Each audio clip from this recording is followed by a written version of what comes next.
Lucerne. From the Recollections of Prince Nekhlyudov. July 20, 1857.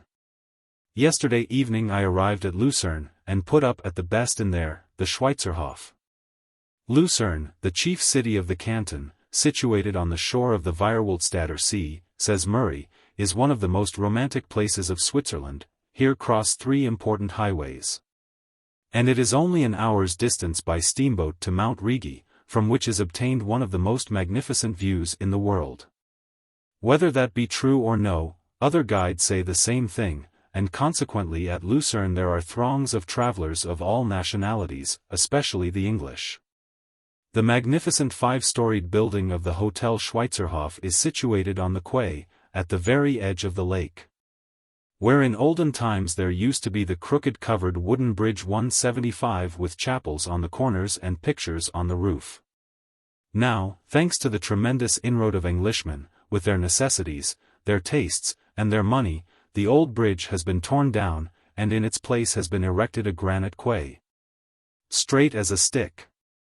On the quay are built the long, quadrangular five-storied houses. In front of the houses 2 rows of lindens have been set out and provided with supports, and between the lindens are the usual supply of green benches. This is the promenade. And here back and forth stroll the English women in their Swiss straw hats, and the Englishmen in simple and comfortable attire, and rejoice in that which they have caused to be created. Possibly these quays and houses and lindens and Englishmen would be excellent in their way anywhere else. But here they seem discordant amid this strangely grandiose and at the same time indescribably harmonious and smiling nature. As soon as I went up to my room, and opened the window facing the lake, the beauty of the sheet of water, of these mountains, and of this sky, at the first moment literally dazzled and overwhelmed me. I experienced an inward unrest, and the necessity of expressing in some manner the feelings that suddenly filled my soul to overflowing. I felt a desire to embrace, powerfully to embrace, someone, to tickle him, or to pinch him, in short, to do to him and to myself something extraordinary. It was 7 o'clock in the evening. The rain had been falling all day, but now it had cleared off. The lake, blue as heated sulphur, spread out before my windows smooth and motionless, like a concave mirror between the variegated green shores. Its surface was dotted with boats, which left behind them vanishing trails. Farther away it was contracted between 2 monstrous headlands, and, darkling, set itself against and disappeared behind a confused pile of mountains, clouds, and glaciers. In the foreground stretched a panorama of moist, fresh green shores, with reeds, meadows, gardens, and villas. Farther away, the dark green wooded heights, crowned with the ruins of feudal castles. In the background, the rolling, pale lilac-colored vista of mountains, with fantastic peaks built up of crags and dead white mounds of snow. And everything was bathed in a fresh, transparent atmosphere of azure blue, and kindled by the warm rays of the setting sun, bursting forth through the riven skies. Not on the lake nor on the mountains nor in the skies was there a single completed line, a single unmixed color, a single moment of repose. Everywhere motion, irregularity, fantasy, endless conglomeration and variety of shades and lines, and above all, a calm, a softness, a unity, and a striving for the beautiful. And here amid this indefinable, confused, unfettered beauty, before my very window, stretched in stupid kaleidoscopic confusion the white line of the quay, the lindens with their supports. And the green seats, miserable, tasteless creations of human ingenuity, not subordinated, like the distant villas and ruins, to the general harmony of the beautiful scene, but on the contrary brutally contradicting it. Constantly, though against my will, my eyes were attracted to that horribly straight line of the quay. And mentally I should have liked to spurn it, to demolish it like a black spot disfiguring the nose beneath one's eye. But the quay with the sauntering Englishman remained where it was, and I involuntarily tried to find a point of view where it would be out of my sight. I succeeded in finding such a view. And till dinner was ready I took delight, alone by myself, In this incomplete and therefore the more enjoyable feeling of oppression that one experiences in the solitary contemplation of natural beauty. About 7:30 I was called to dinner. 2 long tables, accommodating at least 100 persons, were spread in the great, magnificently decorated dining room on the first floor. The silent gathering of the guests lasted 3 minutes, the frou-frou of women's dresses, the soft steps, the softly spoken words addressed to the courtly and elegant waiters. And all the places were occupied by ladies and gentlemen dressed elegantly, even richly, and for the most part in perfect taste. As is apt to be the case in Switzerland, the majority of the guests were English, and this gave the ruling characteristics of the common table, that is, a strict decorum regarded as an obligation. A reserve founded not in pride but in the absence of any necessity for social relationship. And finally a uniform sense of satisfaction felt by each in the comfortable and agreeable gratification of his wants. On all sides gleamed the whitest laces, the whitest collars, the whitest teeth, natural and artificial, the whitest complexions and hands. But the faces, many of which were very handsome, bore the expression merely of individual prosperity. An absolute absence of interest in all that surrounded them unless it bore directly on their own individual selves. And the white hands glittering with rings, or protected by mitts, moved only for the purpose of straightening collars, cutting meat, or filling wineglasses. No soul-felt emotion was betrayed in these actions. Occasionally members of some one family would exchange remarks in subdued voices, about the excellence of such and such a dish or wine, or about the beauty of the view from Mount Rigi. Individual tourists, whether men or women, sat alongside of each other in silence, and did not even seem to see each other.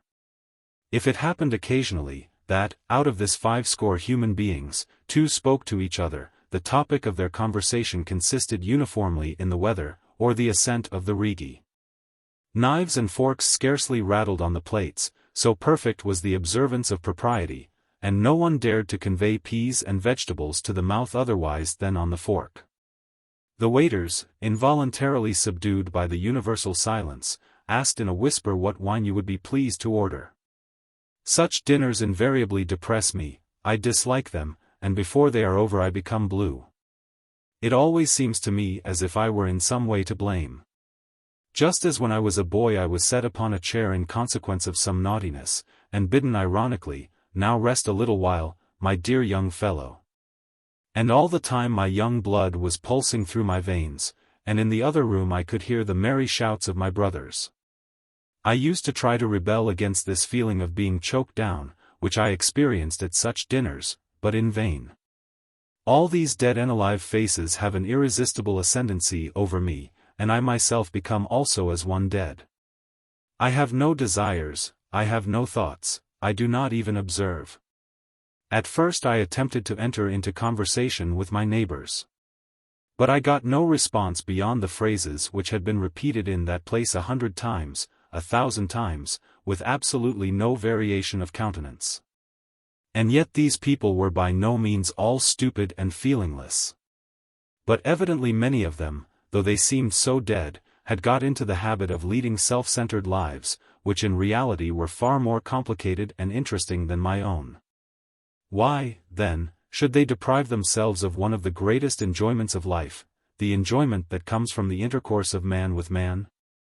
How different it used to be in our pension at Paris, where 20 of us, belonging to as many different nationalities, professions, and individualities, met together at a common table, and, under the influence of the Gallic sociability, found the keenest zest.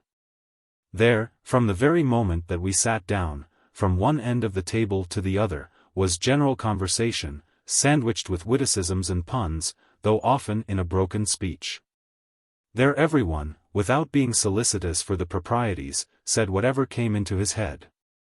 There we had our own philosopher, our own disputant, our own bel esprit, our own but, all common property.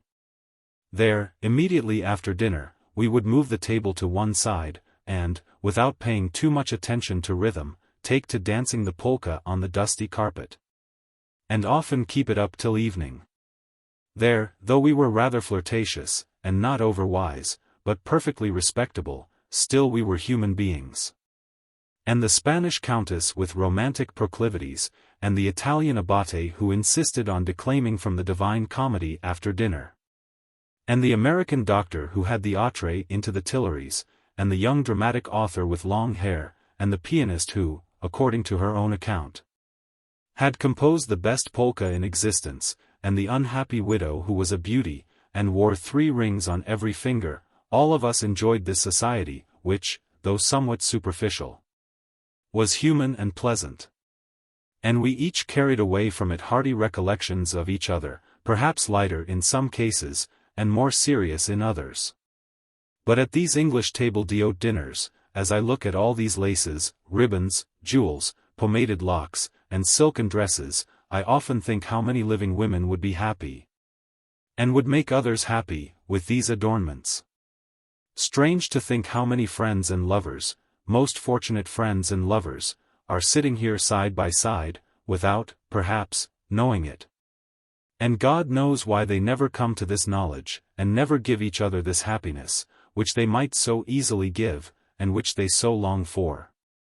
I began to feel blue, as invariably happens after such a dinner, and, without waiting for dessert, I sallied out in the same frame of mind for a constitutional through the city.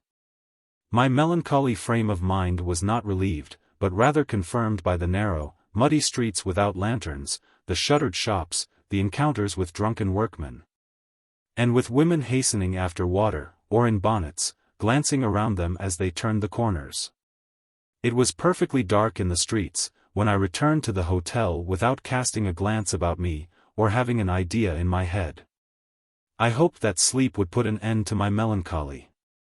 I experienced that peculiar spiritual chill and loneliness and heaviness, which, without any reason, beset those who are just arrived in any new place.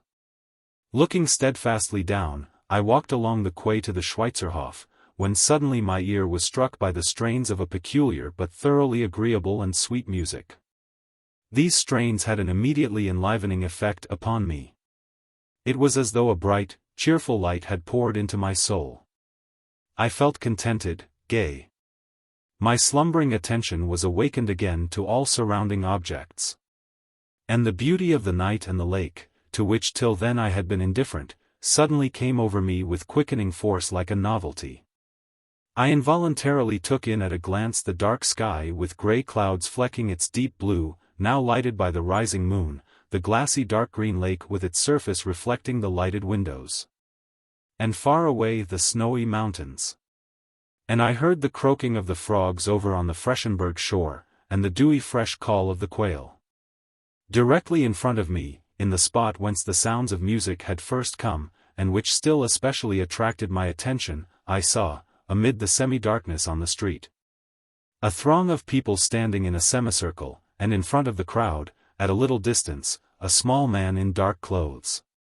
Behind the throng and the man, there stood out harmoniously against the dark, ragged sky, grey and blue, the black tops of a few Lombardy poplars in some garden, and, rising majestically on high, the 2 stern spires that stand on the towers of the ancient cathedral. I drew nearer, and the strains became more distinct. At some distance I could clearly distinguish the full accords of a guitar, sweetly swelling in the evening air, and several voices, which, while taking turns with each other, did not sing any definite theme, but gave suggestions of one in places wherever the melody was most pronounced. The theme was in somewhat the nature of a mazurka, sweet and graceful. The voices sounded now near at hand, now far distant. Now a bass was heard, now a tenor, now a falsetto such as the Tyrolese warblers are wont to sing. It was not a song, but the graceful masterly sketch of a song. I could not comprehend what it was, but it was beautiful. Those voluptuous, soft chords of the guitar, that sweet, gentle melody, and that solitary figure of the man in black, amid the fantastic environment of the lake, the gleaming moon, and the twin spires of the cathedral rising in majestic silence, and the black tops of the poplars, all was strange and perfectly beautiful, or at least seemed so to me. All the confused, arbitrary impressions of life suddenly became full of meaning and beauty. it seemed to me as though a fresh fragrant flower had sprung up in my soul. In place of the weariness, dullness, and indifference toward everything in the world, which I had been feeling the moment before, I experienced a necessity for love, a fullness of hope, and an unbounded enjoyment of life. "What dost thou desire, what dost thou long for?" an inner voice seemed to say. "Here it is. Thou art surrounded on all sides by beauty and poetry. Breathe it in full, deep draughts, as long as thou hast strength. Enjoy it to the full extent of thy capacity. 'Tis all thine, all blessed." I drew nearer. The little man was, as it seemed, a traveling Tyrolese. He stood before the windows of the hotel, one leg a little advanced, his head thrown back. And, as he thrummed on the guitar, he sang his graceful song in all those different voices. I immediately felt an affection for this man, and a gratefulness for the change which he had brought about in me. The singer, so far as I was able to judge, was dressed in an old black coat. He had short black hair, and he wore a civilian's hat that was no longer new. There was nothing artistic in his attire, but his clever and youthfully gay motions and pose, together with his diminutive stature, formed a pleasing and at the same time pathetic spectacle. On the steps, in the windows, and on the balconies of the brilliantly lighted hotel, stood ladies handsomely decorated and attired, gentlemen with polished collars, porters and lackeys in gold-embroidered liveries. In the street, in the semicircle of the crowd, and farther along on the sidewalk, among the lindens, were gathered groups of well-dressed waiters, cooks in white caps and aprons, and young girls wandering about with arms about each other's waists. All, it seemed, were under the influence of the same feeling that I myself experienced. All stood in silence around the singer, and listened attentively. Silence reigned, except in the pauses of the song, when there came from far away across the waters the regular click of a hammer. And from the Freshenberg shore rang in fascinating monotone the voices of the frogs, interrupted by the mellow, monotonous call of the quail. The little man in the darkness, in the midst of the street, poured out his heart like a nightingale, in couplet after couplet, song after song. Though I had come close to him, his singing continued to give me greater and greater gratification. His voice, which was not of great power, was extremely pleasant and tender. The taste and feeling for rhythm which he displayed in the control of it were extraordinary, and proved that he had great natural gifts. After he sung each couplet, he invariably repeated the theme in variation, and it was evident that all his graceful variations came to him at the instant, spontaneously. Among the crowd, and above on the Schweizerhof, and nearby on the boulevard, were heard frequent murmurs of approval, though generally the most respectful silence reigned. The balconies and the windows kept filling more and more with handsomely dressed men and women leaning on their elbows, and picturesquely illuminated by the lights in the house. Promenaders came to a halt, and in the darkness on the quay stood men and women in little groups. Near me, at some distance from the common crowd, stood an aristocratic cook and lackey, smoking their cigars.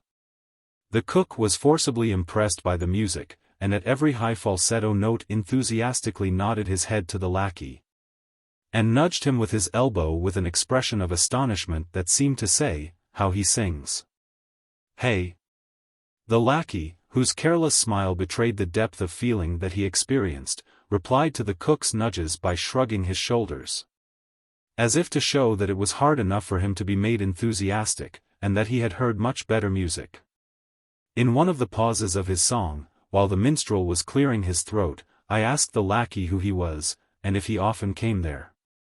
"Twice this summer he has been here," replied the lackey. "He is from Aargau, he goes round begging." "Well, do many like him come round here?" I asked. "Oh, yes," replied the lackey, not comprehending the full force of what I asked. But, immediately after, recollecting himself, he added, "Oh, no. This one is the only one I ever heard here. No one else." At this moment the little man had finished his first song, briskly twanged his guitar, and said something in his German patois, which I could not understand. but which brought forth a hearty round of laughter from the surrounding throng. "What was that he said?" I asked. "He says that his throat is dried up, he would like some wine," replied the lackey who was standing near me. "What? Is he rather fond of the glass?" "Yes, all that sort of people are," replied the lackey, smiling and pointing at the minstrel. The minstrel took off his cap, and swinging his guitar went toward the hotel. Raising his head, he addressed the ladies and gentlemen standing by the windows and on the balconies, saying in a half-Italian, half-German accent, and with the same intonation that jugglers use in speaking to their audiences: "Messieurs et mesdames, si vous croyez que j'ai gagné quelque chose, vous vous trompez, je ne suis qu'un pauvre tilleul." He stood in silence a moment, but as no one gave him anything, he once more took up his guitar and said, "À présent, messieurs et mesdames, je vous chanterai l'air du Rigi." His hotel audience made no response, but stood in expectation of the coming song. Below on the street a laugh went round, probably in part because he had expressed himself so strangely, and in part because no one had given him anything. I gave him a few centimes, which he deftly changed from one hand to the other, and bestowed them in his vest pocket. And then, replacing his cap, began once more to sing the graceful, sweet Tyrolese melody which he had called l'air du Rigi. This song, which formed the last on his program, was even better than the preceding, and from all sides in the wondering throng were heard sounds of approbation. He finished. Again he swung his guitar, took off his cap, held it out in front of him, went 2 or 3 steps nearer to the windows, and again repeated his stock phrase: "Messieurs et mesdames, si vous croyez que j'ai gagné quelque chose," which he evidently considered to be very shrewd and witty. But in his voice and motions I perceived a certain irresolution and childish timidity which were especially touching in a person of such diminutive stature. The elegant public, still picturesquely grouped in the lighted windows and on the balconies, were shining in their rich attire.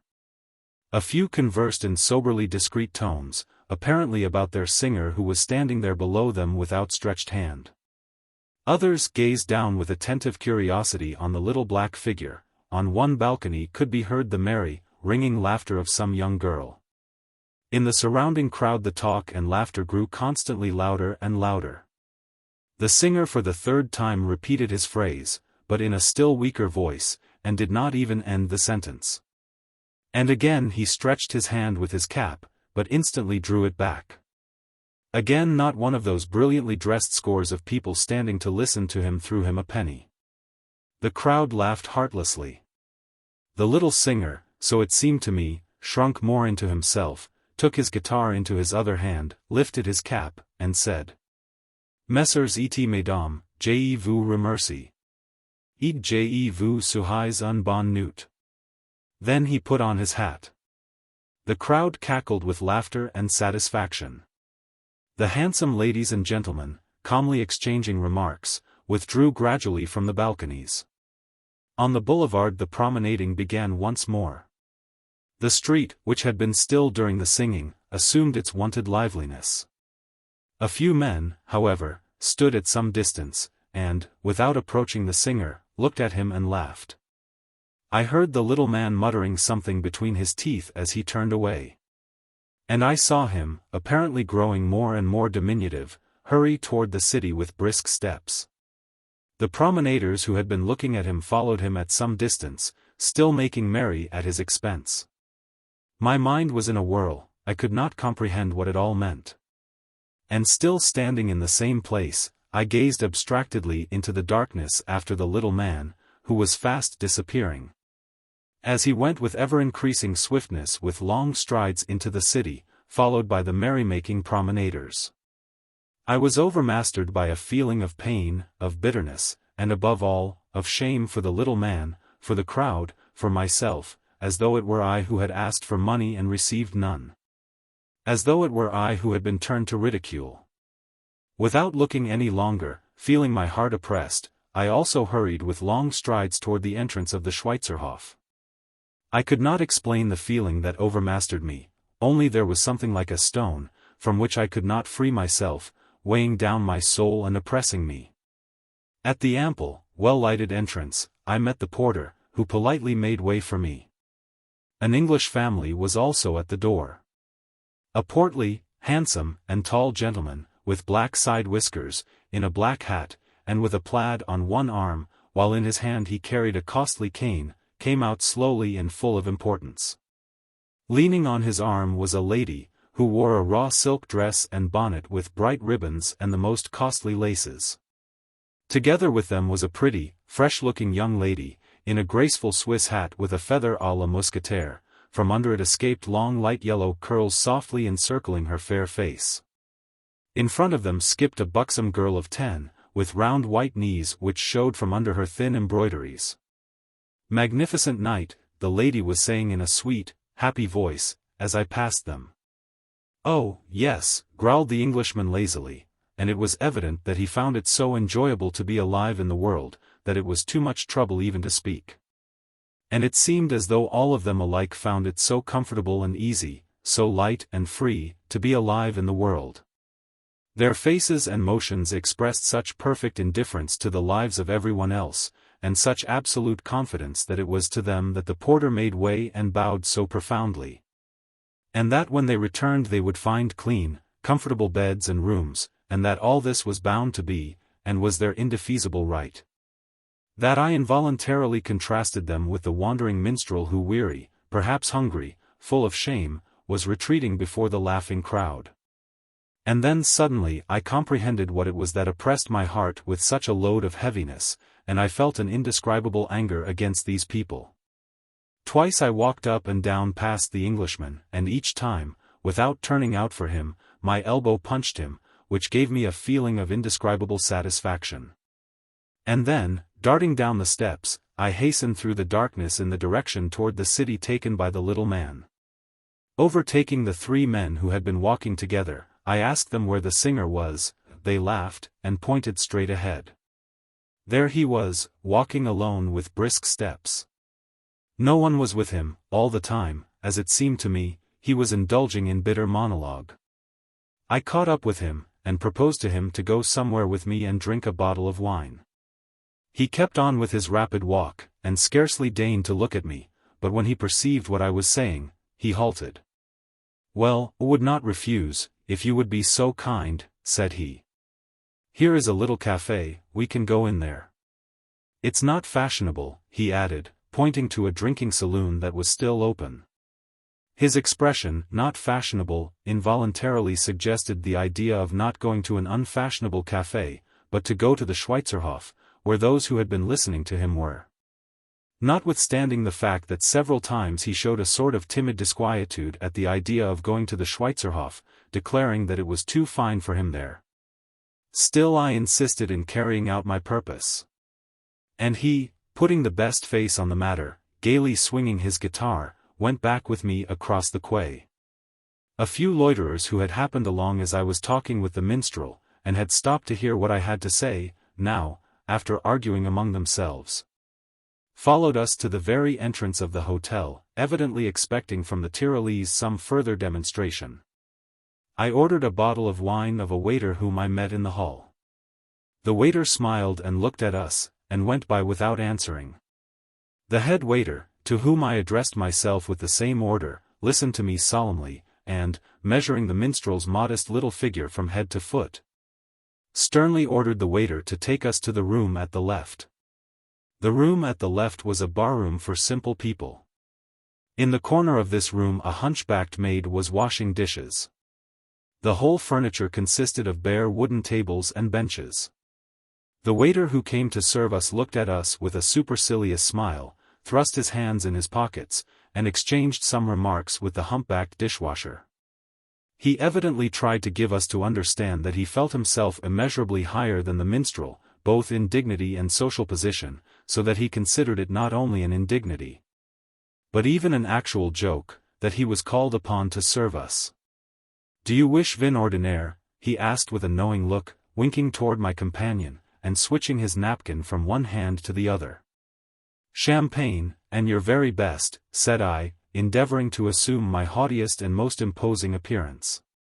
But neither my champagne, nor my endeavor to look haughty and imposing, had the least effect on the servant. He smiled incredulously, loitered a moment or two gazing at us, took time enough to glance at his gold watch, and with leisurely steps, as though going out for a walk, left the room. Soon he returned with the wine, bringing 2 other waiters with him. These 2 sat down near the dishwasher, and gazed at us with amused attention and a bland smile, just as parents gaze at their children when they are gently playing. Only the dishwasher, it seemed to me, did not look at us scornfully but sympathetically. Though it was trying and awkward to lunch with the minstrel, and to play the entertainer, under the fire of all these waiters' eyes, I tried to do my duty with as little constraint as possible. In the lighted room I could see him better. He was a small but symmetrically built and muscular man, though almost a dwarf in stature. He had bristly black hair, teary big black eyes, bushy eyebrows, and a thoroughly pleasant, attractively shaped mouth. He had little side whiskers, his hair was short, his attire was very simple and mean. He was not over clean, was ragged and sunburnt, and in general had the look of a laboring man. He was far more like a poor tradesman than an artist. Only in his ever humid and brilliant eyes, and in his firm mouth, was there any sign of originality or genius. By his face it might be conjectured that his age was between 25 and 40, in reality, he was 37. Here is what he related to me, with good-natured readiness and evident sincerity, of his life. He was a native of Argau. In early childhood he had lost father and mother. Other relatives he had none. He had never owned any property. He had been apprenticed to a carpenter. But 22 years previously one of his hands had been attacked by caries, which had prevented him from ever working again. From childhood he had been fond of singing, and he began to be a singer. Occasionally strangers had given him money. With this he had learned his profession, bought his guitar, and now for 18 years he had been wandering about through Switzerland and Italy, singing before hotels. His whole luggage consisted of his guitar, and a little purse in which, at the present time, there was only half a franc. That would have to suffice for supper and lodgings this night. Every year now for 18 years he had made the round of the best and most popular resorts of Switzerland, Zurich, Lucerne, Interlaken, Chamonix, etc., by the way of the St. Bernard he would go down into Italy, and return over the St. Gothard, or through Savoy. Just at present it was rather hard for him to walk, as he had caught a cold, causing him to suffer from some trouble in his legs. He called it rheumatism, which grew more severe from year to year. And, moreover, his voice and eyes had grown weaker. Nevertheless, he was on his way to Interlaken, Aix-les-Bains, and thence over the little St. Bernard to Italy, which he was very fond of. It was evident that on the whole he was well content with his life. When I asked him why he returned home, if he had any relatives there, or a house and land, his mouth parted in a gay smile, and he replied, "Oui, le sucre est bon, Illinois est doux pour les enfants." And he winked at the servants. I did not catch his meaning, but the group of servants burst out laughing. "No, I have nothing of the sort, but still I should always want to go back," he explained to me. "I go home because there is always a something that draws one to one's native place." And once more he repeated with a shrewd, self-satisfied smile, his phrase, "Oui, le sucre est bon," and then laughed good-naturedly. The servants were very much amused, and laughed heartily. Only the hunchbacked dishwasher looked earnestly from her big kindly eyes at the little man, and picked up his cap for him, when, as we talked, he once knocked it off the bench. I have noticed that wandering minstrels, acrobats, even jugglers, delight in calling themselves artists, and several times I hinted to my comrade that he was an artist. But he did not at all accept this designation, but with perfect simplicity looked upon his work as a means of existence. When I asked him if he had not himself written the songs which he sang, he showed great surprise at such a strange question, and replied that the words of whatever he sang were all of old Tyrolese origin. "But how about that song of the Rigi?" "I think that cannot be very ancient," I suggested. Oh, that was composed about 15 years ago. There was a German in Basel, he was a clever man. It was he who composed it. A splendid song. You see, he composed it especially for travelers. And he began to repeat the words of the Rigi song, which he liked so well, translating them into French as he went along. If you wish to go to Rigi, you will not need shoes to Wedges, for you go that far by steamboat. But from Wedges take a stout staff. Also take upon your arm a maiden. Drink a glass of wine on starting. Only do not drink too freely. For if you desire to drink here, you must earn the right to, first. Oh! A splendid song! He exclaimed, as he finished. The servants, evidently, also found the song much to their mind, because they came up closer to us. Yes, but who was it composed the music? I asked. Oh, no one at all. You know, you must have something new when you are going to sing for strangers. When the ice was brought, and I had given my comrade a glass of champagne, he seemed somewhat ill at ease, and, glancing at the servants, he turned and twisted on the bench. We touched our glasses to the health of all artists. He drank half a glass, then he seemed to be collecting his ideas, and knit his brows in deep thought. It is long since I have tasted such wine, je-ne-vous dis que in Italy the vino d'Asti is excellent, but this is still better. Ah! Italy, it is splendid to be there, he added. Yes, there they know how to appreciate music and artists, said I, trying to bring him round to the evening's mischance before the Schweizerhof. No, he replied. There, as far as music is concerned, I cannot give anybody satisfaction. The Italians are themselves musicians, none like them in the world, but I know only Tyrolese songs. They are something of a novelty to them, though. Well, you find rather more generous gentlemen there, don't you? I went on to say, anxious to make him share in my resentment against the guests of the Schweizerhof. There it would not be possible to find a big hotel frequented by rich people, where, out of 100 listening to an artist singing, not one would give him anything. My question utterly failed of the effect that I expected. It did not enter his head to be indignant with them, on the contrary, he saw in my remark an implied slur upon his talent which had failed of its reward. And he hastened to set himself right before me. It is not every time that you get anything, he remarked, sometimes one isn't in good voice, or you are tired. Now today I have been walking 10 hours, and singing almost all the time. That is hard. And these important aristocrats do not always care to listen to Tyrolese songs. But still, how can they help giving?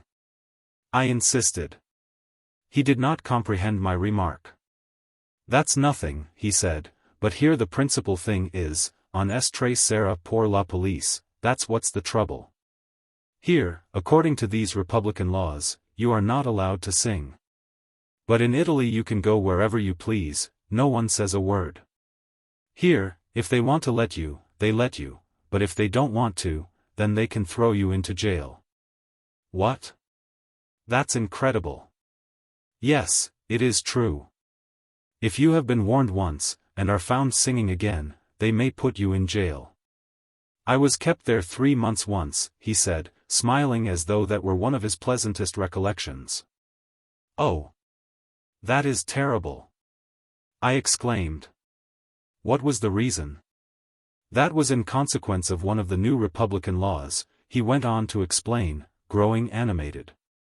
They cannot comprehend here that a poor fellow must earn his living somehow. If I were not a cripple, I would work. But what harm do I do to anyone in the world by my singing? What does it mean? The rich can live as they wish, un pauvre taiple like myself can't live at all. What kind of laws are these republican ones? If that is the way they run, then we don't want a republic, isn't that so, my dear sir? We don't want a republic, but we simply want, he hesitated a little, we want natural laws. I filled up his glass. You are not drinking, I said. He took the glass in his hand, and bowed to me. "I know what you wish," he said, blinking his eyes at me, and threatening me with his finger. "You wish to make me drunk, so as to see what you can get out of me, but no, you shan't have that gratification." "Why should I make you drunk?" I inquired. "All I wished was to give you a pleasure." He seemed really sorry that he had offended me by interpreting my insistence so harshly. He grew confused, stood up, and touched my elbow. "No, no," said he, looking at me with a beseeching expression in his moist eyes. "I was only joking." And immediately after he made use of some horribly uncultivated slang expression, intended to signify that I was, nevertheless, a fine young man. "Gênez-vous disque," he said in conclusion. In this fashion the minstrel and I continued to drink and converse, and the waiters continued unceremoniously to stare at us, and, as it seemed, to make ridicule of us. In spite of the interest which our conversation aroused in me, I could not avoid taking notice of their behavior, and I confess I began to grow more and more angry. One of the waiters arose, came up to the little man, and, regarding the top of his head, began to smile. I was already full of wrath against the inmates of the hotel, and had not yet had a chance to pour it out on anyone. And now I confess I was in the highest degree irritated by this audience of waiters. The porter, not removing his hat, came into the room, and sat down near me, leaning his elbows on the table. This last circumstance, which was so insulting to my dignity or my vainglory, completely enraged me, and gave an outlet for all the wrath which all the evening long had been boiling within me. I asked myself why he had so humbly bowed when he had met me before, and now, because I was sitting with the traveling minstrel, he came and took his place near me so rudely. I was entirely overmastered by that boiling, angry indignation which I enjoy in myself, which I sometimes endeavor to stimulate when it comes over me, because it has an exhilarating effect upon me, and gives me, if only for a short time, a certain extraordinary flexibility, energy, and strength in all my physical and moral faculties. I leaped to my feet. "Whom are you laughing at?" I screamed at the waiter, and I felt my face turn pale, and my lips involuntarily set together. "I am not laughing," replied the waiter, moving away from me. "Yes, you are laughing at this gentleman. And what right have you to come, and to take a seat here, when there are guests? Don't you dare to sit down." The porter, muttering something, got up, and turned to the door. "What right have you to make sport of this gentleman, and to sit down by him, when he is a guest, and you are a waiter? Why didn't you laugh at me this evening at dinner, and come and sit down beside me? Because he is meanly dressed, and sings in the streets? Is that the reason? And because I have better clothes? He is poor, but he is 1,000 times better than you are, that I am sure of, because he has never insulted anyone, but you have insulted him." "I didn't mean anything," replied my enemy the waiter. "Perhaps I disturbed him by sitting down." The waiter did not understand me, and my German was wasted on him. The rude porter was about to take the waiter's part, but I fell upon him so impetuously that the porter pretended not to understand me, and waved his hand. The hunchbacked dishwasher, either because she perceived my wrathful state, and feared a scandal, or possibly because she shared my views, took my part, and, trying to force her way between me and the porter, told him to hold his tongue, saying that I was right, but at the same time urging me to calm myself. "Der her hat recht, sie haben recht," she said over and over again. The minstrel's face presented a most pitiable, terrified expression. And evidently he did not understand why I was angry, and what I wanted, and he urged me to let him go away as soon as possible. But the eloquence of wrath burned within me more and more. I understood it all, the throng that had made merry at his expense, and his auditors who had not given him anything, and not for all the world would I have held my peace. I believe, that, if the waiters and the porter had not been so submissive, I should have taken delight in having a brush with them, or striking the defenseless English lady on the head with a stick. If at that moment I had been at Sevastopol, I should have taken delight in devoting myself to slaughtering and killing in the English trench. And why did you take this gentleman and me into this room, and not into the other? What? I thundered at the porter, seizing him by the arm so that he could not escape from me. What right had you to judge by his appearance that this gentleman must be served in this room, and not in that? Have not all guests who pay equal rights in hotels? Not only in a republic, but in all the world. Your scurvy republic. Equality, indeed. You would not dare to take an Englishman into this room, not even those Englishmen who have heard this gentleman free of cost. That is, who have stolen from him, each one of them, the few centimes which ought to have been given to him. How did you dare to take us to this room? That room is closed, said the porter. No, I cried, that isn't true, it isn't closed. Then you know best. I know that you are lying. The porter turned his back on me. What is to be said, he muttered. What is to be said? I cried. You conduct us instanter into that room. In spite of the dishwasher's warning, and the entreaties of the minstrel, who would have preferred to go home, I insisted on seeing the head waiter, and went with my guest into the big dining room. The head waiter, hearing my angry voice, and seeing my menacing face, avoided a quarrel, and, with contemptuous servility, said that I might go wherever I pleased. I could not prove to the porter that he had lied, because he had hastened out of sight before I went into the hall. The dining room was, in fact, open and lighted. And at one of the tables sat an Englishman and a lady, eating their supper. Although we were shown to a special table, I took the dirty minstrel to the very one where the Englishman was, and bade the waiter bring to us there the unfinished bottle. The two guests at first looked with surprised, then with angry eyes at the little man, who, more dead than alive, was sitting near me. They talked together in a low tone. Then the lady pushed back her plate, her silk dress rustled, and both of them left the room. Through the glass doors I saw the Englishman saying something in an angry voice to the waiter, and pointing with his hand in our direction. The waiter put his head through the door, and looked at us. I waited with pleasurable anticipation for someone to come and order us out, for then I could have found a full outlet for all my indignation. But fortunately, though at the time I felt injured, we were left in peace. The minstrel, who before had fought shy of the wine, now eagerly drank all that was left in the bottle, so that he might make his escape as quickly as possible.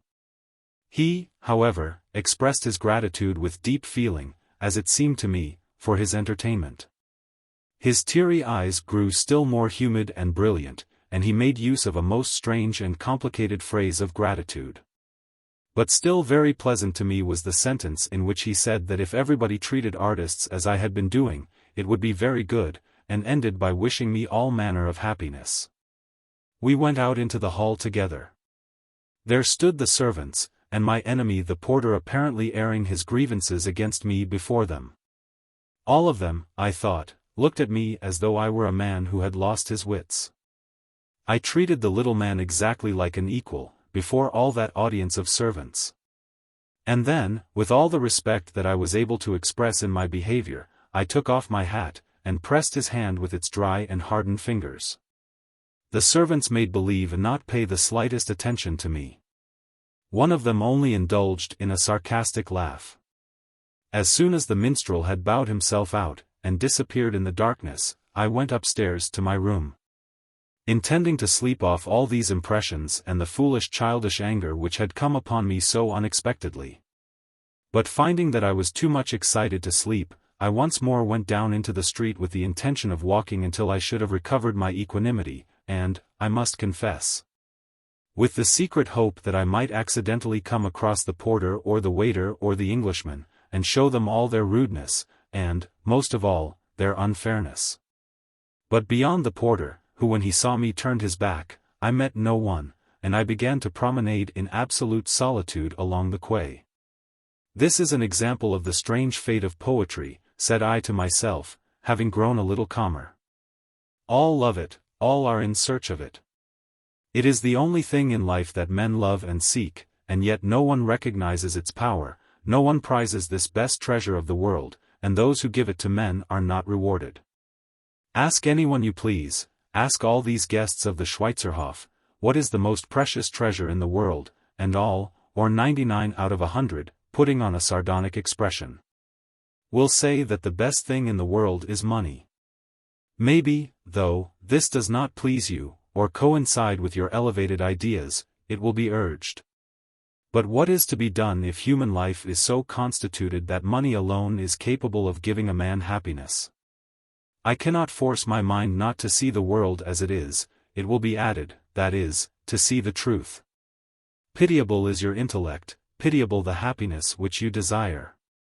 And you yourselves, unhappy creatures, not knowing what you desire, why have you all left your fatherland, your relatives, your money-making trades and occupations, and come to this little Swiss city of Lucerne? Why did you all this evening gather on the balconies, and in respectful silence listen to the little beggar's song? And if he had been willing to sing longer, you would have been silent and listened longer. What? Could money, even millions of it, have driven you all from your country, and brought you all together in this little nook of Lucerne?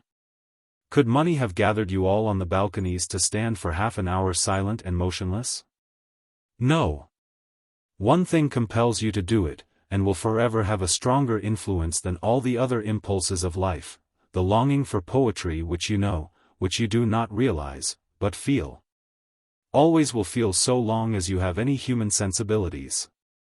The word poetry is a mockery to you, you make use of it as a sort of ridiculous reproach.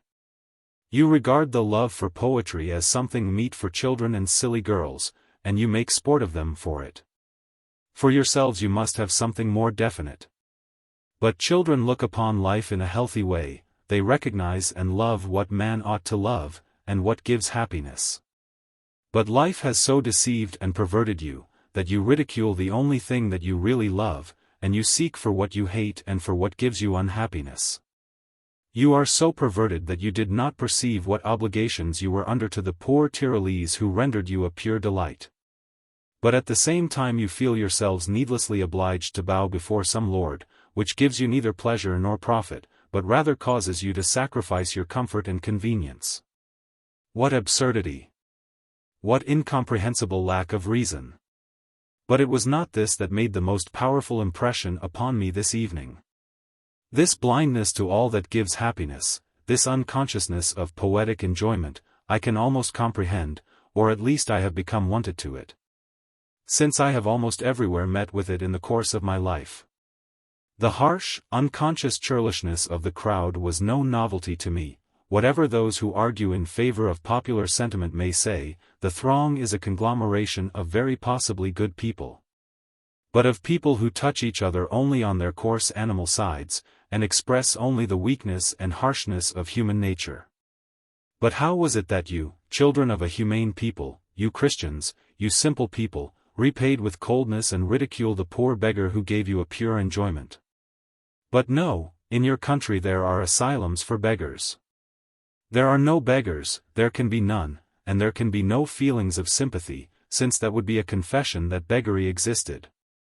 But he labored, he gave you enjoyment, he besought you to give him something of your superfluity in payment for his labor of which you took advantage.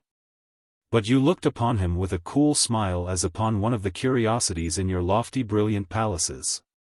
And though there were 100 of you, favored with happiness and wealth, not one man or one woman among you gave him a sou. Abashed he went away from you, and the thoughtless throng, laughing, followed and ridiculed not you, but him, because you were cold, harsh, and dishonorable. Because you robbed him in receiving the entertainment which he gave you, for this they jeered him. On the 19th of July 1857, before the Schweizerhof Hotel, in which were lodging very opulent people, a wandering beggar minstrel sang for half an hour his songs, and played his guitar. About 100 people listened to him. The minstrel thrice asked you all to give him something. No one person gave him a thing, and many made sport of him. This is not an invention, but an actual fact, as those who desire can find out for themselves by consulting the papers for the list of those who were at the Schweizerhof on the 19th of July. This is an event which the historians of our time ought to describe in letters of inextinguishable flame. This event is more significant and more serious, and fraught with far deeper meaning than the facts that are printed in newspapers and histories. That the English have killed several thousand Chinese because the Chinese would not sell them anything for money while their land is overflowing with ringing coins. That the French have killed several thousand Kabyles because the wheat grows well in Africa, and because constant war is essential for the drill of an army. That the Turkish ambassador in Naples must not be a Jew. And that the Emperor Napoleon walks about in plombières and gives his people the express assurance that he rules only in direct accordance with the will of the people. All these are words which darken or reveal something long known. But the episode that took place in Lucerne on the 19th of July seems to me something entirely novel and strange, and it is connected not with the everlastingly ugly side of human nature, but with a well-known epoch in the development of society. This fact is not for the history of human activities, but for the history of progress and civilization. Why is it that this inhuman fact, impossible in any country, Germany, France, or Italy, is quite possible here where civilization, freedom, and equality are carried to the highest degree of development, where there are gathered together the most civilized travelers from the most civilized nations? Why is it that these cultivated human beings, generally capable of every honorable human action, had no hearty, human feeling for one good deed? Why is it that these people who in their palaces, their meetings, and their societies, labor warmly for the condition of the celibate Chinese in India, about the spread of Christianity and culture in Africa, about the formation of societies for attaining all perfection, why is it that they should not find in their souls the simple, primitive feeling of human sympathy? Has such a feeling entirely disappeared, and has its place been taken by vainglory, ambition, and cupidity, governing these men in their palaces, meetings, and societies? Has the spreading of that reasonable, egotistical association of people, which we call civilization, destroyed and rendered nugatory the desire for instinctive and loving association? And is this that boasted equality for which so much innocent blood has been shed, and so many crimes have been perpetrated? Is it possible that nations, like children, can be made happy by the mere sound of the word equality? Equality before the law. Does the whole life of a people revolve within the sphere of law? Only the 1,000th part of it is subject to the law, the rest lies outside of it, in the sphere of the customs and intuitions of society. But in society the lackey is better dressed than the minstrel, and insults him with impunity. I am better dressed than the lackey, and insult him with impunity. The porter considers me higher, but the minstrel lower, than himself. When I made the minstrel my companion, he felt that he was on an equality with us both, and behaved rudely. I was impudent to the porter, and the porter acknowledged that he was inferior to me. The waiter was impudent to the minstrel, and the minstrel accepted the fact that he was inferior to the waiter. And is that government free, even though men seriously call it free, where a single citizen can be thrown into prison because, without harming anyone, without interfering with anyone, he does the only thing that he can to prevent himself from dying of starvation? A wretched, pitiable creature is man with his craving for positive solutions, thrown into this everlastingly tossing, limitless ocean of good and evil, of combinations and contradictions. For centuries men have been struggling and laboring to put the good on one side, the evil on the other. Centuries will pass, and no matter how much the unprejudiced mind may strive to decide where the balance lies between the good and the evil, the scales will refuse to tip the beam. And there will always be equal quantities of the good and the evil on each scale. If only man would learn to form judgments, and not to indulge in rash and arbitrary thoughts, and not to make reply to questions that are propounded merely to remain forever unanswered. If only he would learn that every thought is both a lie and a truth, a lie from the one-sidedness and inability of man to recognize all truth. And true because it expresses one side of mortal endeavor. There are divisions in this everlastingly tumultuous, endlessly confused chaos of the good and the evil. They have drawn imaginary lines over this ocean, and they contend that the ocean is really thus divided. But are there not millions of other possible subdivisions from absolutely different standpoints, in other planes? Certainly these novel subdivisions will be made in centuries to come, just as millions of different ones have been made in centuries past. Civilization is good, barbarism is evil, freedom, good. Slavery, evil. Now, this imaginary knowledge annihilates the instinctive, beatific, primitive craving for the good that is in human nature. And who will explain to me what is freedom, what is despotism, what is civilization, what is barbarism? Where are the boundaries that separate them? And whose soul possesses so absolute a standard of good and evil as to measure these fleeting, complicated facts? Whose wit is so great as to comprehend and weigh all the facts in the irretrievable past? And who can find any circumstance in which there is no union of good and evil? And because I know that I see more of one than of the other, is it not because my standpoint is wrong? And who has the ability to separate himself so absolutely from life, even for a moment, as to look upon it from above? Only one infallible guide we have, the universal spirit which penetrates all collectively and as units, which has endowed each of us with the craving for the right. The spirit which impels the tree to grow toward the sun, which stimulates the flower in autumn tide to scatter its seed, and which obliges each one of us unconsciously to draw closer together. And this one unerring, inspiring voice rings out louder than the noisy, hasty development of culture. Who is the greater man, and who the greater barbarian, that lord, who, seeing the minstrel's well-worn clothes, angrily left the table? Who gave him not the millionth part of his possessions in payment of his labor, and now lazily sitting in his brilliant, comfortable room, calmly opines about the events that are happening in China, and justifies the massacres that have been done there?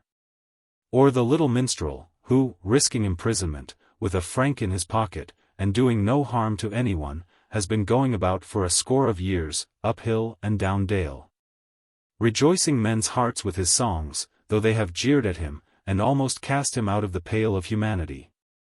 And who, in weariness and cold and shame, has gone off to sleep, no one knows where, on his filthy straw? At this moment, from the city, through the dead silence of the night, far, far away, I caught the sound of the little man's guitar and his voice. No, something involuntarily said to me, you have no right to commiserate the little man, or to blame the Lord for his well-being. Who can weigh the inner happiness which is found in the soul of each of these men? There he stands somewhere in the muddy road, and gazes at the brilliant moonlit sky, and gaily sings amid the smiling, fragrant night. In his soul there is no reproach, no anger, no regret. And who knows what is transpiring now in the hearts of all these men within those opulent, brilliant rooms? Who knows if they all have as much unencumbered, sweet delight in life, and as much satisfaction with the world, as dwells in the soul of that little man? Endless are the mercy and wisdom of him who has permitted and formed all these contradictions. Only to thee, miserable little worm of the dust, audaciously, lawlessly attempting to fathom his laws, his designs, only to thee do they seem like contradictions. Full of love he looks down from his bright, immeasurable height, and rejoices in the endless harmony in which you all move in endless contradictions. In thy pride thou hast thought thyself able to separate thyself from the laws of the universe. No, thou also, with thy petty, ridiculous anger against the waiters, thou also hast disturbed the harmonious craving for the eternal and the infinite. Albert. A Story. 1857. Chapter 1. 5 rich young men went at 3 o'clock in the morning to a ball in Petersburg to have a good time. Much champagne was drunk. A majority of the gentlemen were very young, the girls were pretty, a pianist and a fiddler played indefatigably one polka after another. There was no cease to the noise of conversation and dancing. But there was a sense of awkwardness and constraint, everyone felt somehow or other, and this is not unusual, that all was not as it should be. There were several attempts made to make things more lively, but simulated liveliness is much worse than melancholy. One of the 5 young men, who was more discontented than anyone else, both with himself and with the others, and who had been feeling all the evening a sense of disgust, took his hat and went out noiselessly on purpose, intending to go home. There was no one in the anteroom, but in the next room at the door he heard two voices disputing. The young man paused, and listened. "It is impossible, there are guests in there," said a woman's voice. "Come, let me in, please." "I will not do any harm," urged a man in a gentle voice. "Indeed I will not without madam's permission," said the woman. "Where are you going?" "Oh, what a man you are!" The door was flung open, and on the threshold appeared the figure of a stranger. Seeing a guest, the maid ceased to detain the man, and the stranger, timidly bowing, came into the room with a somewhat unsteady gait. He was a man of medium stature, with a lank, crooked back, and long disheveled hair. He wore a short paletot, and tight ragged pantaloons over coarse dirty boots. His necktie, twisted into a string, exposed his long white neck. His shirt was filthy, and the sleeves came down over his lean hands. But, notwithstanding his thoroughly emaciated body, his face was attractive and fair, and a fresh color even mantled his cheeks under his thin dark beard and side whiskers. His disheveled locks, thrown back, exposed a low and remarkably pure forehead. His dark, languid eyes looked unswervingly forward with an expression of serenity, submission, and sweetness, which made a fascinating combination with the expression of his fresh, curved lips, visible under his thin mustache. Advancing a few steps, he paused, turned to the young man, and smiled. He found it apparently rather hard to smile. But his face was so lighted up by it, that the young man, without knowing why, smiled in return. "Who is that man?" he asked of the maid in a whisper, as the stranger walked toward the room where the dancing was going on. "A crazy musician from the theater," replied the maid. "He sometimes comes to call upon madam." "Where are you going, Delasov?" someone at this moment called from the drawing-room. The young man who was called Delasov returned to the drawing-room. The musician was now standing at the door, and, as his eyes fell on the dancers, he showed by his smile and by the beating of his foot how much pleasure this spectacle afforded him. "Won't you come, and have a dance too?" said one of the guests to him. The musician bowed, and looked at the hostess inquiringly. "Come, come. Why not, since the gentlemen have invited you?" said the hostess. The musician's thin, weak face suddenly assumed an expression of decision. And smiling and winking, and shuffling his feet, he awkwardly, clumsily went to join the dancers in the drawing-room. In the midst of a quadrille a jolly officer, who was dancing very beautifully and with great liveliness, accidentally hit the musician in the back. His weak, weary legs lost their equilibrium. And the musician, making ineffectual struggles to keep his balance, measured his length on the floor. Notwithstanding the sharp, hard sound made by his fall, almost everybody at the first moment laughed. But the musician did not rise. The guests grew silent, even the piano ceased to sound. Delasov and the hostess were the first to reach the prostrate musician. He was lying on his elbow, and gloomily looking at the ground. When he had been lifted to his feet, and set in a chair, he threw back his hair from his forehead with a quick motion of his bony hand, and began to smile without replying to the questions that were put. "Mr. Albert! Mr. Albert!" exclaimed the hostess.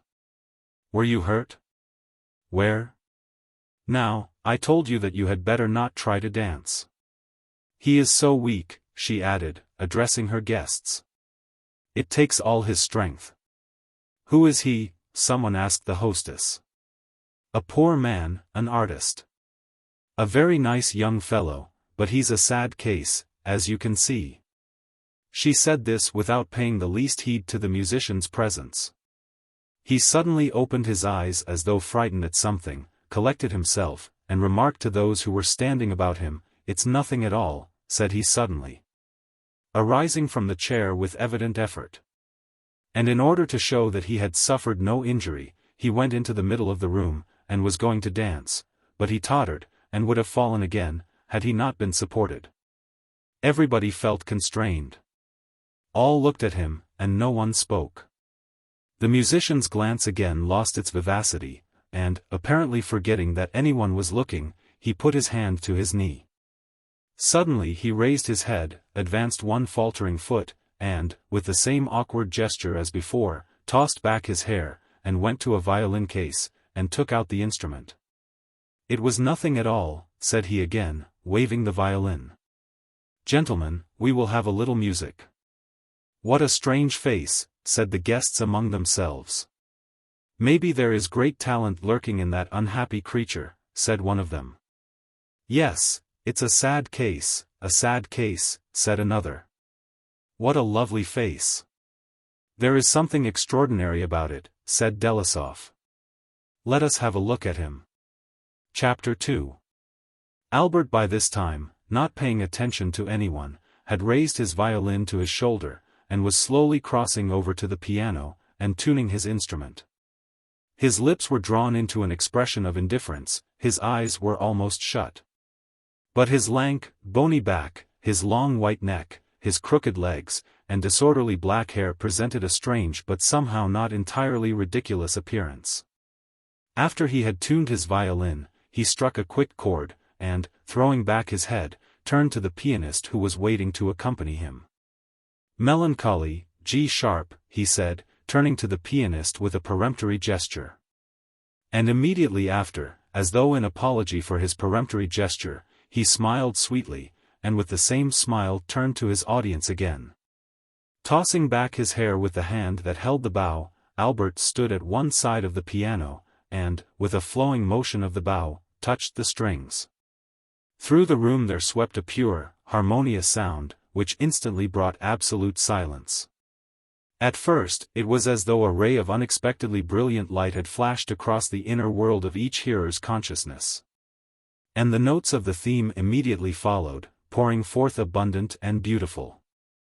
Not one discordant or imperfect note distracted the attention of the listeners. All the tones were clear, beautiful, and full of meaning. All silently, with trembling expectation, followed the development of the theme. From a state of tedium, of noisy gaiety, or of deep drowsiness, into which these people had fallen, they were suddenly transported to a world whose existence they had forgotten. In one instant there arose in their souls, now a sentiment as though they were contemplating the past, now of passionate remembrance of some happiness, now the boundless longing for power and glory. Now the feelings of humility, of unsatisfied love, and of melancholy. Now bittersweet, now vehemently despairing, the notes, freely intermingling, poured forth, so sweetly, so powerfully, and so spontaneously, that it was not so much that sounds were heard, as that some sort of beautiful stream of poetry, long known, but now for the first time expressed, gushed through the soul. At each note that he played, Albert grew taller and taller. At a little distance, he had no appearance of being either crippled or peculiar. Pressing the violin to his chin, and with an expression of listening with passionate attention to the tones that he produced, he convulsively moved his feet. Now he straightened himself up to his full height, now thoughtfully leaned forward. His left hand, curving over spasmodically on the strings, seemed as though it had swooned in its position, while it was only the bony fingers that changed about spasmodically. The right hand moved smoothly, gracefully, without effort. His face shone with complete, enthusiastic delight, his eyes gleamed with a radiant, steely light. His nostrils quivered, his red lips were parted in rapture. Sometimes his head bent down closer to his violin, his eyes almost closed, and his face, half shaded by his long locks, lighted up with a smile of genuine blissfulness. Sometimes he quickly straightened himself up, changed from one leg to the other, and his pure forehead, and the radiant look which he threw around the room, were alive with pride, greatness, and the consciousness of power. Once the pianist made a mistake, and struck a false chord. Physical pain was apparent in the whole form and face of the musician. He paused for a second, and with an expression of childish anger stamped his foot, and cried, "Moll, ce moll." The pianist corrected his mistake. Albert closed his eyes, smiled, and, again forgetting himself and everybody else, gave himself up with beatitude to his work. Everybody who was in the room while Albert was playing preserved an attentive silence, and seemed to live and breathe only in the music. The gay officer sat motionless in a chair by the window, with his eyes fixed upon the floor, and drawing long heavy sighs. The girls, awed by the universal silence, sat along by the walls, only occasionally exchanging glances expressive of satisfaction or perplexity. The fat smiling face of the hostess was radiant with happiness. The pianist kept his eyes fixed on Albert's face, and while his whole figure from head to foot showed his solicitude lest he should make some mistake, he did his best to follow him. One of the guests, who had been drinking more heavily than the rest, lay at full length on the sofa, and tried not to move lest he should betray his emotion. Delasov experienced an unusual sensation. It seemed as though an icy band, now contracting, now expanding, were pressed upon his head. The roots of his hair seemed endued with consciousness. The cold shivers ran down his back, something rose higher and higher in his throat, his nose and palate were full of little needles, and the tears stole down his cheeks. He shook himself, tried to swallow them back and wipe them away without attracting attention, but fresh tears followed and streamed down his face. By some sort of strange association of impressions, the first tones of Albert's violin carried Delasov back to his early youth. Old before his time, weary of life, a broken man, he suddenly felt as though he were a boy of 17 again, self-satisfied and handsome, blissfully dull, unconsciously happy. He remembered his first love for his cousin who wore a pink dress, he remembered his first confession of it in the Linden Alley. He remembered the warmth and the inexpressible charm of the fortuitous kiss, he remembered the immensity and enigmatical mystery of nature as it surrounded them then. In his imagination as it went back in its flight, she gleamed in a mist of indefinite hopes, of incomprehensible desires, and the indubitable faith in the possibility of impossible happiness. All the priceless moments of that time, one after the other, arose before him, not like unmeaning instants of the fleeting present, but like the immutable, full-formed, reproachful images of the past. He contemplated them with rapture. And wept not because the time had passed and he might have spent it more profitably. If that time had been given to him again he would not have spent it any more profitably. But he wept because it had passed and would never return. His recollections evolved themselves without effort, and Albert's violin was their mouthpiece. It said, "They have passed, forever past, the days of thy strength, of love, and of happiness. Past forever, and never will return. Weep for them, shed all thy tears, let thy life pass in tears for these days, this is the only and best happiness that remains to thee." At the end of the next variation, Albert's face grew serene, his eyes flushed, great clear drops of sweat poured down his cheeks. The veins swelled on his forehead. His whole body swayed more and more, his pale lips were parted, and his whole figure expressed an enthusiastic craving for enjoyment. Despairingly swaying with his whole body, and throwing back his hair, he laid down his violin, and with a smile of proud satisfaction and happiness gazed at the bystanders. Then his back assumed its ordinary curve, his head sank, his lips grew set, his eyes lost their fire. And as though he were ashamed of himself, timidly glancing round, and stumbling, he went into the next room. Chapter 3. Something strange came over all the audience, and something strange was noticeable in the dead silence that succeeded Albert's playing. It was as though each desired, and yet dared not, to acknowledge the meaning of it all. What did it mean, this brightly lighted, warm room, these brilliant women, the dawn just appearing at the windows, these hurrying pulses? And the pure impressions made by the fleeting tones of music? But no one ventured to acknowledge the meaning of it all. On the contrary, almost all, feeling incapable of throwing themselves completely under the influence of what the new impression concealed from them, rebelled against it. "Well, now, he plays mighty well," said the officer. "Wonderfully," replied Delasov, stealthily wiping his cheek with his sleeve. "One thing sure, it's time to be going, gentlemen," said the gentleman who had been lying on the sofa, straightening himself up a little. "We'll have to give him something, gentlemen." Let us make a collection. At this time, Albert was sitting alone in the next room, on the sofa. As he supported himself with his elbows on his bony knees, he smoothed his face with his dirty, sweaty hand, tossed back his hair, and smiled at his own happy thoughts. A large collection was taken up, and Delasov was chosen to present it. Aside from this, Delasov, who had been so keenly and unwontedly affected by the music, had conceived the thought of conferring some benefit upon this man. It came into his head to take him home with him, to feed him, to establish him somewhere, in other words, to lift him from his vile position. "Well, are you tired?" asked Delasov, approaching him. Albert replied with a smile.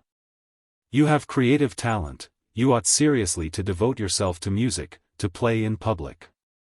"I should like to have something to drink," exclaimed Albert, as though suddenly waking up. Delasov brought him some wine, and the musician greedily drained 2 glasses. "What splendid wine!" he exclaimed. "What a lovely thing that melancholy is," said Delasov. "Oh, yes, yes," replied Albert with a smile. "But pardon me, I do not know with whom I have the honor to be talking. Maybe you are a count or a prince. Couldn't you let me have a little money?" He paused for a moment. "I have nothing, I am a poor man, I couldn't pay it back to you." Delasov flushed, grew embarrassed, and hastened to hand the musician the money that had been collected for him. "Very much obliged to you," said Albert, seizing the money. "Now let us have some more music, I will play for you as much as you wish. Only let me have something to drink," he repeated, as he started to his feet. Delasov gave him some more wine, and asked him to sit down by him. "Pardon me if I am frank with you," said Delasov. "Your talent has interested me so much. It seems to me that you are in a wretched position." Albert glanced now at Delasov, now at the hostess, who just then came into the room. "Permit me to help you," continued Delasov. "If you need anything, then I should be very glad if you would come and stay with me for a while. I live alone, and maybe I could be of some service to you." Albert smiled, and made no reply. "Why don't you thank him?" said the hostess. "It seems to me that this would be a capital thing for you. Only I would not advise you," she continued, turning to Delasov, and shaking her head warningly. "Very much obliged to you," said Albert, seizing Delasov's hand with both his moist ones. "Only now let us have some music, please." But the rest of the guests were already making their preparations to depart, and as Albert did not address them, they came out into the anteroom. Albert bade the hostess farewell. And having taken his worn hat with wide brim, and a last summer's alma viva, which composed his only protection against the winter, he went with Delasov down the steps.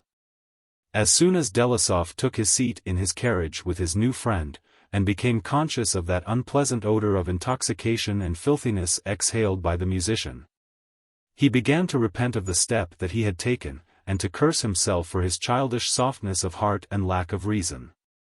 Moreover, all that Albert said was so foolish and in such bad taste, and he seemed so near a sudden state of beastly intoxication, that Delasov was disgusted. "What shall I do with him?" he asked himself. After they had been driving for a quarter of an hour, Albert relapsed into silence, took off his hat, and laid it on his knee, then threw himself into a corner of the carriage, and began to snore. The wheels crunched monotonously over the frozen snow, the feeble light of dawn scarcely made its way through the frosty windows. Delasov glanced at his companion. His long body, wrapped in his mantle, lay almost lifeless near him. It seemed to him that a long head with large black nose was swaying on his trunk. But on examining more closely he perceived that what he took to be nose and face was the man's hair, and that his actual face was lower down. He bent over, and studied the features of Albert's face. Then the beauty of his brow and of his peacefully closed mouth once more charmed him. Under the influence of nervous excitement caused by the sleepless hours of the long night and the music, Delasov, as he looked at that face, was once more carried back to the blessed world of which he had caught a glimpse once before that night. Again he remembered the happy and magnanimous time of his youth, and he ceased to repent of his rashness. At that moment he loved Albert truly and warmly, and firmly resolved to be a benefactor to him. Chapter 4.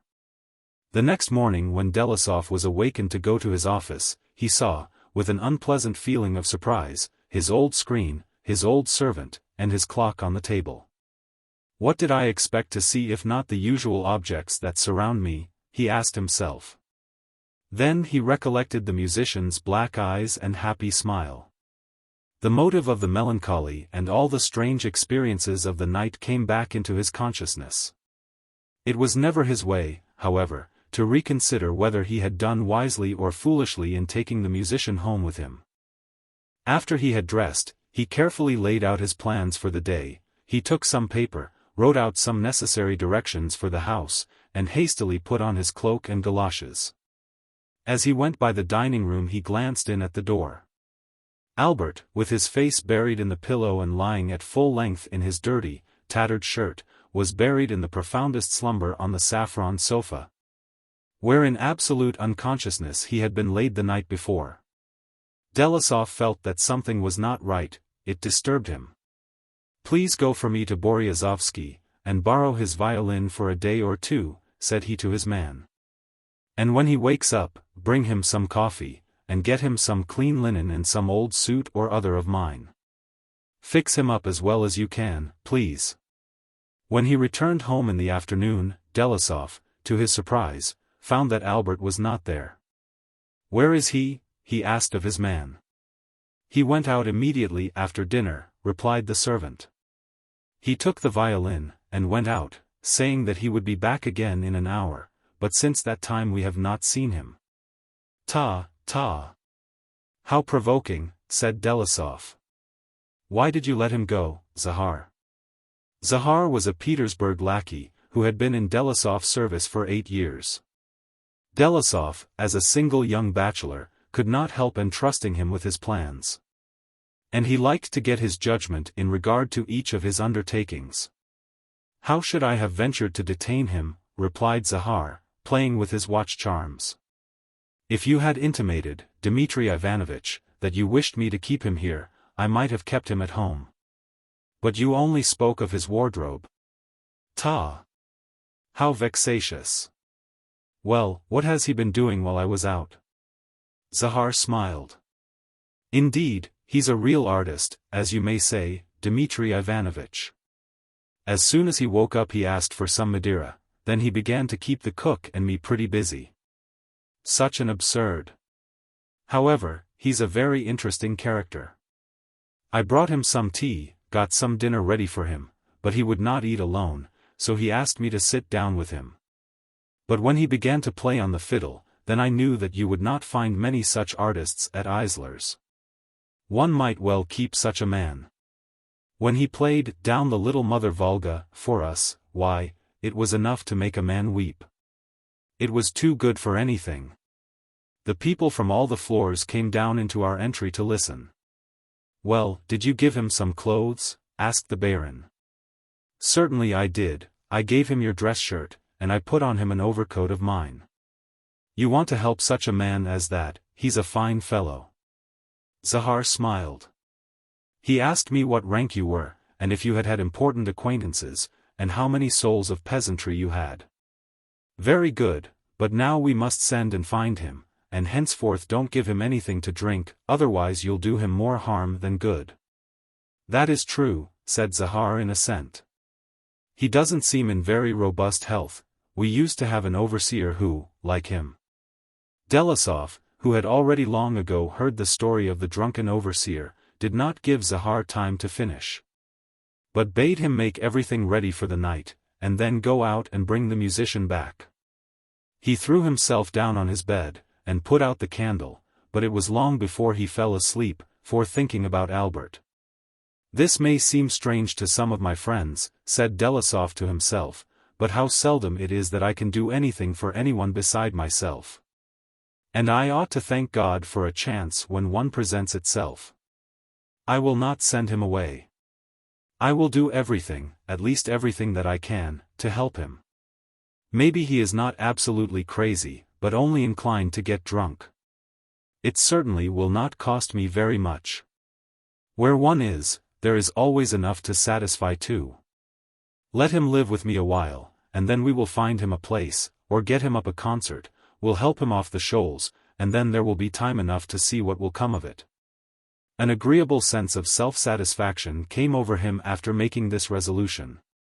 Certainly I am not a bad man, I might say I am far from being a bad man, he thought. I might go so far as to say that I am a good man, when I compare myself with others. He was just dropping off to sleep when the sound of opening doors, and steps in the anteroom, roused him again. Well, shall I treat him rather severely, he asked himself, I suppose that is best, and I ought to do it. He rang. Well, did you find him? He asked of Zahar, who answered his call. He's a poor, wretched fellow, Dmitri Ivanovitch, said Zahar, shaking his head significantly, and closing his eyes. What? Is he drunk? Very weak. Had he the violin with him? I brought it, the lady gave it to me. All right. Now please don't bring him to me tonight, let him sleep it off, and tomorrow don't under any circumstances let him out of the house. But before Zahar had time to leave the room, Albert came in. Chapter 5. You don't mean to say that you've gone to bed at this time, said Albert with a smile. I was there again, at Anna Ivanovna's. I spent a very pleasant evening. We had music, told stories, there was a very pleasant company there. Please let me have a glass of something to drink, he added, seizing a carafe of water that stood on the table, only not water. Albert was just as he had been the night before, the same lovely smiling eyes and lips, the same fresh inspired brow, and weak features. Zahar's overcoat fitted him as though it had been made for him, and the clean, tall, stiffly starched collar of the dress shirt picturesquely fitted around his delicate white neck, giving him a peculiarly childlike and innocent appearance. He sat down on Delisov's bed, smiling with pleasure and gratitude, and looked at him without speaking.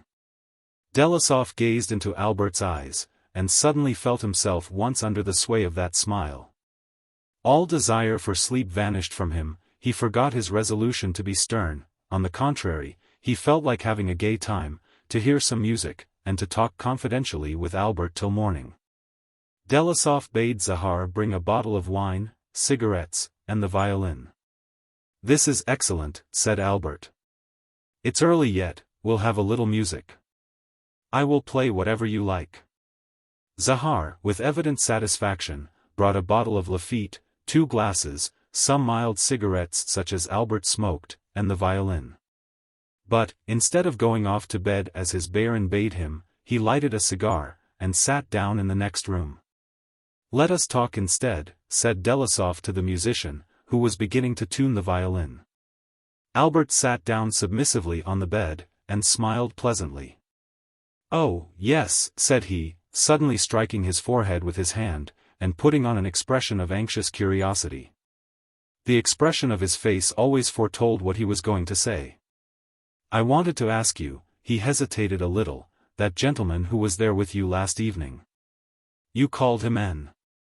Was he the son of the celebrated N? His own son, replied Delisov, not understanding at all what Albert could find of interest in him. Indeed, he exclaimed, smiling with satisfaction. I instantly noticed that there was something peculiarly aristocratic in his manners. I love aristocrats. There is something splendid and elegant about an aristocrat. And that officer who danced so beautifully, he went on to ask. He also pleased me very much, he was so gay and noble-looking. It seems he is called Adjutant N. Who? Asked Delisov. The one who ran into me when we were dancing. He must be a splendid man. No, he is a silly fellow, replied Delisov. Oh, no. It can't be, rejoined Albert hotly. There's something very, very pleasant about him. And he's a fine musician, added Albert. He played something from an opera. It's a long time since I have seen anyone who pleased me so much. Yes, he plays very well, but I don't like his playing, said Delasov, anxious to bring his companion to talk about music. He does not understand classic music, but only Donizetti and Bellini. And that's no music, you know. You agree with me, don't you? Oh, no, no. Pardon me, replied Albert with a gentle expression of vindication. The old music is music, but modern music is music too. And in the modern music there are extraordinarily beautiful things. Now, Somnambula, and the finale of Lucia, and Chopin, and Robert. I often think, he hesitated, apparently collecting his thoughts, that if Beethoven were alive, he would weep tears of joy to hear Somnambula. It's so beautiful all through. I heard Somnambula first when Viardot and Rubini were here. That was something worthwhile, he said, with shining eyes, and making a gesture with both hands, as though he were casting something from his breast. I'd give a good deal, but it would be impossible, to bring it back. Well, but how do you like the opera nowadays? Asked Delasov. Bosio is good, very good, was his reply, exquisite beyond words, but she does not touch me here, he said, pointing to his sunken chest. A singer must have passion, and she hasn't any. She is enjoyable, but she doesn't torture you. Well, how about Lablache? I heard him in Paris, in The Barber of Seville. Then he was the only one, but now he is old. He can't be an artist, he is old. Well, supposing he is old, still he is fine in Morceau d'Ensemble, said Delasov, still speaking of Lablache. Who said that he was old? Said Albert severely. He can't be old. The artist can never be old. Much is needed in an artist, but fire most of all, he declared with glistening eyes, and raising both hands in the air. And, indeed, a terrible inner fire seemed to glow throughout his whole frame. Ah, my God, he exclaimed suddenly. You don't know Petrov, do you, Petrov, the artist? No, I don't know him, replied Delasov with a smile. How I wish that you and he might become acquainted.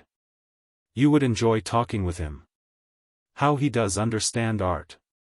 He and I often used to meet at Anna Ivanovna's, but now she is vexed with him for some reason or other.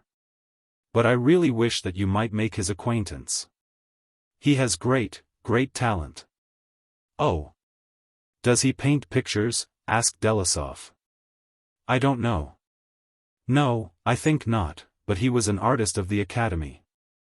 What thoughts he had. Whenever he talks, it is wonderful. Oh, Petrov has great talent, only he leads a very gay life. It's too bad, said Albert with a smile. The next moment he got up from the bed, took the violin, and began to play. Have you been at the opera lately? Asked Delasov. Albert looked round, and sighed. Ah, I have not been able to, he said, clutching his head. Again he sat down by Delasov. I will tell you, he went on to say, almost in a whisper. I can't go, I can't play there. I have nothing, nothing at all, no clothes, no home, no violin. It's a wretched life, a wretched life. He repeated the phrase. Yes, and why have I got into such a state? Why, indeed? It ought not to have been, said he, smiling. Ach! Don Juan. And he struck his head. Now let us have something to eat, said Delasov. Albert, without replying, sprang up, seized the violin, and began to play the finale of the first act of Don Juan, accompanying it with a description of the scene in the opera. Delasov felt the hair stand up on his head, when he played the voice of the dying commander. No, I cannot play tonight, said Albert, laying down the instrument. I have been drinking too much.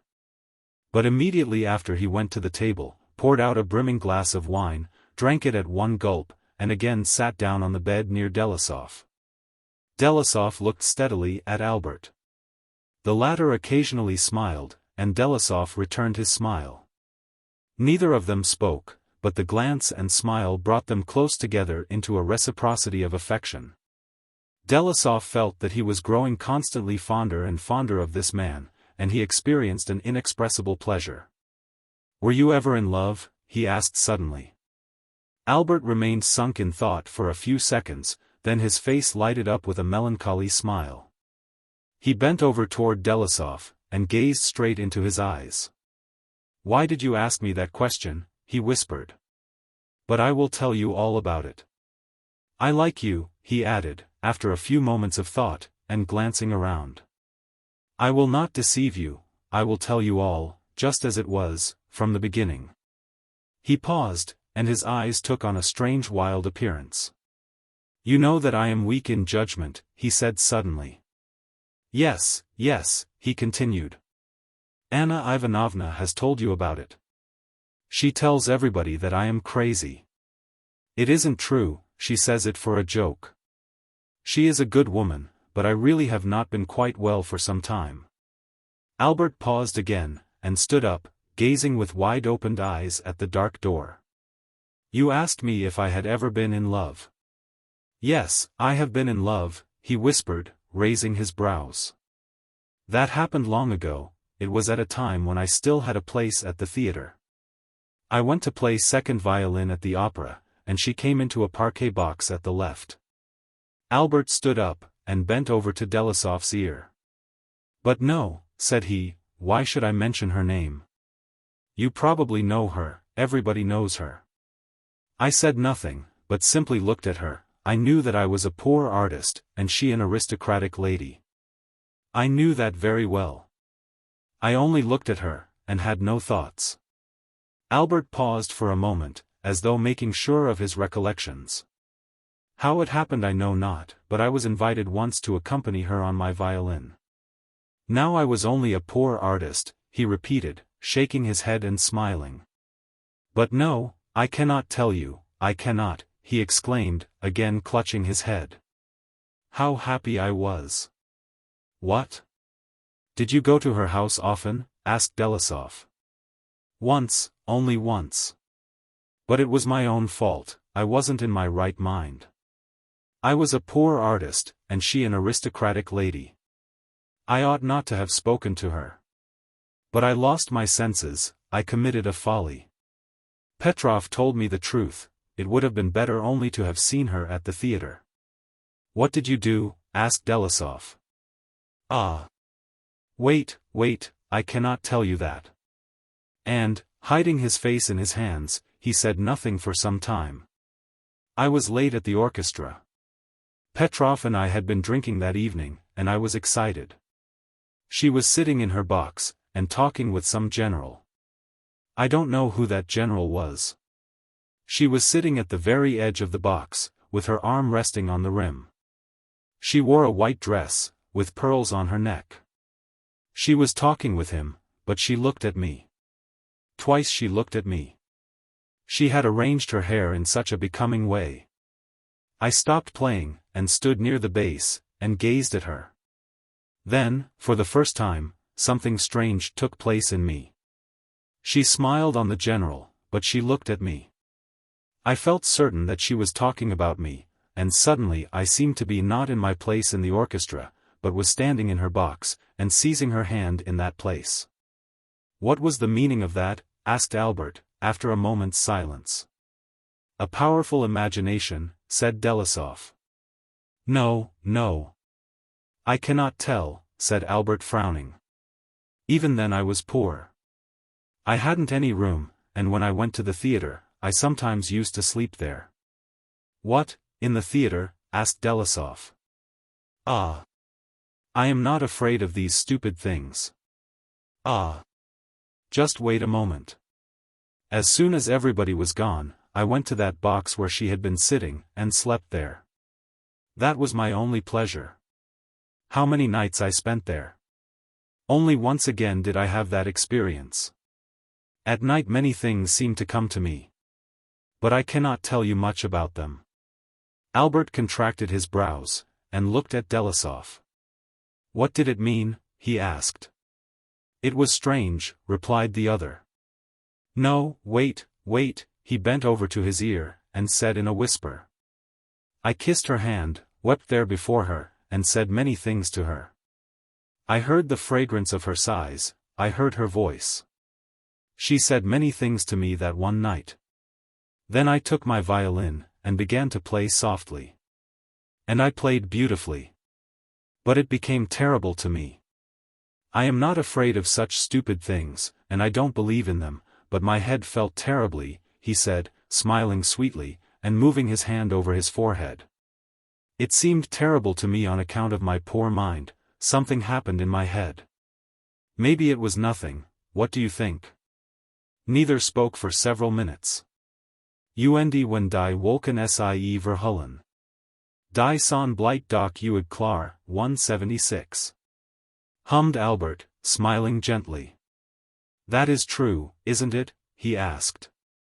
Ich auch have Gillette genossen. 177. Ah, old man Petrov. How this would have made things clear to you. Delasov, in silence and with dismay, looked at his companion's excited and colorless face.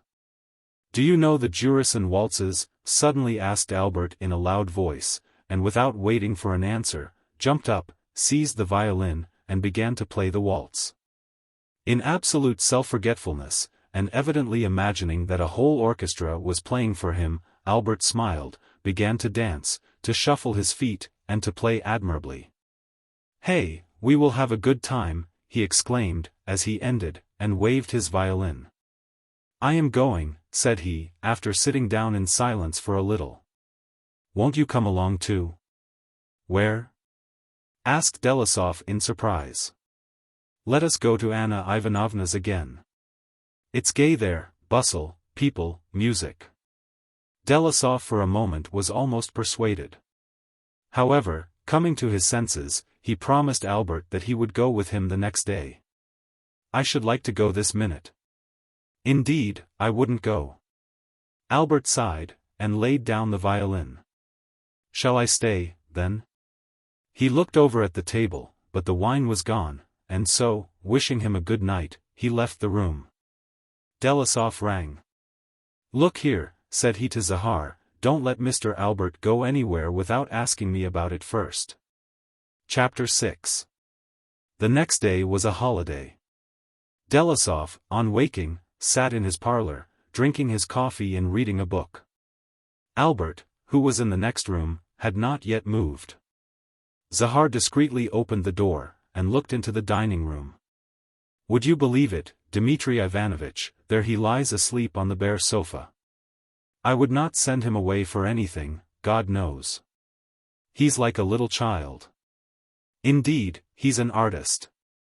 At 12 o'clock, there was a sound of yawning and coughing on the other side of the door.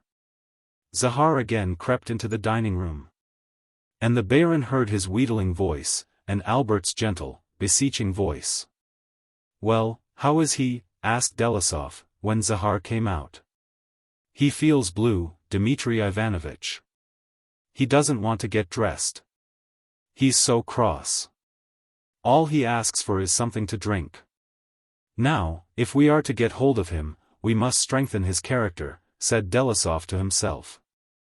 And, forbidding Zahar to give him any wine, he again devoted himself to his book, in spite of himself, however, listening all the time for developments in the dining room. But there was no movement there, only occasionally were heard a heavy chest cough and spitting. 2 hours passed. Delasov, after dressing to go out, resolved to look in upon his guest. Albert was sitting motionless at the window, leaning his head on his hands. He looked round. His face was sallow, morose, and not only melancholy but deeply unhappy. He tried to welcome his host with a smile, but his face assumed a still more woebegone expression. It seemed as though he were on the point of tears. With effort he stood up and bowed. If I might have just a little glass of simple vodka, he exclaimed with a supplicating expression. I am so weak. If you please. Coffee will be more strengthening, I would advise you. Albert's face lost its childish expression, he gazed coldly, sadly, out of the window, and fell back into the chair. Wouldn't you like some breakfast? No, thank you, I haven't any appetite. If you want to play on the violin, you will not disturb me, said Delasov, laying the instrument on the table. Albert looked at the violin with a contemptuous smile.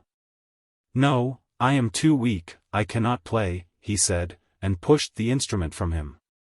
After that, in reply to all Delasov's propositions to go to the theater in the evening, or anything else, he only shook his head mournfully, and refused to speak. Delasov went out, made a few calls, dined out, and before the theater hour, he returned to his rooms to change his attire and find out how the musician was getting along. Albert was sitting in the dark anteroom, and, with his head resting on his hand, was gazing at the heated stove. He was neatly dressed, washed and combed. But his eyes were sad and vacant, and his whole form expressed even more weakness and debility than in the morning. "Well, have you had dinner, Mr. Albert?" asked Delasov. Albert nodded his head, and, after looking with a terrified expression at Delasov, dropped his eyes. It made Delasov feel uncomfortable.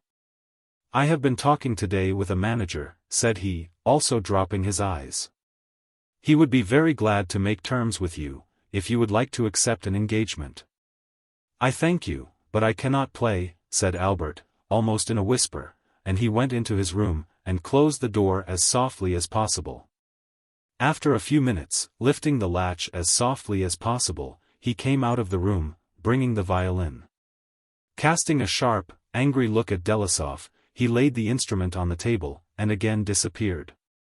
Delasov shrugged his shoulders, and smiled. "What am I to do now? Wherein am I to blame?" he asked himself. "Well, how is the musician?" was his first question when he returned home late that evening. "Bad," was Zahar's short and ringing reply. "He sighs all the time, and coughs, and says nothing at all, only he has asked for vodka 4 or 5 times, and once I gave him some. How can we avoid killing him this way, Dmitri Ivanovitch?" That was the way the overseer. "Well, hasn't he played on the fiddle? Didn't even touch it. I took it to him, twice, well, he took it up slowly, and carried it out," said Zahar with a smile. "Do you still bid me refuse him something to drink? Don't give him anything today, we'll see what'll come of it. What is he doing now?" "He has shut himself into the parlor." Delasov went into his library, took down a few French books, and the Testament in German. "Put these books tomorrow in his room, and look out, don't let him get away," said he to Zahar. The next morning Zahar informed his barin that the musician had not slept a wink all night. He kept walking up and down his rooms, and going to the sideboard to try to open the cupboard and door. But everything, in spite of his efforts, remained locked. Zahar told how, while he was going to sleep, he heard Albert muttering to himself in the darkness and gesticulating. Each day Albert grew more gloomy and taciturn. It seemed as though he were afraid of Delasov, and his face expressed painful terror whenever their eyes met. He did not touch either book or violin, and made no replies to the questions put to him. On the third day after the musician came to stay with him, Delasov returned home late in the evening, tired and worried. He had been on the go all day, attending to his duties. Though they had seemed very simple and easy, yet, as is often the case, he had not made any progress at all, in spite of his strenuous endeavors. Afterwards he had stopped at the club, and lost at whist. He was out of spirits. "Well, God be with him," he replied to Zahar, who had been telling him of Albert's pitiable state. "Tomorrow I shall be really worried about him.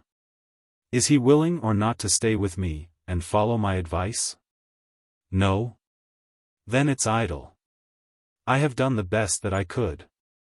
That's what comes of trying to be a benefactor to people," said he to himself. "I am putting myself to inconvenience for him. I have taken this filthy creature into my rooms, which keeps me from receiving strangers in the morning. I work and trot. And yet he looks upon me as some enemy who, against his will, would keep him in pound. But the worst is, that he is not willing to take a step in his own behalf. That's the way with them all."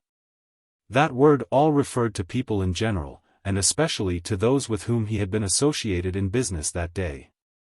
But what is to be done for him now? What is he contemplating? Why is he melancholy? Is he melancholy on account of the debauch from which I rescued him? On account of the degradation in which he has been? The humiliation from which I saved him? Can it be that he has fallen so low that it is a burden for him to look on a pure life? No, this was a childish action, reasoned Delasov. Why should I undertake to direct others, when it is as much as I can do to manage my own affairs? The impulse came over him to let him go immediately, but after a little deliberation he postponed it till the morning. During the night Delasov was aroused by the noise of a falling table in the anteroom, and the sound of voices and stamping feet. "Just wait a little, I will tell Dmitri Ivanovitch," said Zahar's voice. Albert's voice replied passionately and incoherently. Delasov leaped up, and went with a candle into the anteroom. Zahar in his nightdress was standing against the door. Albert in cap and alma viva was trying to pull him away, and was screaming at him in a pathetic voice. "You have no right to detain me. I have a passport, I have not stolen anything from you. You must let me go. I will go to the police." "I beg of you, Dmitri Ivanovitch," said Zahar, turning to his barin, and continuing to stand guard at the door. "He got up in the night, found the key in my overcoat pocket, and he has drunk up the whole decanter of sweet vodka. Was that good? And now he wants to go. You didn't give me orders, and so I could not let him out." Albert, seeing Delasov, began to pull still more violently on Zahar. "No one has the right to detain me. He cannot do it," he screamed, raising his voice more and more. "Let him go, Zahar," said Delasov. "I do not wish to detain you, and I have no right to, but I advise you to stay till tomorrow," he added, addressing Albert. "No one has the right to detain me." "I am going to the police," screamed Albert more and more furiously, addressing only Zahar, and not heeding Delasov. "Guard," he suddenly shouted at the top of his voice. "Now, what are you screaming like that for?" "You see you are free to go," said Zahar, opening the door. Albert ceased screaming. "How did they dare? They were going to murder me." "No," he muttered to himself as he put on his galoshes. Not offering to say goodbye, and still muttering something unintelligible, he went out of the door. Zahar accompanied him to the gate, and came back. "Thank the Lord, Dmitri Ivanovitch. Any longer would have been a sin," said he to his barin. "And now we must count the silver." Delasov only shook his head, and made no reply. There came over him a lively recollection of the first 2 evenings which he and the musician had spent together. He remembered the last wretched days which Albert had spent there. And above all he remembered the sweet but absurd sentiment of wonder, of love, and of sympathy, which had been aroused in him by the very first sight of this strange man, and he began to pity him. What will become of him now, he asked himself. Without money, without warm clothing, alone at midnight. He thought of sending Zahar after him, but now it was too late. "Is it cold outdoors?" he asked. "A healthy frost, Dmitri Ivanovitch," replied the man. "I forgot to tell you that you will have to buy some more firewood to last till spring." "But what did you mean by saying that it would last?" Chapter 7. Out of doors it was really cold. But Albert did not feel it, he was so excited by the wine that he had taken and by the quarrel. As he entered the street, he looked around him, and rubbed his hands with pleasure.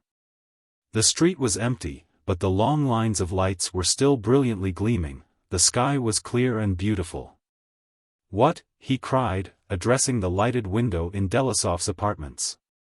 And then thrusting his hands in his trousers pockets under his coat, and looking straight ahead, he walked with heavy and uncertain steps straight up the street.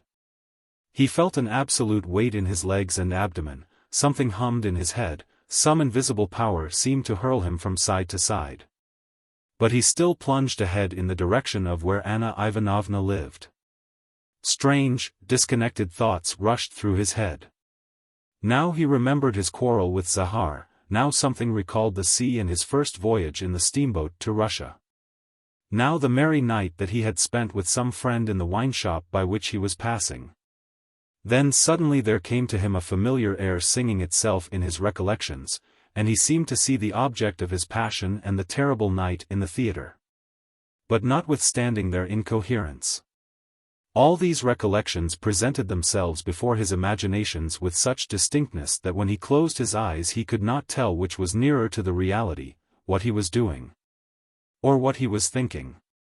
He did not realize and he did not feel how his legs moved, how he staggered and hit against a wall, how he looked around him, and how he made his way from street to street. As he went along the Little Morskaya, Albert tripped and fell. Collecting himself in a moment, he saw before him some huge and magnificent edifice, and he went toward it. In the sky not a star was to be seen, nor sign of dawn, nor moon, neither were there any streetlights there, but all objects were perfectly distinguishable. The windows of the edifice, which loomed up at the corner of the street, were brilliantly lighted, but the lights wavered like reflections. The building kept coming nearer and nearer, clearer and clearer, to Albert. But the lights vanished the moment that Albert entered the wide portals. Inside it was dark. He took a few steps under the vaulted ceiling, and something like shades glided by and fled at his approach. Why did I come here, wondered Albert. But some irresistible power dragged him forward into the depths of the immense hall. There stood some lofty platform, and around it in silence stood what seemed like little men. Who is going to speak? Asked Albert. No one answered, but someone pointed to the platform. There stood now on the platform a tall, thin man, with bushy hair and dressed in a variegated gown. Albert immediately recognized his friend Petrov. How strange! What is he doing here? Said Albert to himself. No, brethren, said Petrov, pointing to something, you did not appreciate the man while he was living among you, you did not appreciate him. He was not a cheap artist, not a merely mechanical performer, not a crazy, ruined man. He was a genius, a great musical genius, who perished among you unknown and unvalued. Albert immediately understood of whom his friend was speaking, but not wishing to interrupt him, he hung his head modestly. He, like a sheaf of straw, was wholly consumed by the sacred fire which we all serve, continued the voice. But he has completely fulfilled all that God gave him. Therefore he ought to be considered a great man. You may despise him, torture him, humiliate him, continued the voice, more and more energetically, but he has been, is, and will be immeasurably higher than you all. He is happy, he is good. He loved you all alike, or cared for you, it is all the same, but he has served only that with which he was so highly endowed. He loved one thing, beauty, the only infinite good in the world. Oh, yes, what a man he is! Fall all of you before him. On your knees, cried Petrov in a thundering voice. But another voice mildly answered from another corner of the hall. I do not wish to bow my knee before him, said the voice. Albert instantly recognized Delisov. Why is he great? And why should we bow before him? Has he conducted himself in an honorable and righteous manner? Has he brought society any advantage? Do we not know how he borrowed money, and never returned it? How he carried off a violin that belonged to a brother artist, and pawned it?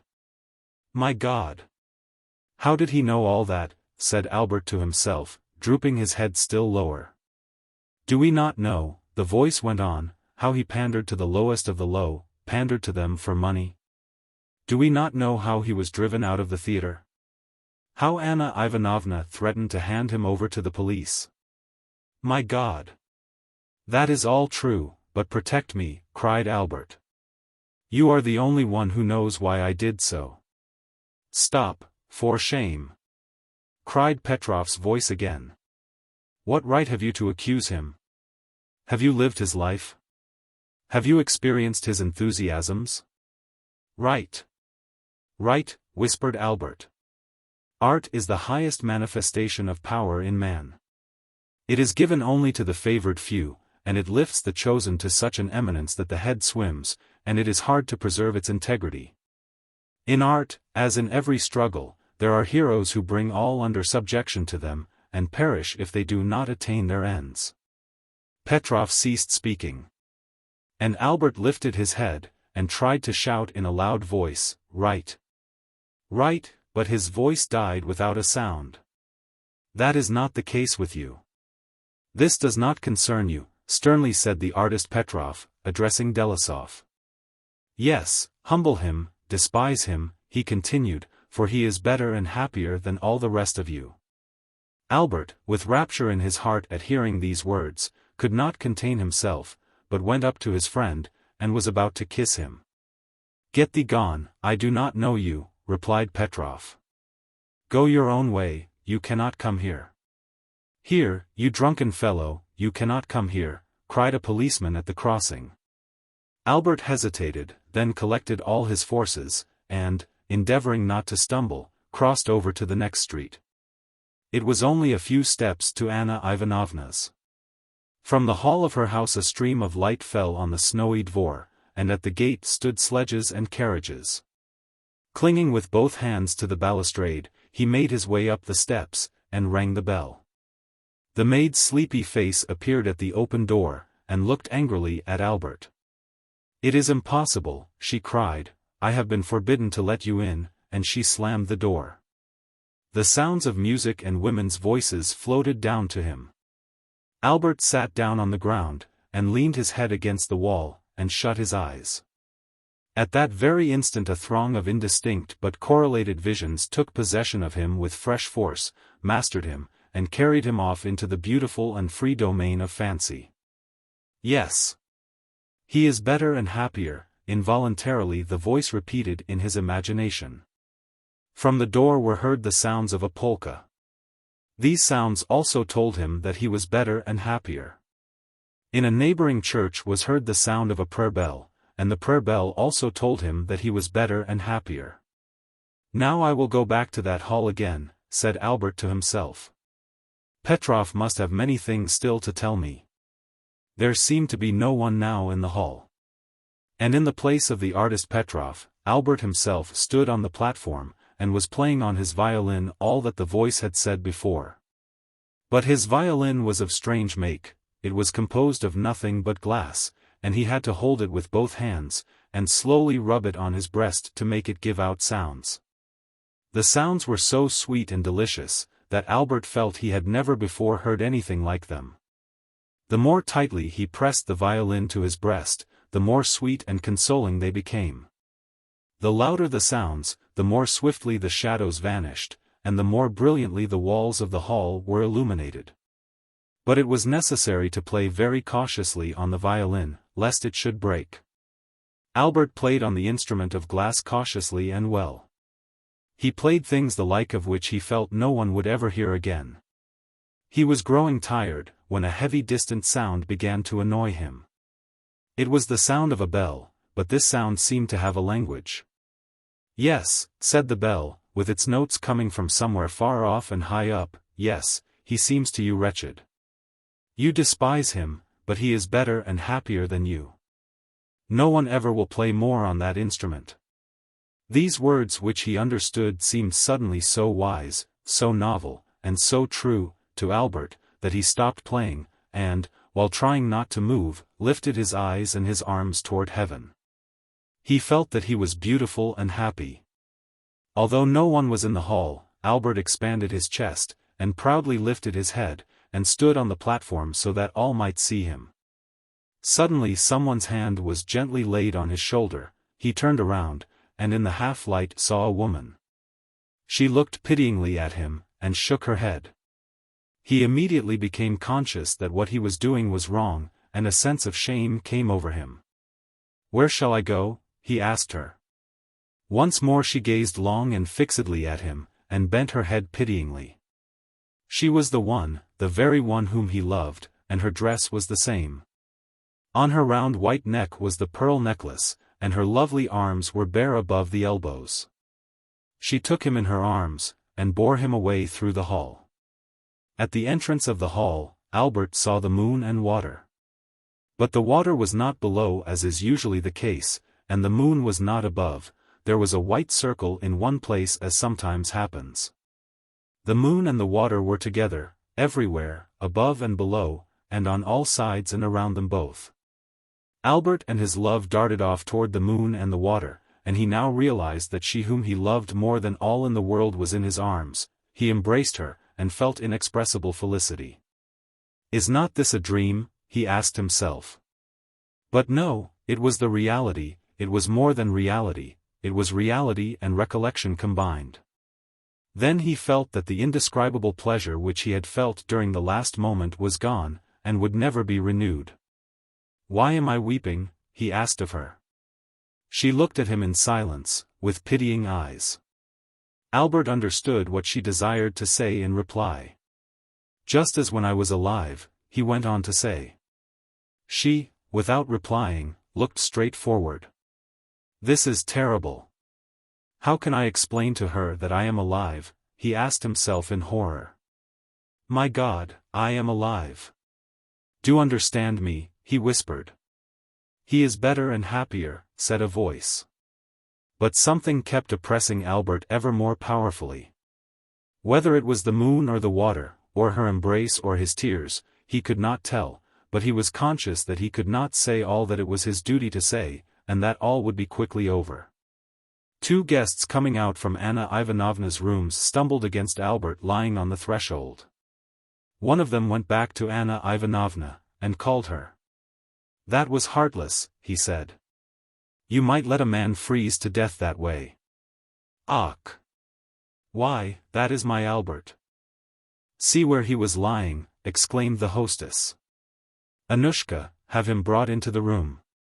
Find a place for him somewhere, she added, addressing the maid. Oh! I am alive, why do you bury me? Muttered Albert, as they brought him unconscious into the room. Two Hussars. A story. Early in the 19th century, in the days when there were no railways or macadamized roads, no gaslight, no stearine candles, no low couches with spring cushions, no unvarnished furniture, no disillusioned youths with eyeglasses, no liberal women philosophers, nor any charming dames aux camellias, of whom there are so many in our times.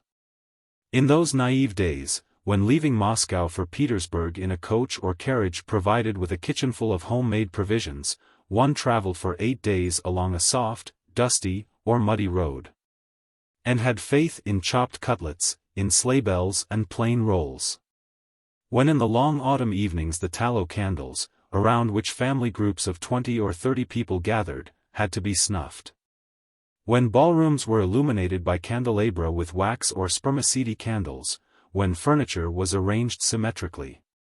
When our fathers were still young, and proved it not only by the absence of wrinkles and gray hair, but by fighting duels for the sake of a woman and by rushing from the opposite corner of a room to pick up a bit of a handkerchief dropped purposely or accidentally. When our mothers wore short-waisted dresses and enormous sleeves, and decided family affairs by casting lots. When the charming dames aux camellias hid from the light of day, in the naive days of Freemasons' lodges, 178 Martinists, 179 and Tugendbuns. 180 the days of Miloradovich's 181 and Davidoff's 182 and Paushkin's, a meeting of landed proprietors was held at the government town of K, and the nobility 183 elections were over. Chapter 1. Well, never mind, the saloon will do, said a young officer wearing a fur cloak and hussar's cap, who had just got out of a post-sledge and was entering the best hotel in the town of K. The meeting, Your Excellency, is enormous, said the boots, who had already managed to learn from the orderly that the hussar's name was Count Turban, and therefore addressed him as, Your Excellency. The proprietress of Afremovo with her daughters has said she will leave this evening, so no. 11 will be at your disposal as soon as they go, continued the boots, stepping softly before the count along the passage, and continually looking back. In the general saloon, at a little table under the blackened full-length portrait of the Emperor Alexander I, several men, probably belonging to the local nobility, sat drinking champagne. And at one side sat some travelers, tradesmen in blue, fur-lined cloaks. Entering the room and calling in Blucher, a gigantic grey mastiff he had brought with him, the Count threw off his cloak, the collar of which was still covered with hoarfrost, called for vodka. Sat down in his blue satin Cossack jacket at the table, and entered into conversation with the gentleman sitting there. The handsome, open countenance of the newcomer immediately predisposed them in his favor, and they offered him a glass of champagne. The Count first drank a glass of vodka, and then ordered another bottle of champagne to treat his new acquaintances. The sledge driver came in to ask for a tip. "Sashka!" shouted the Count, "give him something." The driver went out with Sashka, but came back again with the money in his hand. "Look here, Yar Zealance, haven't I done my very best for Yar honor? Didn't you promise me half a ruble, and he's only given me a quarter? Sashka, give him a ruble." Sashka cast down his eyes and looked at the driver's feet. "He's had enough," he said, in a bass voice. "And besides, I have no more money." The Count drew from his pocketbook the 2 5-ruble notes which were all that was in it, and gave one of them to the driver, who kissed his hand and went off. "I've run it pretty close," said the Count. "These are my last 5 rubles. "Real Hussar fashion, Count," said one of the nobles, who from his mustache, voice, and a certain energetic freedom about the legs, was evidently a retired cavalryman. "Are you staying here some time, Count? I must get some money. I should not have stayed here at all but for that. And there are no rooms to be had, devil take them, in this cursed pub." "Permit me, Count," said the cavalryman, "will you not join me? My room is number 7. If you do not mind, just for the night. And then you'll stay a couple of days with us? It happens that the Maréchal de la Noblesse is just giving a ball tonight. You would make him very happy by going." "Yes, Count, do stay," said another, a handsome young man. "You have surely no reason to hurry away.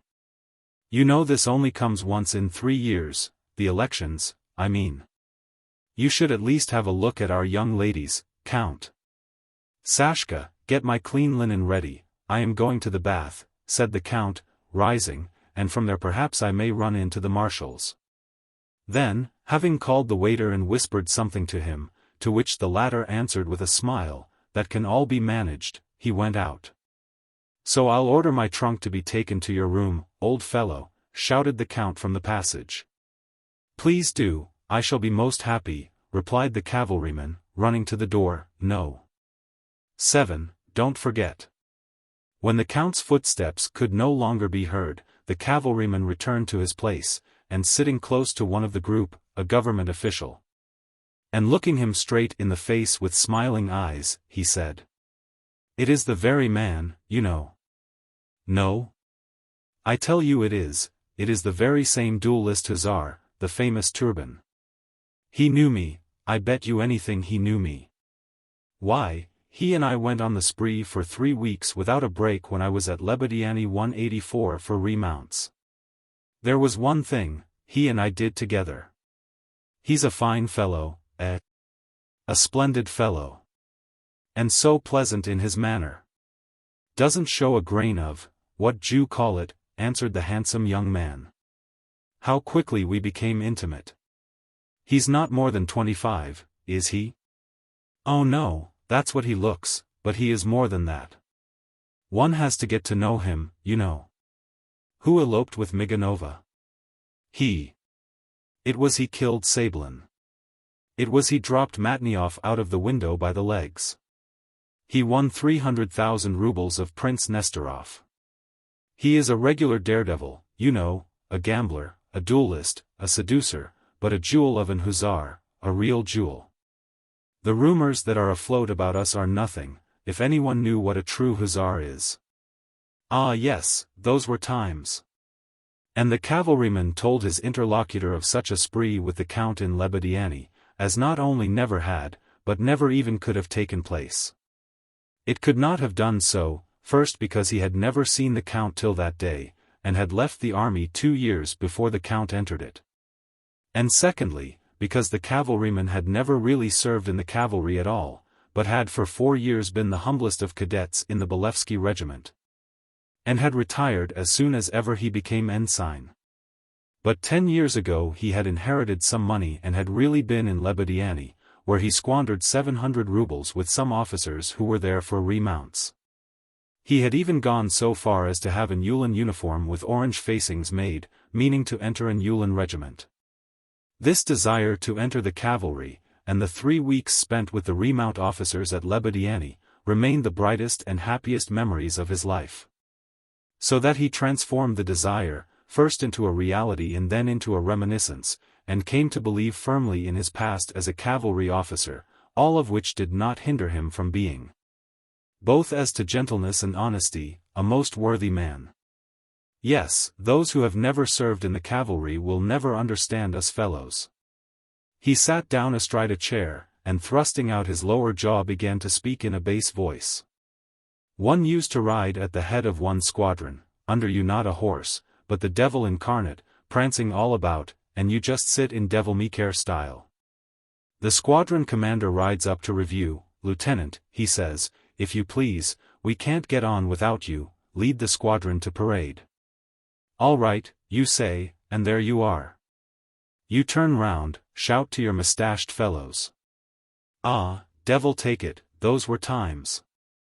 The count returned from the bath very red and with wet hair, and went straight to No. 7, where the cavalryman was already sitting in his dressing gown, smoking a pipe and considering with pleasure, and not without some apprehension, the happiness that had befallen him of sharing a room with the celebrated Turban.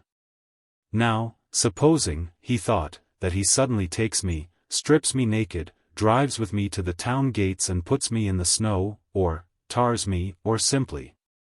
But no, he consoled himself. He won't do it to a comrade. Sashka, feed Blucher, shouted the count. Sashka, who had taken a tumbler of vodka to refresh himself after the journey, and was decidedly tipsy, came in. What, already? You've been drinking, rascal. Feed Blucher. He won't starve anyhow, see how sleek he is, answered Sashka, stroking the dog. Silence. Be off and feed him. You want the dog to be fed, but when a man drinks a glass you reproach him. Hey! I'll thrash you!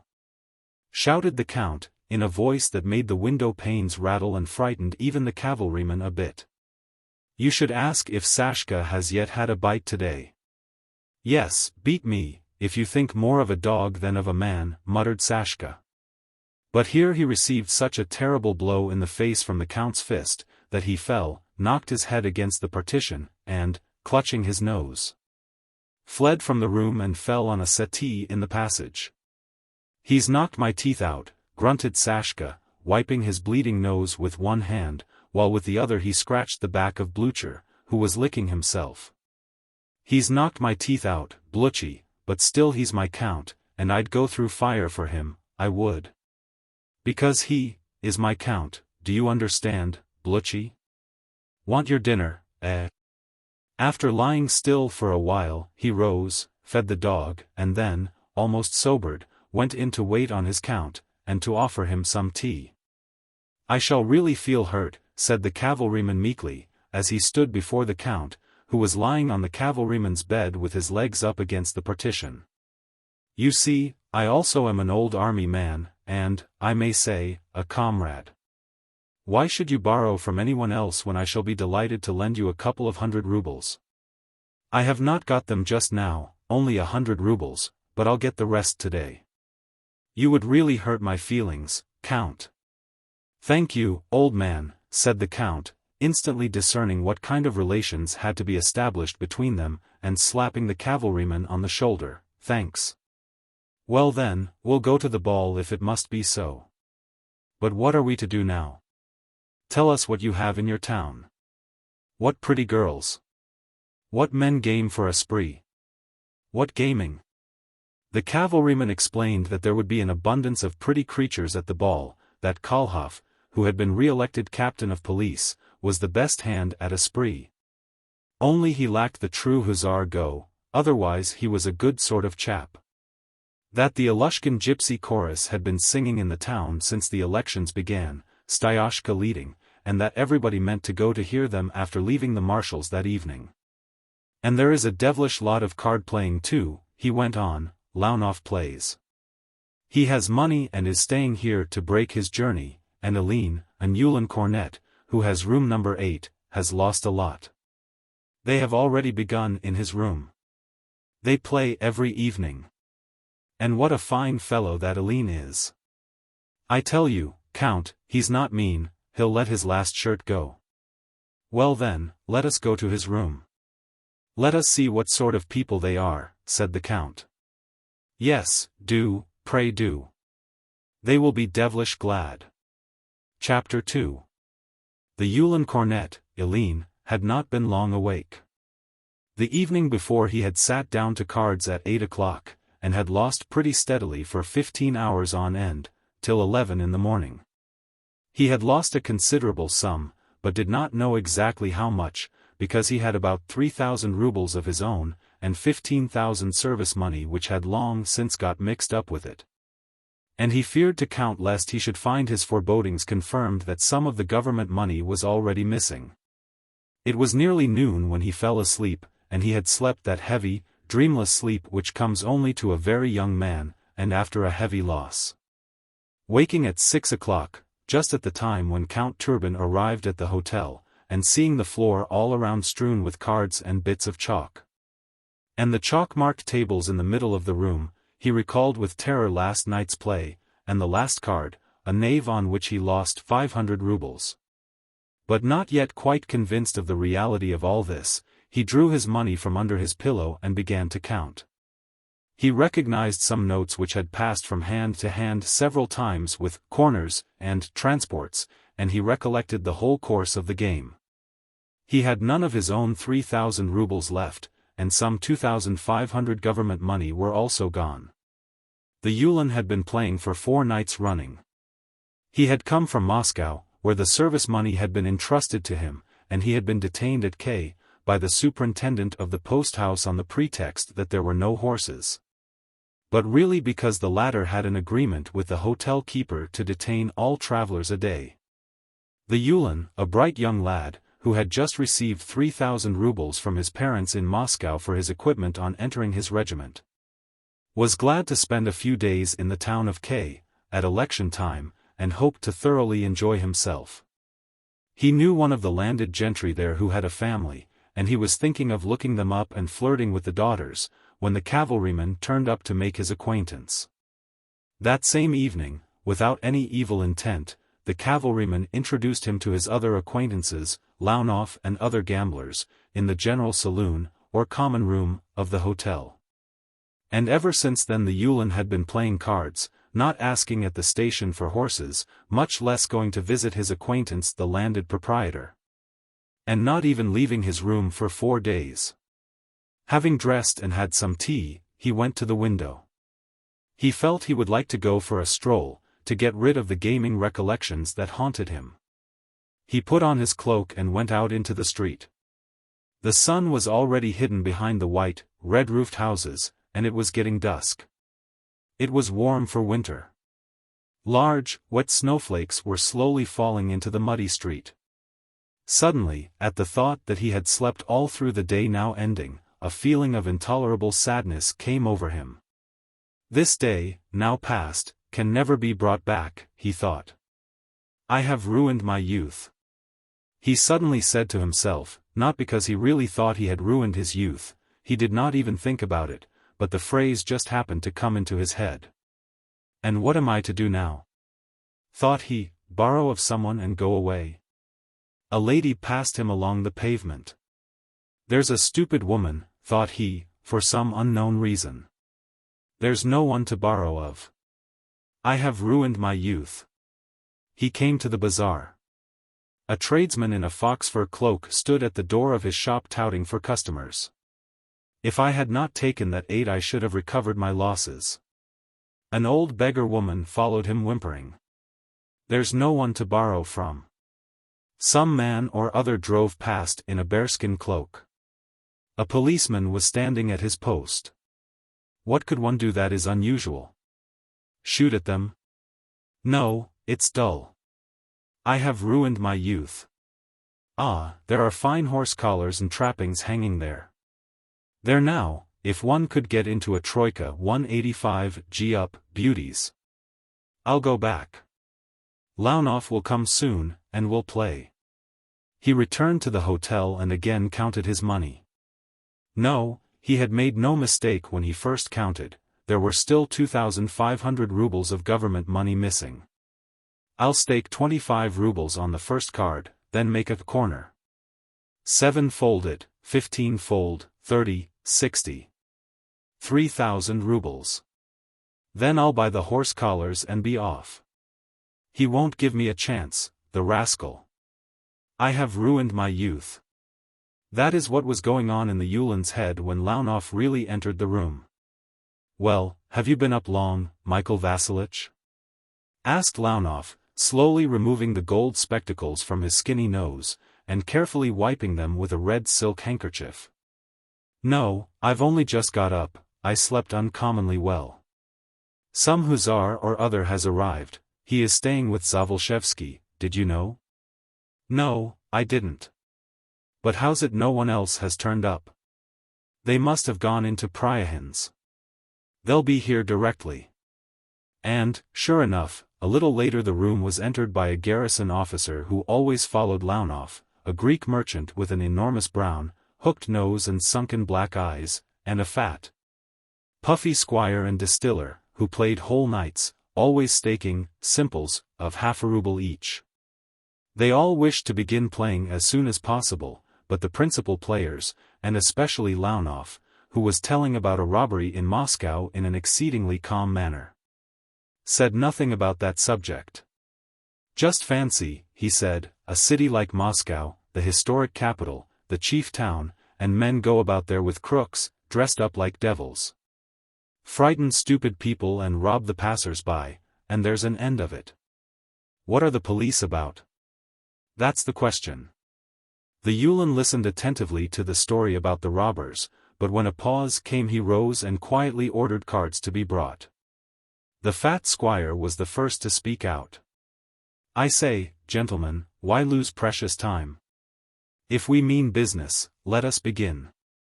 Yes, you walked off with a pile of half rubles last night, so you like it, said the Greek.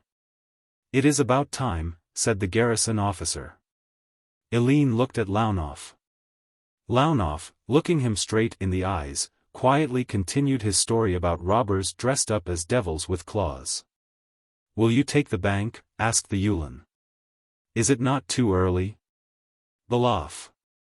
Shouted the Ulan, blushing for some unknown reason, bring me some dinner, I have not had anything to eat yet, gentlemen, and a bottle of champagne and some cards. At this moment the Count and Zavolshevsky entered. It turned out that Turban and Helene belonged to the same division. They took to one another at once, clinked glasses, drank champagne together, and were on intimate terms in 5 minutes. The Count seemed to like Helene very much. He looked smilingly at him and teased him about his youthfulness.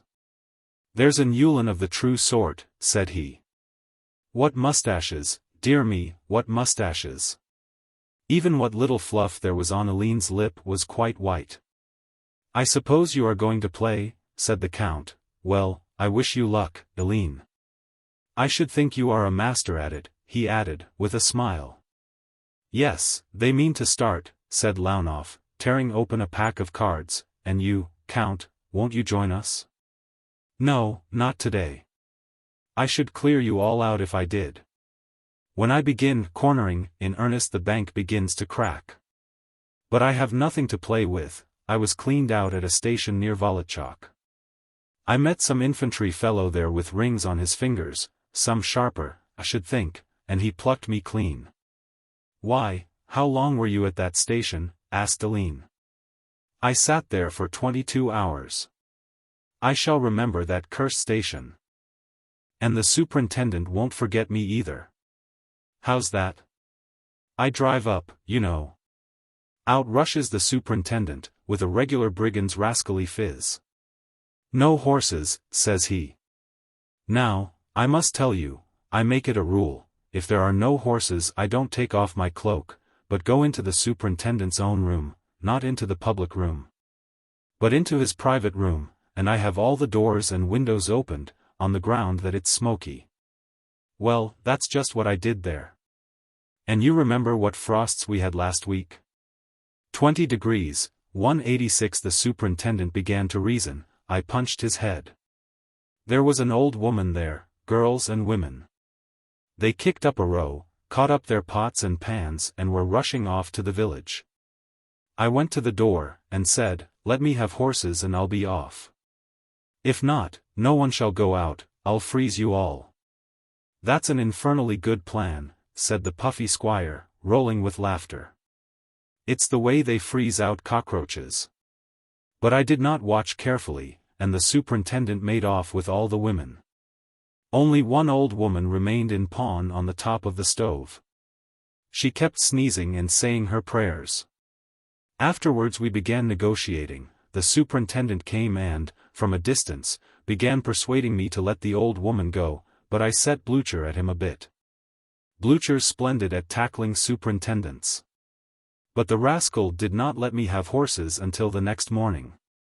Then that infantry fellow came along. I joined him in the other room, and we began to play. You have seen Blücher? Blücher. Phew. Blücher rushed in. The players condescendingly paid him some attention, though it was evident they wished to attend to quite other matters.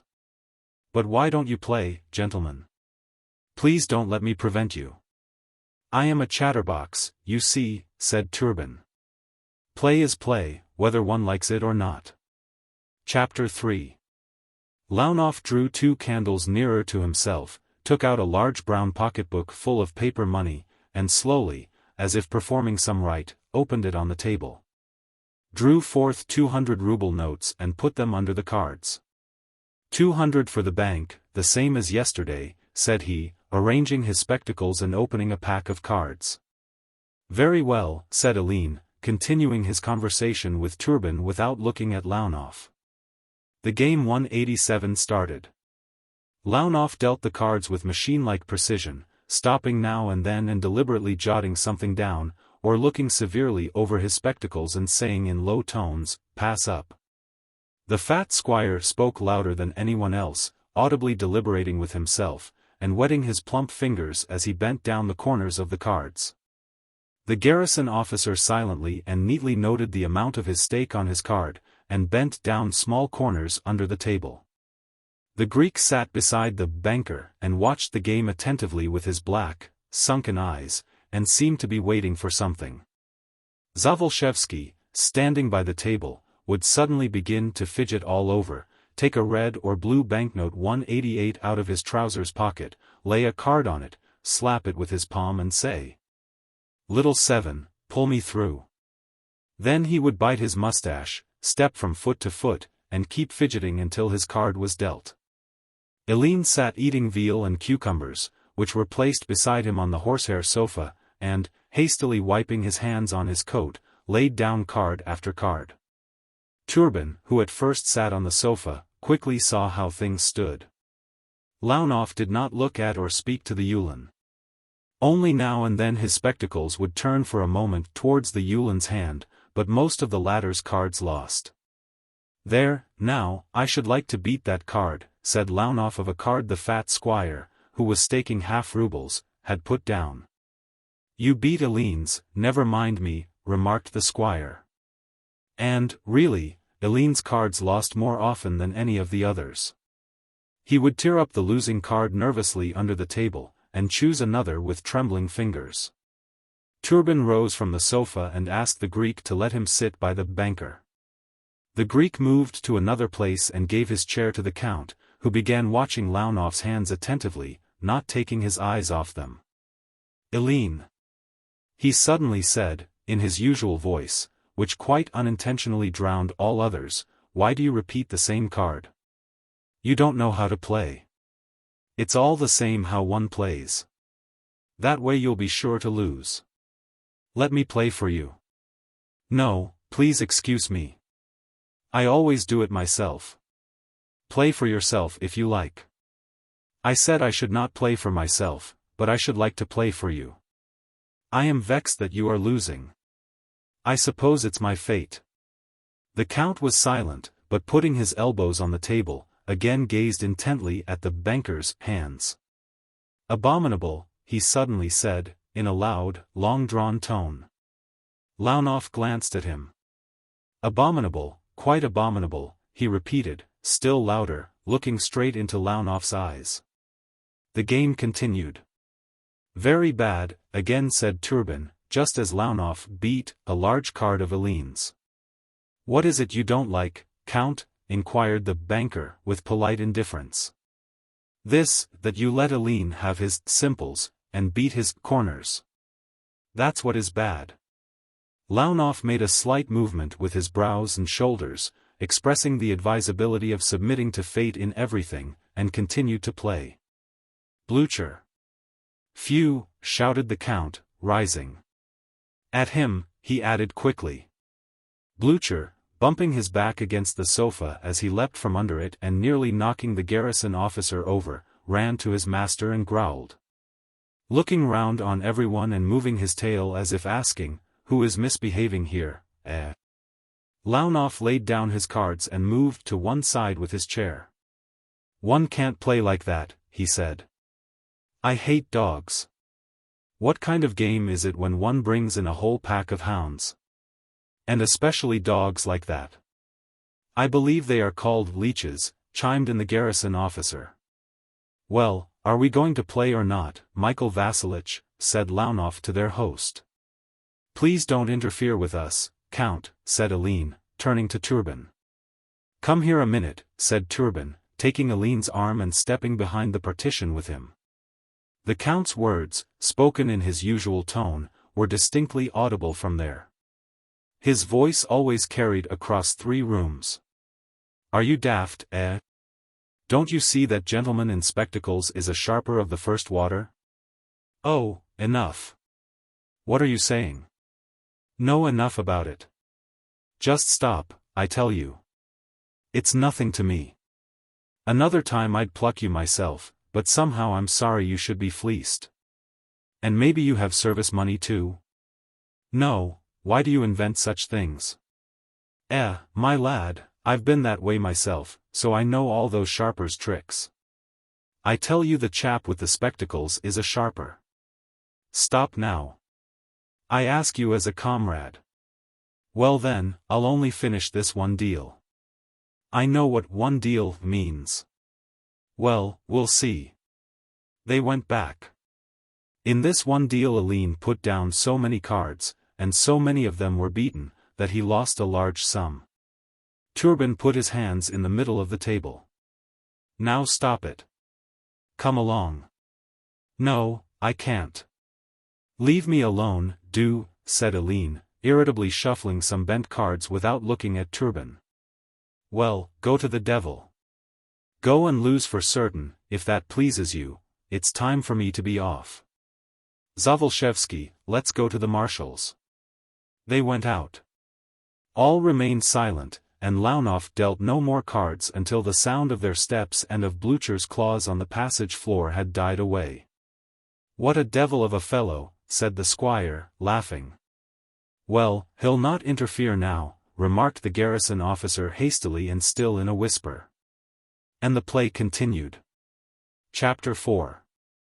The band, composed of serfs of the marshals, standing in the pantry, cleared out for the occasion, with their coat sleeves turned up ready, had, at a given signal, struck up the old polonaise. Alexander Elizabeth, and by the bright, soft light of the wax candles a governor-general of Catherine's days, with a star on his breast, arm in arm with the marshal's skinny wife. The marshal arm in arm with the governor's wife, and the rest of the local grandees with their partners in various combinations and variations, had begun slowly gliding over the parquet floor of the large dancing room, when Zavalshevsky entered, wearing a blue swallowtail coat with an enormous collar, puffs on the shoulders, stockings and pumps on his feet, and spreading a strong smell of the jasmine perfume with which his mustaches, the facings of his coat, and his handkerchief were abundantly sprinkled. The handsome hussar who came with him wore tight-fitting, light blue riding breeches, and a gold-embroidered scarlet coat to which a Vladimir cross and a medal of 1812189 were fastened. The count was not tall, but exceedingly well-formed. His clear blue and wonderfully brilliant eyes, and rather large, tightly curled, light brown head of hair, gave a remarkable character to his beauty. His arrival at the ball was expected. The handsome young man who had seen him at the hotel had already prepared the marshal for it. The impressions created by the news were various, but generally not altogether pleasant. "It's not unlikely the youngster will hold one up to ridicule," was the opinion of the old women and of the men. "What if he should run away with me?" was more or less in the minds of the younger ladies, married or unmarried. As soon as the polonaise was over, and the couples, after bowing to one another, had separated, the women to the women and the men to the men, Zavalshevsky, proud and happy, introduced the count to their hostess. The marshal's wife, feeling an inner trepidation lest this hussar should treat her in some scandalous manner before everybody, turned away haughtily and contemptuously as she said, "Very pleased. I hope you will dance," and then gave him a distrustful look that said, "Now, if you offend a woman it will show me that you are a perfect villain." The count, however, soon conquered her prejudices by his amiability, attentive manner, and handsome, gay appearance. So that 5 minutes later the face of the marshal's wife expressed to all present, "I know how to manage such gentlemen, he has at once understood with whom he has to deal. And now he'll be charming to me for the rest of the evening." However, at that moment the governor of the town, who had known the count's father, came up to him and very affably took him aside to chat. And this still further calmed the provincial public and raised the count in its estimation. After that Zavalshevsky introduced the count to his sister, a plump young widow whose large black eyes had stared at the count from the moment he entered. The count asked her to dance the valse which the band had just commenced, and finally dispersed the general prejudice by the masterly way he danced. "What a splendid dancer!" said a fat landed proprietress, watching the legs in the blue breeches as they fitted across the room, and mentally counting 1, 2, 3, 1, 2, 3, "Splendid." "There he goes, jig, jig, jig," said another, a visitor in the town whom the local society did not consider genteel. "How does he manage not to entangle his spurs? Wonderfully clever." The count eclipsed the 3 best dancers of the government by his artistic dancing, the tall, fair governor's adjutant, noted for the rapidity with which he danced, and for holding his partner very close to himself. The cavalryman, famous for the graceful, swaying motion with which he valsed, and for the frequent but light tapping of his heels.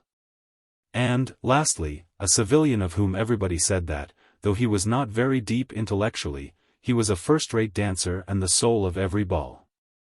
In fact, from the very beginning of a ball this civilian would ask each lady in turn, in the order in which they sat, to dance 190 and never stopped for a minute except occasionally to wipe with a very wet cambric handkerchief the perspiration from his weary but pleased face. The count eclipsed them all, and danced with the 3 principal ladies, the tall one, rich, handsome, and stupid, the middle-sized one, thin and not very pretty, but splendidly dressed, and the little one, plain, but very clever. He danced with others too, with all the pretty ones, and there were many of them. But it was the little widow, Zavalshevsky's sister, that pleased the count best. With her he danced a quadrille, an écossaise, and a mazurka. He began, when they were sitting down during the quadrille, by paying her many compliments and comparing her to Venus and to Diana, and to a rose and to some other flower. But all these compliments only made the widow bend her white neck, cast down her eyes and look at her white muslin dress, or pass her fan from hand to hand. When she said, "Don't, you are only joking, Count," and other words to that effect, there was a note of such naive simple-mindedness and such funny silliness in her slightly guttural voice that, looking at her, it really seemed that this was not a woman but a flower, and not a rose, but some wild, rosy-white, gorgeous, scentless flower that had grown all alone out of a snowdrift in some very remote land. The combination of naivete and absence of conventionality, with her fresh beauty, created such a peculiar impression on the Count that several times during the intervals of conversation, when gazing silently into her eyes or at the beautiful outline of her neck and arms, the desire to seize her in his arms and to cover her with kisses came into his mind with such force that he had to make a serious effort to resist it. The widow noticed with pleasure the effect she was producing. Yet something in the Count's behavior began to frighten and excite her, though the young Hussar, in spite of his insinuating amiability, was respectful to a degree which in our days would be considered maudlin. He ran to fetch almond milk for her, picked up her handkerchief, snatched a chair, to hand it her more quickly, from the hands of a scrofulous young squire who was also dancing attendance on her. And so on. When he noticed that the society attentions of the day had little effect on the lady, he tried to amuse her by telling her funny stories, and assured her that he was ready to stand on his head, to crow like a cock, to jump out of the window, or to plunge into the water through a hole in the ice, if she ordered him to do so. This proved quite a success. The widow brightened up and burst into peals of laughter, showing lovely white teeth, and was quite satisfied with her partner. The Count liked her more and more every minute, so that by the end of the quadrille, he was seriously in love with her. When, after the quadrille was over, her 18-year-old adorer of long standing came up to the widow, it was the same scrofulous young man from whom Turban had snatched the chair. The son of the richest local landed proprietor, and not yet in government service, she received him with extreme coolness, and did not show 1/10 of the confusion she had experienced with the Count. "Well, you are a fine fellow," she said, looking all the time at Turban's back, and unconsciously considering how many yards of gold cord it had taken to trim his whole jacket. "You are a good one, you promised to call and fetch me for a drive and to bring me some comfits. And I did come, Anna Fyodorovna, but you had already gone, and I left some of the very best comfits for you," said the young man, who, despite his tallness, spoke in a very high-pitched voice. "You'll always find excuses. I don't want your bonbons. Please don't imagine. I see, Anna Fyodorovna, that you have changed towards me, and I know why. But it's not right," he added, evidently unable to finish his speech because of some strong inward agitation which made his lips quiver in a very rapid and strange manner. Anna Fyodorovna did not listen to him, but continued to follow Turban with her eyes.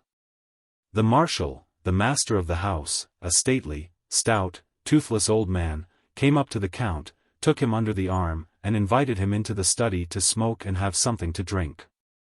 As soon as Turban left the room, Anna Fyodorovna felt there was absolutely nothing to do there, and went out into the dressing-room arm in arm with a friend of hers, a bony, elderly maiden lady.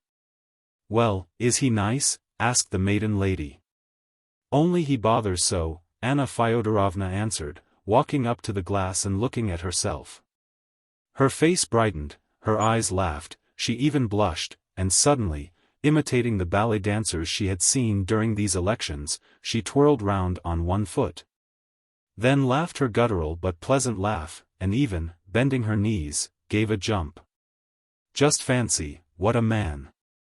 He actually asked me for a keepsake," she said to her friend, "but he will get no thing." She sang the last word, and held up one finger of the kid glove, which reached to her elbow. In the study, where the marshal had taken Turban, stood bottles of different sorts of vodka, liqueurs, champagne, and zakuska. 191 The nobility, walking and sitting in a cloud of tobacco smoke, were talking about the elections. "When the whole noble society of our aristocracy has honored him with their choice," said the newly elected captain of police, who had already drunk a good deal, "he should on no account transgress in the face of the whole society." The Count's entrance interrupted the conversation. Everyone wished to be introduced to him, and the captain of police especially kept pressing the Count's hand with both his own for a long time, and repeatedly asked him not to refuse to accompany him, the captain, to the new restaurant, where, after the ball, he was going to treat the gentlemen, and where the gypsies were going to sing. The Count promised to go without fail, and drank some glasses of champagne with him. "But why are you not dancing, gentlemen?" said the Count, as he was about to leave the room. "We are not dancers," replied the captain of police, laughing. "Wine is more in our line, Count. And besides, I have seen them all grow up, those young ladies, Count. But I can walk through an écossaise now and then, Count. I can do it, Count." "Then come and walk through one now," said Turban. "It will brighten us up before going to hear the gypsies." "Very well, gentlemen. Let's come and please our host." And 3 of the nobles, who had been drinking in the study since the commencement of the ball, put on black or silk knitted gloves. And with their red faces were just about to follow the Count into the ballroom, when they were stopped by the scrofulous young man, who, pale and hardly restraining his tears, accosted Turban. "You think that because you are a count you can jostle people about as if at a fair," he said, breathing hard, "because that is impolite." And again, do what he would, his quivering lips stopped the flow of his words. "What?" cried Turban, suddenly frowning. "What? You brat!" he cried, seizing him by the arms and squeezing them so that the blood rushed to the young man's head, not so much from vexation as from fear. "What? Do you want to fight? I am at your service." Hardly had Turban released the arms he had squeezed so hard when 2 nobles caught hold of them and dragged the young man towards the back door. "What? Are you out of your mind? You must be tipsy. There now, if one were to tell your papa." "What is the matter with you?" said they to him. "No, I'm not tipsy," but he jostles one and does not apologize. "He's a swine, there now," squeaked the young man, now quite in tears. They, however, did not listen to him, but someone drove home with him. On the other hand, the captain of police and Zavalshevsky were exhorting Turban. "Never mind, Count, he's only a child. He gets flogged still, he's only 16. What can have happened to him? What bee has stung him? And his father such a respectable man, a candidate of ours. Well, let him go to the devil, if he does not wish." And the Count returned to the ballroom and danced the écossaise with the pretty widow as gaily as before. Laughed with all his heart as he watched the steps performed by the gentleman who had come out of the study with him. And burst into peals of laughter that rang across the room when the captain of police slipped and measured his full length in the midst of the dancers. Chapter 5. While the Count was in the study, Anna Fyodorovna had approached her brother, and, imagining that she ought for some reason to pretend to be very little interested in the Count, began to ask, "Who is that hussar who was dancing with me? Can you tell me, brother?"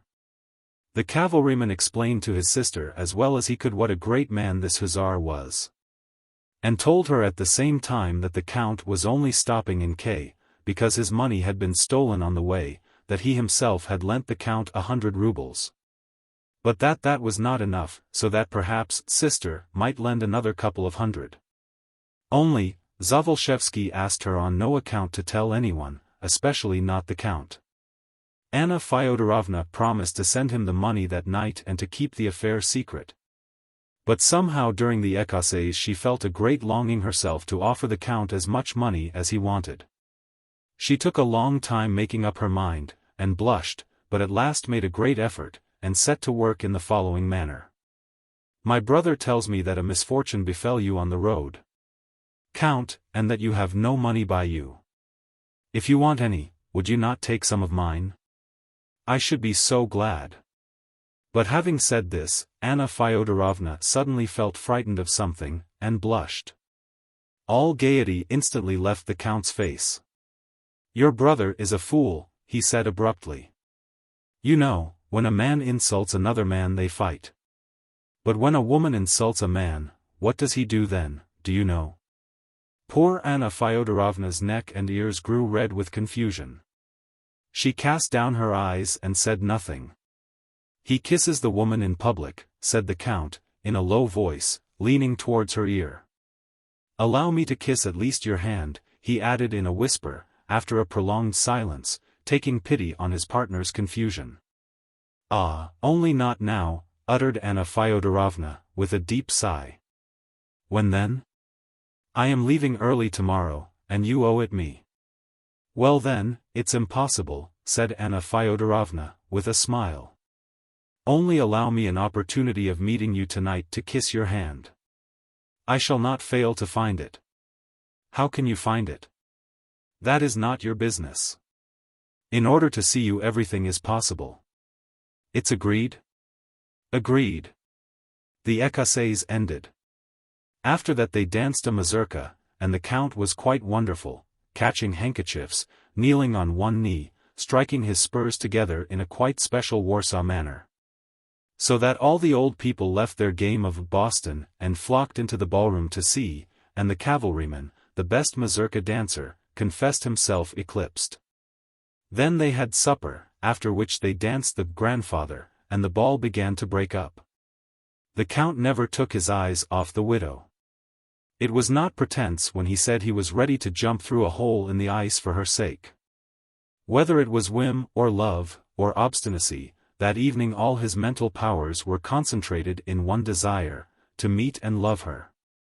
As soon as he noticed that Anna Fyodorovna was taking leave of the hostess, he ran out into the hall, and thence, without his cloak, into the courtyard to the place where the carriages stood.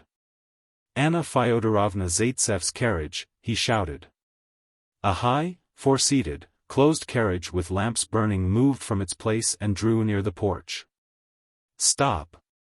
He called to the coachman, and plunging knee-deep into the snow ran to the carriage. What do you want? Said the coachman in reply. I want to get into the carriage, answered the count, opening the door and trying to get in while the carriage was moving. Stop, you devil, you fool! Vaska, stop! Shouted the coachman to the postilion, and pulled up the horses. What are you getting into other people's carriages for? This carriage belongs to my mistress, to Anna Fyodorovna, and not to your honor. Well, hold your tongue, blockhead. Here's a rouble for you, get down and close the door, said the count. But as the coachman did not move he lifted the steps himself and, lowering the window, managed somehow to close the door. Inside the carriage, as in all old carriages, especially in those trimmed with yellow galloon, there was a musty smell, something like the smell of rotten and burnt bristles. The count's legs were wet with snow up to the knees and felt very cold in his thin boots and riding breeches. In fact, the winter cold penetrated his whole body. The coachman grumbled on the box, and seemed to be preparing to get down. But the count neither heard nor felt anything. His face burnt, his heart beat fast. In his nervous tension he seized the yellow window strap and leant out of the side window, and all his being merged into one feeling of expectation. This feeling of expectation did not long continue. Someone called from the porch, Zaitsev's carriage. The coachman shook the reins, the body of the carriage swayed on its high springs, the lighted windows of the house ran one by one past the carriage windows. Mind, fellow, said the count to the coachman, putting his head out of the window in front, if you tell the footman I'm here, I'll thrash you. Hold your tongue and you'll have another 10 roubles. Hardly had he time to close the window before the body of the carriage shook more violently and the carriage stopped. He pressed close into the corner, held his breath, and even shut his eyes, so terrified was he lest anything should balk his passionate expectation. The door opened, the carriage steps fell noisily one after the other, he heard the rustle of a woman's dress, a smell of jasmine perfume filled the musty carriage. Quick little feet ran up the carriage steps, and Anna Fyodorovna, brushing the count's leg with the skirt of her cloak, which had come open, sank silently, but breathing heavily, onto the seat beside him. Whether she saw him or not no one could tell, not even Anna Fyodorovna herself. But when he took her hand and said, "Well, now I will kiss your hand," 192 she showed very little fear, gave no reply. But let him take her hand and cover her arm much higher than the top of her glove with kisses. The carriage moved on. "Say something. Art thou angry?" he said. She pressed silently into her corner, but suddenly something caused her to burst into tears, and of her own accord she let her head fall on his breast. Chapter 6. The newly elected captain of police and his guests, the cavalrymen and the other nobles, had long been listening to the gypsies and drinking in the new restaurant when the count, in a blue cloth cloak lined with bearskin, which had belonged to Anna Fyodorovna's late husband, joined them. "Sure, Your Excellency, we have been impatiently waiting for you," said a dark, squinting gypsy, showing his white teeth, as he met the count at the very entrance and rushed to help him off with his cloak. "We have not seen you since the fair at Lebediani. Styoshka is quite pining away for you." Styoshka, a young, graceful little gypsy, with a brick-red tinge on her brown face, and deep, brilliant black eyes shaded by long lashes, also ran out to meet him. "Ah, little count. Dearest. Jewel. This is a joy," she murmured between her teeth, smiling merrily. Ilushka himself ran out to greet him, pretending to be very glad. Old women, matrons and maids jumped from their places and surrounded the guest, some claiming him as fellow godfather, some as brother by baptism. 193. Turban kissed all the young gypsy girls on the lips, the old women and the men kissed him on the shoulder or the hand. The nobles were also glad to see their visitor, especially as the carouse, having reached its zenith, was beginning to flag. Everyone began to feel satiated. The wine, having lost its exciting effect on the nerves, only oppressed the stomach. Each one had already let off his store of swagger, and they were getting tired of one another. The songs had all been sung, and had got mixed in everyone's head, leaving a kind of noisy, dissolute impression behind. No matter what strange and dashing thing anyone did, it began to occur to everyone that there was nothing amiable or funny in it. The captain of police, who lay in a shocking state on the floor at the feet of an old woman, began kicking his legs and shouting, "Champagne, the count's come. Champagne, he's come, now then, champagne. I'll have a champagne bath, and bathe in it. Noble gentlemen. I love the society of our brave old nobility. Styoshka, sing The Pathway." The cavalryman was also rather tipsy, but in another manner. He sat on a sofa in the corner very close to a tall, handsome gypsy, Lubasha. And feeling his eyes misty with drink, he kept blinking and shaking his head, and, repeating the same words over and over again in a whisper, besought the gypsy to fly with him somewhere. Lubasha smiled and listened as if what he said were very amusing and yet rather sad, and glancing occasionally at her husband, the squinting Sashka, who was standing beyond the chair in front of her, in reply to the cavalryman's declarations of love, stooped and, whispering in his ear, asked him to buy her some scent and a ribbon on the quiet so that the others should not know. "Hurrah!" cried the cavalryman when the count entered. The handsome young man was pacing up and down the room with laboriously steady steps and a careworn expression on his face, warbling an air from the revolt in the Serail. An elderly paterfamilias, tempted to come and hear the gypsies by the persistent entreaties of the noble gentleman, who said that without him the thing would be worthless and it would be better not to go at all, was lying on a sofa where he had sunk as soon as he arrived, and no one took any notice of him. Some official or other who was there had taken off his swallowtail coat and was sitting up on the table, feet and all, ruffling his hair and thereby demonstrating that he was very much on the spree. As soon as the count entered, the official unbuttoned the collar of his shirt and got still further onto the table. In general, upon the arrival of the count the carouse revived again. The gypsies, who had wandered about the room, again gathered and sat down in a circle. The count took Styoshka, the leading singer, on his knees, and ordered more champagne. Ilushka came and stood in front of Styoshka with his guitar, and the dance commenced, i.e. the gypsy songs, "If I go along the street, oh, ye Hussars. Do you hear, do you know?" And so on in definite order. Styoshka sang admirably. The flexible, sonorous contralto that flowed from her very chest, her smiles while singing, her laughing, passionate eyes, and the foot that moved involuntarily in measure with the song. Her wild shriek at the commencement of the chorus, all touched some powerful but rarely reached chord. One could see she lived completely in the song she was singing. Ilushka accompanied her on the guitar, his back, legs, smile, and whole being, expressing sympathy with the song. And, eagerly watching her, he raised and lowered his head, as attentive and engrossed as though he heard the song for the first time.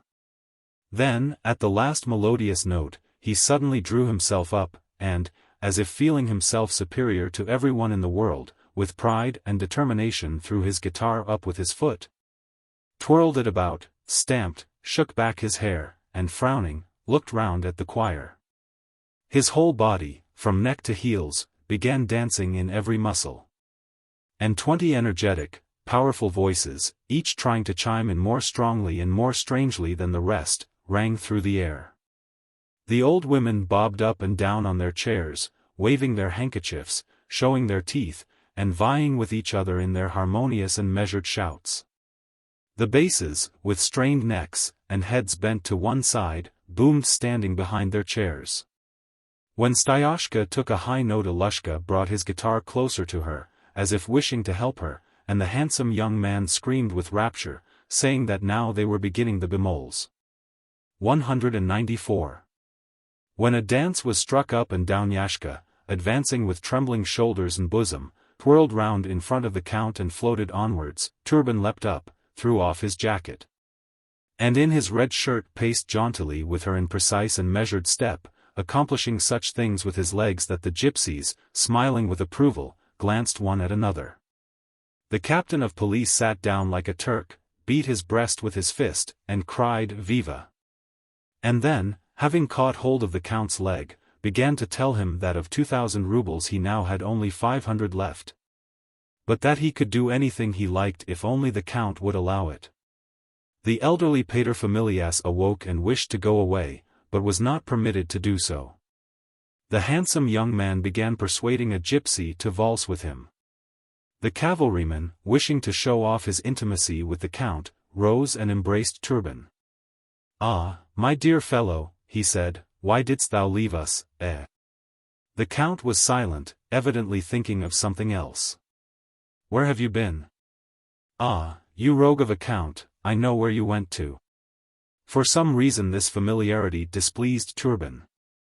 Without a smile he looked silently into the cavalryman's face, and suddenly launched at him such terrible and rude abuse that the cavalryman was pained, and for a while could not make up his mind whether to take the offense as a joke or seriously. At last he decided to take it as a joke, smiled, and went back to his gypsy, assuring her that he would certainly marry her after Easter. They sang another song, and another, danced again, and hailed the guests, and everyone continued to imagine he was enjoying it. There was no end to the champagne. The count drank much. His eyes seemed to grow moist, but he was not unsteady. He danced yet better than before, spoke firmly, even joined in the chorus extremely well, and chimed in when Styoshka sang "Friendship's Tender Emotions." In the midst of a dance the landlord came in to ask the guests to return to their homes, as it was getting on for 3 in the morning.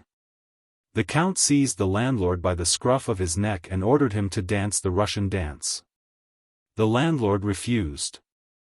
The count snatched up a bottle of champagne, and having stood the landlord on his head and had him held in that position, amidst general laughter slowly emptied the bottle over him. It was beginning to dawn.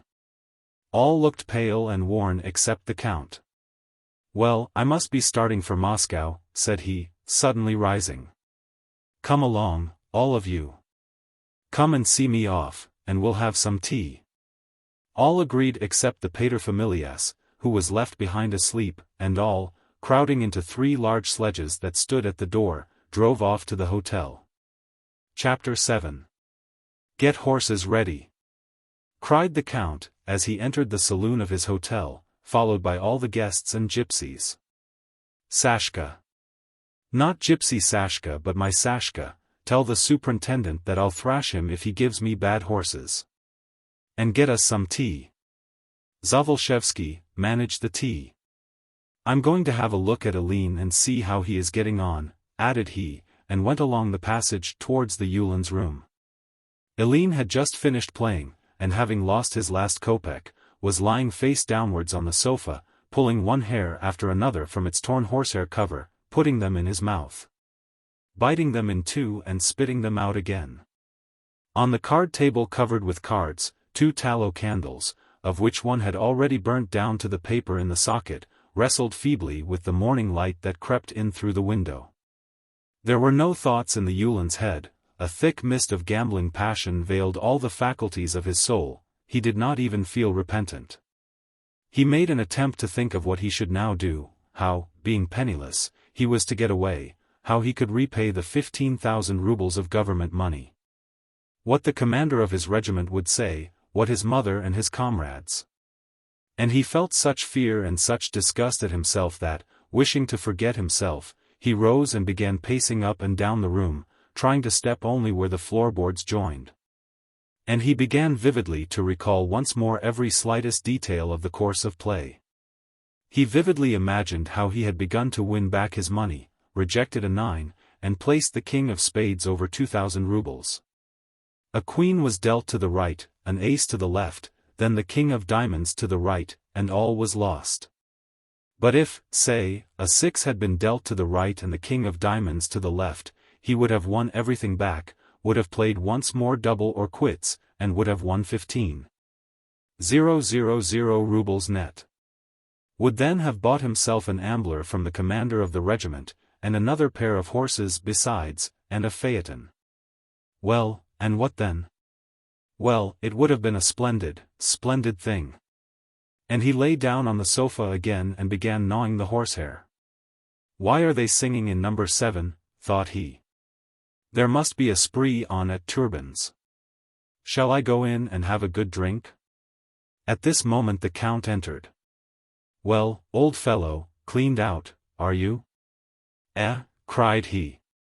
I'll pretend to be asleep, thought Aline, or else I must speak to him, and I want to sleep. Turbin, however, came up and stroked his head. Well, my dear friend, been cleaned out, lost everything? Tell me. Aline gave no answer. The count pulled his arm. I have lost. But what's that to you? Muttered Aline, in a sleepy, indifferent, discontented voice, without changing his pose. All? Well, yes. What matter? All. What's it to you? Listen. Tell me the truth as a comrade, said the count, inclined to tenderness by the influence of the wine he had been drinking, and continuing to stroke Aline's hair. I have really grown fond of you. Tell the truth. If you have lost government money I'll save you, it will soon be too late. Had you government money? Aline sprang up from the sofa. Well then, if you wish me to tell you, don't talk to me, because, and please don't talk to me. To shoot myself is the only thing. Said Aline, with real despair, and his head fell on his hands and he burst into tears, though but a moment before he had been calmly thinking about amblers. Oh, you beauteous maiden! Where's the man who has not done the like? It's not such calamity, perhaps we'll make it up. You wait for me here. The count left the room.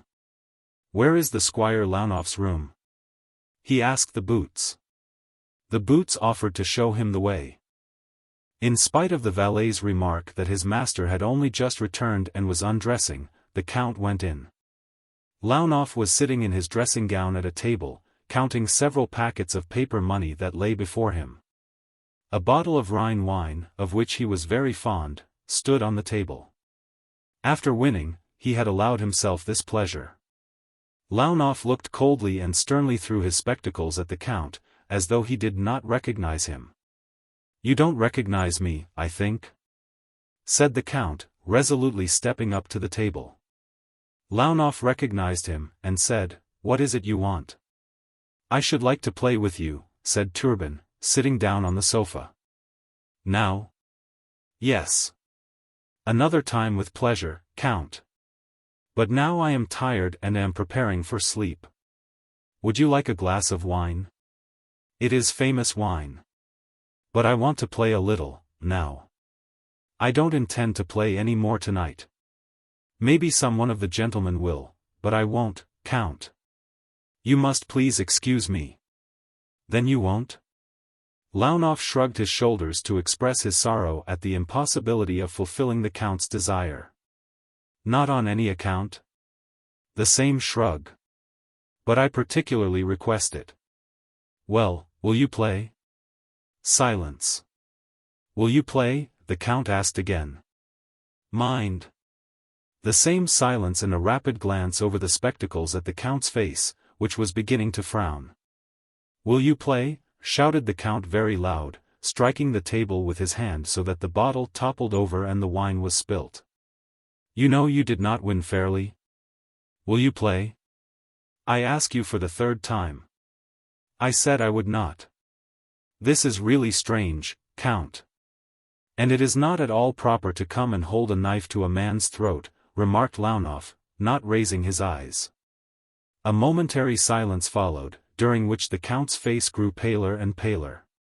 Suddenly a terrible blow on the head stupefied Launov.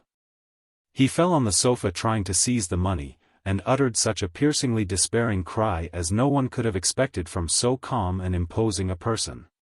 Turbin gathered up what money lay on the table, shoved aside the servant who ran in to his master's assistance, and left the room with quick steps. If you want satisfaction, I am at your service. I shall be here for another half-hour, said the Count, returning to Launov's door.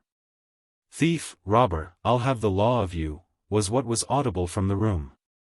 Eline, who had paid no attention to the Count's promise to help him, still lay as before on the sofa in his room, choking with tears of despair.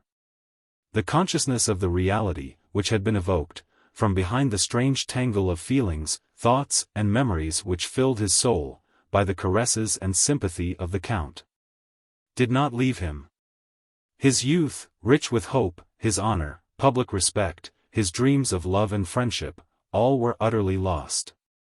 The source of his tears began to run dry, a too passive feeling of hopelessness overcame him more and more, and the thought of suicide, no longer awakening revulsion or horror, claimed his attention with increasing frequency. Just then the sound of the Count's firm footsteps became audible.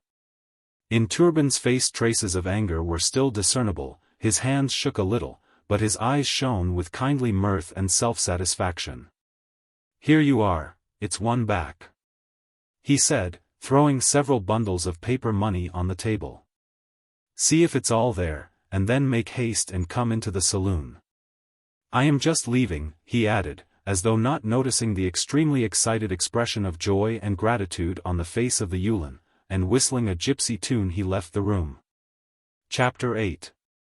Sashka, with a sash tied round his waist, announced that the horses were ready, but demanded that the Count's cloak, which, he said, with the fur collar was worth 300 rubles, should be fetched back and the shabby blue one returned to the scoundrel who changed it for the Count's at the marshal's. But Turbin said there was no need to look for the cloak, and went to his room to change his clothes. The cavalryman kept hiccuping as he sat silent beside his gypsy. The captain of police called for vodka, invited everyone to come at once and have breakfast with him, promising that his wife would certainly dance with the gypsies. The handsome young man was profoundly explaining to Ilushka that there is more soul in pianoforte music, and that you could not play bemols on a guitar. The official sat in a corner sadly drinking his tea, and in the daylight seemed ashamed of his debauchery. The gypsies were disputing among themselves in their own tongue as to hailing the guests again, which Styashka opposed, saying that the bearer, that is, Count or Prince, or, more literally, great gentleman, in gypsy language, would be angry. In general, the last embers of the debauch were dying out in everyone. Well, one farewell song, and then off to your homes, said the Count, entering the parlor in traveling dress, fresh, merry, and handsomer than ever. The gypsies again formed their circle and were just going to begin, when Aline entered with a packet of paper money in his hand, and took the Count aside. I only had 15,000 rubles of government money, and you have given me 16,300, he said, so this is yours. That's a good thing, give it here. Aline gave him the money, and looking timidly at the Count, opened his lips to say something, but only blushed till the tears came into his eyes, and catching hold of the Count's hand, began pressing it. "You be off. Ilushka. Listen. Here's some money for you, but you must see me out of the town with songs," and he threw onto the guitar the 1,300 rubles Aline had brought. But the Count quite forgot repay the 100 rubles he had borrowed of the cavalryman the day before. It was already 10 o'clock in the morning. The sun had risen above the roofs of the houses. Men and women were moving in the streets. The tradespeople had long ago opened their shops. Nobles and officials were driving through the streets, ladies were shopping in the bazaar, when the whole gypsy band, the captain of police, the cavalryman, the handsome young man, Aline, and the Count in the blue bearskin cloak, came out into the hotel porch. It was a sunny day, and a thaw had set in. The large post sledges, each with 3 horses, their tails tied to keep them out of the mud, drove up to the porch splashing through the slush, and the whole lively party took their places. The Count, Aline, Styoshka, Ilushka, and Sashka the orderly, got into the first sledge. Blucher was beside himself, and wagged his tail, barking at the shaft horse. The rest of the gentlemen got into the 2 other sledges with the rest of the gypsy men and women. The troikas got abreast as they left the hotel, and the gypsies struck up in chorus. The sledges, with their songs and bells, driving every vehicle they met quite onto the pavements, dashed through the whole town right to the town gates. Not a little astonished were the tradesmen and passers-by who did not know them, and especially those who did, when they saw the nobles driving through the streets in broad daylight with songs. Gypsy women, and tipsy gypsy men. When they had passed the town gates the troikas stopped, and all began bidding the Count farewell. Aline, who had had plenty to drink at the leave-taking and who had been driving the sledge all the way, suddenly became very sad, begged the Count to stay another day. And when he found this was impossible, rushed quite unexpectedly at his new friend, kissed him, and promised with tears to try, as soon as he got back, to exchange into the Hussar regiment the Count was serving in. The Count was particularly gay. He tumbled the cavalryman, who had become very familiar in the morning, into a snow heap. Set Blucher at the captain of police, took Styoshka in his arms and wanted to carry her off to Moscow, and at last, jumping into his sledge, made Blucher, who wished to stand up in the middle, sit down by his side. Sashka jumped onto the box, after having again asked the cavalryman to get back the Count's cloak from them, and to send it on. The Count cried, "Drive on!" Took off his cap, waved it over his head, and whistled postboy-like to the horses. The troikas drove off their different ways. A monotonous, snowy plain stretched far ahead, with a dirty, yellow road winding through it. The bright sunshine, playfully sparkling on the thawing snow, which was coated with a transparent icy crust, pleasantly warmed one's face and back. The steam rose thick from the sweating horses. The bell tinkled. A peasant with a loaded sledge that kept gliding to the side of the road, got hurriedly out of the way, jerking his rope reins and splashing with his wet bast shoes as he ran along the thawing road. A fat, red-faced peasant woman, holding a baby wrapped in the bosom of her sheepskin cloak, sat in another laden sledge, and whipped a thin-tailed, jaded, white horse with the ends of the reins. The Count suddenly remembered Anna Fyodorovna. "Drive back," cried he. The driver did not at once understand. "Turn back. Drive back to town. Be quick." The troika passed the town gates once more, and drove briskly up to the wooden porch of Mrs. Zaitsev's house. The Count ran quickly up the steps, passed through the vestibule and the drawing-room, and having found the widow still asleep, took her in his arms, lifted her off the bed, kissed her sleepy eyes, and ran quickly back. Anna Fyodorovna, half awake, only licked her lips and asked, "What has happened?" The Count jumped into the sledge, shouted to the driver, and without further delay, and without even thinking about Launov, or the widow, or Styoshka, but only of what awaited him in Moscow, he left the town of K, forever. Chapter 9. More than 20 years had gone by. Much water had flowed away, many people had died, many been born, many had grown up, many grown old, still more ideas had been born and had died.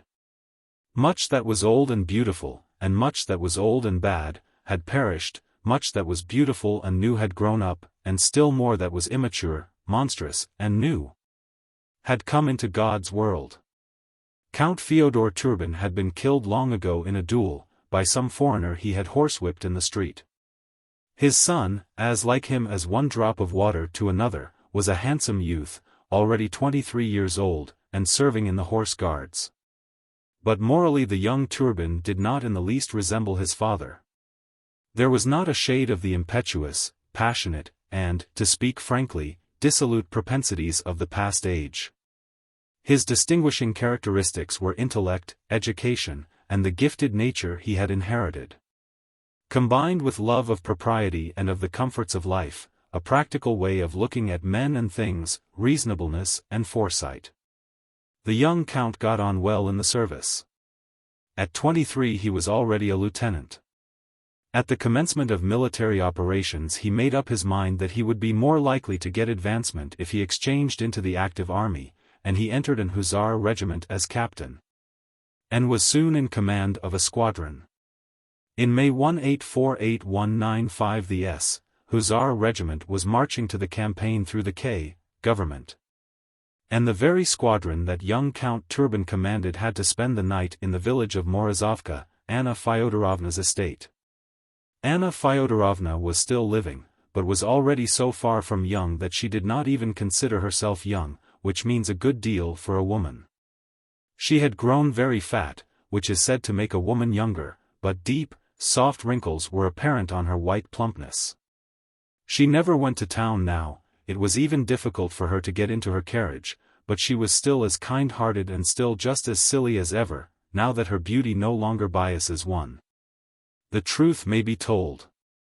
With her lived her 23-year-old daughter Lisa, a Russian country belle, and her brother, our acquaintance the cavalryman, who had good-naturedly squandered the whole of his little property, and had found a home for his old age with Anna Fyodorovna. The hair on his head was quite grey, his upper lip had fallen in, but the mustache above it was still carefully blackened. Not only his forehead and cheeks but even his nose and neck were wrinkled, and his back was bent, yet in the movements of his feeble, crooked legs, the manner of a cavalryman was still perceptible. The family and those of the household sat in the little drawing-room of the old house, with an open door leading out onto the veranda and open windows overlooking the ancient star-shaped garden with its lime trees. Grey-haired Anna Fyodorovna sat in a lilac jacket on the sofa, before which stood a round mahogany table on which she was laying out cards. Her old brother, in his clean white trousers and blue coat, had settled himself by the window, and was plaiting a cord out of white cotton with the aid of a wooden fork, an occupation his niece had taught him, and which he liked very much, as he could no longer do anything. And his eyes were too weak for his favorite occupation, newspaper reading. Polikoúshka, Anna Fyodorovna's ward, sat by him learning a lesson, Lisa helping her and at the same time, with wooden knitting needles, making a goat's wool stocking for her uncle. The last rays of the setting sun shone, as usual at that hour, through the lime tree avenue, and threw slanting gleams onto the farthest window and the whatnot standing near it. It was so quiet in the garden and the room, that one could hear the swift flutter of a swallow's wings outside the window, and in the room Anna Fyodorovna's soft sigh, or the slight groan of the old man as he crossed his legs.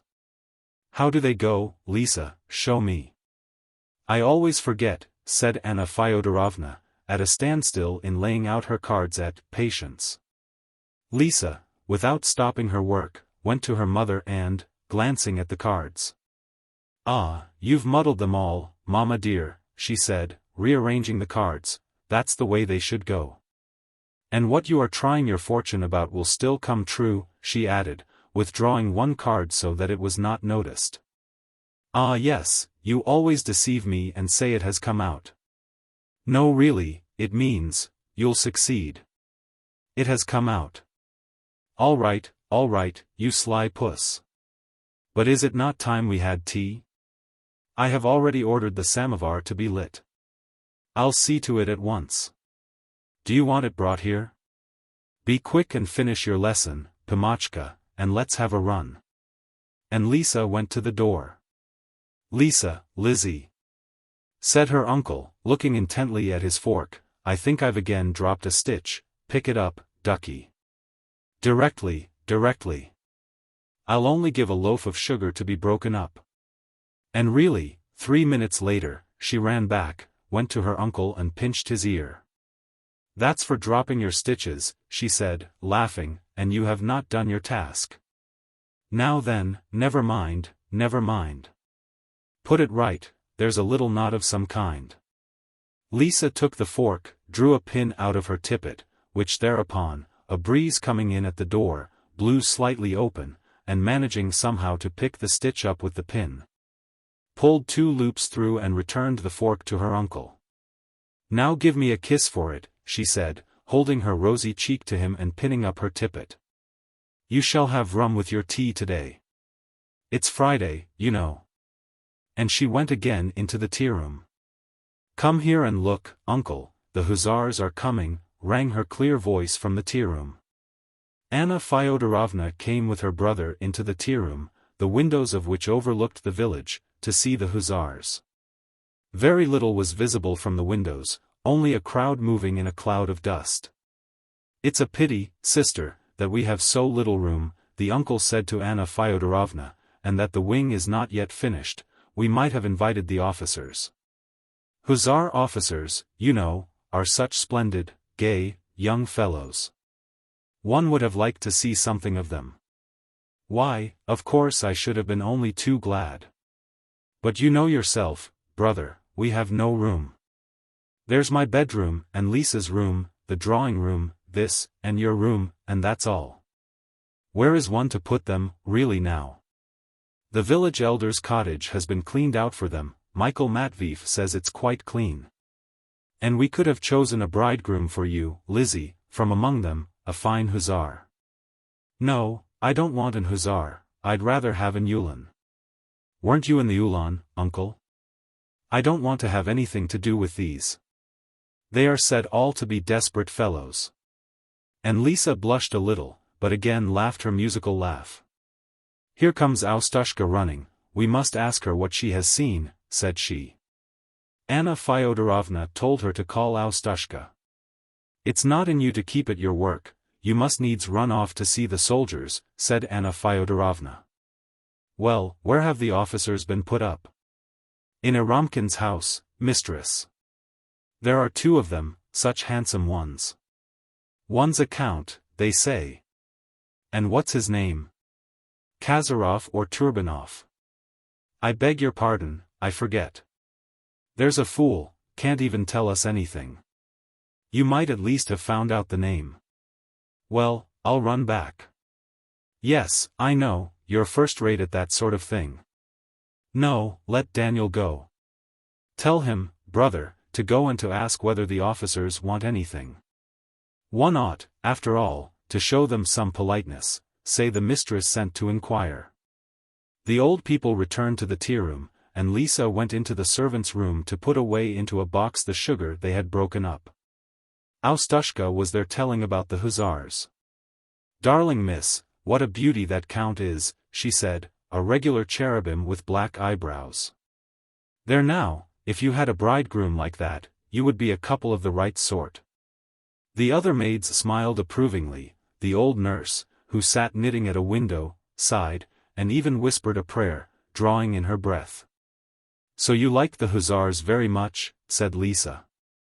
And you're a good one at telling what you've seen. Please, Austushka, go and bring some of the cranberry juice, to give the Hussars something sour to drink. And Lisa, laughing, went out with the sugar basin. I should really like to have seen what that Hussar is like, she thought, brown or fair. And he would have been glad to make our acquaintance, I should think. But he will pass and never know that I was here, and thought about him. And how many such have already passed me by? Who sees me here except uncle and Austushka? Whichever way I do my hair, whatever sleeves I put on, no one looks at me with pleasure, she thought, with a sigh, as she looked at her plump, white arm. I suppose he is tall, with large eyes, and, certainly, little black mustaches. No, I am more than 22, and no one has fallen in love with me, except the pockmarked Ivan Ipatich. And I looked still better 4 years ago. And so my early womanhood has passed without gladdening anyone. Oh poor, poor country lass that I am. Her mother's voice, calling her to pour out the tea, roused the country lass from this momentary meditation. She lifted her head with a start and went into the tea-room. Often the best results are obtained accidentally, and the more one tries the worse things turn out. In the country, people rarely try to educate their children, and therefore, unwittingly, usually give them an excellent education. This was particularly so in Lisa's case.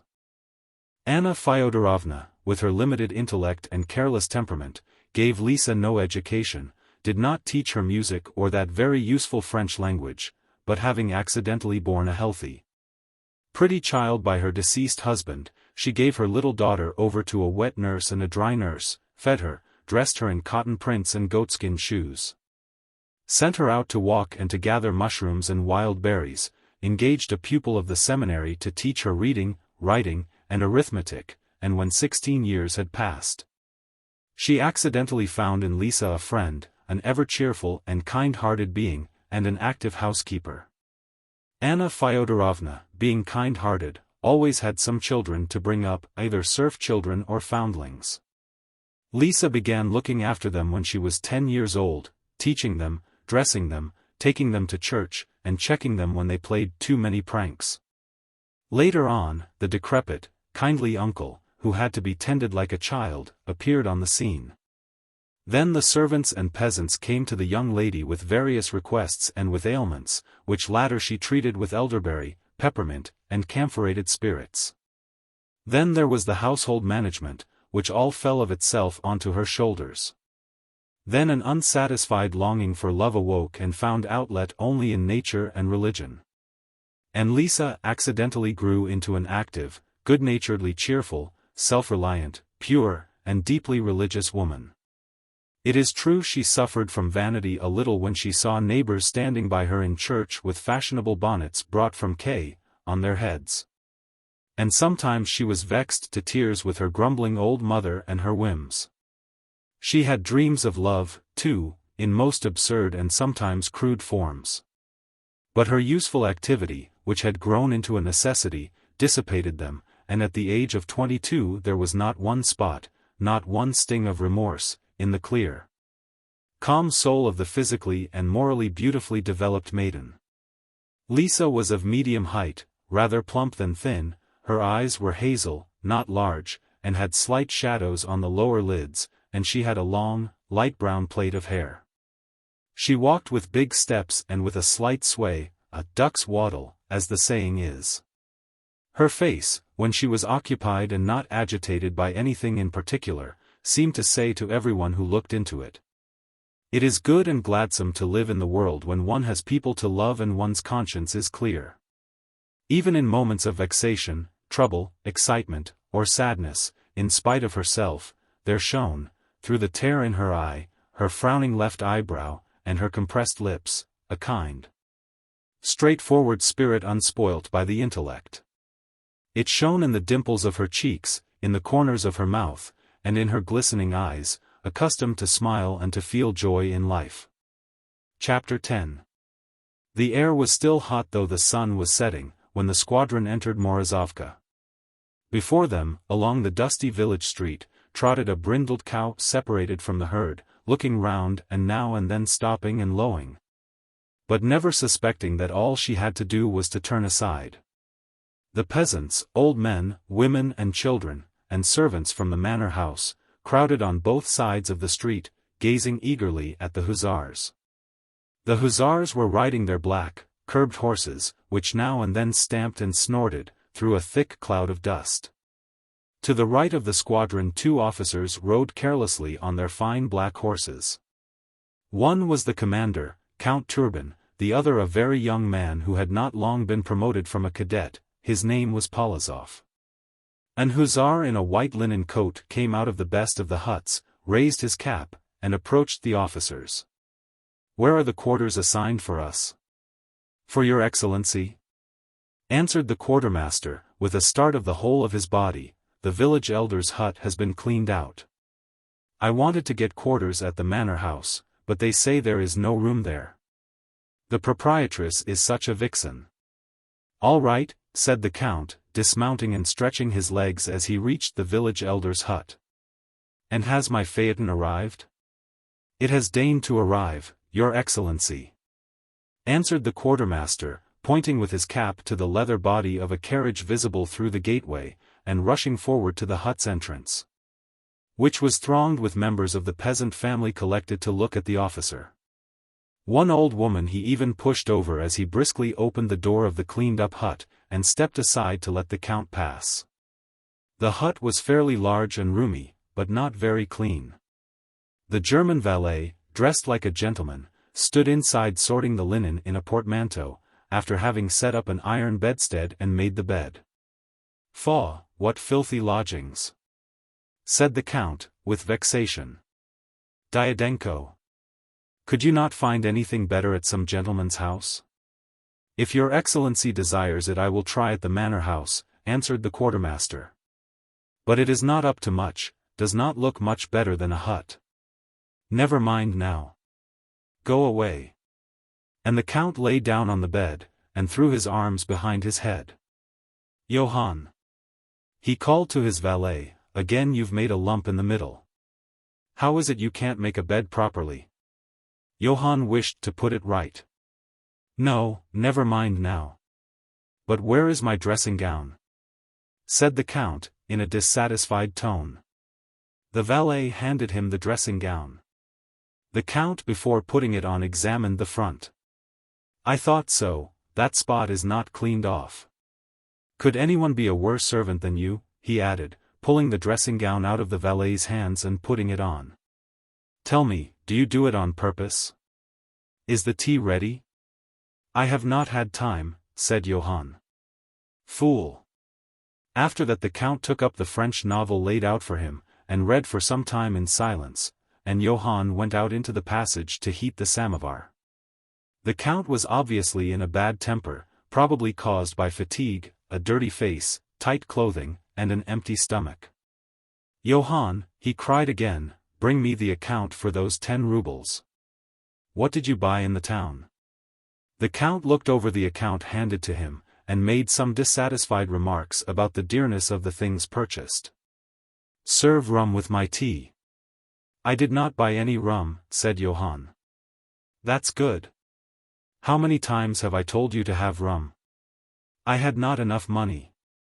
"Then why did not Polikoúshka buy some? You should have got some from his man." "Cornet Polikoúshka? I don't know. He bought the tea and the sugar." "Idiot! Go! You alone know how to make me lose my patience. You know that on a march I always drink rum with my tea." "Here are 2 letters for you from headquarters," said the valet. The count opened his letters and began reading them without rising. The cornet, having quartered the squadron, came in with a merry face. "Well, how is it, Turban? It seems very nice here. But I am tired, I must confess. It was hot. Very nice. A filthy, stinking hut, and, thanks to your lordship, no rum. Your blockhead bought none, nor did this one. You might at least have mentioned it." And he continued to read his letter. When he had finished it he rolled it into a ball and threw it on the floor. In the passage the cornet was meanwhile saying to his orderly in a whisper, "Why didn't you buy any rum? You had money enough, you know. But why should we buy everything? As it is I pay for everything, while his German does nothing but smoke his pipe." It was evident the count's second letter was not unpleasant, for he smiled as he read it. "Who is it from?" asked Polikoúshka, when he returned to the room and began arranging a sleeping place for himself on some boards by the oven. "From Mina," answered the count gaily, handing him the letter. "Do you want to see it? What a delightful woman she is. Really now, she's better than our young ladies. Just see how much feeling and wit there is in that letter. Only one thing is bad, she's asking for money. Yes, that's bad, said the cornet. It is true I promised her some, but then this campaign came on, and besides. However, if I remain in command of the squadron another 3 months I'll send her some. It's worth it, really, such a charming creature, eh? Said he, watching the expression on Polizov's face as the latter read the letter. Awfully ungrammatical, but very nice, and it seems as if she really loves you, said the cornet. I should think so. It's only women of that kind who love sincerely when once they do love. And who was the other letter from? Asked the cornet, handing back the one he had read. Oh, that's so, there's a man, a very horrid man, who won from me at cards, and he is reminding me of it for the 3rd time. I can't let him have it at present. A stupid letter, said the count, evidently vexed at the recollection. After these words both officers were silent for a while.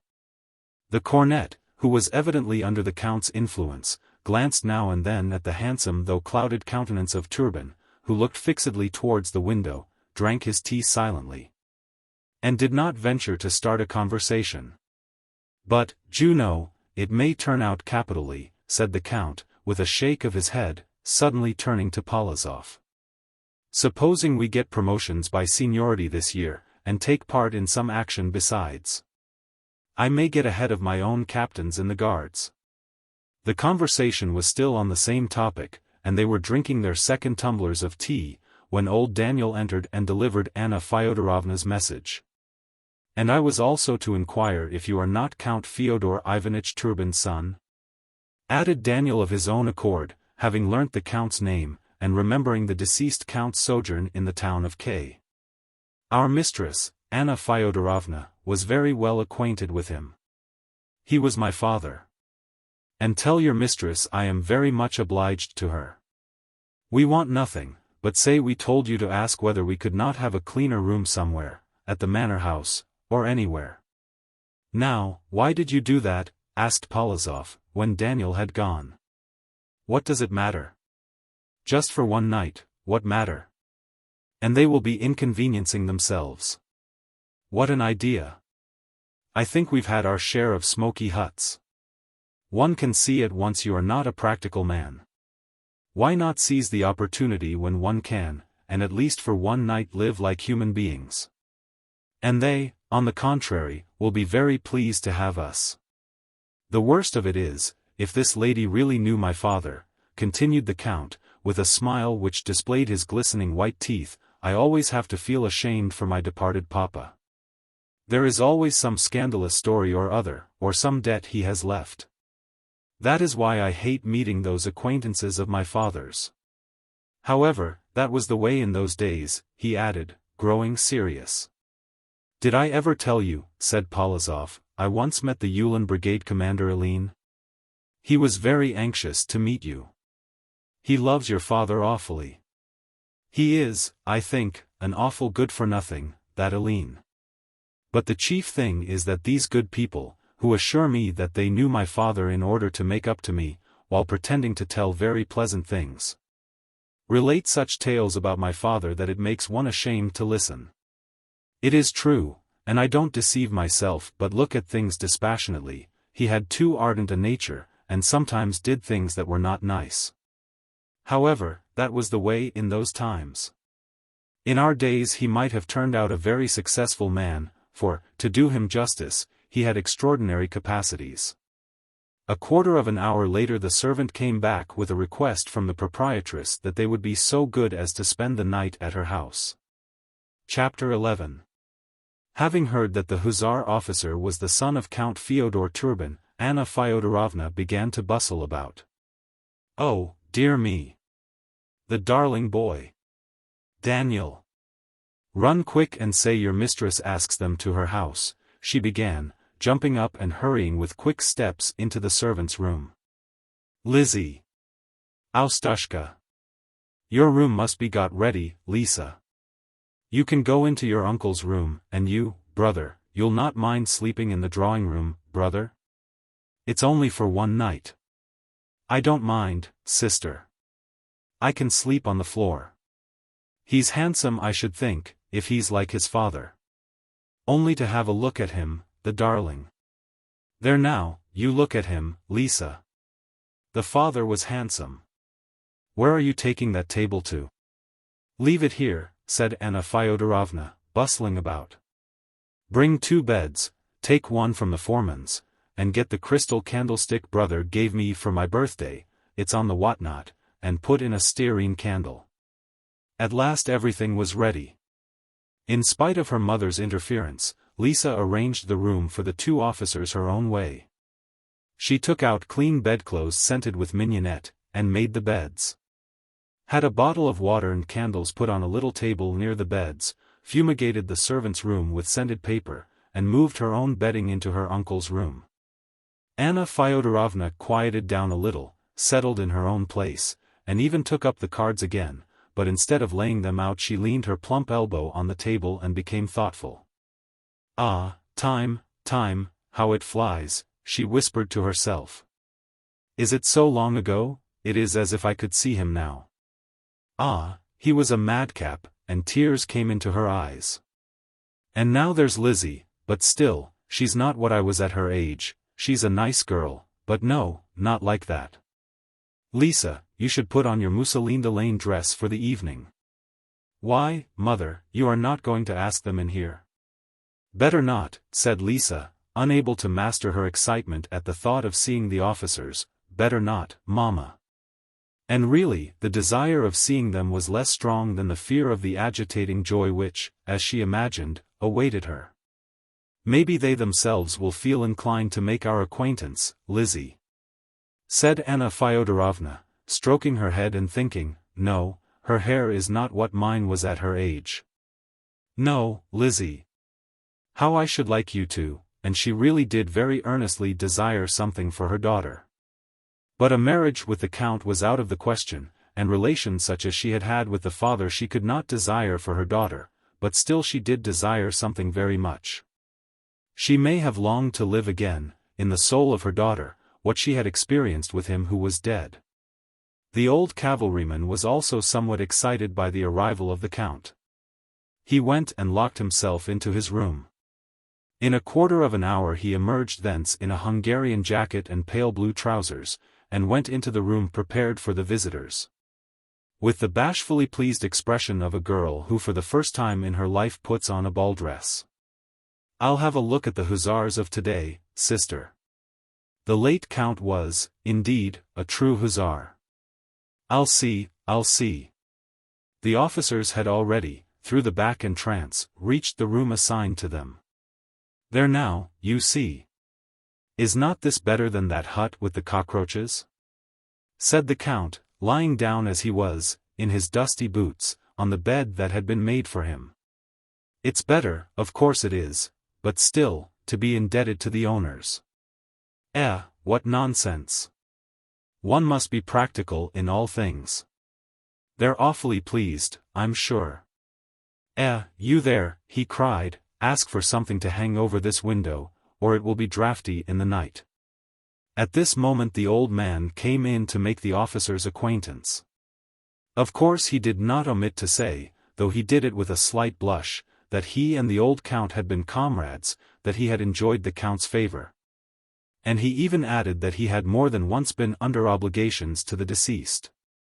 What obligations he referred to, whether it was the omission to repay the 100 rubles the Count had borrowed, or his throwing him into a snow heap, or swearing at him, the old man quite omitted to explain. The young Count was very polite to the old cavalryman, and thanked him for the night's lodging. You must excuse us if it is not luxurious, Count, he very nearly said, Your Excellency, so unaccustomed had he become to conversing with important persons. My sister's house is so small. But we'll hang something up there directly and it will be all right, added the old man, and on the plea of seeing about a curtain. But chiefly because he was in a hurry to give an account of the officers, he bowed and left the room. The pretty Austushka came in with her mistress's shawl to cover the window, and besides, the mistress had told her to ask if the gentleman would not like some tea. The pleasant surroundings seemed to have a good influence on the Count's spirits. He smiled merrily, joked with Austushka in such a way that she even called him a scamp, asked her whether her young lady was pretty, and in answer to her question whether they would have any tea. He said she might bring them some tea, but the chief thing was that their own supper not being ready yet, perhaps they might have some vodka and something to eat, and some sherry if there was any. The uncle was in raptures over the young Count's politeness, and praised the new generation of officers to the skies, saying that the present men were incomparably superior to the former generation. Anna Fyodorovna did not agree. No one could be better than Count Fyodor Ivanitch Turban, and at last she grew seriously angry, and drily remarked, "The one who has last stroked you, brother, is always the best." Of course people are cleverer nowadays, but Count Fyodor Ivanitch danced the écossaise in such a way, and was so amiable, that everybody lost their heads about him. Only he paid attention to nobody but me. So you see, there were good people in the old days too. Here came the news of the demand for vodka, light refreshments, and sherry. "There now, brother, you never do the right thing. You should have ordered supper," began Anna Fyodorovna. "Lisa, see to it, dear." Lisa ran to the larder to get some pickled mushrooms and fresh butter, and the cook was ordered to make rissoles. "But how about sherry?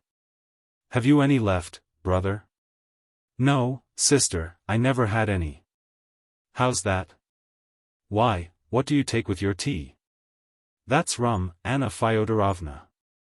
"Is it not all the same?" "Give some of that, it's all the same."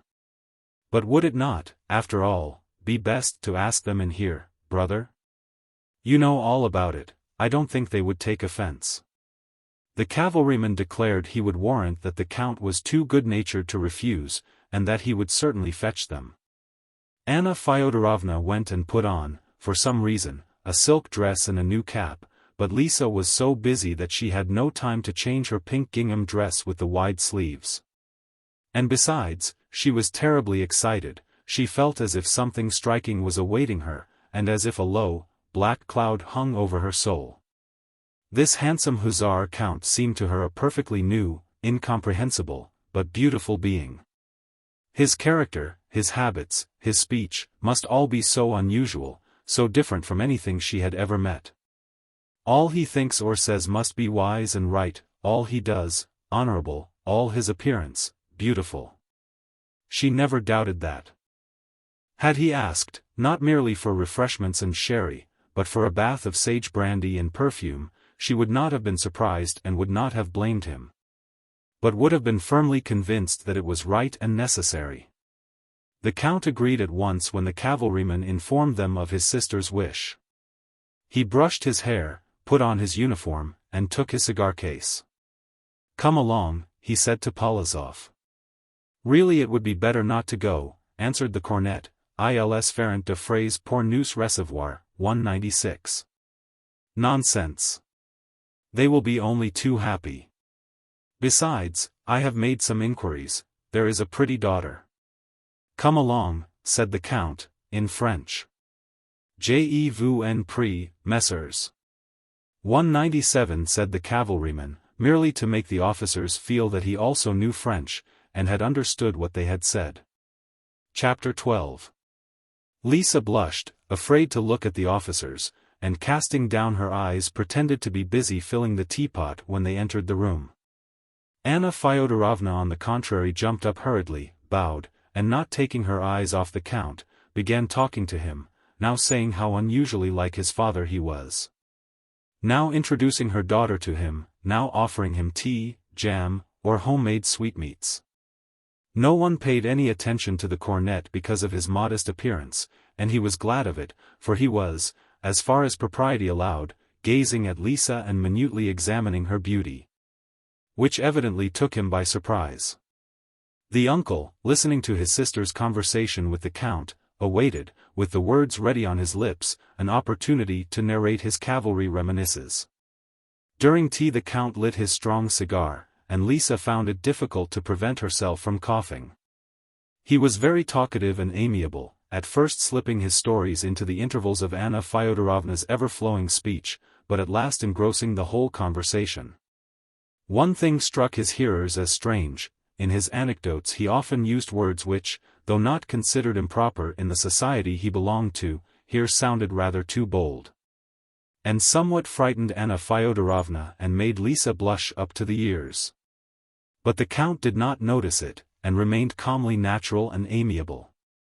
Lisa silently filled the tumblers, which she did not give into the visitors' hands but put down on the table near them, not having quite recovered from her excitement. And she listened eagerly to the Count's remarks. His stories, which were not very deep, and the hesitation in his speech gradually calmed her. She did not hear from him the very clever things she had anticipated, nor did she see the elegance in everything she had vaguely expected to find in him. At the third glass of tea, after her bashful eyes had once met his, and he had not looked down but had continued to look at her too quietly and with a slight smile, she even felt rather inimically disposed towards him, and soon found that not only was there nothing particular about him, but that he was in no wise different from other people she had met. That there was no need to be afraid of him though his nails were long and clean, and that there was not even any special beauty in him. Lisa suddenly relinquished her dream, not without some inward pain, and grew calmer, and only the gaze of the silent cornet, which she felt fixed upon her, disturbed her. Perhaps it's not this one, but that one, she thought. Chapter 13.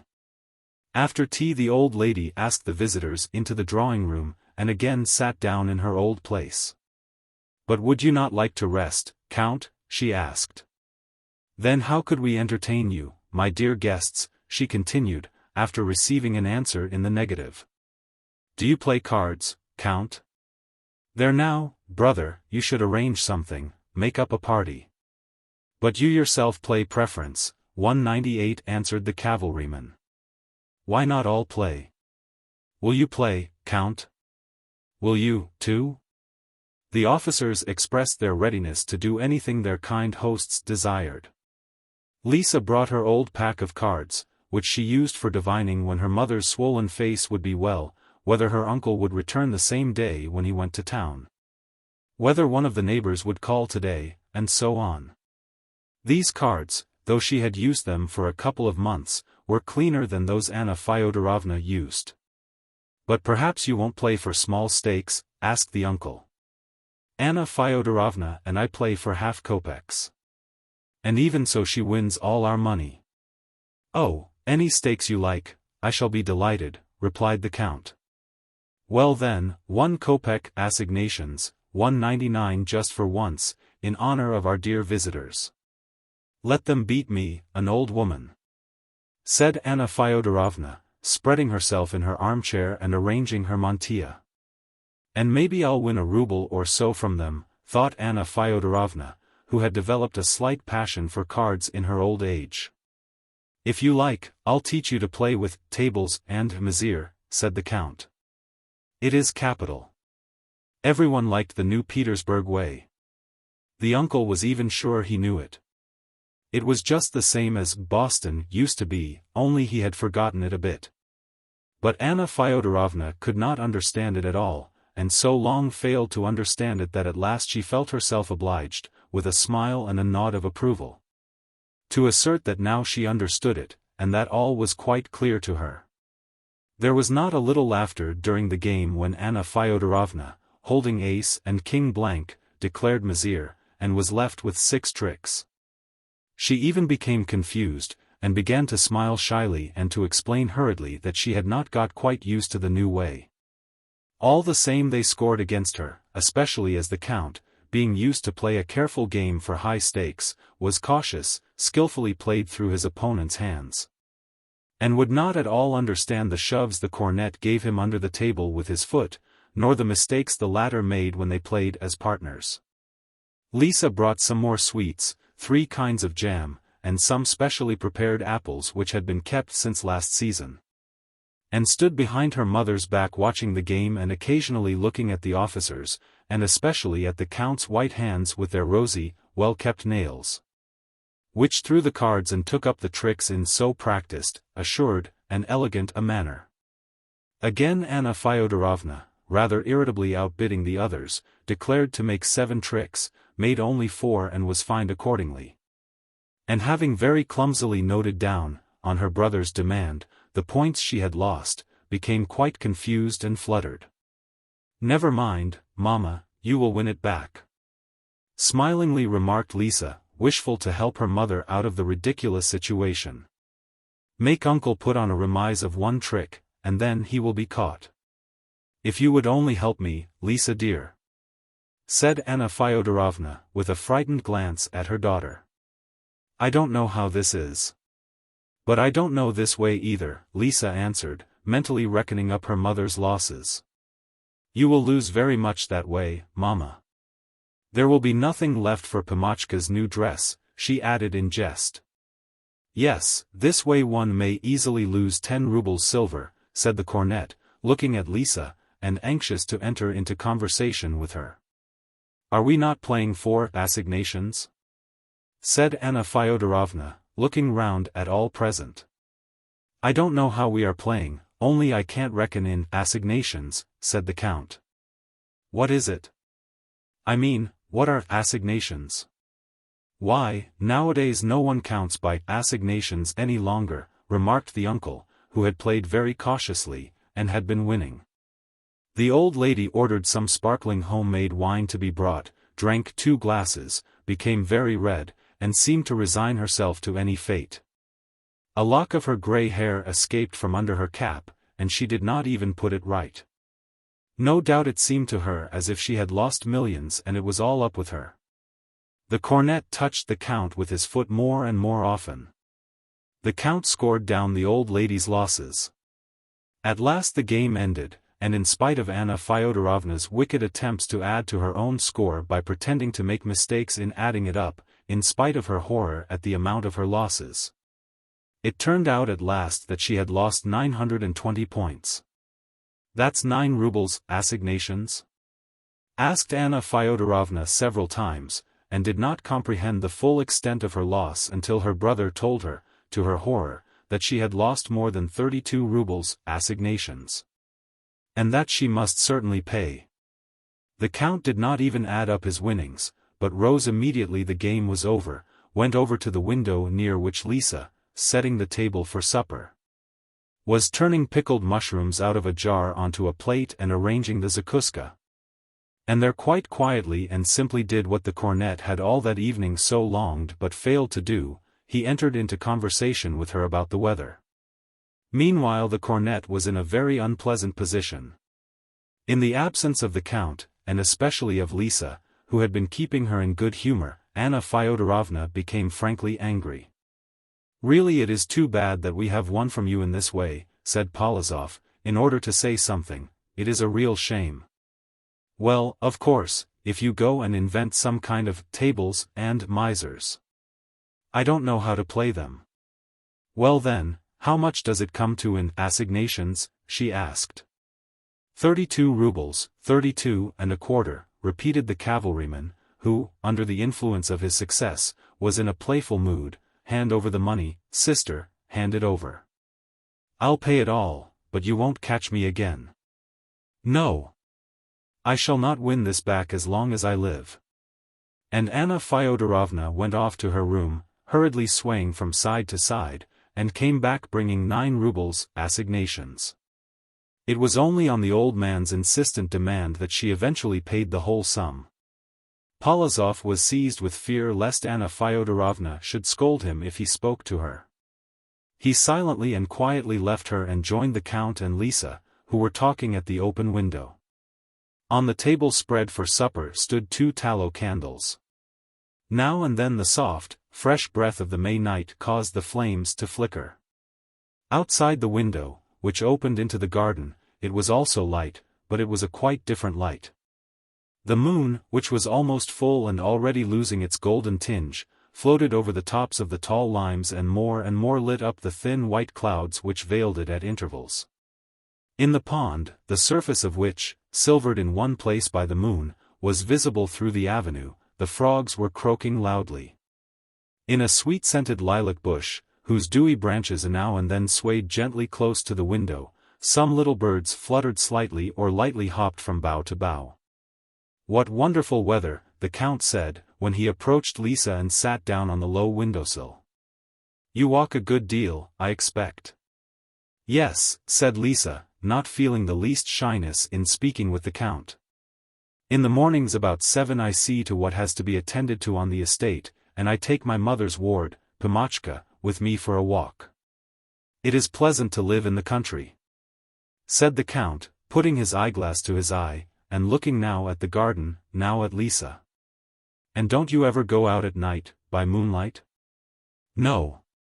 But 2 years ago Uncle and I used to walk every moonlight night."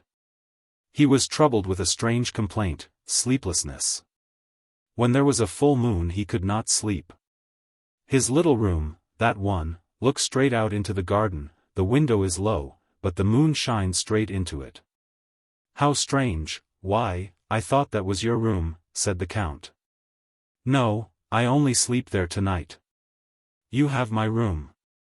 Is it possible? Dear me, I shall never forgive myself for disturbing you in such a way," said the Count, dropping the glass from his eye in proof of the sincerity of his feelings. "If I had known I was troubling you." "It's no trouble. On the contrary, I am very glad. Uncle's is such a delightful room, so bright, and the window is so low. I shall sit there till I fall asleep, or else I shall get out into the garden and walk about a bit before going to bed." "What a splendid girl!" thought the Count, replacing his eyeglass and looking at her, and, while pretending to seat himself more comfortably on the windowsill, trying to touch her foot with his. "And how cunningly she has let me know that I can see her in the garden at the window if I like." Lisa even lost most of her charm in his eyes, the conquest seemed so easy. "And how delightful it must be," he said, looking thoughtfully at the shady green walks, "to spend a night like this in the garden with a beloved one." Lisa was abashed by these words, and by the repeated, seemingly accidental, touch of his foot. Anxious to hide her confusion, she said without thinking, "Yes, it is nice to walk in the moonlight." She was beginning to feel rather uncomfortable. She had tied up the jar out of which she had taken the mushrooms, and was going away from the window, when the cornet joined them, and she felt a wish to see what kind of man he was. "What a lovely night," he said. "Why, they talk of nothing but the weather," thought Lisa.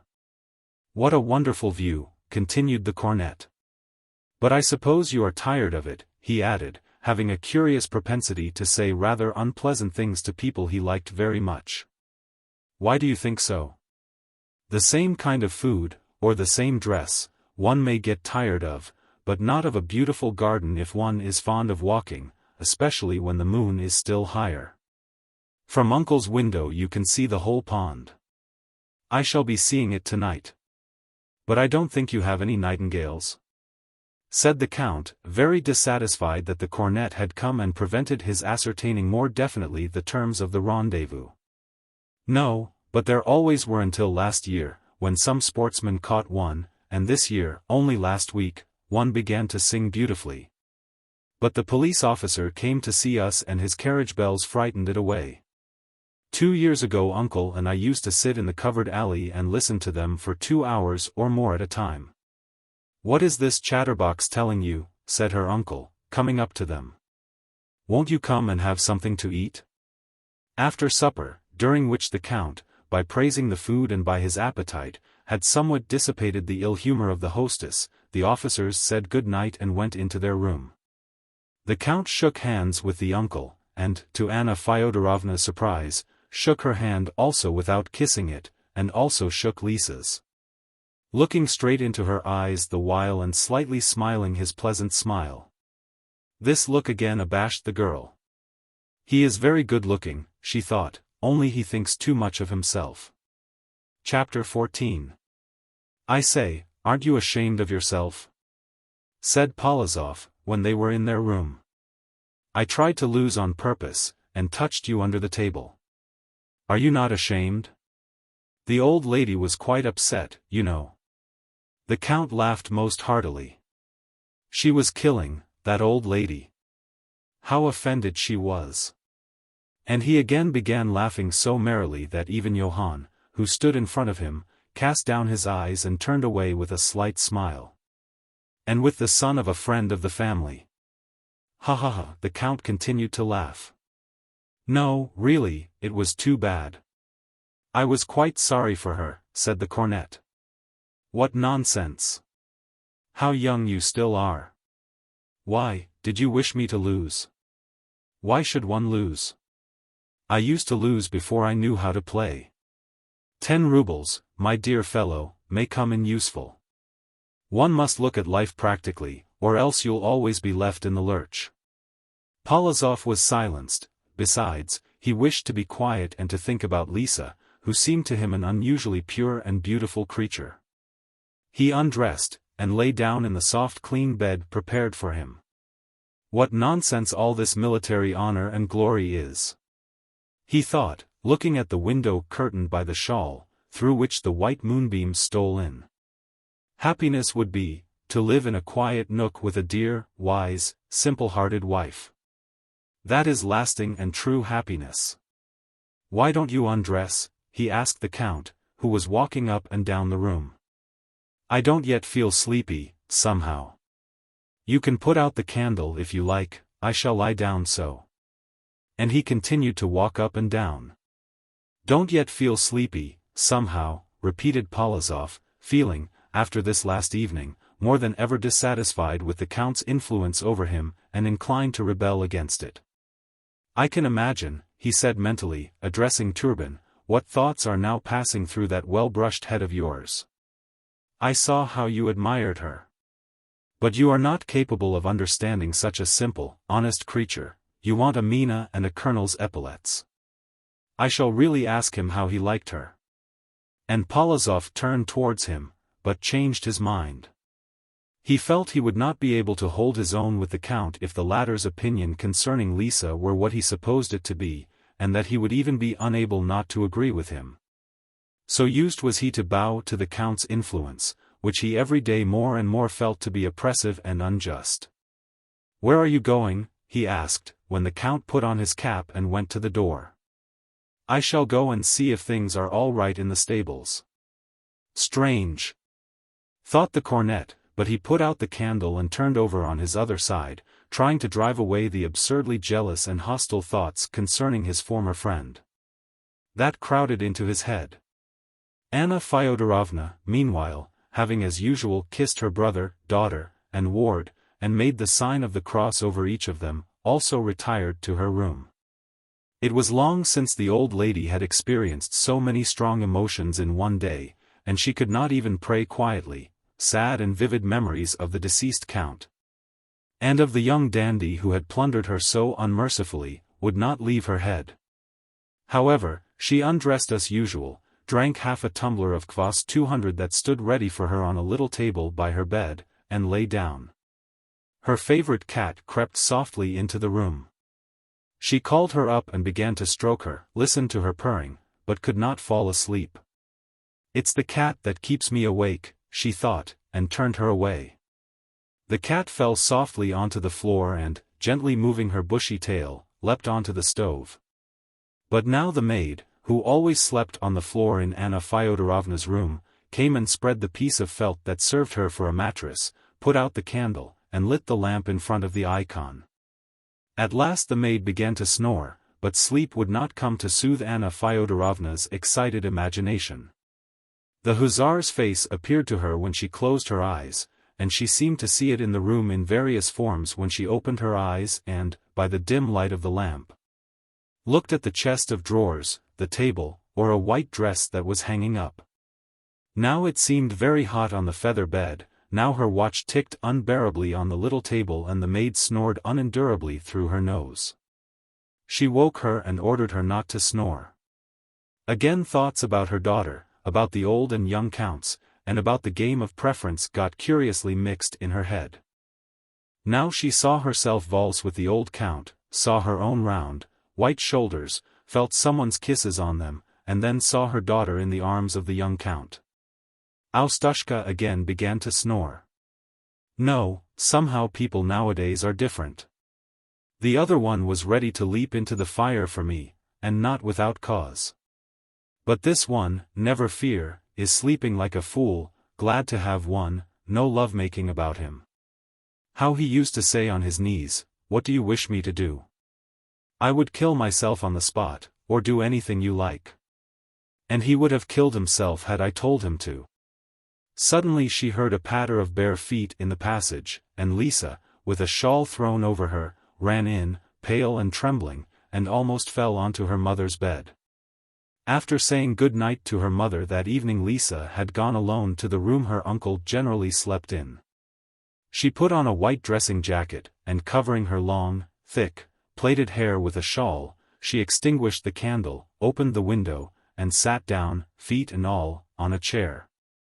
Fixing her pensive eyes on the pond, now all glittering in the silvery light.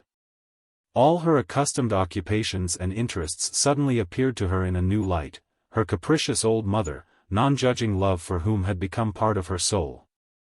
The decrepit but amiable old uncle, the domestic serfs and village serfs, who adored their young mistress. The milch cows and the calves, and all this nature, which had died and been renewed so many times. Amid which she had grown up loving and beloved, all this that had given such easy and pleasant rest to her spirit, suddenly seemed unsatisfactory. It seemed dull and unnecessary. It was as if someone had said to her, little fool, for 20 years you have been trifling, serving someone without knowing why, and without knowing what life and happiness are." This is what she was thinking, as she gazed into the depths of the moonlit, motionless garden, more intensely, far more intensely, than she had ever thought it before. And what had caused these thoughts? Not any sudden love for the Count, as one might have supposed. On the contrary, she did not like him. She could have been interested in the cornet more easily, but he was plain, poor fellow, and silent. She kept involuntarily forgetting him, and recalling the image of the Count with anger and annoyance. "No, that's not it," she said to herself. Her ideal had been so beautiful. It was an ideal that could have been loved on such a night, amid this nature, without infringing its beauty, an ideal never abridged to make it fit some coarse reality. In days gone by, solitude and the absence of any who might have attracted her attention, had caused the power of love which Providence has given impartially to each of us, to rest intact and tranquil in her bosom.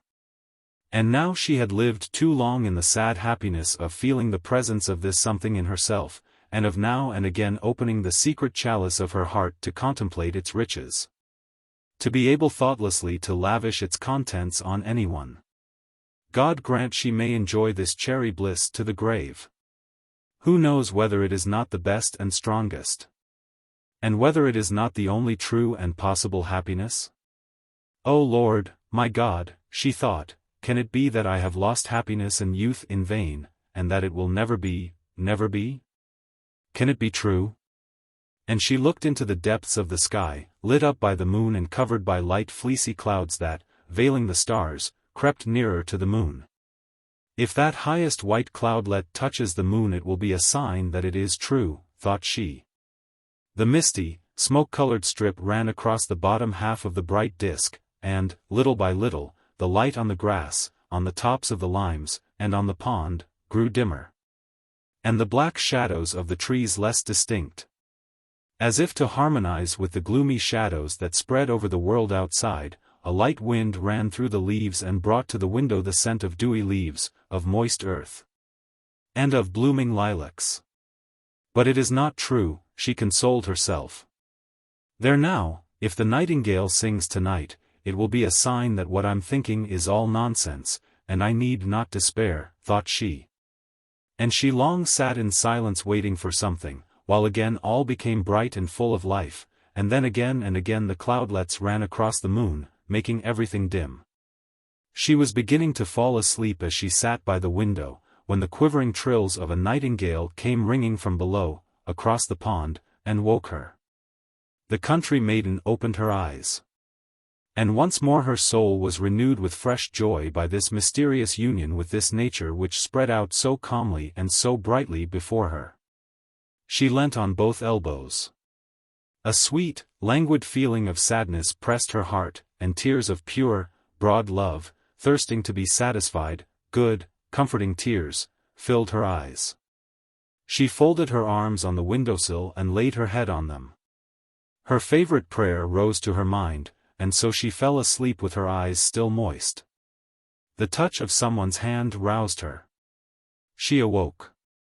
But the touch was light and pleasant. The hand pressed hers more closely. Suddenly she became alive to reality, screamed, jumped up, and trying to persuade herself that she had not recognized the Count, who was standing under the window bathed in the moonlight. She ran out of the room. Chapter 15. And it really was the Count. When he heard the girl's cry, and, behind the fence, a husky sound from the watchman who had been roused by that cry, he rushed headlong across the wet, dewy grass into the depths of the park. Feeling like a detected thief. Fool that I am, he repeated unconsciously, I have frightened her. I ought to have roused her gently by speaking to her. Awkward brute that I am. He stopped and listened. The watchman came into the garden through the gateway, dragging his stick along the sandy path.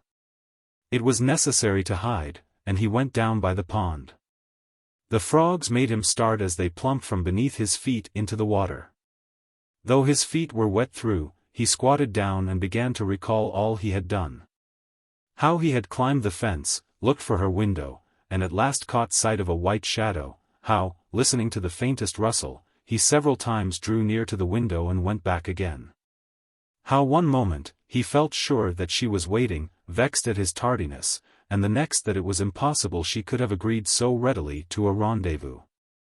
How, at last, persuading himself that it was only the bashfulness of a country-bred girl that made her pretend to be asleep, he went up resolutely and saw distinctly how she sat.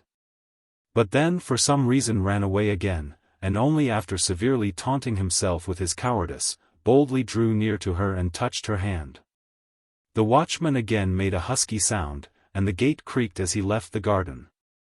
The girl's window slammed to, and a shutter was fastened from inside. This was very provoking. The Count would have given a good deal for a chance to begin all over again. He would not have acted so stupidly now. And she is a wonderful girl. So fresh. Quite charming. And I have let her slip through my fingers. Stupid beast that I am. He did not want to sleep now, and went at random, with the firm tread of one who has been crossed, along the covered, lime-tree avenue. And here the night brought for him also its peaceful gifts of soothing sadness and the need of loving. The straight, pale beams of the moon threw spots of light through the thick foliage of the limes onto the clayey path, on which a few blades of grass grew or a dead branch lay here and there. The light falling on one side of a bent bough made it look as if it were covered with white moss. The silvered leaves whispered every now and then. All the lights were out in the house, and all was silent. The voice of the nightingale alone seemed to fill the bright, still, limitless space. Oh God, what a night! What a wonderful night, thought the Count, inhaling the fragrant freshness of the garden. There is something regrettable. It feels as if I were discontented with myself and with others, discontented with the whole of life. A splendid, sweet girl. Perhaps she was really hurt. Here his dreams became mixed. He imagined himself in this garden with the country-bred girl in various most extraordinary situations. Then the role of the girl was taken by his beloved Mina. What a fool I was! I ought simply to have caught her round the waist and kissed her. And feeling this remorse, the Count returned to his room. The cornet was still not asleep. He turned at once in his bed and faced the Count. Not asleep yet? Asked the Count. No. Shall I tell you what has happened? Well? No, I'd better not, or, all right, I'll tell you, draw in your legs. And the Count, having mentally abandoned the intrigue that had miscarried, sat down on his comrade's bed with an animated smile. Would you believe it, that young lady gave me a rendezvous? What are you saying? Cried Polikoúshka, jumping out of bed. No, but listen. But how? When? It's impossible. Why, while you were adding up after we played preference, she told me she would sit by the window in the night, and that one could get in at the window. There, you see what it is to be practical. While you were calculating with the old woman, I arranged that little matter. Why, you heard, she even said in your presence that she would sit by the window tonight and look at the pond. Yes, but she did not mean that. There now, that's just what I can't make out, did she say it intentionally or not? Maybe really she did not wish to agree so suddenly, but it looked very like it. It turned out horribly. I quite played the fool, he added, smiling contemptuously at himself. What do you mean? Where have you been? The Count, omitting his manifold irresolute approaches, related all as it had happened. I spoilt it all myself, I ought to have been bolder. She screamed and ran from the window. So she screamed and ran away, said the cornet, smiling uneasily in answer to the Count's smile, which for such a long time had had so strong an influence over him. Yes, but it's time to go to sleep. The cornet again turned his back to the door and lay silent for about 10 minutes. Heaven knows what went on in his soul, but when he turned again, his face bore an expression of suffering and resolve. Count Turban, he said abruptly. Are you talking in your sleep? Quietly replied the Count, yes, Cornet Polizov. Count Turban, you are a scoundrel, cried Polizov, and again jumped out of bed. Chapter 16. The squadron left next day. The officers did not see their hosts again, and did not bid them farewell. Neither did they speak to one another. They intended to fight a duel at the first halting place. But Captain Schultz, a good comrade, a splendid horseman, beloved by everyone in the regiment, and chosen by the Count to act as his second, managed to settle the affair so well that not only did they not fight, but no one in the regiment knew anything about the matter, and Turban and Polizov, though no longer on the old friendly footing, still continued to speak in familiar terms to one another and to meet at dinners and card parties. 1856. 3 Deaths. Chapter 1. It was autumn. 2 carriages were driving at a rapid trot along the high road. In the foremost sat 2 women. One was a lady, thin and pale. The other, her maid, was plump, with shining, red cheeks. Her short, coarse hair stood out under her faded hat, her red hand, in a torn glove, kept hurriedly putting it tidy. Her high bosom, covered with a tapestry kerchief, was eloquent of health. Her quick, black eyes watched out of the window the fields flying past, then glanced timidly at her mistress, then shifted uneasily about the corners of the carriage. Just before the maid's nose swung the lady's hat, hanging from the rack above, on her lap lay a puppy. Her feet were kept from the floor by the boxes that stood on the carriage floor, and could be faintly heard knocking on it through the shaking of the springs and the rattling of the windows. With her hands clapped on her knees and her eyes closed, the lady swayed feebly to and fro on the cushions that had been put at her back, and with a slight frown she coughed inwardly.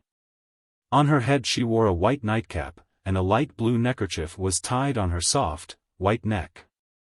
A straight parting, retreating under her cap, divided her fair, pomaded, exceedingly flat hair, and there was a dry, death-like look about the whiteness of the skin of this wide parting. The faded, yellowish skin hung loose on her delicate and beautiful features, and was flushed on her cheeks. Her lips were dry and restless, her eyelashes were thin and straight, and her cloth traveling cloak fell in straight folds over her sunken bosom. Though her eyes were closed, the lady's face expressed fatigue, irritation, and habitual suffering. A footman was dozing on the box, one elbow on the rail of the seat. The driver, hired from the posting station, shouted briskly to the 4 sturdy, sweating horses, and looked round now and then at the other driver, who called to him from behind on the coach. Smoothly and rapidly the wheels made their broad, parallel tracks along the chalky mud of the road. The sky was grey and cold, a damp mist was falling over the fields and the road. The carriage was close, and smelt of eau de cologne and dust. The sick woman stretched her head back and opened her eyes. Her large, handsome, dark eyes were very bright. Again, she said, her beautiful, thin hand nervously thrusting away a corner of the maid's cloak which was just brushing against her knees, and her mouth twitched painfully. Matryoshka gathered up her cloak in both hands, lifted it up on her lap, and edged further away. Her blooming face flushed bright red. The sick woman's fine dark eyes kept eager watch on the servant's actions. She leaned with both hands on the seat and tried to raise herself, so as to be sitting higher up. But her strength failed her. Her mouth twitched and her whole face worked with an expression of helpless, wrathful irony. "You might at least help me." "Ah, you needn't. I can do it myself, only be so good as not to lay your bundles, bags, or whatever they are behind me, please. You had better not touch me if you're so awkward."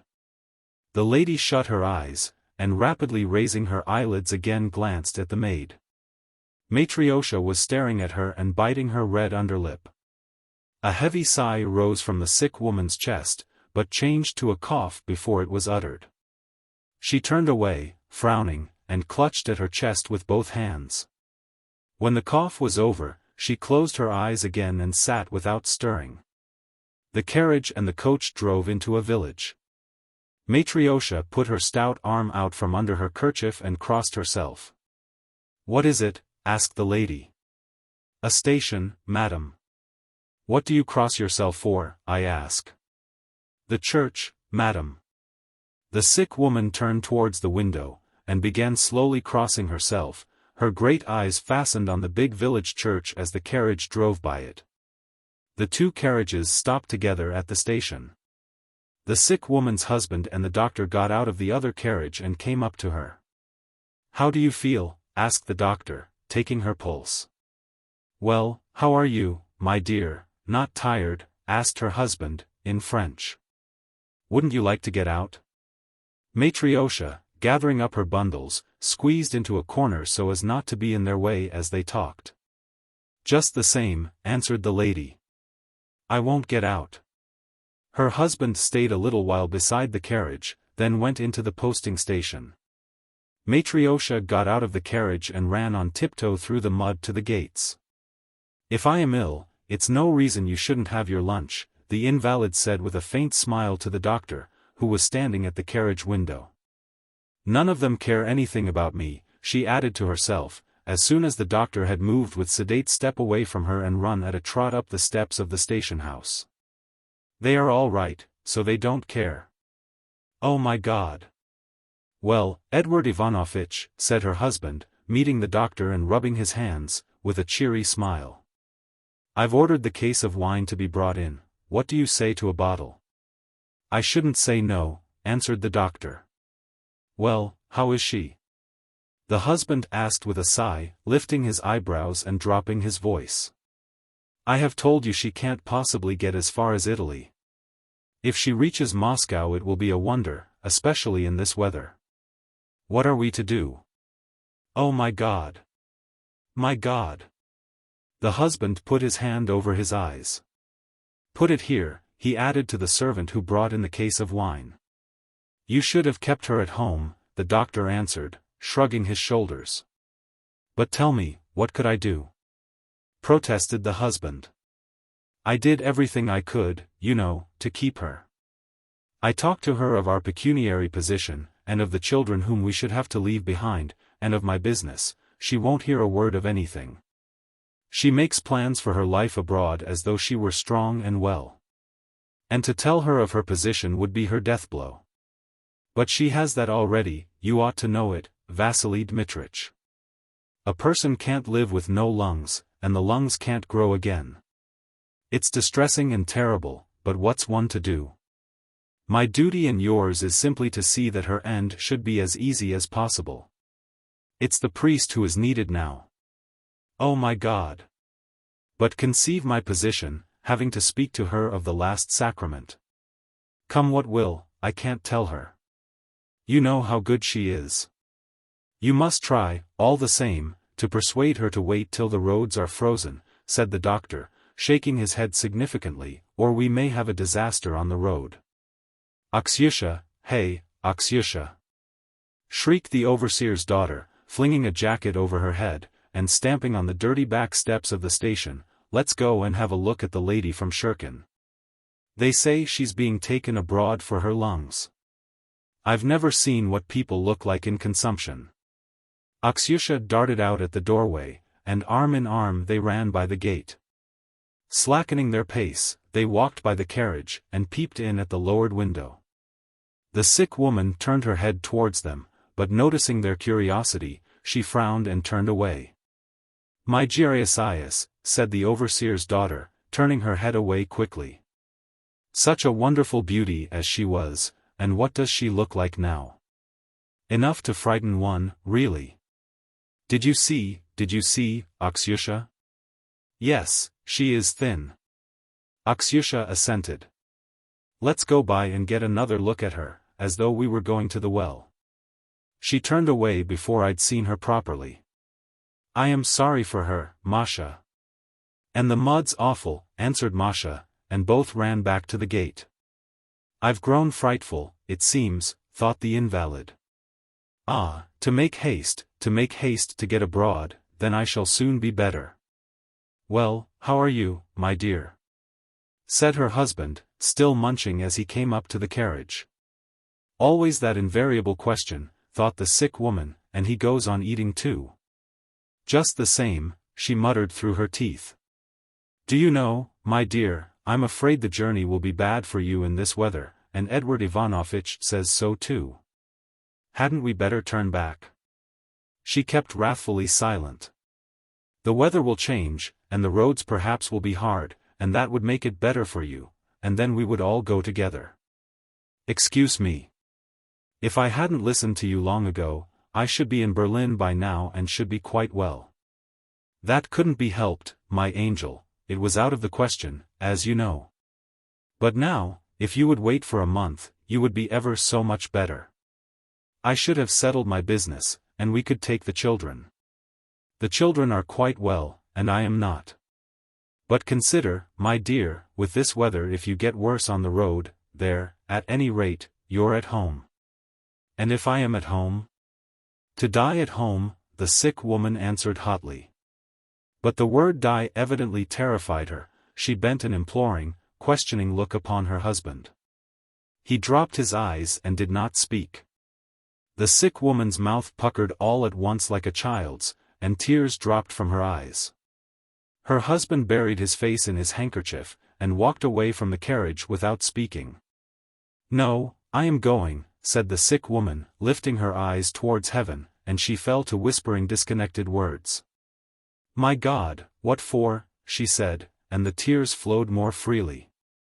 For a long while she prayed fervently, but there was still the same pain and tightness on her chest. It was still as grey and cheerless in the sky, and in the fields, and along the road.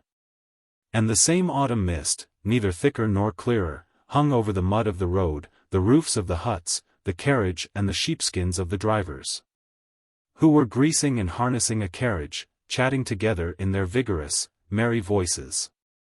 Chapter 2. The horses were put in the shafts, but the driver lingered. He went into the driver's hut. It was hot and stifling, dark and oppressive in the hut. There was a smell of human beings, baking bread, and cabbage, and sheepskins. There were several drivers in the room. The cook was busy at the stove. On the top of the stove lay a sick man wrapped in sheepskins. "Uncle Fyodor." "Hey, Uncle Fyodor," said the driver as he came into the room. He was a young fellow, in a sheepskin coat with a whip stuck in his belt, and he was addressing the sick man. "What are you asking, Fedya?" one of the drivers interposed. "They are waiting for you in the carriage." "I want to ask him for his boots. I've worn mine into holes," answered the young fellow, tossing back his hair and straightening the gloves in his belt. "Is he asleep?" "Hey, Uncle Fyodor," he repeated, going up to the stove. "What?" a weak voice was heard in reply, and a thin face with a red beard bent over from the stove. A big, wasted, white hand, covered with hair, pulled up a coat on the bony shoulder in the dirty shirt. "Give me a drink, brother, what do you want?" The young man handed him a dipper of water. "Well, Fedya," he said, hesitating, "You won't be wanting your new boots now, give them to me, you won't be going out, you know." Pressing his weary head to the shining dipper, and wetting his scanty, hanging mustaches in the dingy water, the sick man drank feebly and eagerly. His tangled beard was not clean, his sunken, lusterless eyes were lifted with an effort to the young man's face. When he had finished drinking he tried to lift his hand to wipe his wet lips, but he could not, and he wiped them on the sleeve of the coat. Without uttering a sound, but breathing heavily through his nose, he looked straight into the young man's eyes, trying to rally his strength. "Maybe you've promised them to someone already?" said the young man. "If so, never mind. The thing is, it's soaking wet outside, and I've to go out on a job, and I said to myself, why, I'll ask Fedya for his boots, he'll not need them, for sure. If you are likely to need them yourself, say so." There was a gurgle and a grumble in the sick man's throat, he bent over and was choked by a deep, stifling cough. "He need them." The cook cried out in sudden anger, filling the whole hut with her voice, "He's not got off the stove these 2 months. Why, he coughs fit to split himself. It makes me ache inside simply to hear him. How could he want boots? He won't wear new boots to be buried. And time he was, too, long ago, God forgive me the sin. Why, he coughs fit to split himself. He ought to be moved into another hut, or somewhere. There are hospitals, I've heard say, for such in the town. He takes up the whole place, and what's one to do? One hasn't room to turn round. And then they expect me to keep the place clean. Hi, Seryoga. Go and take your seat, the gentry are waiting," the overseer of the posting station shouted at the door. Seryoga would have gone away without waiting for an answer, but the sick man's eyes, while he was coughing, had told him he wanted to answer.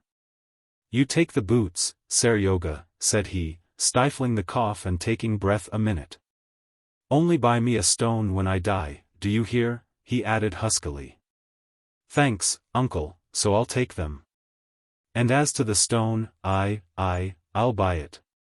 There, lads, you hear?" the sick man managed to articulate, and again he bent over and began choking.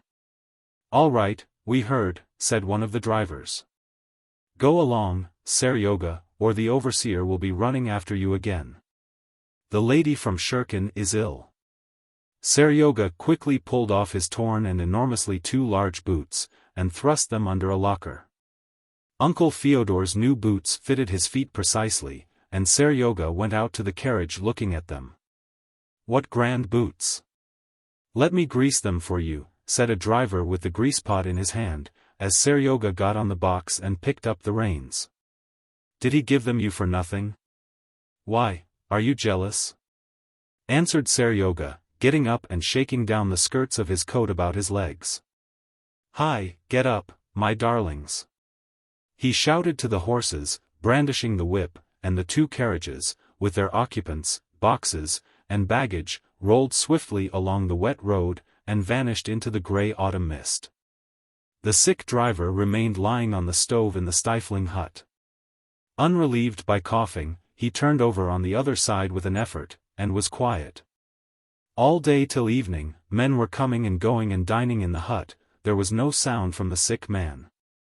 At nightfall, the cook clambered up into the stove and reached across his legs to get a sheepskin.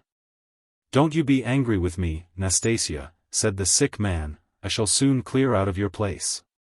That's all right, why, I didn't mean it," muttered Nastasia. "But what is it that's wrong with you, uncle? Tell me about it. All my insides wasted away. God knows what it is. My word. And does your throat hurt when you cough?" "It hurts me all over. My death is at hand, that's what it is." Oh, moaned the sick man. "Cover your legs up like this," said Nastasia, pulling a coat over him as she crept off the stove. A nightlight glimmered dimly all night in the hut. Nastasia and some 10 drivers lay on the floor and the lockers asleep, and snoring loudly. The sick man alone moaned faintly, coughed, and turned over on the stove. Towards morning he became quite still. "A queer dream I had in the night," said the cook, stretching next morning in the half-light. "I dreamed that Uncle Fyodor got down from the stove and went out to chop wood. 'Nastasia,' says he, 'I'll split you some,' and I says to him, 'How can you chop the wood?' And he snatched up the axe and starts chopping so fast that the chips were flying. 'Why,' says I, 'you were ill, weren't you?' 'No,' says he, 'I'm all right,' and he swings the axe, so that it gave me quite a fright. I screamed out and waked up. Isn't he dead, perhaps? Uncle Fyodor. Hey, uncle. Fyodor made no sound in reply. Maybe he is dead. I'll get up and see, said one of the drivers who was awake. A thin hand, covered with reddish hairs, hung down from the stove. It was cold and pale. I'll go and tell the overseer. He's dead, seemingly, said the driver. Fyodor had no relations, he had come from distant parts. The next day he was buried in the new graveyard beyond the copse, and for several days after Nastasia told every one of the dreams she had had. And how she had been the first to discover that Uncle Fyodor was dead. Chapter 3. Spring had come. Streams of water hurried gurgling between the frozen dung heaps in the wet streets of the town. The people moving to and fro were gaily dressed and gaily chattering. Behind the fences of the little gardens the buds on the trees were swelling, and their branches rustled faintly in the fresh breeze. Everywhere there was a running and a dripping of clear drops. The sparrows chattered incoherently, and fluttered to and fro on their little wings. On the sunny side, on fences, trees, and houses, all was movement. There was youth and gladness in the sky and in the earth and in the heart of man. In one of the principal streets there was straw lying in front of a large house. In the house lay the dying woman who had been hastening abroad. At the closed doors of her room stood the sick woman's husband and an elderly woman. On the sofa sat a priest with downcast eyes, holding something wrapped up in his stole. In a corner an old lady, the mother of the sick woman, lay in a low chair, weeping bitterly. Near her stood a maid holding a clean pocket handkerchief in readiness for the old lady when she should ask for it. Another maid was rubbing the old lady's temples with something and blowing on her grey head under her cap. "Well, Christ be with you, my dear," said the husband to the elderly woman who was standing with him at the door, "she has such confidence in you, you know so well how to talk to her. Go in, and have a good talk with her."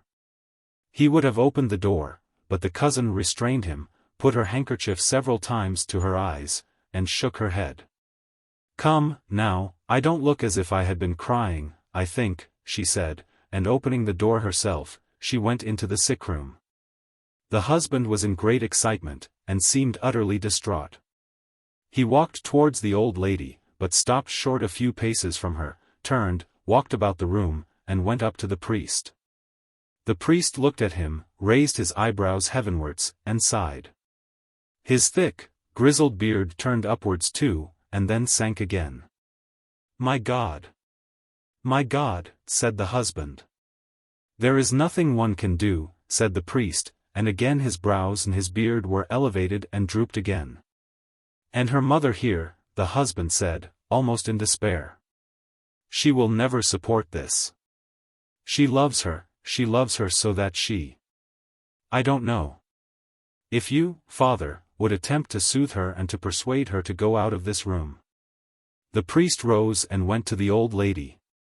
"True it is, that none can sound the depths of a mother's heart," said he, "but God is merciful." The old lady's face began suddenly twitching, and she sobbed hysterically. "God is merciful," the priest went on, when she was a little calmer. "In my parish, I must tell you, there was a man ill, much worse than Marya Dmitrievna, and a simple artisan cured him with herbs in a very short time. And this same artisan is in Moscow now, indeed. I told Vasily Dmitrievitch, he might try him. Anyway, it would be a comfort to the sick woman. With God all things are possible." "No, she can't live," said the old lady. "If it could have been me, but God takes her. The sick woman's husband hid his face in his hands, and ran out of the room. The first person that met him in the corridor was a boy of 6 years old, who was running at full speed after a little girl younger than himself. "Shouldn't I take the children to see their mama?" asked the nurse. "No, she doesn't want to see them. It upsets her." The boy stood still for a moment, staring intently into his father's face, then suddenly kicking up his foot, with a merry shriek he ran on. "I'm pretending she's my black horse, Papa!" shouted the boy, pointing to his sister. Meanwhile in the next room the cousin was sitting by the sick woman's bedside, and trying by skillfully leading up to the subject to prepare her for the idea of death. The doctor was at the other window mixing a draught. The sick woman, in a white dressing gown, sat propped up with pillows in bed, and gazed at the cousin without speaking. "Ah, my dear," she said, suddenly interrupting her, "don't try to prepare me. Don't treat me as a child. I am a Christian. I know all about it. I know I haven't long to live. I know that if my husband would have listened to me sooner, should have been in Italy, and perhaps, most likely indeed, should have been quite well. Everyone told him so. But it can't be helped, it seems that it was God's will. We are all great sinners, I know that, but I put my trust in God's mercy, to forgive all, surely, all. I try to understand myself. I, too, have sinned greatly, my dear.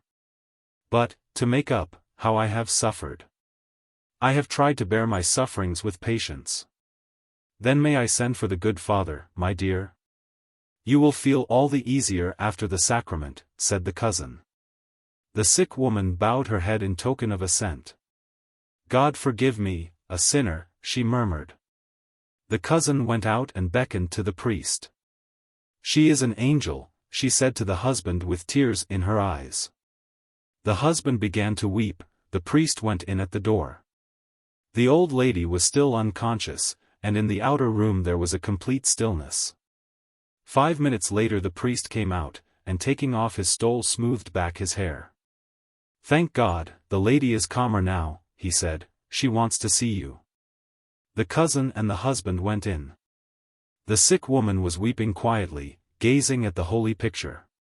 I congratulate you, my dear, said her husband. Thank you.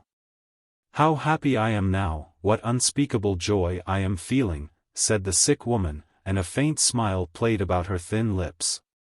How merciful is God! Is it not true? Is he not merciful and almighty? And again with eyes full of tears she gazed at the holy picture in eager prayer. Then suddenly something seemed to recur to her mind. She beckoned her husband to her. You never will do what I ask, she said in a weak, irritable voice. Her husband, craning his neck forward, listened submissively. What is it, my dear? How often I've told you those doctors don't know anything, there are simple healers, who work cures. The Holy Father told me, an artisan, send for him. For whom, my dear? My God, he won't understand anything. And the sick woman frowned and covered her eyes. The doctor went up and took her hand. The pulse was growing perceptibly weaker and weaker. He made a sign to the husband. The sick woman noticed this gesture and looked round in alarm. The cousin turned away, and burst into tears. Don't cry, don't torture yourself and me, said the sick woman, that destroys all the calm left me. You are an angel, said the cousin, kissing her hand. No, kiss me here, it's only the dead who are kissed on the hand. My God! My God! The same evening the sick woman was a corpse, and the corpse lay in a coffin in the drawing-room of the great house. The doors of the big room were closed, and in it a deacon sat alone, reading the Psalms of David aloud in a rhythmic, nasal tone. The bright light of the wax candles in the tall silver candlesticks fell on the pale brow of the dead woman, on the heavy, waxen hands and the stone-like folds of the shroud. That jutted up horribly at the knees and toes. The deacon read on rhythmically without taking in the meaning of his own words, and the words echoed and died away strangely in the still room. From time to time the sounds of children's voices and the tramp of their feet came from a faraway room. Thou unveilest thy face, and they are confounded, the psalm reader boomed. Thou takest from them thy breath, they die and return to the dust from which they came. Thou breathest thy spirit into them, they are created and renew the earth. Glory be to God now and forever. The face of the dead woman was stern and solemn. Nothing stirred the pure, cold brow and the firmly set lips. She was all attention. But did she even now understand those grand words? Chapter 4. A month later a stone monument had been raised over the dead woman's grave. But there was still no stone over the driver's grave, and there was nothing but the bright green grass over the mound, which was the only sign of a man's past existence. It'll be a sin in you, Seryoga, the cook at the station said one day, if you don't buy a stone for Fyodor. You were always saying it was winter, but now why don't you keep your word? I was by at the time. He's come back once already to ask you for it. If you don't buy it, he'll come again and stifle you. Why, did I say I wasn't going to? Answered Seryoga. I'll buy a stone as I said I would, I'll buy one for 1.5 silver. I've not forgotten, but it must be fetched, you know. As soon as I've a chance to go to the town I'll buy it. You might put a cross up anyway, put in an old driver, or else it's a downright shame. You're wearing the boots. Where's one to get across? You wouldn't cut one out of a log of firewood? What are you talking about? You can't hew it out of a log. You take an axe and go early in the morning into the copse, you can cut across there. An aspen or something you can fell. And it'll make a fine wooden monument too. Or else you'll have to go and stand the forest reeve a drink of vodka. One doesn't want to have to give him a drink for every trifle. The other day I broke a splinter bar, I cut myself a first-rate new one, and no one said a word to me. In the early morning, when it was hardly light, Seryoga took his axe and went into the wood. Over all lay a chill, even-colored veil of still-falling dew, not lighted up by the sun. The east was imperceptibly growing clearer, reflecting its faint light on the arch of sky covered with fine clouds. Not a blade of grass below, not a leaf on the topmost twig stirred. The stillness of the forest was only broken at intervals by the sound of wings in a tree or a rustle on the ground. Suddenly a strange sound, not one of nature's own, rang out and died away on the edge of the forest. But again the sound was heard, and began to be repeated at regular intervals near the trunk of one of the motionless trees. One of the treetops began shaking in a strange way. Its sappy leaves whispered something, and a warbler that had been perched on one of its branches fluttered round it twice, and uttering a whistle and wagging its tail, settled on another tree. The axe gave a duller and duller ring, the sappy, white chips flew out on the dewy grass, and a faint crackling sound followed each blow. The tree shuddered all over, bowed, and quickly stood up straight again, trembling in dismay on its roots. For a moment all was still, but again the tree bent. A crack was heard in its trunk, and with a snapping of twigs its branches dropped, and it crashed down with its top on the damp earth. The sounds of the axe and of steps died away. The warbler whistled and flew up higher. The branch in which it had caught its wings shook for a little while in all its leaves, then became still like the rest. The trees displayed their motionless branches more gladly than ever in the open space. The first beams of the sun, piercing through the transparent cloud, shone out in the sky and darted over the earth. The mist began rolling in waves into the hollows. The dew glittered sparkling on the green grass, the transparent clouds turned white, and floated in haste across the bluish sky. The birds flitted to and fro in the thickets and twittered some happy song, like mad things. The sappy leaves whispered joyously and calmly on the treetops, and the branches of the living trees, slowly, majestically, swayed above the fallen dead tree. 1859. Family Happiness. A Novel. Part. Chapter 1. Chapter 1. We were in mourning for my mother, who had died in the autumn, and I spent all that winter alone in the country with Katya and Sonia.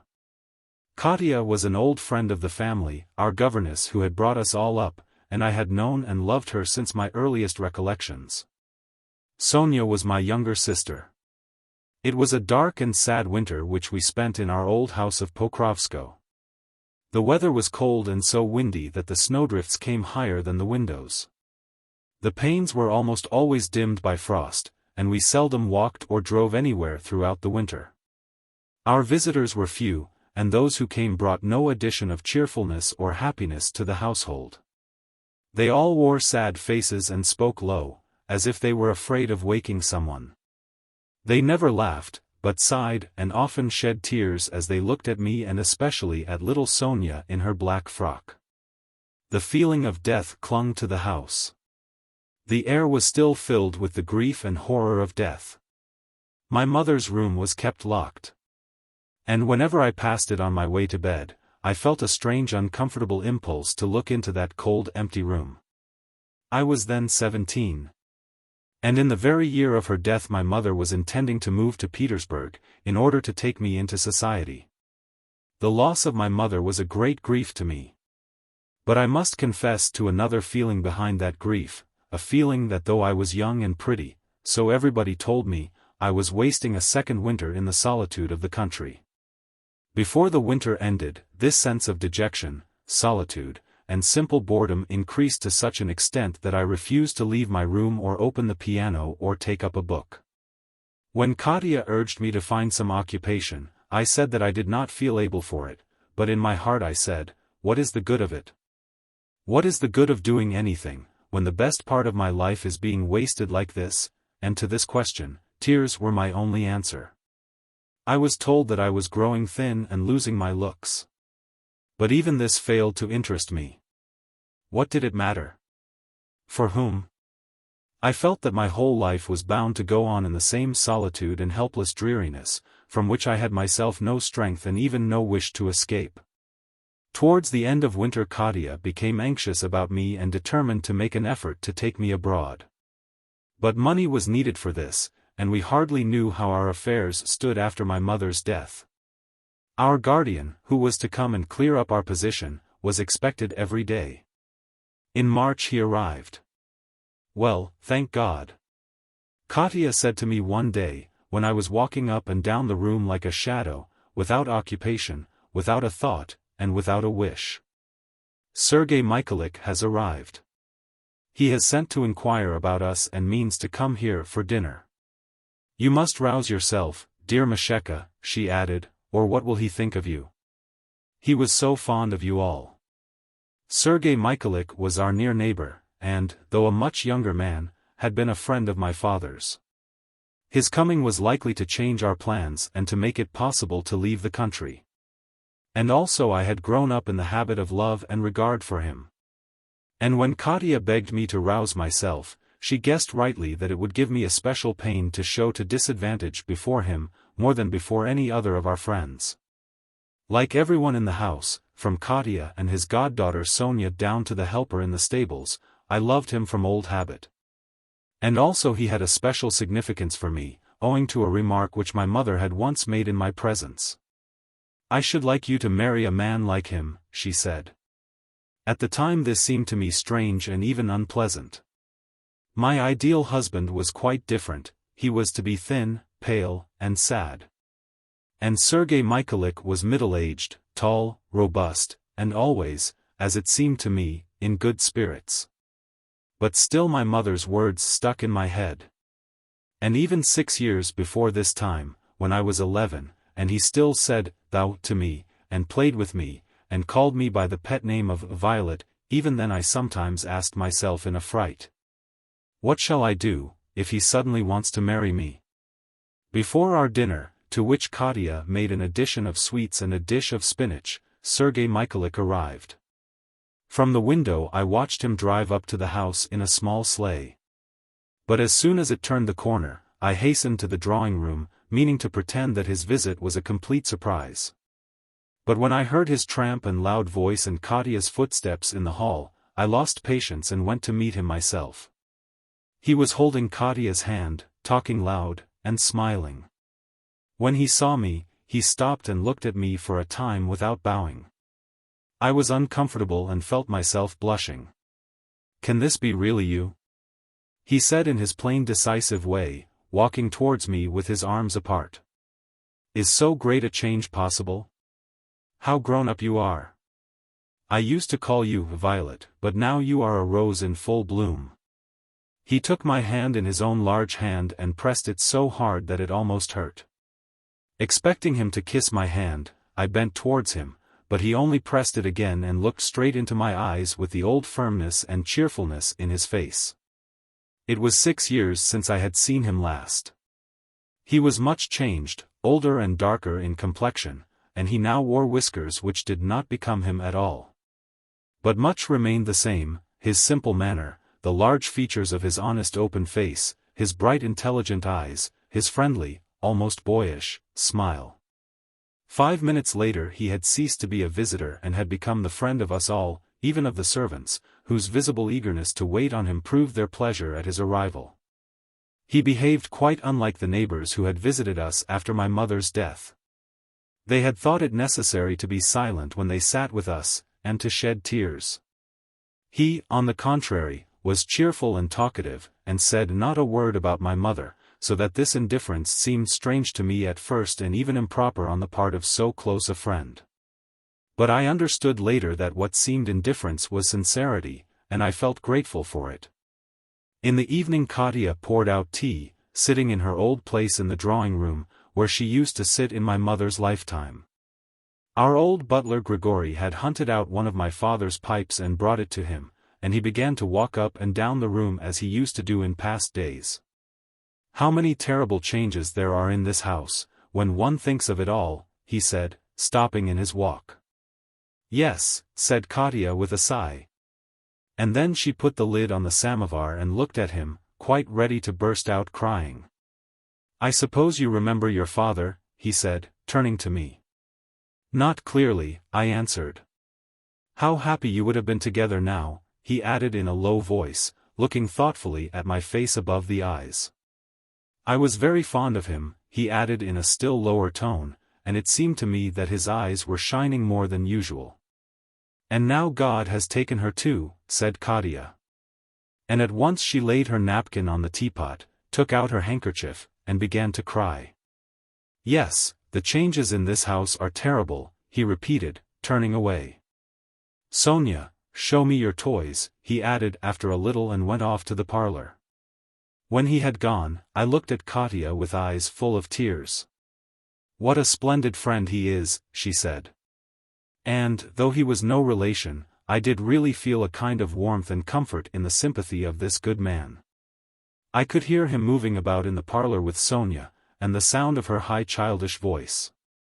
I sent tea to him there. And I heard him sit down at the piano and strike the keys with Sonia's little hands. Then his voice came, "Maria Alexandrovna, come here and play something." I liked his easy behavior to me and his friendly tone of command. I got up and went to him. "Play this," he said, opening a book of Beethoven's music at the Adagio of the Moonlight Sonata. "Let me hear how you play," he added, and went off to a corner of the room, carrying his cup with him. I somehow felt that with him it was impossible to refuse or to say beforehand that I played badly. I sat down obediently at the piano and began to play as well as I could. Yet I was afraid of criticism, because I knew that he understood and enjoyed music. The Adagio suited the remembrance of past days evoked by our conversation at tea, and I believe that I played it fairly well. But he would not let me play the scherzo. "No," he said, coming up to me. "You don't play that right, don't go on, but the first movement was not bad, you seem to be musical." This moderate praise pleased me so much that I even reddened. I felt it pleasant and strange that a friend of my father's, and his contemporary, should no longer treat me like a child but speak to me seriously. Katia now went upstairs to put Sonia to bed, and we were left alone in the parlor. He talked to me about my father, and about the beginning of their friendship and the happy days they had spent together, while I was still busy with lesson books and toys. And his talk put my father before me in quite a new light, as a man of simple and delightful character. He asked me too about my tastes, what I read and what I intended to do, and gave me advice. The man of mirth and jest who used to tease me and make me toys had disappeared. Here was a serious, simple, and affectionate friend, for whom I could not help feeling respect and sympathy. It was easy and pleasant to talk to him, and yet I felt an involuntary strain also. I was anxious about each word I spoke. I wished so much to earn for my own sake the love which had been given me already merely because I was my father's daughter. After putting Sonia to bed, Katya joined us and began to complain to him of my apathy, about which I had said nothing. So she never told me the most important thing of all. He said, smiling and shaking his head reproachfully at me. Why tell you? I said. It is very tiresome to talk about, and it will pass off. I really felt now, not only that my dejection would pass off, but that it had already passed off, or rather had never existed. It is a bad thing, he said, not to be able to stand solitude. Can it be that you are a young lady? Of course, I am a young lady, I answered laughing. Well, I can't praise a young lady who is alive only when people are admiring her, but as soon as she is left alone. Collapses and finds nothing to her taste, one who is all for show and has no resources in herself. You have a flattering opinion of me.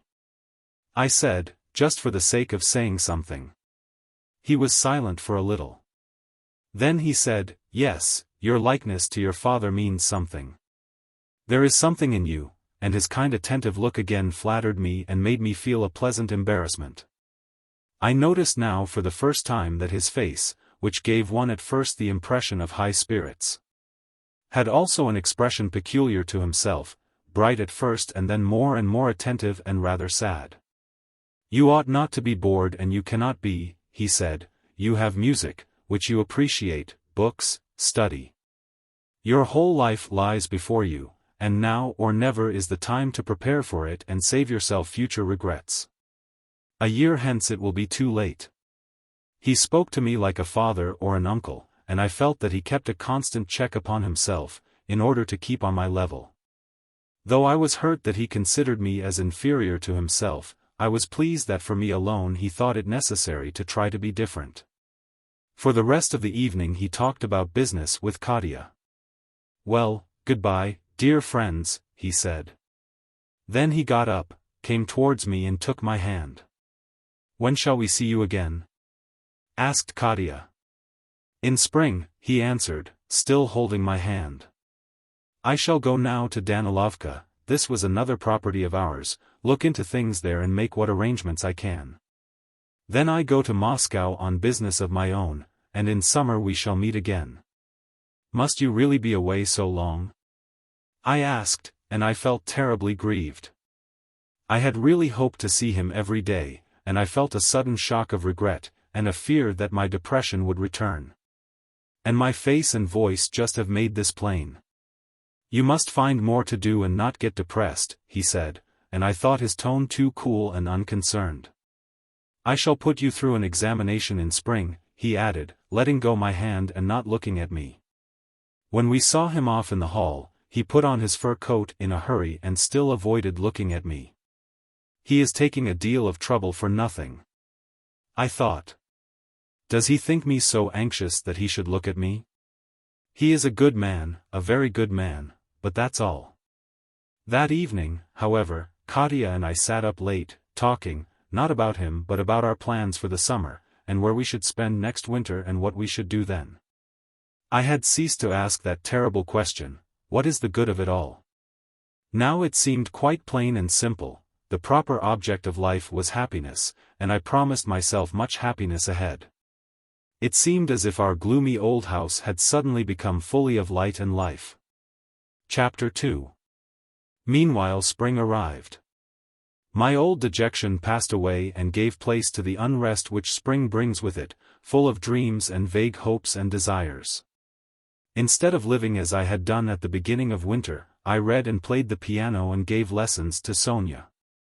But also I often went into the garden and wandered for long alone through the avenues, or sat on a bench there, and heaven knows what my thoughts and wishes and hopes were at such times. Sometimes at night, especially if there was a moon, I sat by my bedroom window till dawn. Sometimes, when Katya was not watching, I stole out into the garden wearing only a wrapper and ran through the dew as far as the pond. And once I went all the say to the open fields and walked right round the garden alone at night. I find it difficult now to recall and understand the dreams which then filled my imagination. Even when I can recall them, I find it hard to believe that my dreams were just like that, they were so strange and so remote from life. Sergei Mikhailich kept his promise. He returned from his travels at the end of May. His first visit to us was in the evening and was quite unexpected. We were sitting in the veranda, preparing for tea. By this time the garden was all green, and the nightingales had taken up their quarters for the whole of St. Peter's fast in the leafy borders. The tops of the round lilac bushes had a sprinkling of white and purple, a sign that their flowers were ready to open. The foliage of the birch avenue was all transparent in the light of the setting sun. In the veranda there was shade and freshness. The evening dew was sure to be heavy in the grass. Out of doors beyond the garden the last sounds of day were audible, and the noise of the sheep and cattle, as they were driven home. Nikon, the half-witted boy, was driving his water cart along the path outside the veranda. And a cold stream of water from the sprinkler made dark circles on the mold round the stems and supports of the dahlias. In our veranda the polished samovar shone and hissed on the white tablecloth, there were cracknels and biscuits and cream on the table. Katya was busy washing the cups with her plump hands. I was too hungry after bathing to wait for tea, and was eating bread with thick fresh cream. I was wearing a gingham blouse with loose sleeves, and my hair, still wet, was covered with a kerchief. Katya saw him first, even before he came in. "You, Sergei Mikhailich," she cried. "Why, we were just talking about you." I got up, meaning to go and change my dress, but he caught me just by the door. "Why stand on such ceremony in the country?" he said, looking with a smile at the kerchief on my head. "You don't mind the presence of your butler, and I am really the same to you as Grigory is." But I felt just then that he was looking at me in a way quite unlike Grigory's way, and I was uncomfortable. "I shall come back at once," I said, as I left them. "But what is wrong?" he called out after me. "It's just the dress of a young peasant woman." How strangely he looked at me. I said to myself as I was quickly changing upstairs. "Well, I'm glad he has come. Things will be more lively." After a look in the glass I ran gaily downstairs and into the veranda. I was out of breath and did not disguise my haste. He was sitting at the table, talking to Katya about our affairs. He glanced at me and smiled, then he went on talking. From what he said it appeared that our affairs were in capital shape. It was now possible for us, after spending the summer in the country, to go either to Petersburg for Sonia's education, or abroad. "If only you would go abroad with us," said Katya. "Without you we shall be quite lost there." "Oh, I should like to go round the world with you," he said, half in jest and half in earnest. "All right," I said, "let us start off and go round the world." He smiled and shook his head. "What about my mother?" "What about my business?" he said. "But that's not the question just now. I want to know how you have been spending your time. Not depressed again, I hope?" When I told him that I had been busy and not bored during his absence, and when Katya confirmed my report, he praised me as if he had a right to do so, and his words and looks were kind, as they might have been to a child. I felt obliged to tell him, in detail and with perfect frankness, all my good actions, and to confess, as if I were in church, all that he might disapprove of. The evening was so fine that we stayed in the veranda after tea was cleared away. And the conversation interested me so much that I did not notice how we ceased by degrees to hear any sound of the servants indoors. The scent of flowers grew stronger and came from all sides. The grass was drenched with dew, a nightingale struck up in a lilac bush close by and then stopped on hearing our voices. The starry sky seemed to come down lower over our heads. It was growing dusk, but I did not notice it till a bat suddenly and silently flew in beneath the veranda awning and began to flutter round my white shawl. I shrank back against the wall and nearly cried out, but the bat as silently and swiftly dived out from under the awning and disappeared in the half-darkness of the garden. "How fond I am of this place of yours," he said, changing the conversation. "I wish I could spend all my life here, sitting in this veranda." "Well, do then," said Katia. "That's all very well," he said, "but life won't sit still." "Why don't you marry?" asked Katia. "You would make an excellent husband." "Because I like sitting still," and he laughed. "No, Katerina Karlovna, too late for you and me to marry. People have long ceased to think of me as a marrying man, and I am even surer of it myself. And I declare I have felt quite comfortable since the matter was settled." It seemed to me that he said this in an unnaturally persuasive way. "Nonsense," said Katia. "A man of 36 makes out that he is too old. Too old indeed," he went on, "when all one wants is to sit still. For a man who is going to marry, that's not enough. Just you ask her," he added, nodding at me, "people of her age should marry, and you and I can rejoice in their happiness." The sadness and constraint latent in his voice was not lost upon me. He was silent for a little, and neither Katia nor I spoke. "Well, just fancy," he went on, turning a little on his seat. "Suppose that by some mischance I married a girl of 17, Masha, if you like, I mean, Maria Alexandrovna. The instance is good, I am glad it turned up, there could not be a better instance." I laughed, but I could not understand why he was glad, or what it was that had turned up. "Just tell me honestly, with your hand on your heart," he said, turning as if playfully to me. "Would it not be a misfortune for you to unite your life with that of an old worn-out man who only wants to sit still, whereas heaven knows what wishes are fermenting in that heart of yours?" I felt uncomfortable and was silent, not knowing how to answer him. "I am not making you a proposal, you know," he said, laughing. "But am I really the kind of husband you dream of when walking alone in the avenue at twilight? It would be a misfortune, would it not?" "No, not a misfortune," I began. "But a bad thing," he ended my sentence. "Perhaps, but I may be mistaken," he interrupted me again. "There, you see. She is quite right, and I am grateful to her for her frankness, and very glad to have had this conversation. And there is something else to be said," he added, "for me too it would be a very great misfortune." "How odd you are. You have not changed in the least," said Katia, and then left the veranda, to order supper to be served. When she had gone, we were both silent and all was still around us, but for one exception. A nightingale, which had sung last night by fitful snatches, now flooded the garden with a steady stream of song, and was soon answered by another from the dell below, which had not sung till that evening.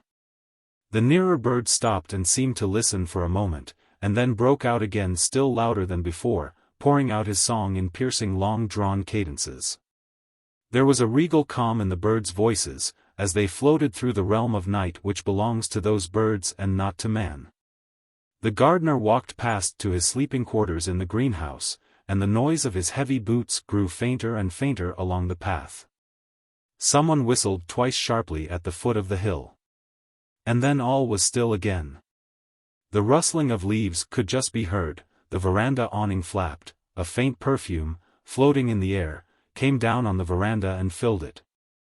I felt silence awkward after what had been said, but what to say I did not know. I looked at him. His eyes, bright in the half-darkness, turned towards me. "How good life is," he said. I sighed, I don't know why. "Well?" he asked. "Life is good," I repeated after him. Again we were silent, and again I felt uncomfortable. I could not help fancying that I had wounded him by agreeing that he was old, and I wished to comfort him but did not know how. "Well, I must be saying goodbye," he said, rising. "My mother expects me for supper, I have hardly seen her all day." "I meant to play you the new sonata," I said. "That must wait," he replied, and I thought that he spoke coldly. Goodbye. I felt still more certain that I had wounded him, and I was sorry. Katya and I went to the steps to see him off and stood for a while in the open, looking along the road where he had disappeared from view. When we ceased to hear the sound of his horse's hoofs, I walked round the house to the veranda, and again sat looking into the garden. And all I wished to see and hear, I still saw and heard for a long time in the dewy mist filled with the sounds of night. He came a second time, and a third. And the awkwardness arising from that strange conversation passed away entirely, never to return. During that whole summer he came 2 or 3 times a week. And I grew so accustomed to his presence, that, when he failed to come for some time, I missed him and felt angry with him, and thought he was behaving badly in deserting me. He treated me like a boy whose company he liked, asked me questions, invited the most cordial frankness on my part, gave me advice and encouragement, or sometimes scolded and checked me. But in spite of his constant effort to keep on my level, I was aware that behind the part of him which I could understand there remained an entire region of mystery, into which he did not consider it necessary to admit me. And this fact did much to preserve my respect for him and his attraction for me. I knew from Katya and from our neighbors that he had not only to care for his old mother with whom he lived, and to manage his own estate and our affairs, but was also responsible for some public business which was the source of serious worries. But what view he took of all this, what were his convictions, plans, and hopes, I could not in the least find out from him. Whenever I turned the conversation to his affairs, he frowned in a way peculiar to himself and seemed to imply, "Please stop. That is no business of yours," and then he changed the subject. This hurt me at first, but I soon grew accustomed to confining our talk to my affairs, and felt this to be quite natural. There was another thing which displeased me at first and then became pleasant to me. This was his complete indifference and even contempt for my personal appearance. Never by word or look did he imply that I was pretty; on the contrary, he frowned and laughed, whenever the word was applied to me in his presence. He even liked to find fault with my looks and tease me about them. On special days Katya liked to dress me out in fine clothes and to arrange my hair effectively. But my finery met only with mockery from him, which pained kind-hearted Katya and at first disconcerted me. She had made up her mind that he admired me, and she could not understand how a man could help wishing a woman whom he admired to appear to the utmost advantage. But I soon understood what he wanted. He wished to make sure that I had not a trace of affectation. And when I understood this I was really quite free from affectation in the clothes I wore, or the arrangement of my hair, or my movements. But a very obvious form of affectation took its place, an affectation of simplicity, at a time when I could not yet be really simple. That he loved me, I knew. But I did not yet ask myself whether he loved me as a child or as a woman. I valued his love. I felt that he thought me better than all other young women in the world, and I could not help wishing him to go on being deceived about me. Without wishing to deceive him, I did deceive him, and I became better myself while deceiving him. I felt it a better and worthier course to show him to good points of my heart and mind than of my body. My hair, hands, face, ways, all these, whether good or bad, he had appraised at once and knew so well, that I could add nothing to my external appearance except the wish to deceive him. But my mind and heart he did not know, because he loved them, and because they were in the very process of growth and development, and on this point I could and did deceive him. And how easy I felt in his company, once I understood this clearly. My causeless bashfulness and awkward movements completely disappeared. Whether he saw me from in front, or in profile, sitting or standing, with my hair up or my hair down, I felt that he knew me from head to foot, and I fancied, was satisfied with me as I was. If, contrary to his habit, he had suddenly said to me as other people did, that I had a pretty face, I believe that I should not have liked it at all. But, on the other hand, how light and happy my heart was when, after I had said something, he looked hard at me and said, hiding emotion under a mask of raillery, "Yes, there is something in you. You are a fine girl, that I must tell you." And for what did I receive such rewards, which filled my heart with pride and joy? Merely for saying that I felt for old Grigory in his love for his little granddaughter, or because the reading of some poem or novel moved me to tears, or because I liked Mozart better than Schulhoff. And I was surprised at my own quickness in guessing what was good and worthy of love, when I certainly did not know then what was good and worthy to be loved. Most of my former tastes and habits did not please him, and a mere look of his, or a twitch of his eyebrow was enough to show that he did not like what I was trying to say. And I felt at once that my own standard was changed. Sometimes, when he was about to give me a piece of advice, I seemed to know beforehand what he would say. When he looked in my face and asked me a question, his very look would draw out of me the answer he wanted. All my thoughts and feelings of that time were not really mine, they were his thoughts and feelings, which had suddenly become mine and passed into my life and lighted it up. Quite unconsciously I began to look at everything with different eyes, at Katya and the servants and Sonia and myself and my occupations. Books, which I used to read merely to escape boredom, now became one of the chief pleasures of my life, merely because he brought me the books and we read and discussed them together. The lessons I gave to Sonia had been a burdensome obligation which I forced myself to go through from a sense of duty. But, after he was present at a lesson, it became a joy to me to watch Sonia's progress. It used to seem to me an impossibility to learn a whole piece of music by heart.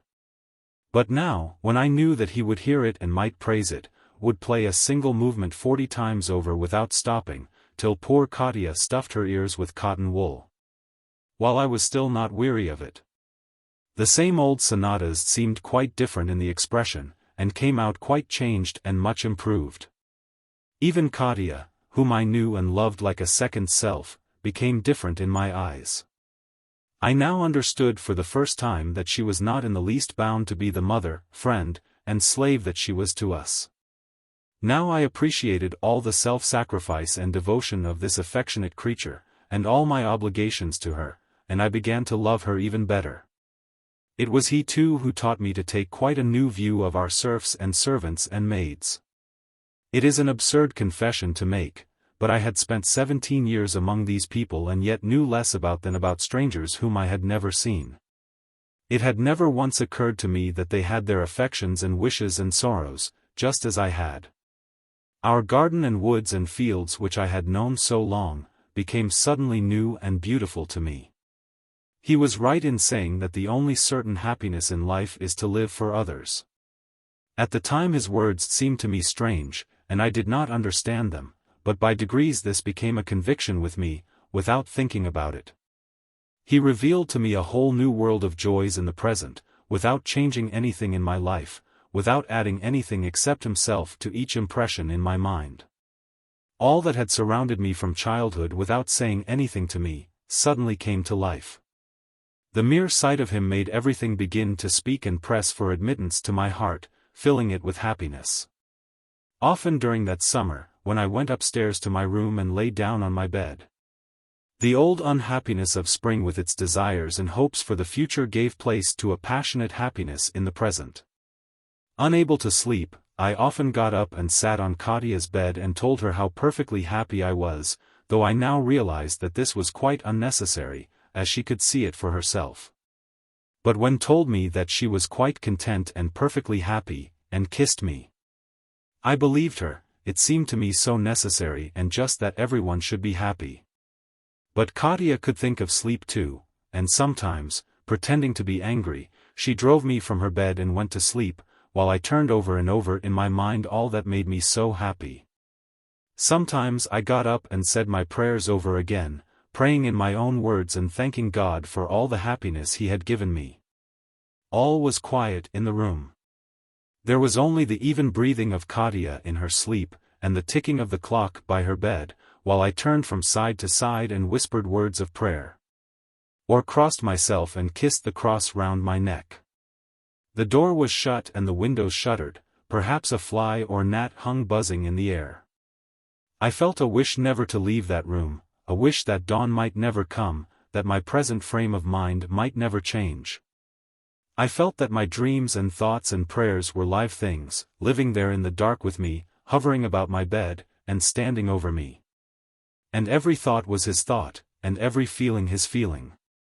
I did not know yet that this was love, I thought that things might go on so forever, and that this feeling involved no consequences. Chapter 3.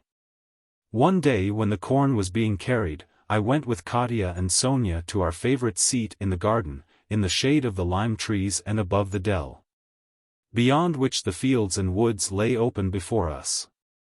It was 3 days since Sergei Mikhailich had been to see us. We were expecting him, all the more because our bailiff reported that he had promised to visit the harvest field. At 2 o'clock we saw him ride on to the rye field. With a smile and a glance at me, Katya ordered peaches and cherries, of which he was very fond, to be brought.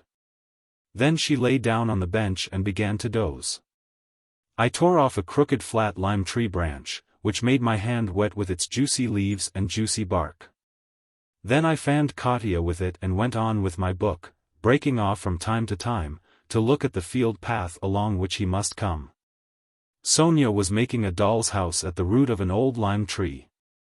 The day was sultry, windless, and steaming, the clouds were packing and growing blacker. All morning a thunderstorm had been gathering, and I felt restless, as I always did before thunder. But by afternoon the clouds began to part, the sun sailed out into a clear sky, and only in one quarter was there a faint fumbling. A single heavy cloud, lowering above the horizon and mingling with the dust from the fields, was rent from time to time by pale zigzags of lightning which ran down to the ground. It was clear that for today the storm would pass off, with us at all events. The road beyond the garden was visible in places, and we could see a procession of high creaking carts slowly moving along it with their load of sheaves, while the empty carts rattled at a faster pace to meet them, with swaying legs and shirts fluttering in them. The thick dust neither blew away nor settled down, it stood still beyond the fence, and we could see it through the transparent foliage of the garden trees.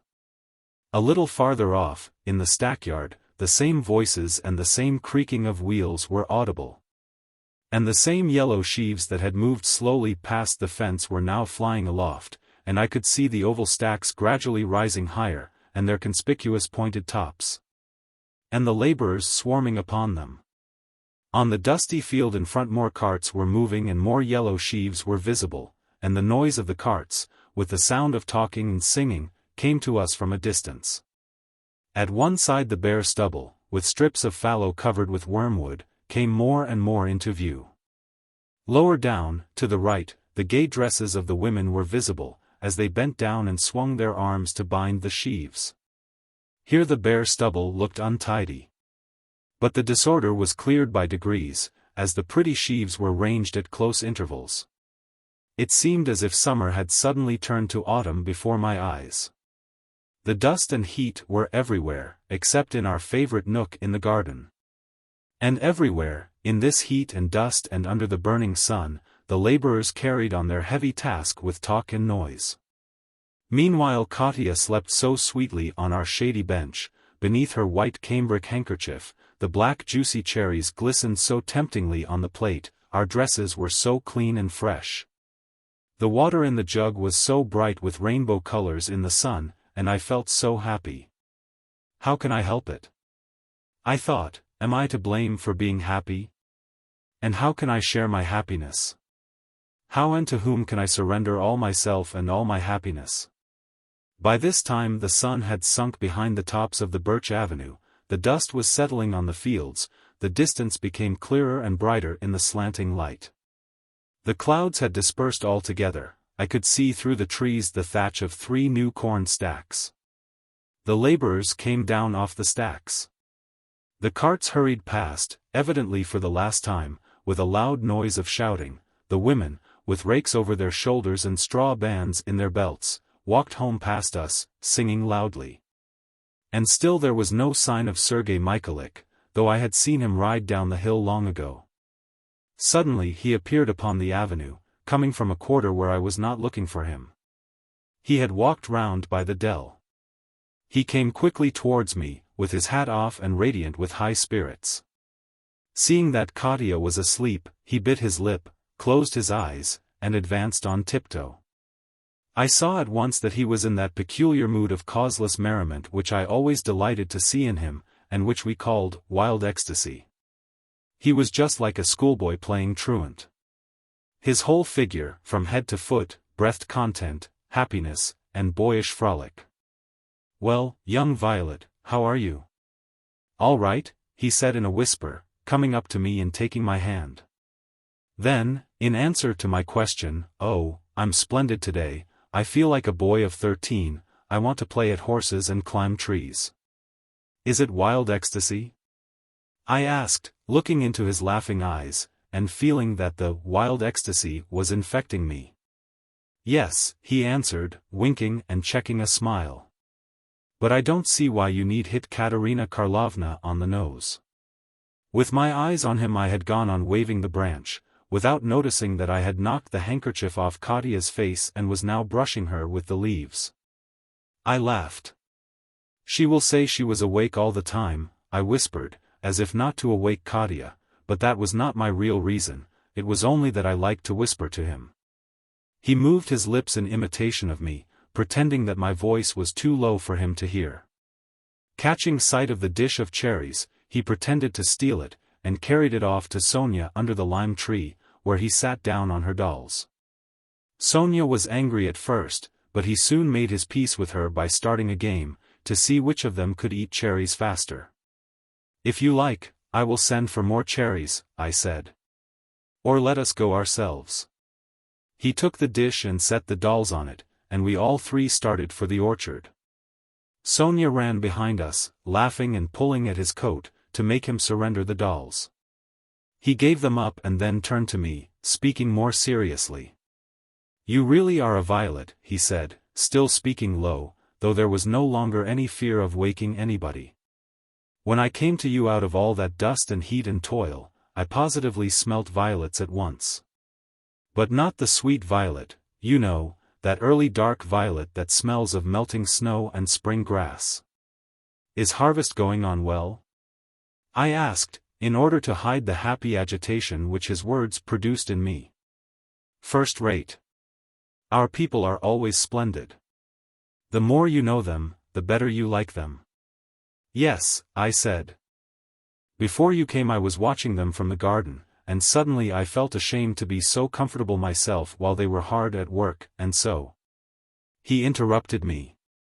With a kind but grave look, "Don't talk like that, my dear. It is too sacred a matter to talk of lightly. God forbid that you should use fine phrases about that.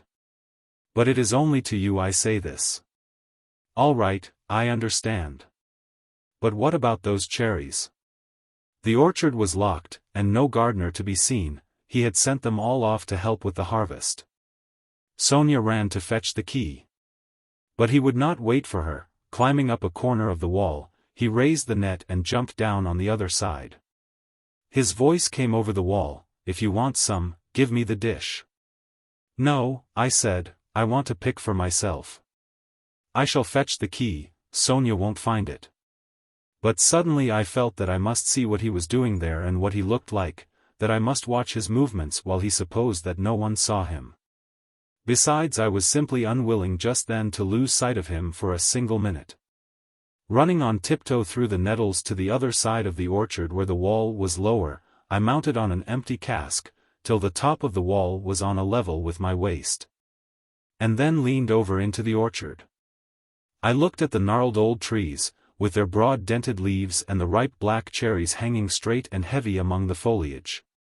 Then I pushed my head under the net, and from under the knotted bough of an old cherry tree I caught sight of Sergei Michaelich. He evidently thought that I had gone away and that no one was watching him. With his hat off and his eyes shut, he was sitting on the fork of an old tree and carefully rolling into a ball a lump of cherry tree gum.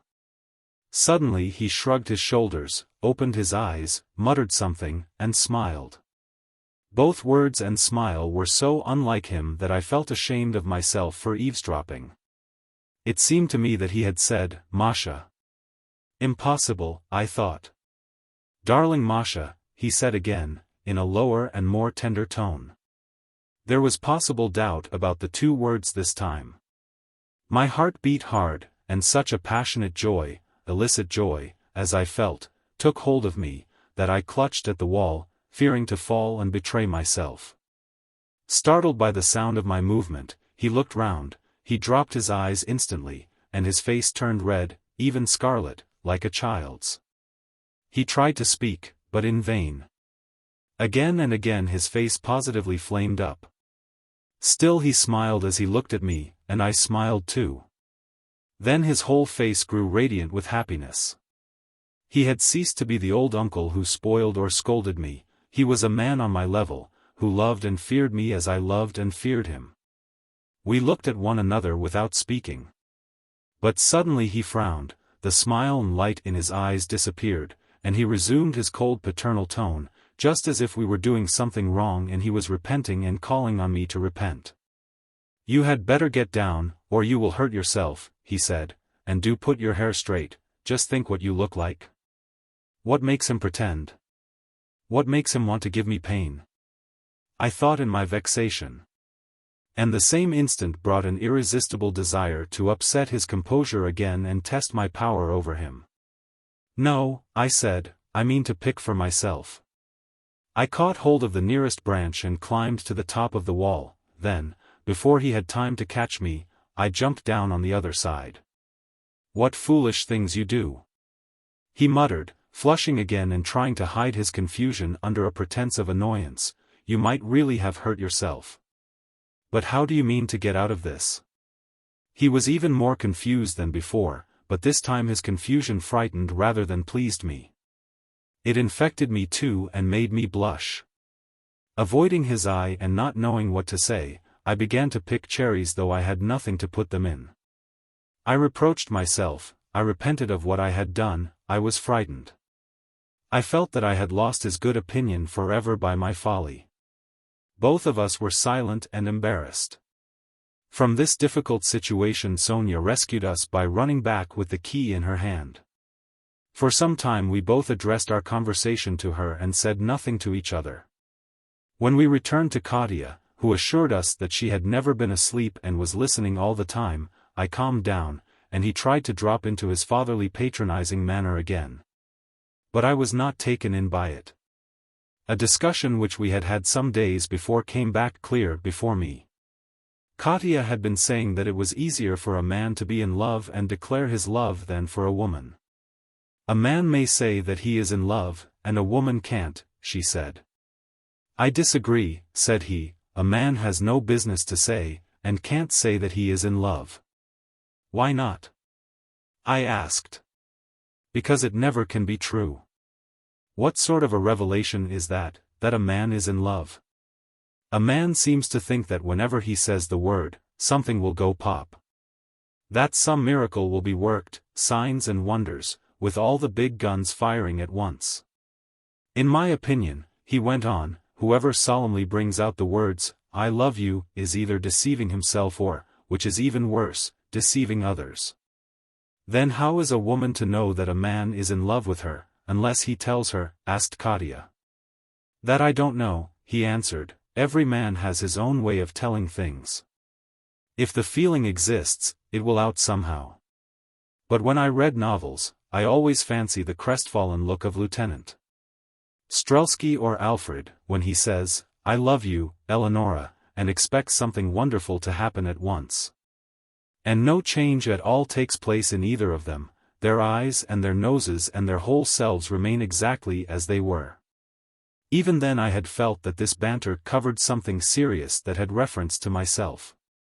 But Katya resented his disrespectful treatment of the heroes in novels. "You are never serious," she said, "but tell me truthfully, have you never yourself told a woman that you loved her?" "Never, and never gone down on one knee," he answered, laughing. "And never will." This conversation I now recalled, and I reflected that there was no need for him to tell me that he loved me. I know that he loves me, I thought, and all his endeavors to seem indifferent will not change my opinion. He said little to me throughout the evening, but in every word he said to Katya and Sonia and in every look and movement of his I saw love and felt no doubt of it. I was only vexed and sorry for him, that he thought it necessary still to hide his feelings and pretend coldness, when it was all so clear.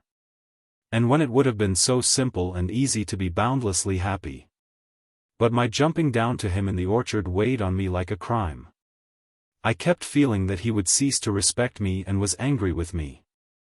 After tea I went to the piano, and he followed me. "Play me something, it is long since I heard you," he said, catching me up in the parlor. "I was just going to," I said. Then I looked straight in his face and said quickly, "Sergei Mikhailich, you are not angry with me, are you?" "What for?" he asked. "For not obeying you this afternoon," I said, blushing. He understood me, he shook his head and made a grimace, which implied that I deserved a scolding but that he did not feel able to give it. "So it's all right, and we are friends again?" I said, sitting down at the piano. "Of course," he said. In the drawing room, a large lofty room, there were only 2 lighted candles on the piano, the rest of the room remaining in half-darkness. Outside the open windows the summer night was bright. All was silent, except when the sound of Katya's footsteps in the unlighted parlor was heard occasionally, or when his horse, which was tied up under the window, snorted or stamped his hoof on the burdocks that grew there. He sat behind me, where I could not see him, but everywhere, in the half-darkness of the room, in every sound, in myself, I felt his presence. Every look, every movement of his, though I could not see them, found an echo in my heart. I played a sonata of Mozart's which he had brought me and which I had learnt in his presence and for him. I was not thinking at all of what I was playing, but I believe that I played it well, and I thought that he was pleased. I was conscious of his pleasure, and conscious too, though I never looked at him, of the gaze fixed on me from behind. Still moving my fingers mechanically, I turned round quite involuntarily and looked at him. The night had grown brighter, and his head stood out on a background of darkness. He was sitting with his head propped on his hands, and his eyes shone as they gazed at me. Catching his look, I smiled and stopped playing. He smiled too and shook his head reproachfully at the music, for me to go on. When I stopped, the moon had grown brighter and was riding high in the heavens. And the faint light of the candles was supplemented by a new silvery light which came in through the windows and fell on the floor. Katya called out that it was really too bad, that I had stopped at the best part of the piece, and that I was playing badly. But he declared that I had never played so well. And then he began to walk about the rooms, through the drawing room to the unlighted parlor and back again to the drawing room, and each time he looked at me and smiled. I smiled too. I wanted even to laugh with no reason, I was so happy at something that had happened that very day. Katya and I were standing by the piano. And each time that he vanished through the drawing room door, I started kissing her in my favorite place, the soft part of her neck under the chin. And each time he came back, I made a solemn face and refrained with difficulty from laughing. "What is the matter with her today?" Katya asked him. He only smiled at me without answering. He knew what was the matter with me.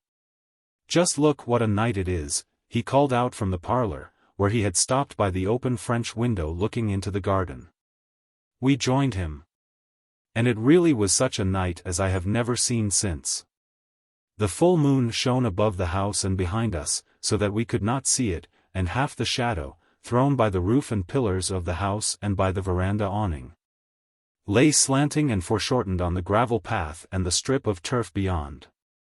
Everything else was bright and saturated with the silver of the dew and the moonlight. The broad garden path, on one side of which the shadows of the dahlias and their supports lay aslant, all bright and cold, and shining on the inequalities of the gravel, ran on till it vanished in the mist. Through the trees the roof of the greenhouse shone bright, and a growing mist rose from the dell. The lilac bushes, already partly leafless, were all bright to the center. Each flower was distinguishable apart, and all were drenched with dew. In the avenues light and shade were so mingled that they looked, not like paths and trees but like transparent houses, swaying and moving. To our right, in the shadow of the house, everything was black, indistinguishable, and uncanny. But all the brighter for the surrounding darkness was the top of a poplar, with a fantastic crown of leaves, which for some strange reason remained there close to the house. Towering into the bright light, instead of flying away into the dim distance, into the retreating dark blue of the sky. "Let us go for a walk," I said. Katya agreed, but said I must put on galoshes. "I don't want them, Katya," I said, "Sergei Mikhailich will give me his arm." As if that would prevent me from wetting my feet. But to us three this seemed perfectly natural at the time. Though he never used to offer me his arm, I now took it of my own accord, and he saw nothing strange in it. We all went down from the veranda together. That whole world, that sky, that garden, that air, were different from those that I knew. We were walking along an avenue, and it seemed to me, whenever I looked ahead, that we could go no farther in the same direction, that the world of the possible ended there. And that the whole scene must remain fixed forever in its beauty.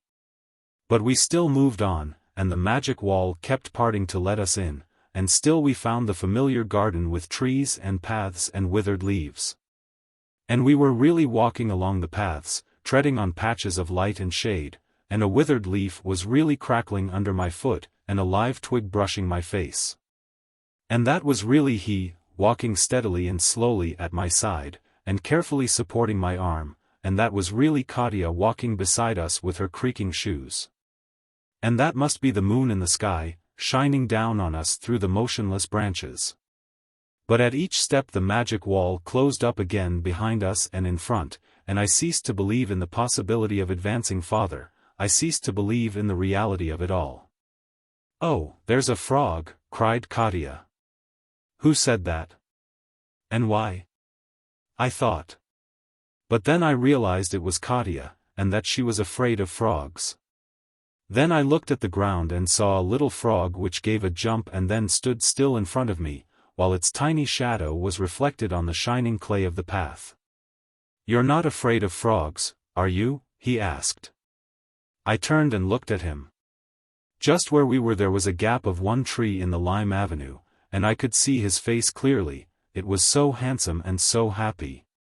Though he had spoken of my fear of frogs, I knew that he meant to say, "I love you, my dear one." I love you," was repeated by his look, by his arm. By the light, the shadow, and the air all repeated the same words. We had gone all round the garden. Katya's short steps had kept up with us, but now she was tired and out of breath. She said it was time to go in, and I felt very sorry for her. Poor thing. I thought, why does not she feel as we do? Why are we not all young and happy, like this night and like him and me? We went in, but it was a long time before he went away, though the cocks had crowed, and everyone in the house was asleep, and his horse, tethered under the window, snorted continually and stamped his hoof on the burdocks. Katya never reminded us of the hour, and we sat on talking of the merest trifles and not thinking of the time, till it was past 2. The cocks were crowing for the 3rd time and the dawn was breaking when he rode away. He said goodbye as usual and made no special allusion. But I knew that from that day he was mine, and that I should never lose him now. As soon as I had confessed to myself that I loved him, I took Katya into my confidence. She rejoiced in the news as was touched by my telling her, but she was actually able, poor thing, to go to bed and sleep. For me, I walked for a long, long time about the veranda. Then I went down to the garden where, recalling each word, each movement, I walked along the same avenues through which I had walked with him. I did not sleep at all that night, and saw sunrise and early dawn for the first time in my life. And never again did I see such a night and such a morning. Only why does he not tell me plainly that he loves me? I thought, what makes him invent obstacles and call himself old, when all is so simple and so splendid?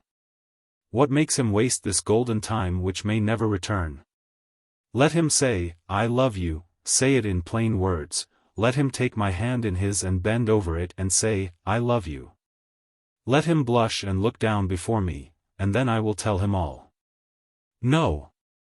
Not tell him, but throw my arms round him and press close to him and weep. But then a thought came to me, what if I am mistaken and he does not love me? I was startled by this fear, God knows where it might have led me. I recalled his embarrassment and mine, when I jumped down to him in the orchard, and my heart grew very heavy. Tears gushed from my eyes, and I began to pray. A strange thought occurred to me, calming me and bringing hope with it. I resolved to begin fasting on that day, to take the communion on my birthday, and on that same day to be betrothed to him. How this result would come to pass I had no idea, but from that moment I believed and felt sure it would be so. The dawn had fully come and the laborers were getting up when I went back to my room. Chapter 4. The fast of the Assumption falling in August, no one in the house was surprised by my intention of fasting. During the whole of the week he never once came to see us. But, far from being surprised or vexed or made uneasy by his absence, I was glad of it. I did not expect him until my birthday. Each day during the week I got up early. While the horses were being harnessed, I walked in the garden alone, turning over in my mind the sins of the day before, and considering what I must do today, so as to be satisfied with my day and not spoil it by a single sin. It seemed so easy to me then to abstain from sin altogether, only a trifling effort seemed necessary. When the horses came round, I got into the carriage with Katya or one of the maids, and we drove to the church 2 miles away. While entering the church, I always recalled the prayer for those who come unto the temple in the fear of God, and tried to get just that frame of mind when mounting the 2 grass-grown steps up to the building. At that hour there were not more than a dozen worshippers, household servants or peasant women keeping the fast. They bowed to me, and I returned their bows with studied humility. Then, with what seemed to me a great effort of courage, I went myself and got candles from the man who kept them, an old soldier and an elder, and I placed the candles before the icons. Through the central door of the altar screen I could see the altar cloth which my mother had worked. On the screen were the 2 angels which had seemed so big to me when I was little, and the dove with a golden halo which had fascinated me long ago. Behind the choir stood the old battered font, where I had been christened myself and stood godmother to so many of the servants' children. The old priest came out, wearing a cope made of the pall that had covered my father's coffin, and began to read in the same voice that I had heard all my life, at services held in our house. At Sonia's christening, at memorial services for my father, and at my mother's funeral. The same old quavering voice of the deacon rose in the choir. And the same old woman, whom I could remember at every service in that church, crouched by the wall, fixing her streaming eyes on an icon in the choir, pressing her folded fingers against her faded kerchief, and muttering with her toothless gums. And these objects were no longer merely curious to me, merely interesting from old recollections, each had become important and sacred in my eyes and seemed charged with profound meaning. I listened to each word of the prayers and tried to suit my feeling to it. And if I failed to understand, I prayed silently that God would enlighten me, or made up a prayer of my own in place of what I had failed to catch. When the penitential prayers were repeated, I recalled my past life, and that innocent childish past seemed to me so black when compared to the present brightness of my soul, that I wept and was horrified at myself. But I felt too that all those sins would be forgiven, and that if my sins had been even greater, my repentance would be all the sweeter. At the end of the service when the priest said, "The blessing of the Lord be upon you," I seemed to feel an immediate sensation of physical well-being, of a mysterious light and warmth that instantly filled my heart. The service over, the priest came and asked me whether he should come to our house to say Mass, and what hour would suit me. And I thanked him for the suggestion, intended, as I thought, to please me, but said that I would come to church instead, walking or driving. "Is that not too much trouble?" he asked. And I was at a loss for an answer, fearing to commit a sin of pride. After the Mass, if Katya was not with me, I always sent the carriage home and walked back alone, bowing humbly to all who passed, and trying to find an opportunity of giving help or advice. I was eager to sacrifice myself for someone, to help in lifting a fallen cart, to rock a child's cradle, to give up the path to others by stepping into the mud.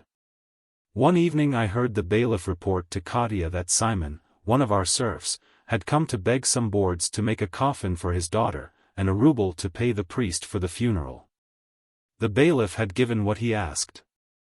"Are they as poor as that?" I asked. "Very poor, miss," the bailiff answered, "they have no salt to their food." My heart ached to hear this, and yet I felt a kind of pleasure too. Pretending to Katya that I was merely going for a walk, I ran upstairs, got out all my money, it was very little but it was all I had, crossed myself, and started off alone. Through the veranda and the garden, on my way to Simon's hut. It stood at the end of the village, and no one saw me as I went up to the window, placed the money on the sill, and tapped on the pane. Someone came out, making the door creak, and hailed me.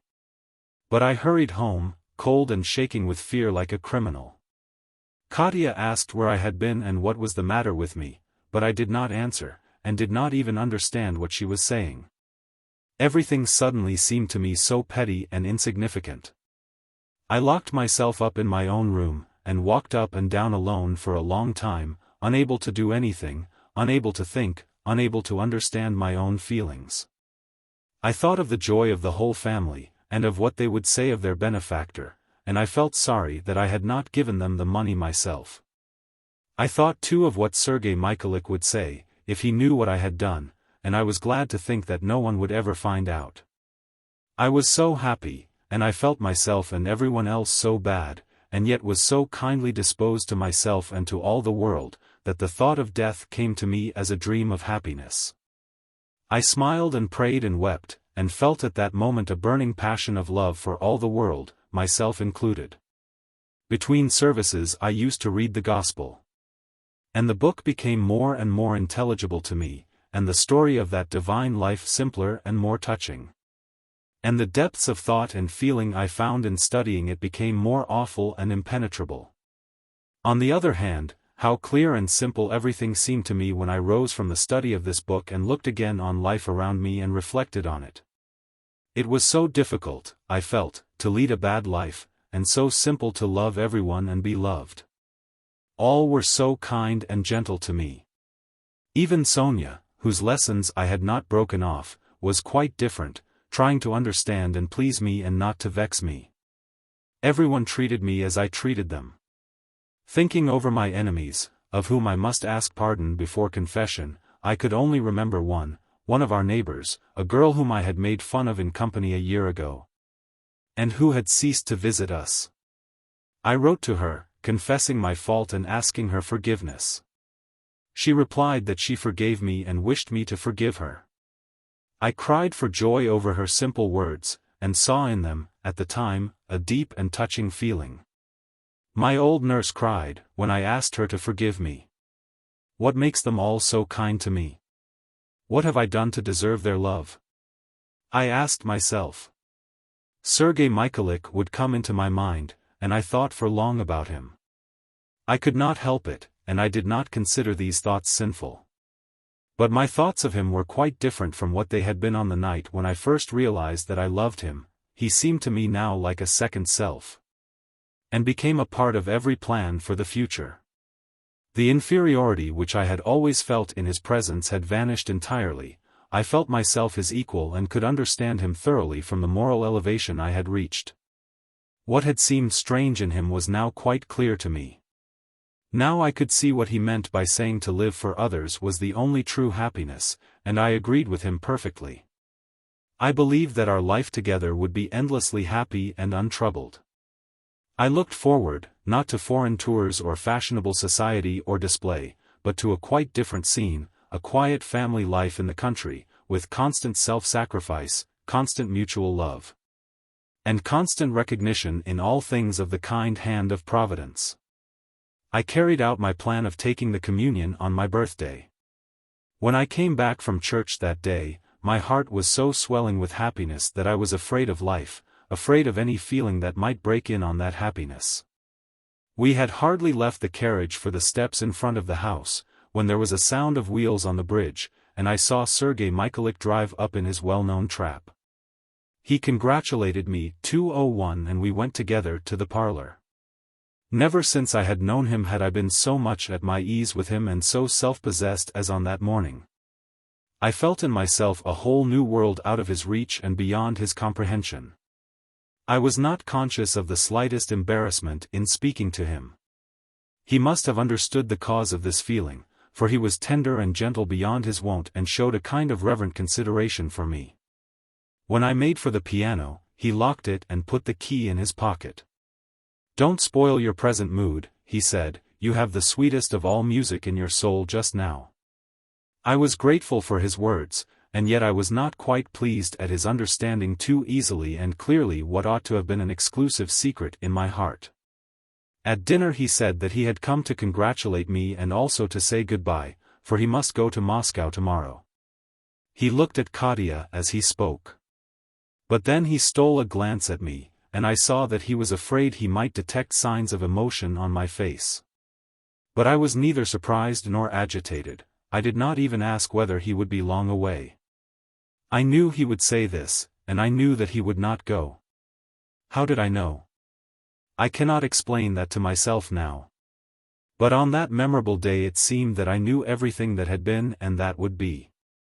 It was like a delightful dream, when all that happens seems to have happened already and to be quite familiar, and it will all happen over again, and one knows that it will happen.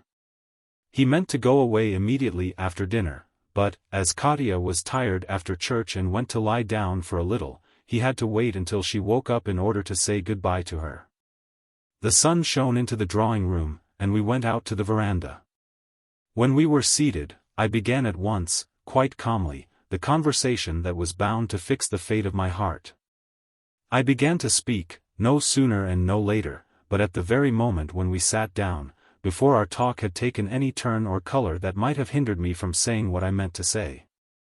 I cannot tell myself where it came from, my coolness and determination and preciseness of expression. It was as if something independent of my will was speaking through my lips. He sat opposite me with his elbows resting on the rails of the veranda. He pulled a lilac branch towards him and stripped the leaves off it. When I began to speak, he let go the branch and leaned his head on one hand. His attitude might have shown either perfect calmness or strong emotion. "Why are you going?" I asked, significantly, deliberately, and looking straight at him. He did not answer at once. "Business," he muttered at last and dropped his eyes. I realized how difficult he found it to lie to me, and in reply to such a frank question. "Listen," I said, "you know what today is to me, how important for many reasons. If I question you, it is not to show an interest in your doings. You know that I have become intimate with you and fond of you. I ask you this question, because I must know the answer. Why are you going?" "It is very hard for me to tell you the true reason," he said. "During this week I have thought much about you and about myself, and have decided that I must go. You understand why, and if you care for me, you will ask no questions." He put up a hand to rub his forehead and cover his eyes. "I find it very difficult. But you will understand." My heart began to beat fast. "I cannot understand you," I said, "I cannot. You must tell me. In God's name and for the sake of this day tell me what you please, and I shall hear it with calmness," I said. He changed his position, glanced at me, and again drew the lilac twig towards him. "Well," he said, after a short silence and in a voice that tried in vain to seem steady, "it's a foolish business and impossible to put into words, and I feel the difficulty. But I will try to explain it to you," he added, frowning as if in bodily pain. "Well?" I said. "Just imagine the existence of a man, let us call him A, who has left youth far behind, and of a woman whom we may call B, who is young and happy and has seen nothing as yet of life or of the world. Family circumstances of various kinds brought them together, and he grew to love her as a daughter, and had no fear that his love would change its nature." He stopped, but I did not interrupt him. But he forgot that B was so young, that life was still all a May game to her. He went on with a sudden swiftness and determination and without looking at me. And that it was easy to fall in love with her in a different way, and that this would amuse her. He made a mistake and was suddenly aware of another feeling, as heavy as remorse, making its way into his heart, and he was afraid. He was afraid that their old friendly relations would be destroyed, and he made up his mind to go away before that happened.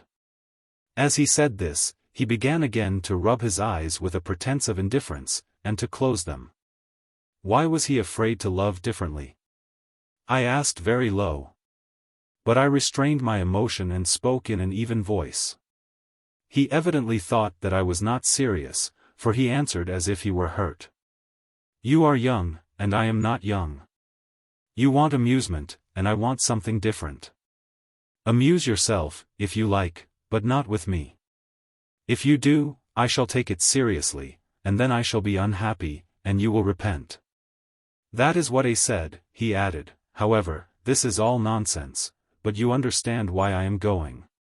And don't let us continue this conversation. Please not. No. No. I said, we must continue it, and tears began to tremble in my voice. Did he love her, or not? He did not answer. If he did not love her, why did he treat her as a child and pretend to love her? I asked. Yes, I behaved badly, he interrupted me quickly, but it all came to an end and they parted friends. This is horrible.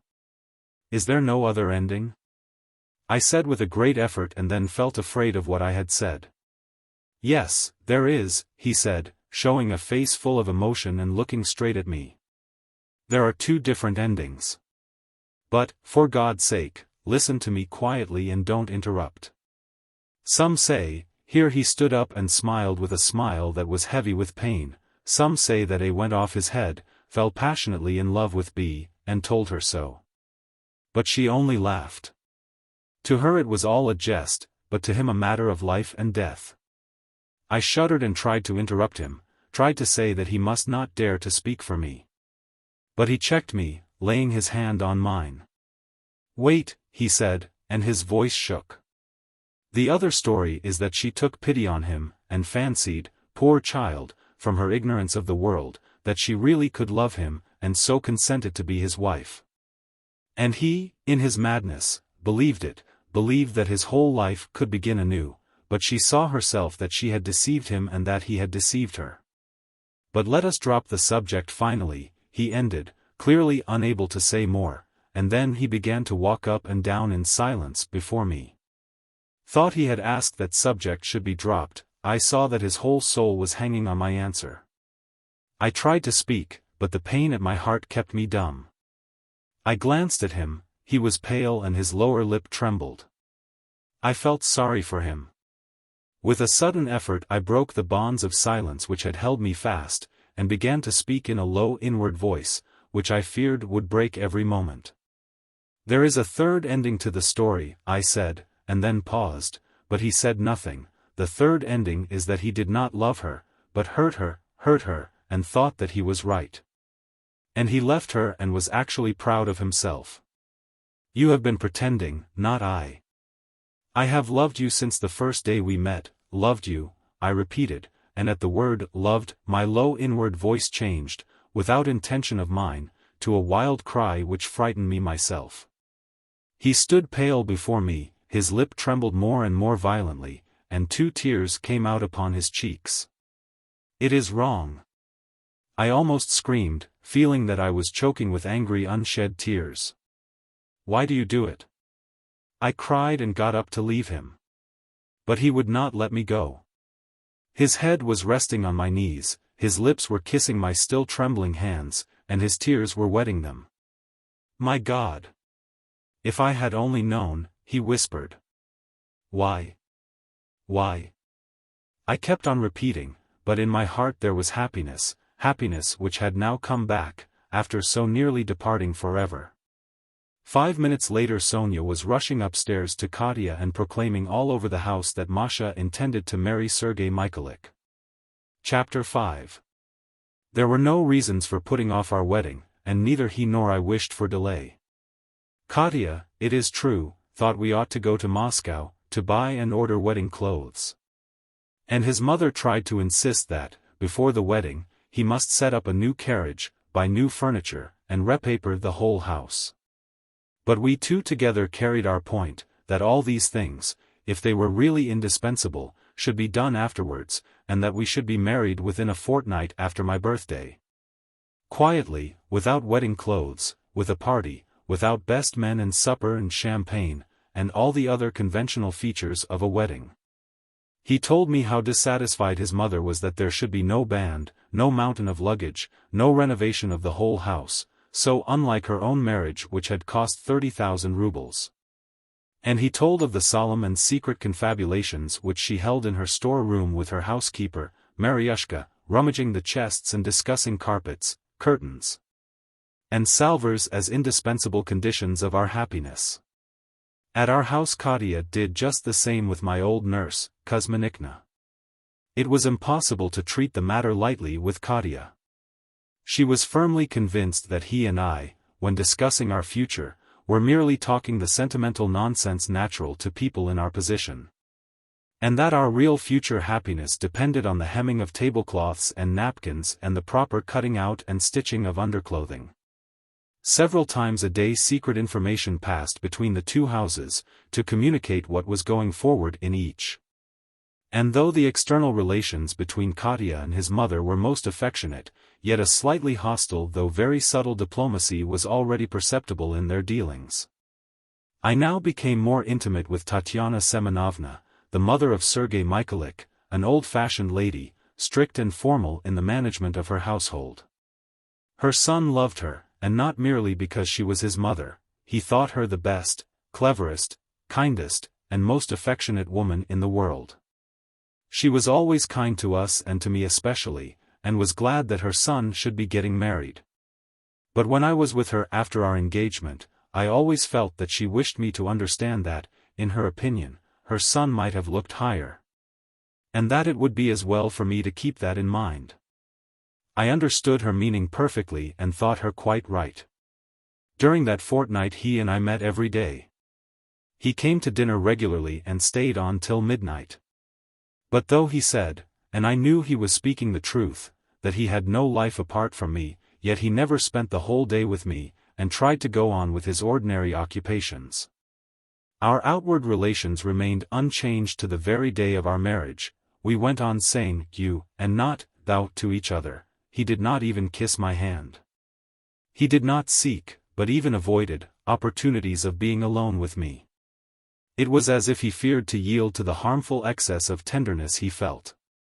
I don't know which of us had changed. But I now felt myself entirely his equal. I no longer found in him the pretense of simplicity which had displeased me earlier.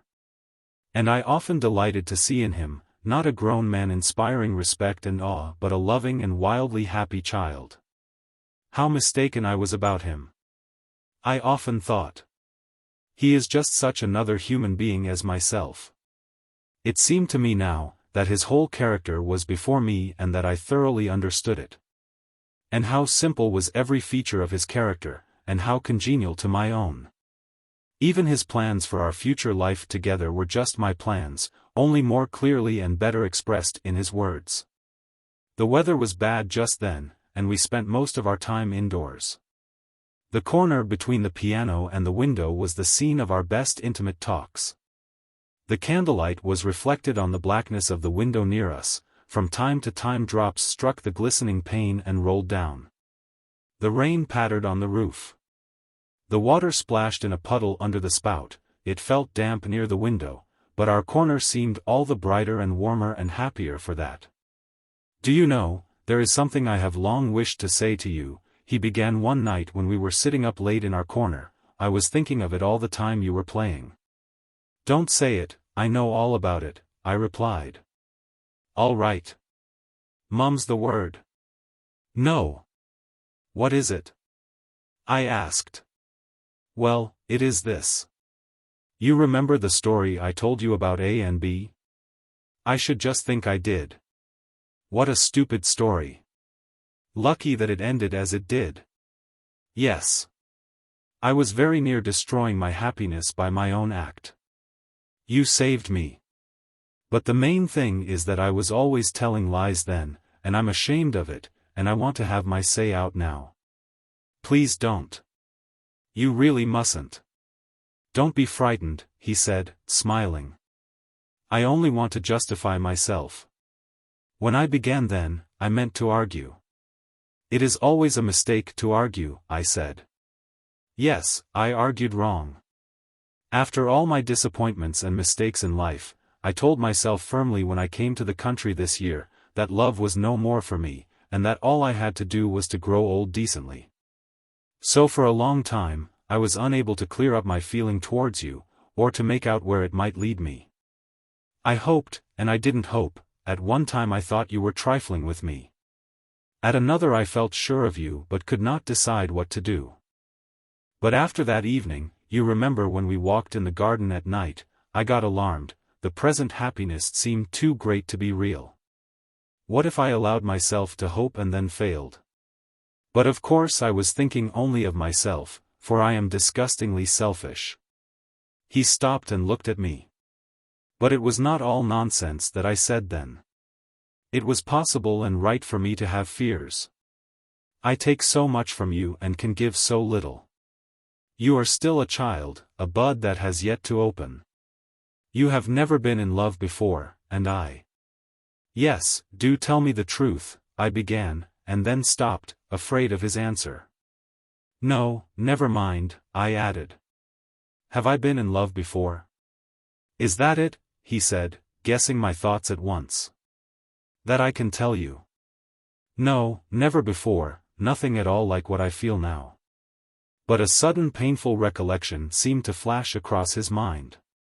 No, he said sadly, in this too I need your compassion, in order to have the right to love you.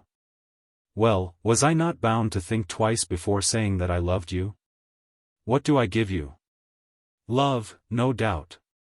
And is that little? I asked, looking him in the face. Yes, my dear, it is little to give you, he continued, you have youth and beauty. I often lie awake at night from happiness, and all the time I think of our future life together. I have lived through much, and now I think I have found what is needed for happiness. A quiet secluded life in the country, with the possibility of being useful to people to whom it is easy to do good, and who are not accustomed to have it done to them. Then work which one hopes may be of some use, then rest, nature, books, music, love for one's neighbor, such is my idea of happiness. And then, on the top of all that, you for a mate, and children perhaps, what more can the heart of man desire? It should be enough, I said. Enough for me whose youth is over, he went on, but not for you. Life is still before you, and you will perhaps seek happiness, and perhaps find it, in something different. You think now that this is happiness, because you love me. You are wrong, I said. I have always desired just that quiet domestic life and prized it. And you only say just what I have thought. He smiled. So you think, my dear, but that is not enough for you. You have youth and beauty, he repeated thoughtfully. But I was angry because he disbelieved me and seemed to cast my youth and beauty in my teeth. Why do you love me then? I asked angrily, for my youth or for myself? I don't know. But I love you, he answered, looking at me with his attentive and attractive gaze.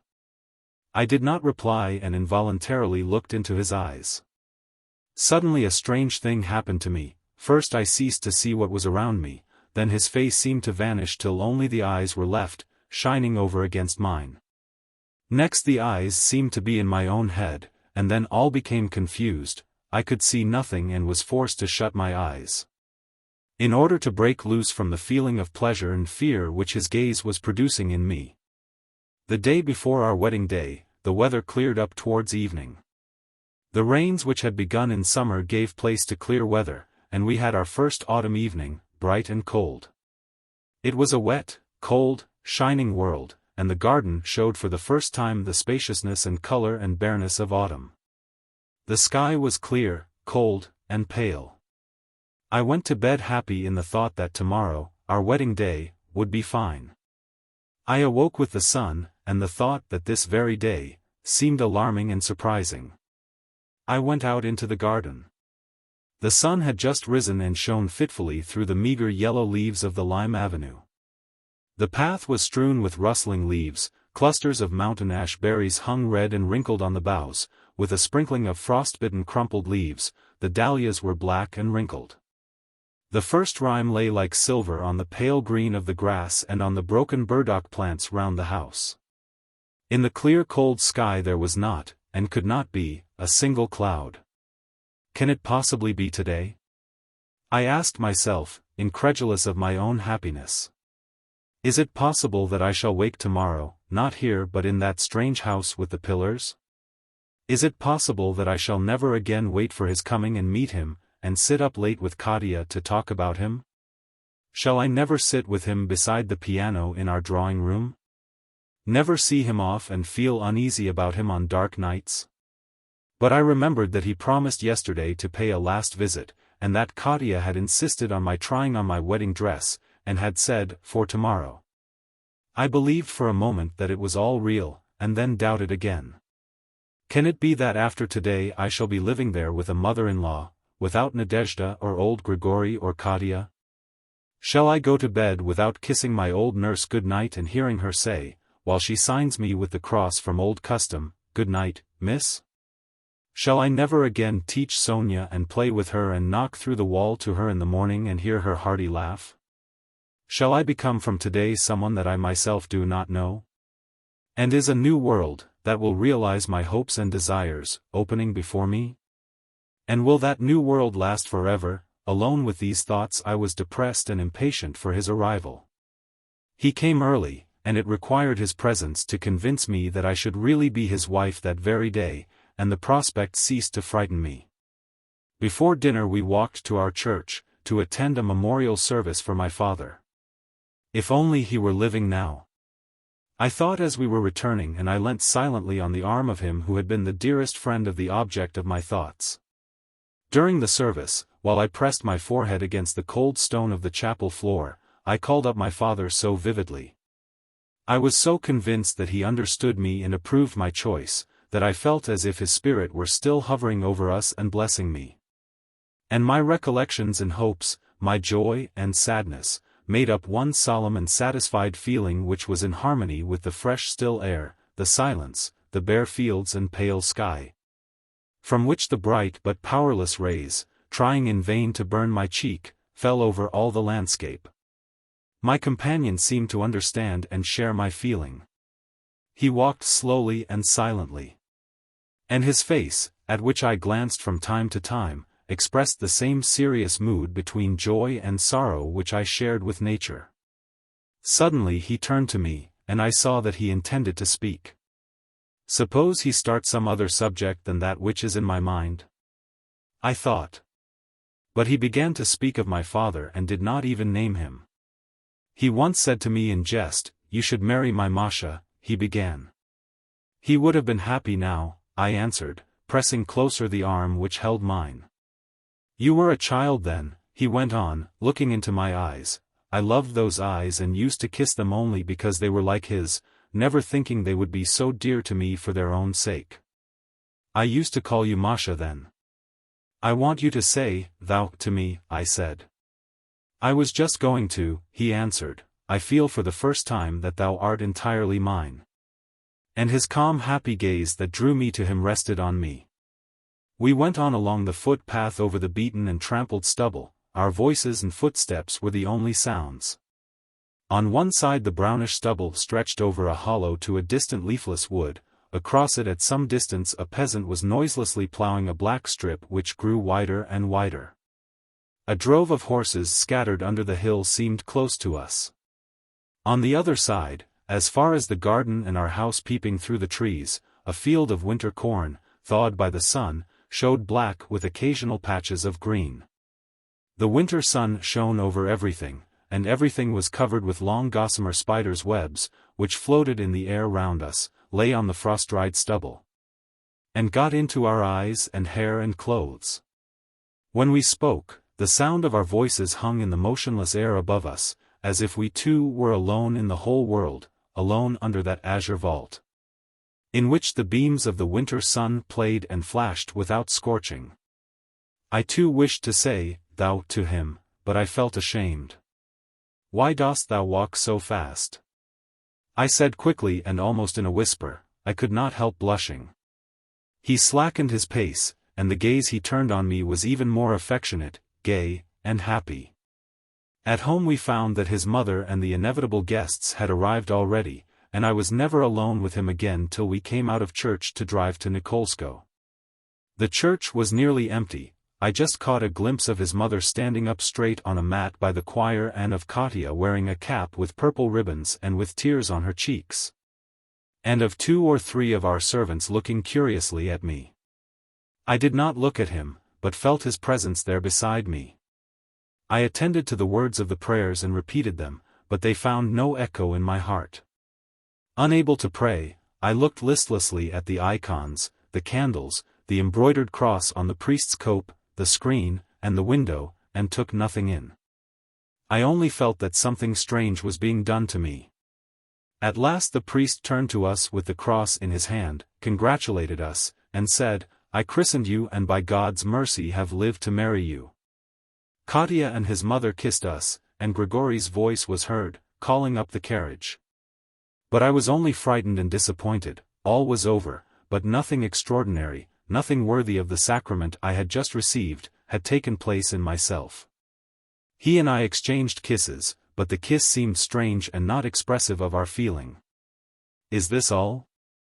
I thought. We went out of church, the sound of wheels reverberated under the vaulted roof, the fresh air blew on my face. He put on his hat and handed me into the carriage. Through the window I could see a frosty moon with a halo round it. He sat down beside me and shut the door after him. I felt a sudden pang. The assurance of his proceeding seemed to me insulting. Katya called out that I should put something on my head. The wheels rumbled on the stone and then moved along the soft road, and we were off. Huddling in a corner, I looked out at the distant fields and the road flying past in the cold glitter of the moon. Without looking at him, I felt his presence beside me. Is this all I have got from the moment, of which I expected so much? I thought, and still it seemed humiliating and insulting to be sitting alone with him, and so close. I turned to him, intending to speak, but the words would not come, as if my love had vanished, giving place to a feeling of mortification and alarm. Till this moment I did not believe it was possible, he said in a low voice in answer to my look. But I am afraid somehow, I said. Afraid of me, my dear? He said, taking my hand and bending over it. My hand lay lifeless in his, and the cold at my heart was painful. Yes, I whispered. But at that moment my heart began to beat faster, my hand trembled and pressed his, I grew hot, my eyes sought his in the half-darkness, and all at once I felt that I did not fear him. That this fear was love, a new love still more tender and stronger than the old. I felt that I was wholly his, and that I was happy in his power over me. Chapter 2. Chapter 1. Days, weeks, 2 whole months of seclusion in the country slipped by unnoticed, as we thought then, and yet those 2 months comprised feelings, emotions, and happiness, sufficient for a lifetime. Our plans for the regulation of our life in the country were not carried out at all in the way that we expected, but the reality was not inferior to our ideal. There was none of that hard work, performance of duty, self-sacrifice, and life for others, which I had pictured to myself before our marriage. There was, on the contrary, merely a selfish feeling of love for one another, a wish to be loved, a constant causeless gaiety and entire oblivion of all the world. It is true that my husband sometimes went to his study to work, or drove to town on business, or walked about attending to the management of the estate. But I saw what it cost him to tear himself away from me. He confessed later that every occupation, in my absence, seemed to him mere nonsense in which it was impossible to take any interest. It was just the same with me. If I read, or played the piano, or passed my time with his mother, or taught in the school, I did so only because each of these occupations was connected with him and won his approval. But whenever the thought of him was not associated with any duty, my hands fell by my sides and it seemed to me absurd to think that anything existed apart from him. Perhaps it was a wrong and selfish feeling, but it gave me happiness and lifted me high above all the world. He alone existed on earth for me, and I considered him the best and most faultless man in the world. So that I could not live for anything else than for him, and my one object was to realize his conception of me. And in his eyes I was the first and most excellent woman in the world, the possessor of all possible virtues, and I strove to be that woman in the opinion of the first and best of men. He came to my room one day while I was praying. I looked round at him and went on with my prayers. Not wishing to interrupt me, he sat down at a table and opened a book. But I thought he was looking at me and looked round myself. He smiled, I laughed, and had to stop my prayers. "Have you prayed already?" I asked. "Yes. But you go, I'll go away." "You do say your prayers, I hope?" He made no answer and was about to leave the room when I stopped him. "Darling, for my sake, please repeat the prayers with me." He stood up beside me, dropped his arms awkwardly, and began, with a serious face and some hesitation. Occasionally he turned towards me, seeking signs of approval and aid in my face. When he came to an end, I laughed and embraced him. "I feel just as if I were 10. "And you do it all," he said, blushing and kissing my hands. Our house was one of those old-fashioned country houses in which several generations have passed their lives together under one roof, respecting and loving one another. It was all redolent of good sound family traditions, which as soon as I entered it seemed to become mine too. The management of the household was carried on by Tatiana Semenovna, my mother-in-law, on old-fashioned lines. Of grace and beauty there was not much. But, from the servants down to the furniture and food, there was abundance of everything, and a general cleanliness, solidity, and order, which inspired respect. The drawing-room furniture was arranged symmetrically, there were portraits on the walls, and the floor was covered with homemade carpets and mats. In the morning room there was an old piano, with chiffoniers of 2 different patterns, sofas, and little carved tables with bronze ornaments. My sitting room, specially arranged by Tatiana Semenovna, contained the best furniture in the house, of many styles and periods, including an old pierglass, which I was frightened to look into at first, but came to value as an old friend. Though Tatiana Semenovna's voice was never heard, the whole household went like a clock.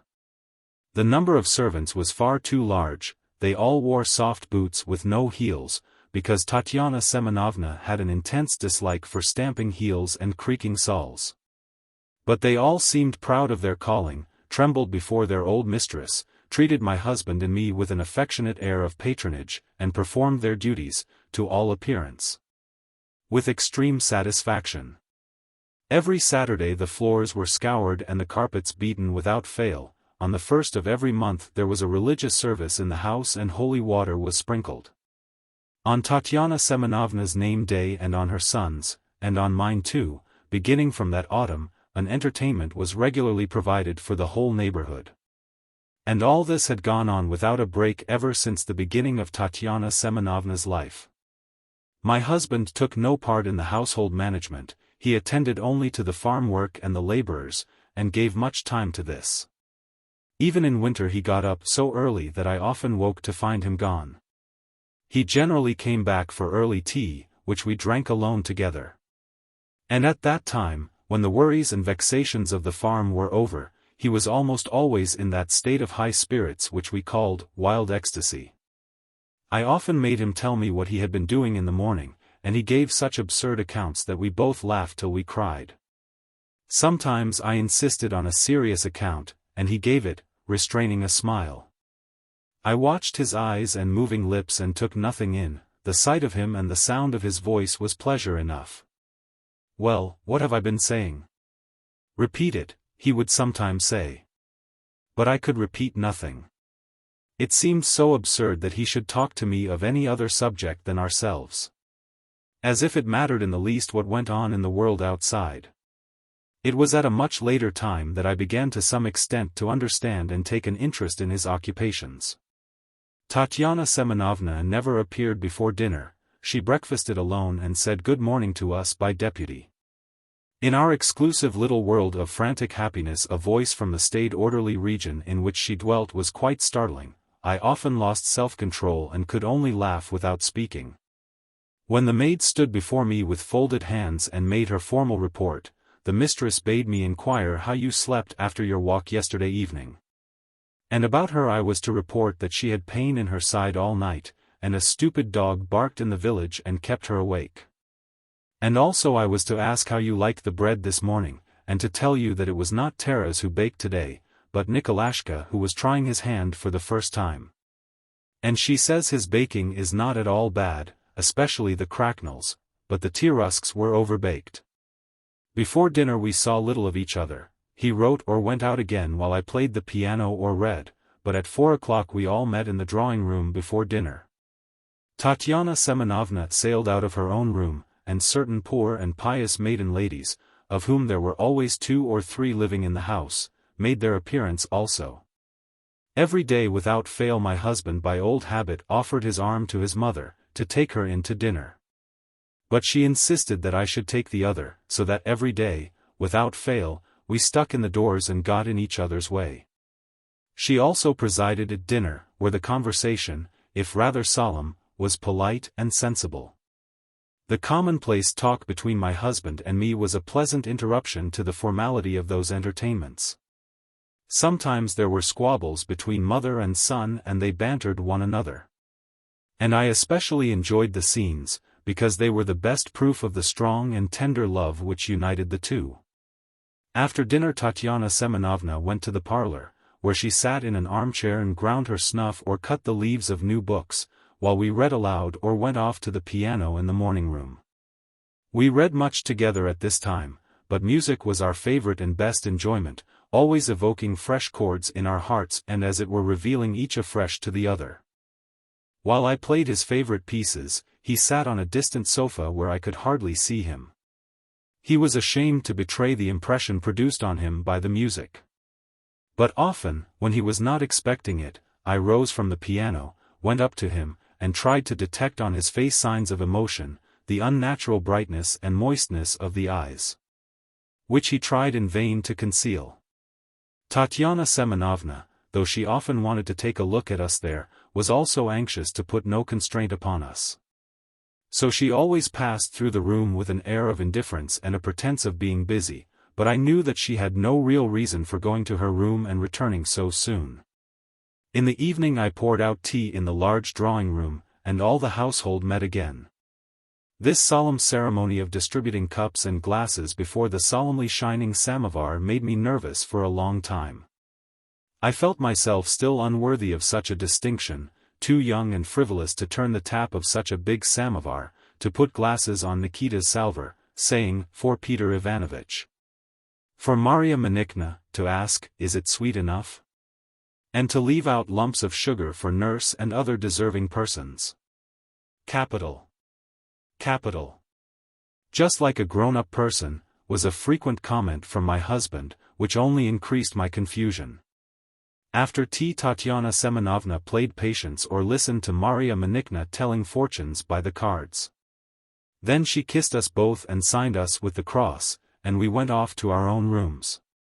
But we generally sat up together till midnight, and that was our best and pleasantest time. He told me stories of his past life, we made plans and sometimes even talked philosophy.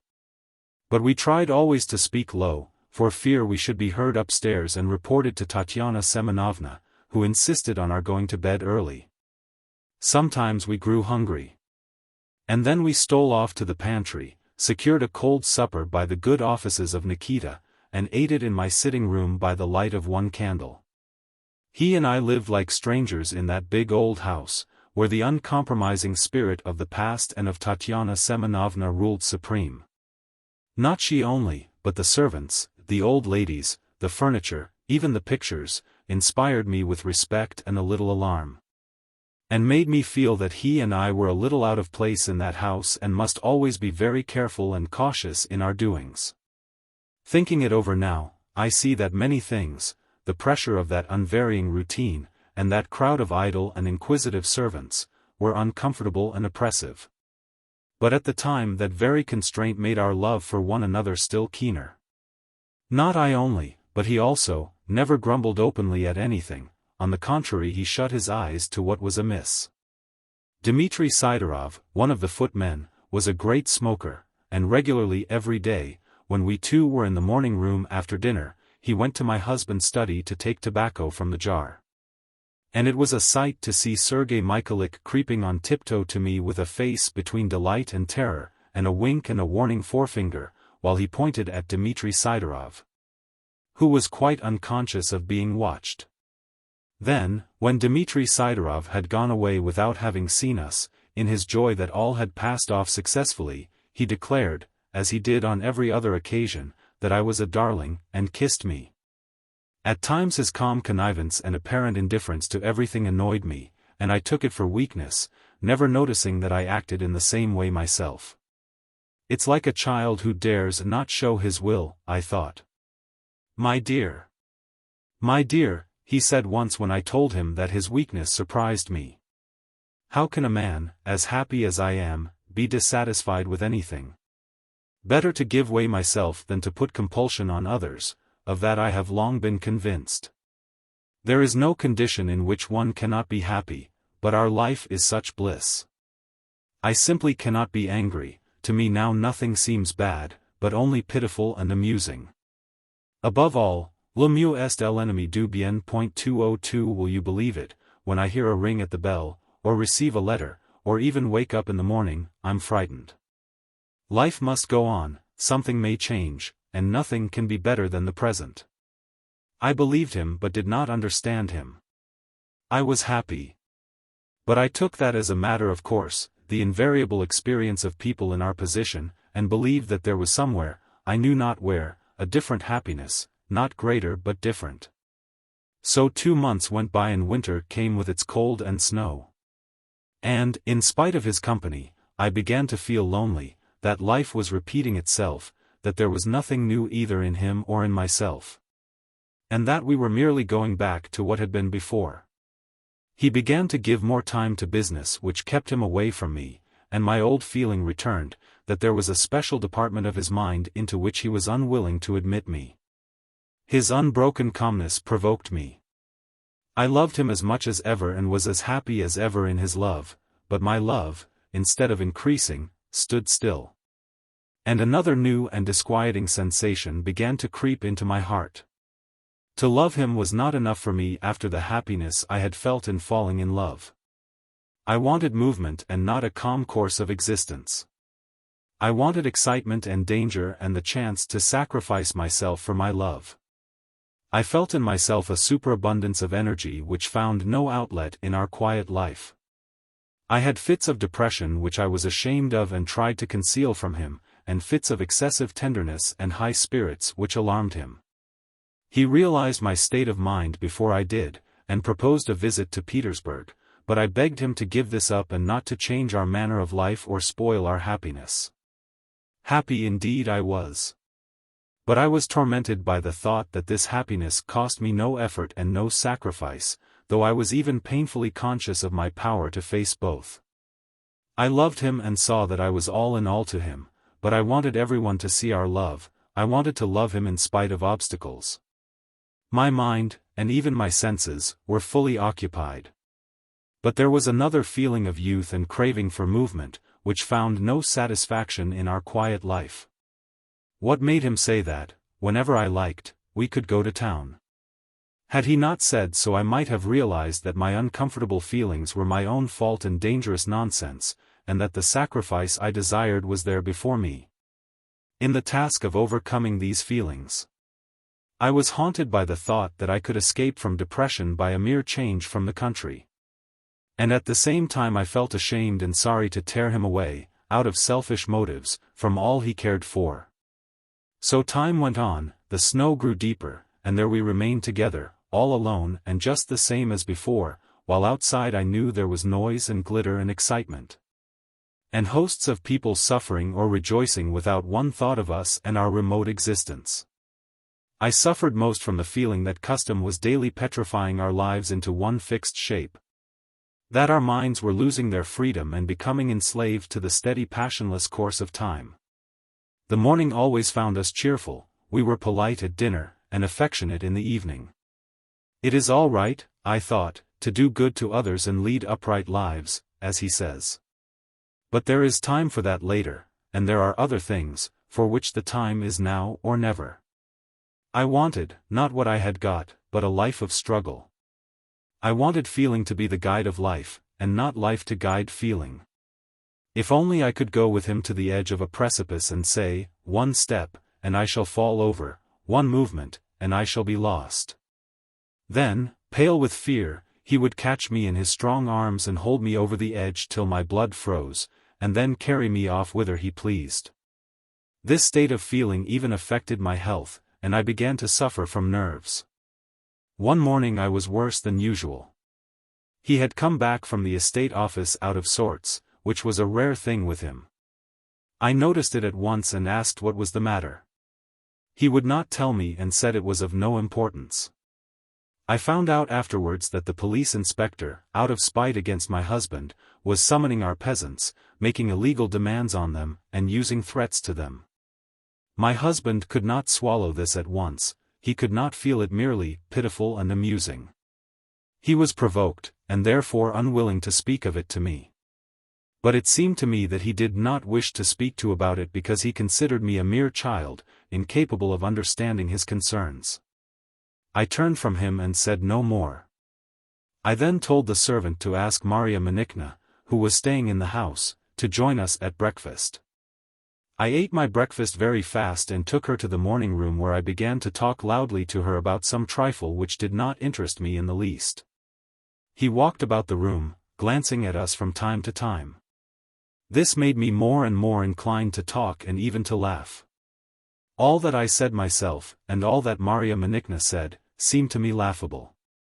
Without a word to me he went off to his study and shut the door behind him. When I ceased to hear him, all my high spirits vanished at once. Indeed, Maria Manikna was surprised and asked what was the matter. I sat down on a sofa without answering, and felt ready to cry. What has he got on his mind? I wondered, some trifle which he thinks important, but, if he tried to tell it me, I should soon show him it was mere nonsense. But he must needs think that I won't understand, must humiliate me by his majestic composure, and always be in the right as against me. But I too am in the right when I find things tiresome and trivial, I reflected, and I do well to want an active life rather than to stagnate in one spot and feel life flowing past me. I want to move forward, to have some new experience every day and every hour, whereas he wants to stand still and to keep me standing beside him. And how easy it would be for him to gratify me. He need not take me to town. He need only be like me and not put compulsion on himself and regulate his feelings, but live simply. That is the advice he gives me, but he is not simple himself. That is what is the matter. I felt the tears rising and knew that I was irritated with him. My irritation frightened me, and I went to his study. He was sitting at the table, writing. Hearing my step, he looked up for a moment and then went on writing. He seemed calm and unconcerned. His look vexed me. Instead of going up to him, I stood beside his writing table, opened a book, and began to look at it. He broke off his writing again and looked at me. "Masha, are you out of sorts?" he asked. I replied with a cold look, as much as to say, "You are very polite, but what is the use of asking?" He shook his head and smiled with a tender timid air. But his smile, for the first time, drew no answering smile from me. "What happened to you today?" I asked. "Why did you not tell me?" "Nothing much, a trifling nuisance," he said. "But I might tell you now. 2 of our serfs went off to the town. But I would not let him go on." "Why would you not tell me, when I asked you at breakfast?" I was angry then and should have said something foolish. I wished to know then. "Why? Why do you suppose that I can never help you in anything?" "Not help me," he said, dropping his pen. "Why, I believe that without you I could not live. You not only help me in everything I do, but you do it yourself. You are very wide of the mark, he said, and laughed. My life depends on you. I am pleased with things, only because you are there, because I need you. Yes, I know. I am a delightful child who must be humored and kept quiet, I said in a voice that astonished him, so that he looked up as if this was a new experience, but I don't want to be quiet and calm. That is more in your line, and too much in your line, I added. Well, he began quickly, interrupting me and evidently afraid to let me continue. When I tell you the facts, I should like to know your opinion. I don't want to hear them now, I answered. I did want to hear the story, but I found it so pleasant to break down his composure. I don't want to play at life, I said, but to live, as you do yourself. His face, which reflected every feeling so quickly and so vividly, now expressed pain and intense attention. I want to share your life, too, but I could not go on, his face showed such deep distress. He was silent for a moment. But what part of my life do you not share, he asked. Is it because I, and not you, have to bother with the inspector and with tipsy laborers? That's not the only thing, I said. For God's sake try to understand me, my dear, he cried. I know that excitement is always painful, I have learnt that from the experience of life. I love you, and I can't but wish to save you from excitement. My life consists of my love for you. So you should not make life impossible for me. You are always in the right, I said without looking at him. I was vexed again by his calmness and coolness while I was conscious of annoyance and some feeling akin to penitence. Masha, what is the matter? He asked. The question is not, which of us is in the right, not at all, but rather, what grievance have you against me? Take time before you answer, and tell me all that is in your mind. You are dissatisfied with me, and you are, no doubt, right, but let me understand what I have done wrong. But how could I put my feeling into words? That he understood me at once, that I again stood before him like a child, that I could do nothing without his understanding and foreseeing it, all this only increased my agitation. I have no complaint to make of you, I said, I am merely bored and want not to be bored. But you say that it can't be helped, and, as always, you are right. I looked at him as I spoke. I had gained my object, his calmness had disappeared, and I read fear and pain in his face. Masha, he began in a low troubled voice, this is no mere trifle, the happiness of our lives is at stake. Please hear me out without answering. Why do you wish to torment me? But I interrupted him. Oh, I know you will turn out to be right. Words are useless, of course you are right. I spoke coldly, as if some evil spirit were speaking with my voice. If you only knew what you are doing, he said, and his voice shook. I burst out crying and felt relieved. He sat down beside me and said nothing. I felt sorry for him, ashamed of myself, and annoyed at what I had done. I avoided looking at him. I felt that any look from him at that moment must express severity or perplexity. At last I looked up and saw his eyes. They were fixed on me with a tender gentle expression that seemed to ask for pardon. I caught his hand and said, Forgive me. I don't know myself what I have been saying. But I do, and you spoke the truth. What do you mean? I asked. That we must go to Petersburg, he said. There is nothing for us to do here just now. As you please, I said. He took me in his arms and kissed me. You must forgive me, he said, for I am to blame. That evening I played to him for a long time, while he walked about the room. He had a habit of muttering to himself. And when I asked him what he was muttering, he always thought for a moment and then told me exactly what it was. It was generally verse, and sometimes mere nonsense, but I could always judge of his mood by it. When I asked him now, he stood still, thought an instant, and then repeated 2 lines from Lermontov. He in his madness prays for storms. And dreams that storms will bring him peace. He is really more than human, I thought, he knows everything. how can one help loving him? I got up, took his arm, and began to walk up and down with him, trying to keep step. "Well?" he asked, smiling and looking at me. "All right," I whispered. And then a sudden fit of merriment came over us both, our eyes laughed, we took longer and longer steps, and rose higher and higher on tiptoe. Prancing in this manner, to the profound dissatisfaction of the butler and astonishment of my mother-in-law, who was playing patience in the parlor. We proceeded through the house till we reached the dining room. There we stopped, looked at one another, and burst out laughing.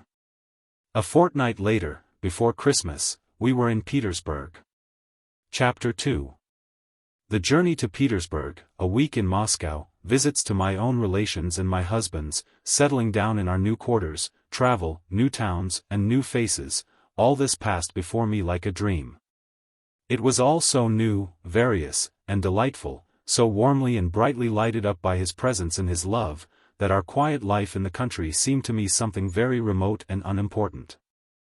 I had expected to find people in society proud and cold, but to my great surprise, I was received everywhere with unfeigned cordiality and pleasure, not only by relations, but also by strangers. I seemed to be the one object of their thoughts, and my arrival the one thing they wanted, to complete their happiness. I was surprised too to discover in what seemed to me the very best society a number of people acquainted with my husband, though he had never spoken of them to me. And I often felt it odd and disagreeable to hear him now speak disapprovingly of some of these people who seemed to me so kind. I could not understand his coolness towards them or his endeavors to avoid many acquaintances that seemed to me flattering. Surely, the more kind people one knows, the better. And here everyone was kind. "This is how we must manage, you see," he said to me before we left the country. "Here we are little Croesuses, but in town we shall not be at all rich. So we must not stay after Easter, or go into society, or we shall get into difficulties. For your sake too I should not wish it." "Why should we go into society?" I asked. "We shall have a look at the theaters, see our relations, go to the opera, hear some good music, and be ready to come home before Easter." But these plans were forgotten the moment we got to Petersburg. I found myself at once in such a new and delightful world, surrounded by so many pleasures and confronted by such novel interests, that I instantly, though unconsciously, turned my back on my past life and its plans. All that was preparatory, a mere playing at life, but here is the real thing. And there is the future too. Such were my thoughts. The restlessness and symptoms of depression which had troubled me at home vanished at once and entirely, as if by magic. My love for my husband grew calmer, and I ceased to wonder whether he loved me less. Indeed, I could not doubt his love, every thought of mine was understood at once, every feeling shared, and every wish gratified by him. His composure, if it still existed, no longer provoked me. I also began to realize that he not only loved me but was proud of me. If we paid a call, or made some new acquaintance, or gave an evening party at which I, trembling inwardly from fear of disgracing myself, acted as hostess, he often said when it was over, "Bravo, young woman. Capital. You needn't be frightened, a real success." And his praise gave me great pleasure.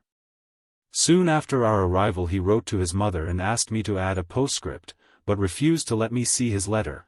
Of course I insisted on reading it. And he had said, "You would not know Masha again, I don't myself. Where does she get that charming graceful self-confidence and ease, such social gifts with such simplicity and charm and kindliness? Everybody is delighted with her. I can't admire her enough myself, and should be more in love with her than ever, if that were possible. Now I know what I am like," I thought. In my joy and pride I felt that I loved him more than before. My success with all our new acquaintances was a complete surprise to me. I heard on all sides, how this uncle had taken a special fancy for me, and that aunt was raving about me. I was told by one admirer that I had no rival among the Petersburg ladies, and assured by another, a lady, that I might, if I cared, lead the fashion in society. A cousin of my husband's, in particular, a Princess D, middle-aged and very much at home in society, fell in love with me at first sight and paid me compliments which turned my head. The first time that she invited me to a ball and spoke to my husband about it, he turned to me and asked if I wished to go. I could just detect a sly smile on his face. I nodded assent and felt that I was blushing. "She looks like a criminal when confessing what she wishes," he said with a good-natured laugh. "But you said that we must not go into society, and you don't care for it yourself," I answered, smiling and looking imploringly at him. "Let us go, if you want to very much," he said. "Really, we had better not." "Do you want to?" "Very badly?" he asked again. I said nothing. "Society in itself is no great harm," he went on. "But unsatisfied social aspirations are a bad and ugly business. We must certainly accept, and we will." "To tell you the truth," I said, "I never in my life longed for anything as much as I do for this ball." So we went, and my delight exceeded all my expectations. It seemed to me, more than ever, that I was the center round which everything revolved, that for my sake alone this great room was lighted up and the band played. And that this crowd of people had assembled to admire me. From the hairdresser and the lady's maid to my partners and the old gentleman promenading the ballroom, all alike seemed to make it plain that they were in love with me.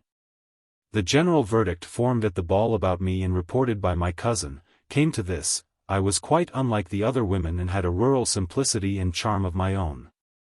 I was so flattered by my success that I frankly told my husband I should like to attend 2 or 3 more balls during the season, and so get thoroughly sick of them, I added. But I did not mean what I said. He agreed readily, and he went with me at first with obvious satisfaction. He took pleasure in my success, and seemed to have quite forgotten his former warning or to have changed his opinion. But a time came when he was evidently bored and wearied by the life we were leading. I was too busy, however, to think about that. Even if I sometimes noticed his eyes fixed questioningly on me with a serious attentive gaze, I did not realize its meaning. I was utterly blinded by this sudden affection which I seemed to evoke in all our new acquaintances, and confused by the unfamiliar atmosphere of luxury, refinement, and novelty.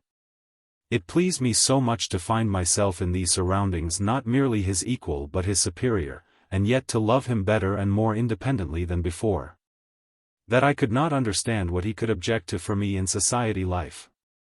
I had a new sense of pride and self-satisfaction when my entry at a ball attracted all eyes, while he, as if ashamed to confess his ownership of me in public, made haste to leave my side and efface himself in the crowd of black coats. "Wait a little," I often said in my heart, when I identified his obscure and sometimes woebegone figure at the end of the room, "wait till we get home. Then you will see and understand for whose sake I try to be beautiful and brilliant, and what it is I love in all that surrounds me this evening." I really believed that my success pleased me only because it enabled me to give it up for his sake. One danger I recognized as possible, that I might be carried away by a fancy for some new acquaintance, and that my husband might grow jealous. But he trusted me so absolutely, and seemed so undisturbed and indifferent, and all the young men were so inferior to him, that I was not alarmed by this one danger. Yet the attention of so many people in society gave me satisfaction, flattered my vanity, and made me think that there was some merit in my love for my husband. Thus I became more offhand and self-confident in my behavior to him. "Oh, I saw you this evening carrying on a most animated conversation with Madame N," I said one night on returning from a ball, shaking my finger at him. He had really been talking to this lady, who was a well-known figure in Petersburg society. He was more silent and depressed than usual, and I said this to rouse him up. "What is the good of talking like that, for you especially, Masha?" he said with half-closed teeth and frowning as if in pain. "Leave that to others, it does not suit you and me. Pretense of that sort may spoil the true relation between us, which I still hope may come back." I was ashamed and said nothing. "Will it ever come back, Masha, do you think?" he asked. It never was spoilt and never will be, I said, and I really believed this then. God grant that you are right, he said, if not, we ought to be going home. But he only spoke like this once. In general he seemed as satisfied as I was, and I was so gay and so happy.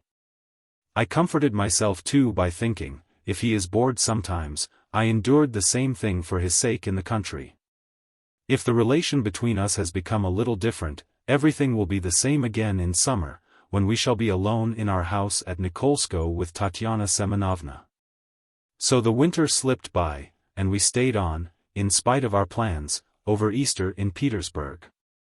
A week later we were preparing to start, our packing was all done.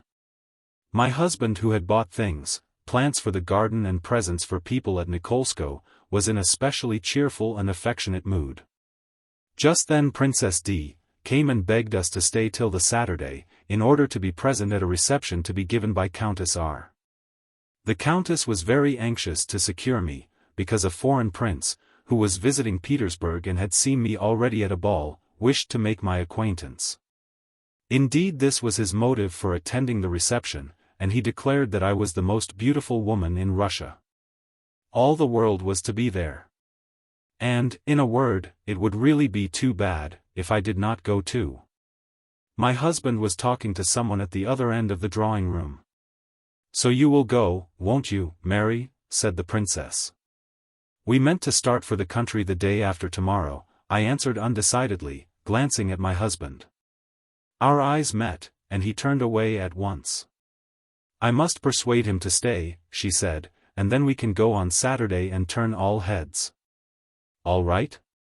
"It would upset our plans, and we have packed," I answered, beginning to give way. "She had better go this evening and make her curtsy to the prince," my husband called out from the other end of the room. And he spoke in a tone of suppressed irritation which I had never heard from him before. "I declare he's jealous, for the first time in his life," said the lady, laughing. "But it's not for the sake of the prince I urge it, Sergei Mikhailich, but for all our sakes. The countess was so anxious to have her." "It rests with her entirely," my husband said coldly, and then left the room. I saw that he was much disturbed, and this pained me. I gave no positive promise. As soon as our visitor left, I went to my husband.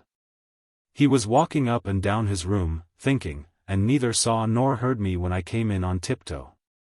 Looking at him, I said to myself, he is dreaming already of his dear Nikolskoe, our morning coffee in the bright drawing room, the land and the laborers, our evenings in the music room, and our secret midnight suppers. Then I decided in my own heart, not for all the balls and all the flattering princes in the world will I give up his glad confusion and tender cares.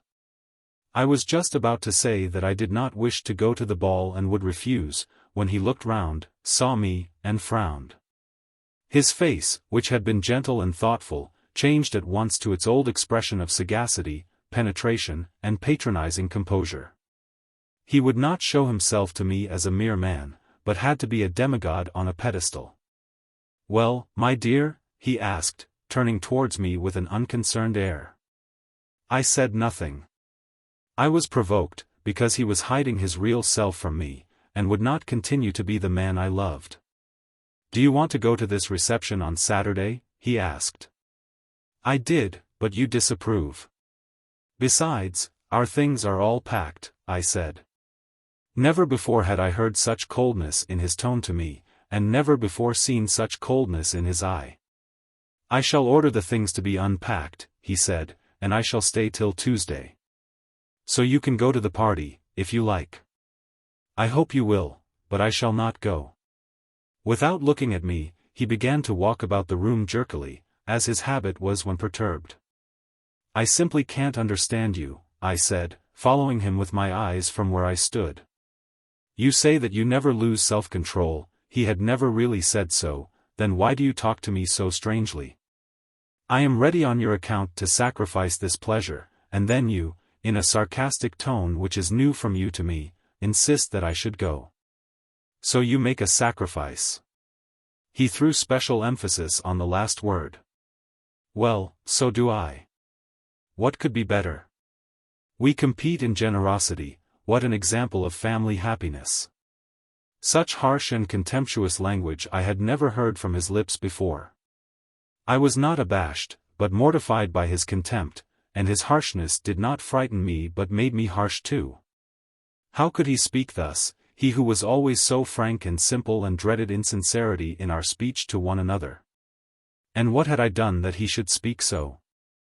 I really intended to sacrifice for his sake a pleasure in which I could see no harm, and a moment ago I loved him and understood his feelings as well as ever. We had changed parts, now he avoided direct and plain words, and I desired them. "You are much changed," I said, with a sigh. "How am I guilty before you? It is not this party, you have something else, some old count against me.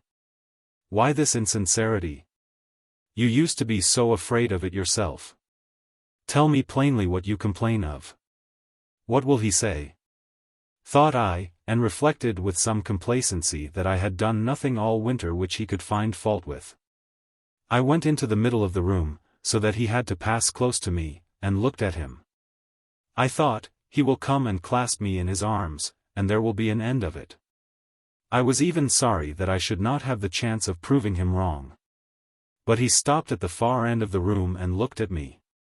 "Do you not understand yet?" he asked. "No, I don't." "Then I must explain. What I feel, and cannot help feeling, positively sickens me for the first time in my life." He stopped, evidently startled by the harsh sound of his own voice. "What do you mean?"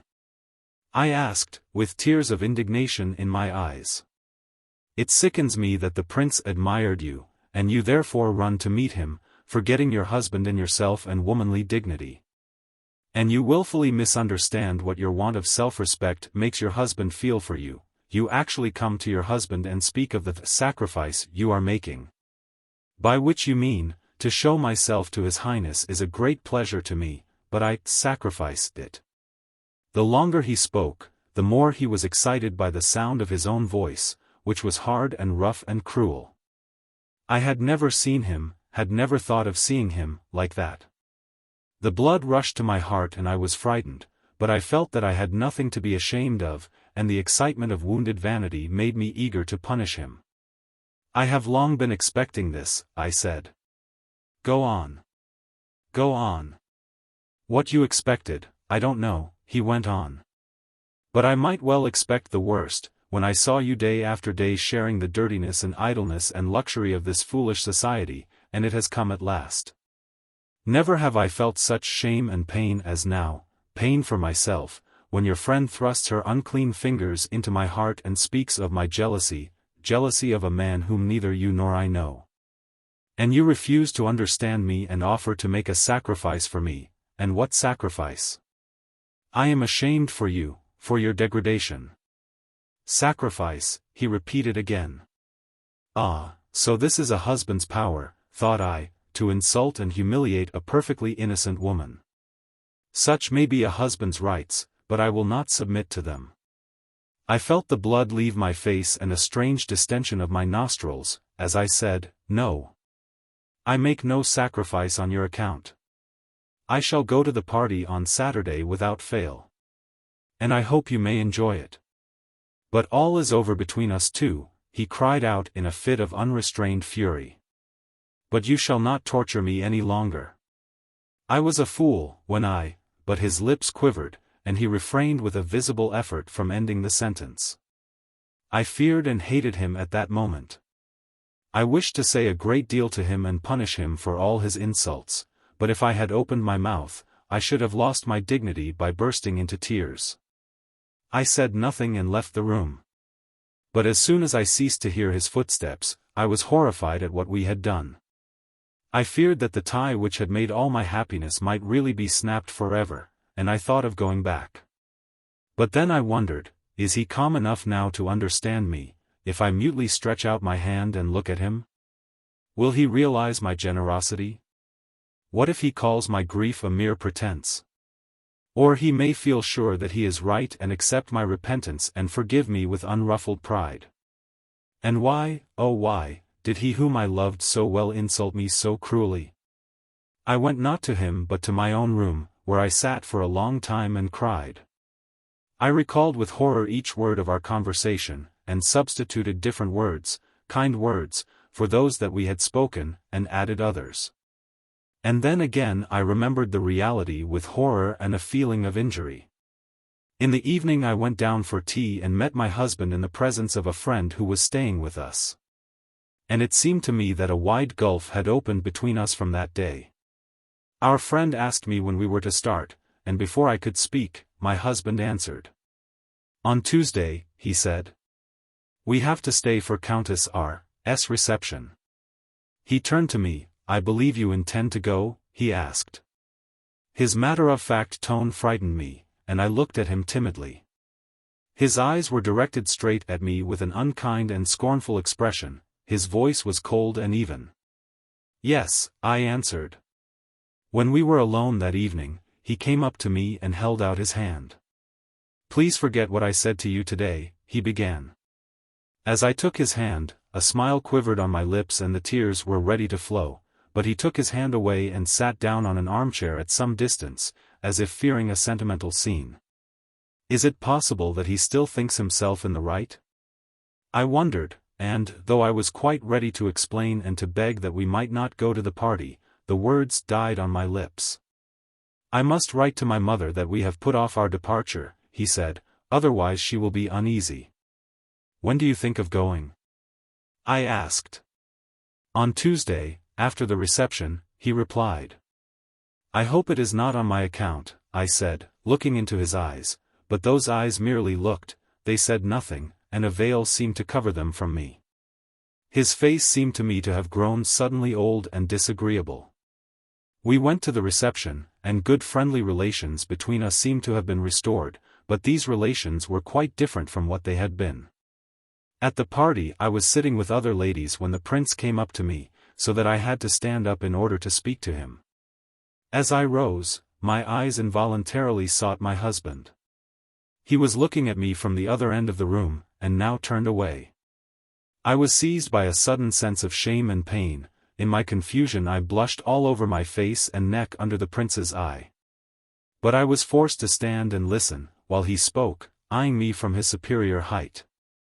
Our conversation was soon over, there was no room for him beside me, and he, no doubt, felt that I was uncomfortable with him. We talked of the last ball, of where I should spend the summer, and so on. As he left me, he expressed a wish to make the acquaintance of my husband, and I saw them meet and begin a conversation at the far end of the room. The prince evidently said something about me. For he smiled in the middle of their talk and looked in my direction. My husband suddenly flushed up. He made a low bow and turned away from the prince without being dismissed. I blushed too. I was ashamed of the impression which I and, still more, my husband must have made on the prince. Everyone, I thought, must have noticed my awkward shyness when I was presented, and my husband's eccentric behavior. Heaven knows how they will interpret such conduct. Perhaps they know already about my scene with my husband. Princess D. drove me home, and on the way I spoke to her about my husband. My patience was at an end, and I told her the whole story of what had taken place between us owing to this unlucky party. To calm me, she said that such differences were very common and quite unimportant, and that our quarrel would leave no trace behind. She explained to me her view of my husband's character, that he had become very stiff and unsociable. I agreed, and believed that I had learned to judge him myself more calmly and more truly. But when I was alone with my husband later, the thought that I had sat in judgment upon him weighed like a crime upon my conscience. And I felt that the gulf which divided us had grown still greater. Chapter 3. From that day there was a complete change in our life and our relations to each other. We were no longer as happy when we were alone together as before. To certain subjects we gave a wide berth, and conversation flowed more easily in the presence of a third person. When the talk turned on life in the country, or on a ball, we were uneasy and shrank from looking at one another.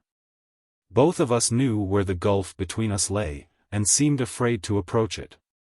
I was convinced that he was proud and irascible, and that I must be careful not to touch him on his weak point. He was equally sure that I disliked the country and was dying for social distraction, and that he must put up with this unfortunate taste of mine.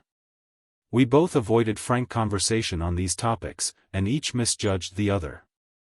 We had long ceased to think each other the most perfect people in the world. Each now judged the other in secret, and measured the offender by the standard of other people.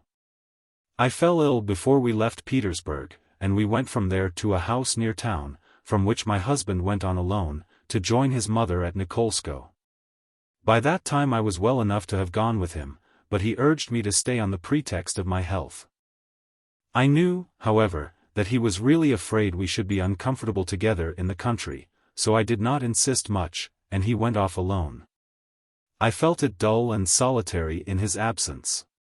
But when he came back, I saw that he did not add to my life what he had added formerly. In the old days every thought and experience weighed on me like a crime till I had imparted it to him. Every action and word of his seemed to me a model of perfection. We often laughed for joy at the mere sight of each other. But these relations had changed, so imperceptibly that we had not even noticed their disappearance. Separate interests and cares, which we no longer tried to share, made their appearance, and even the fact of our estrangement ceased to trouble us. The idea became familiar, and, before a year had passed, each could look at the other without confusion. His fits of boyish merriment with me had quite vanished. His mood of calm indulgence to all that passed, which used to provoke me, had disappeared. There was an end of those penetrating looks which used to confuse and delight me, an end of the ecstasies and prayers which we once shared in common. We did not even meet often, he was continually absent, with no fears or regrets for leaving me alone, and I was constantly in society, where I did not need him. There were no further scenes or quarrels between us. I tried to satisfy him, he carried out all my wishes, and we seemed to love each other. When we were by ourselves, which we seldom were, I felt neither joy nor excitement nor embarrassment in his company. It seemed like being alone. I realized that he was my husband and no mere stranger, a good man, and as familiar to me as my own self. I was convinced that I knew just what he would say and do, and how he would look. And if anything he did surprised me, I concluded that he had made a mistake. I expected nothing from him. In a word, he was my husband, and that was all. It seemed to me that things must be so, as a matter of course, and that no other relations between us had ever existed. When he left home, especially at first, I was lonely and frightened and felt keenly my need of support. When he came back, I ran to his arms with joy, though 2 hours later my joy was quite forgotten, and I found nothing to say to him. Only at moments which sometimes occurred between us of quiet undemonstrative affection, I felt something wrong and some pain at my heart, and I seemed to read the same story in his eyes. I was conscious of a limit to tenderness, which he seemingly would not, and I could not, overstep. This saddened me sometimes. But I had no leisure to reflect on anything, and my regret for a change which I vaguely realized I tried to drown in the distractions which were always within my reach. Fashionable life, which had dazzled me at first by its glitter and flattery of my self-love, now took entire command of my nature, became a habit, laid its fetters upon me, and monopolized my capacity for feeling.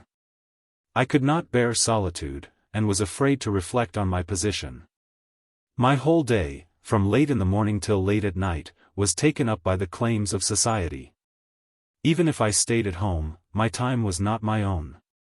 This no longer seemed to me either gay or dull, but it seemed that so, and not otherwise, it always had to be.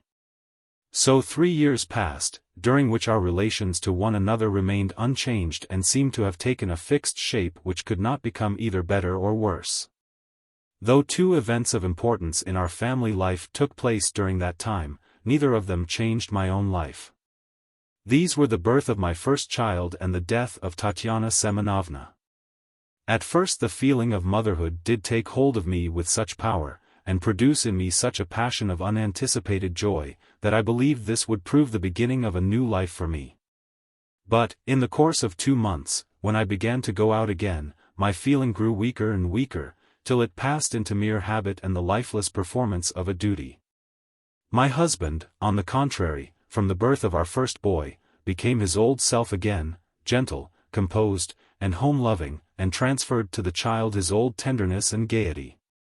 Many a night when I went, dressed for a ball, to the nursery, to sign the child with the cross before he slept, I found my husband there and felt his eyes fixed on me with something of reproof in their serious gaze.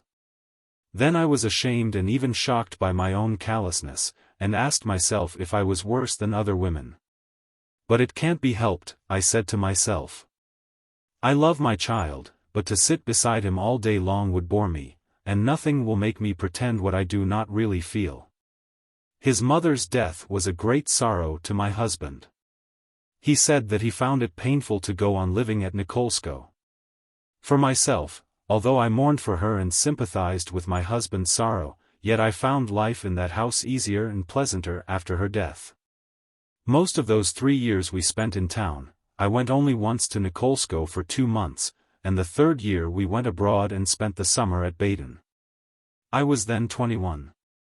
Our financial position was, I believed, satisfactory. My domestic life gave me all that I asked of it, everyone I knew, it seemed to me, loved me, my health was good.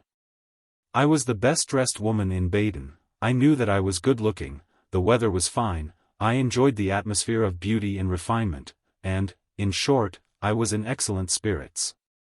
They had once been even higher at Nikolsko, when my happiness was in myself and came from the feeling that I deserved to be happy, and from the anticipation of still greater happiness to come. That was a different state of things, but I did very well this summer also. I had no special wishes or hopes or fears, it seemed to me that my life was full and my conscience easy. Among all the visitors at Baden that season there was no one man whom I preferred to the rest, or even to our old ambassador, Prince K., who was assiduous in his attentions to me. One was young, and another old, one was English and fair, another French and wore a beard. To me they were all alike, but all indispensable.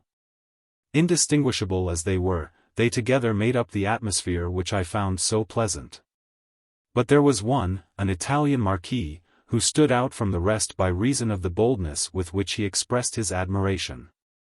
He seized every opportunity of being with me, danced with me, rode with me, and met me at the casino, and everywhere he spoke to me of my charms. Several times I saw him from my windows loitering round our hotel, and the fixed gaze of his bright eyes often troubled me, and made me blush and turn away. He was young, handsome, and well-mannered. And above all, by his smile and the expression of his brow, he resembled my husband, though much handsomer than he. He struck me by this likeness, though in general, in his lips, eyes, and long chin. There was something coarse and animal which contrasted with my husband's charming expression of kindness and noble serenity. I supposed him to be passionately in love with me, and thought of him sometimes with proud commiseration. When I tried at times to soothe him and change his tone to one of easy, half-friendly confidence, he resented the suggestion with vehemence, and continued to disquiet me by a smoldering passion which was ready at any moment to burst forth. Though I would not own it even to myself, I feared him and often thought of him against my will.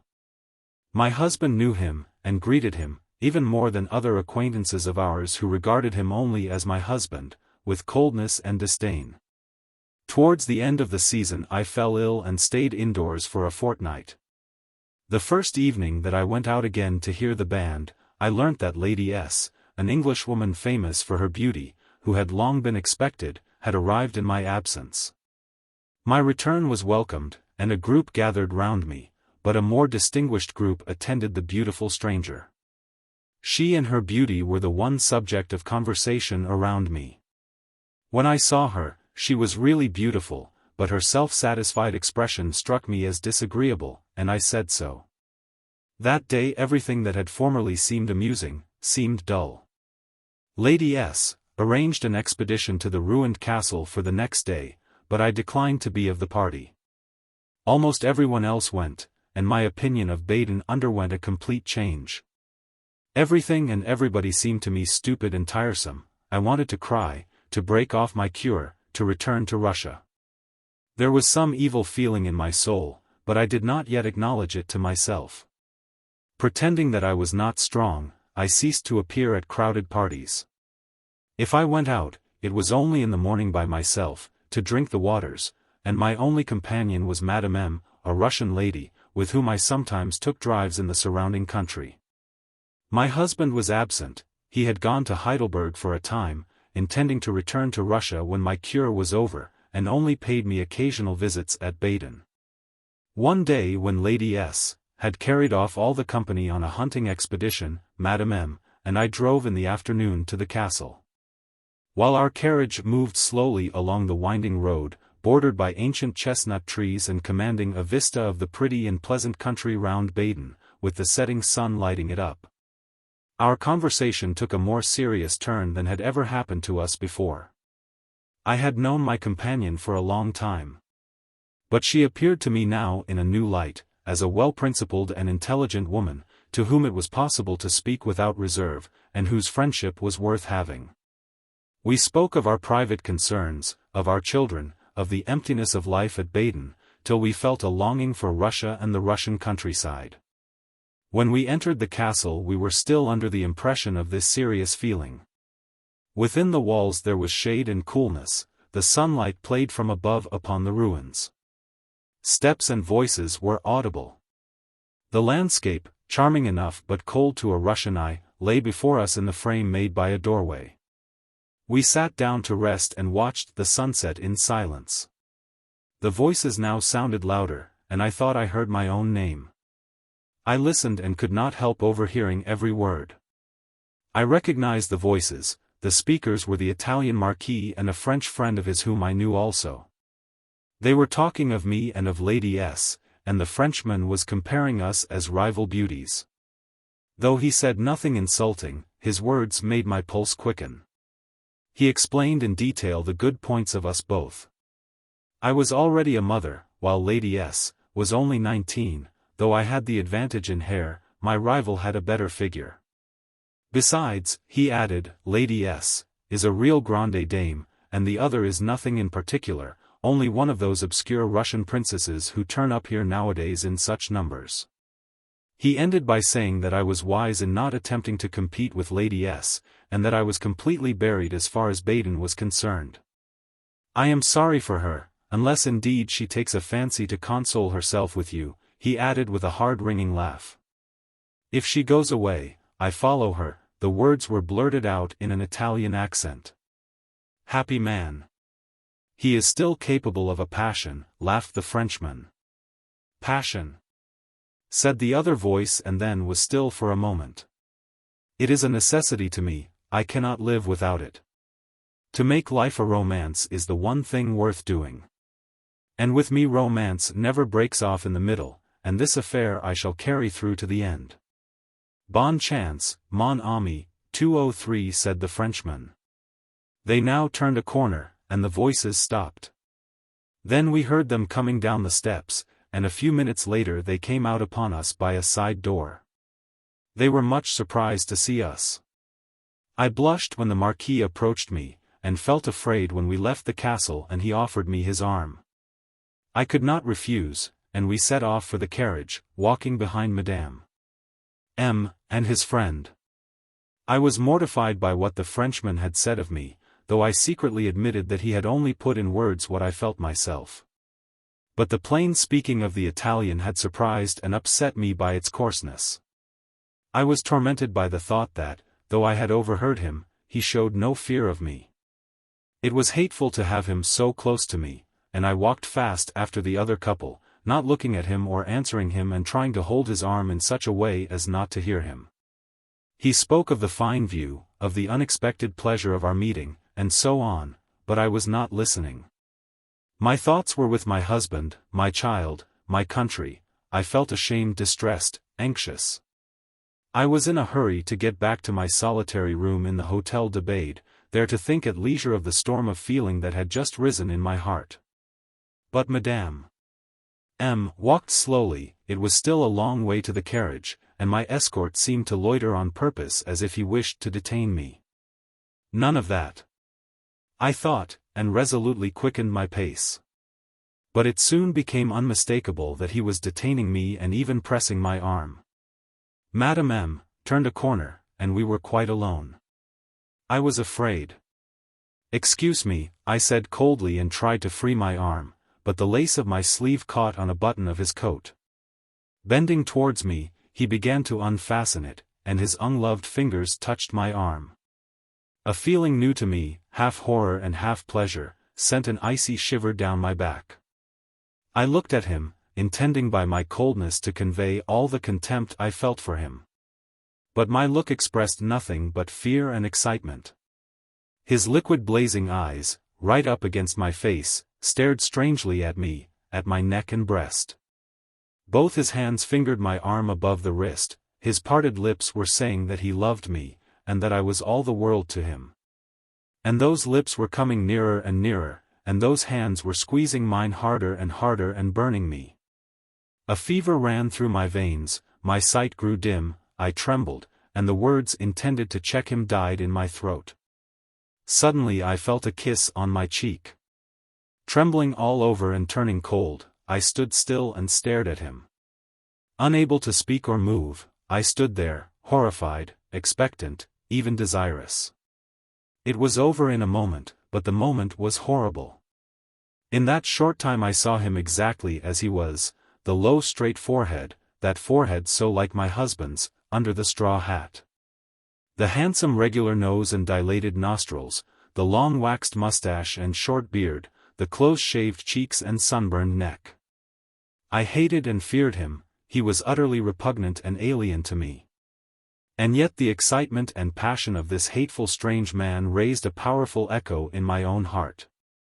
I felt an irresistible longing to surrender myself to the kisses of that coarse handsome mouth, and to the pressure of those white hands with their delicate veins and jeweled fingers. I was tempted to throw myself headlong into the abyss of forbidden delights that had suddenly opened up before me. I am so unhappy already, I thought. Let more and more storms of unhappiness burst over my head. He put one arm round me and bent towards my face. Better so. I thought, let sin and shame cover me ever deeper and deeper. Je vous aime, 204 he whispered in the voice which was so like my husband's. At once I thought of my husband and child, as creatures once precious to me who had now passed altogether out of my life. At that moment I heard Madame M.'s voice, she called to me from round the corner. I came to myself, tore my hand away without looking at him, and almost ran after her. I only looked at him after she and I were already seated in the carriage. Then I saw him raise his hat and ask some commonplace question with a smile. He little knew the inexpressible aversion I felt for him at that moment. My life seemed so wretched, the future so hopeless, the past so black. When Madame M. spoke, her words meant nothing to me. I thought that she talked only out of pity, and to hide the contempt I aroused in her. In every word and every look I seemed to detect this contempt and insulting pity. The shame of that kiss burned my cheek, and the thought of my husband and child was more than I could bear. When I was alone in my own room, I tried to think over my position. But I was afraid to be alone. Without drinking the tea which was brought me, and uncertain of my own motives, I got ready with feverish haste to catch the evening train and join my husband at Heidelberg. I found seats for myself and my maid in an empty carriage. When the train started and the fresh air blew through the window on my face, I grew more composed and pictured my past and future to myself more clearly. The course of our married life from the time of our first visit to Petersburg now presented itself to me in a new light, and lay like a reproach on my conscience. For the first time I clearly recalled our start at Nikolskoe and our plans for the future, and for the first time I asked myself what happiness had my husband had since then. I felt that I had behaved badly to him. But why, I asked myself, did he not stop me? Why did he make pretenses? Why did he always avoid explanations? Why did he insult me? Why did he not use the power of his love to influence me? Or did he not love me? But whether he was to blame or not, I still felt the kiss of that strange man upon my cheek. The nearer we got to Heidelberg, the clearer grew my picture of my husband, and the more I dreaded our meeting. I shall tell him all, I thought, and wipe out everything with tears of repentance. And he will forgive me. But I did not know myself what I meant by everything, and I did not believe in my heart that he would forgive me. As soon as I entered my husband's room and saw his calm though surprised expression, I felt at once that I had nothing to tell him, no confession to make, and nothing to ask forgiveness for. I had to suppress my unspoken grief and penitence. "What put this into your head?" he asked. "I meant to go to Baden tomorrow." Then he looked more closely at me and seemed to take alarm. "What's the matter with you? What has happened?" he said. "Nothing at all," I replied, almost breaking down. "I am not going back. Let us go home, tomorrow if you like, to Russia." For some time he said nothing but looked at me attentively. Then he said, "But do tell me what has happened to you." I blushed involuntarily and looked down. There came into his eyes a flash of anger and displeasure. Afraid of what he might imagine, I said with a power of pretense that surprised myself, "Nothing at all has happened. It was merely that I grew weary and sad by myself, and I have been thinking a great deal of our way of life and of you. I have long been to blame towards you. Why do you take me abroad, when you can't bear it yourself? I have long been to blame. Let us go back to Nikolskoe and settle there forever. Spare us these sentimental scenes, my dear," he said coldly. "To go back to Nikolskoe is a good idea, for our money is running short, but the notion of stopping there forever is fanciful. I know you would not settle down. Have some tea, and you will feel better," and he rose to ring for the waiter. I imagined all he might be thinking about me. And I was offended by the horrible thoughts which I ascribed to him when I encountered the dubious and shamefaced look he directed at me. He will not and cannot understand me. I said I would go and look at the child, and I left the room. I wished to be alone, and to cry and cry and cry. Chapter 4. The house at Nikolskoe, so long unheated and uninhabited, came to life again, but much of the past was dead beyond recall. Tatyana Semenovna was no more, and we were now alone together. But far from desiring such close companionship, we even found it irksome. To me that winter was the more trying because I was in bad health, from which I only recovered after the birth of my second son. My husband and I were still on the same terms as during our life in Petersburg, we were coldly friendly to each other. But in the country each room and wall and sofa recalled what he had once been to me, and what I had lost. It was as if some unforgiven grievance held us apart, as if he were punishing me and pretending not to be aware of it. But there was nothing to ask pardon for, no penalty to deprecate.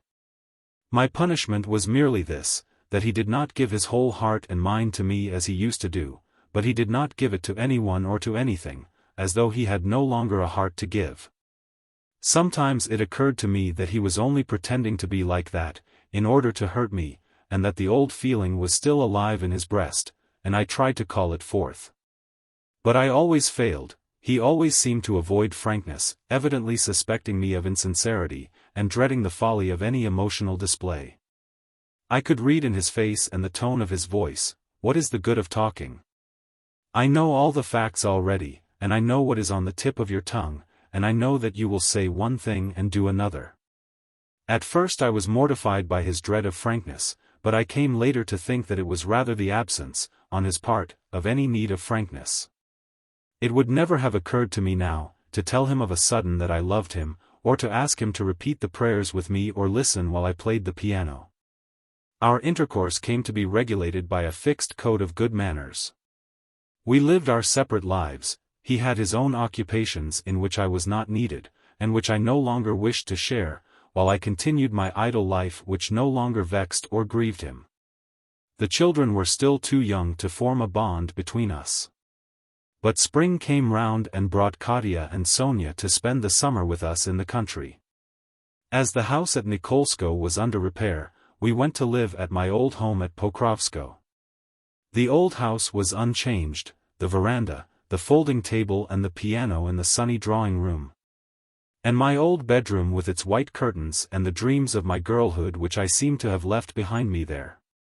In that room there were 2 beds, one had been mine, and in it now my plump little Polikoúshka lay sprawling, when I went at night to sign him with the cross.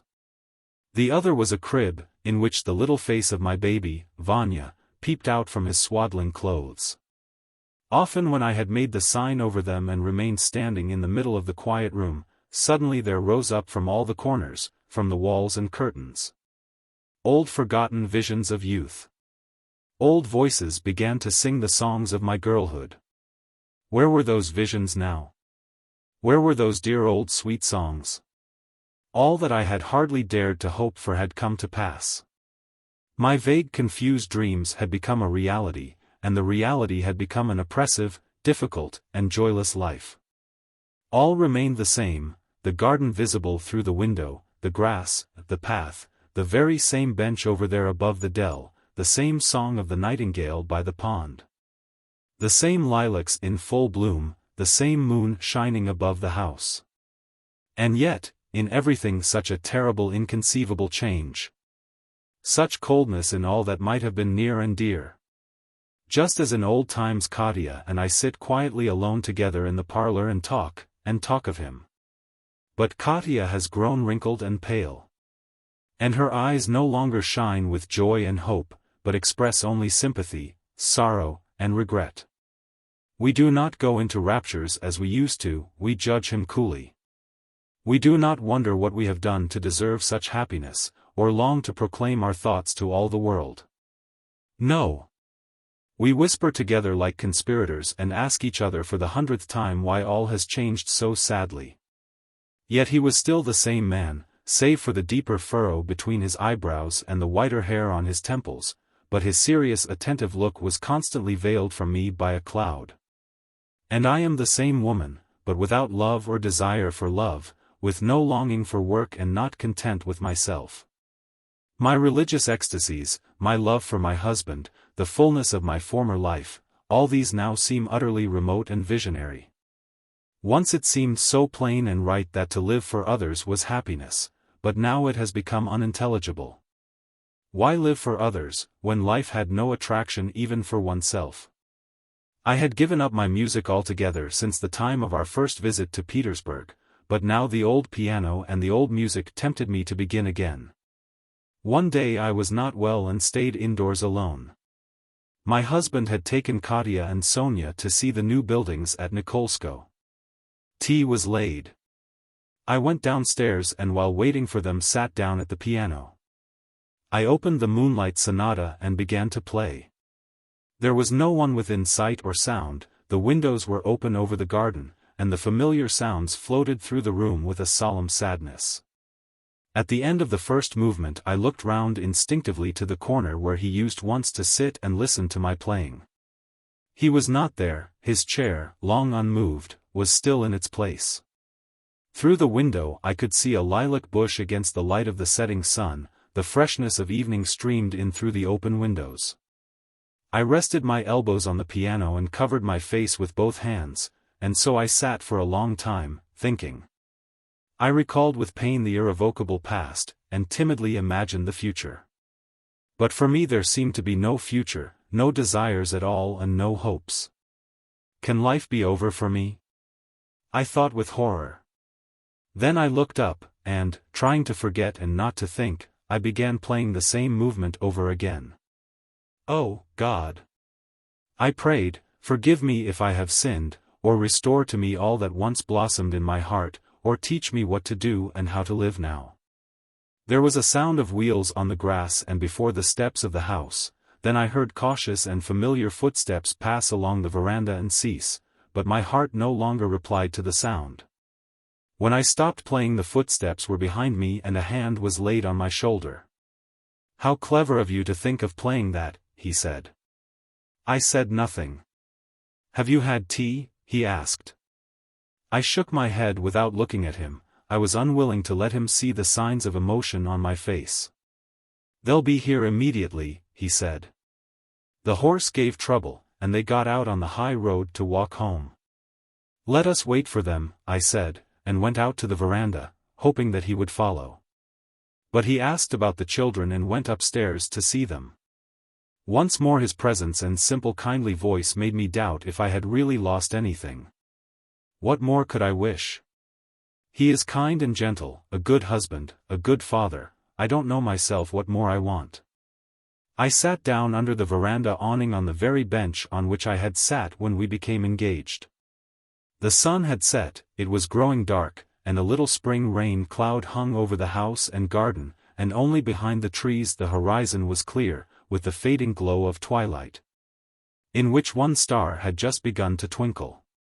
The landscape, covered by the shadow of the cloud, seemed waiting for the light spring shower.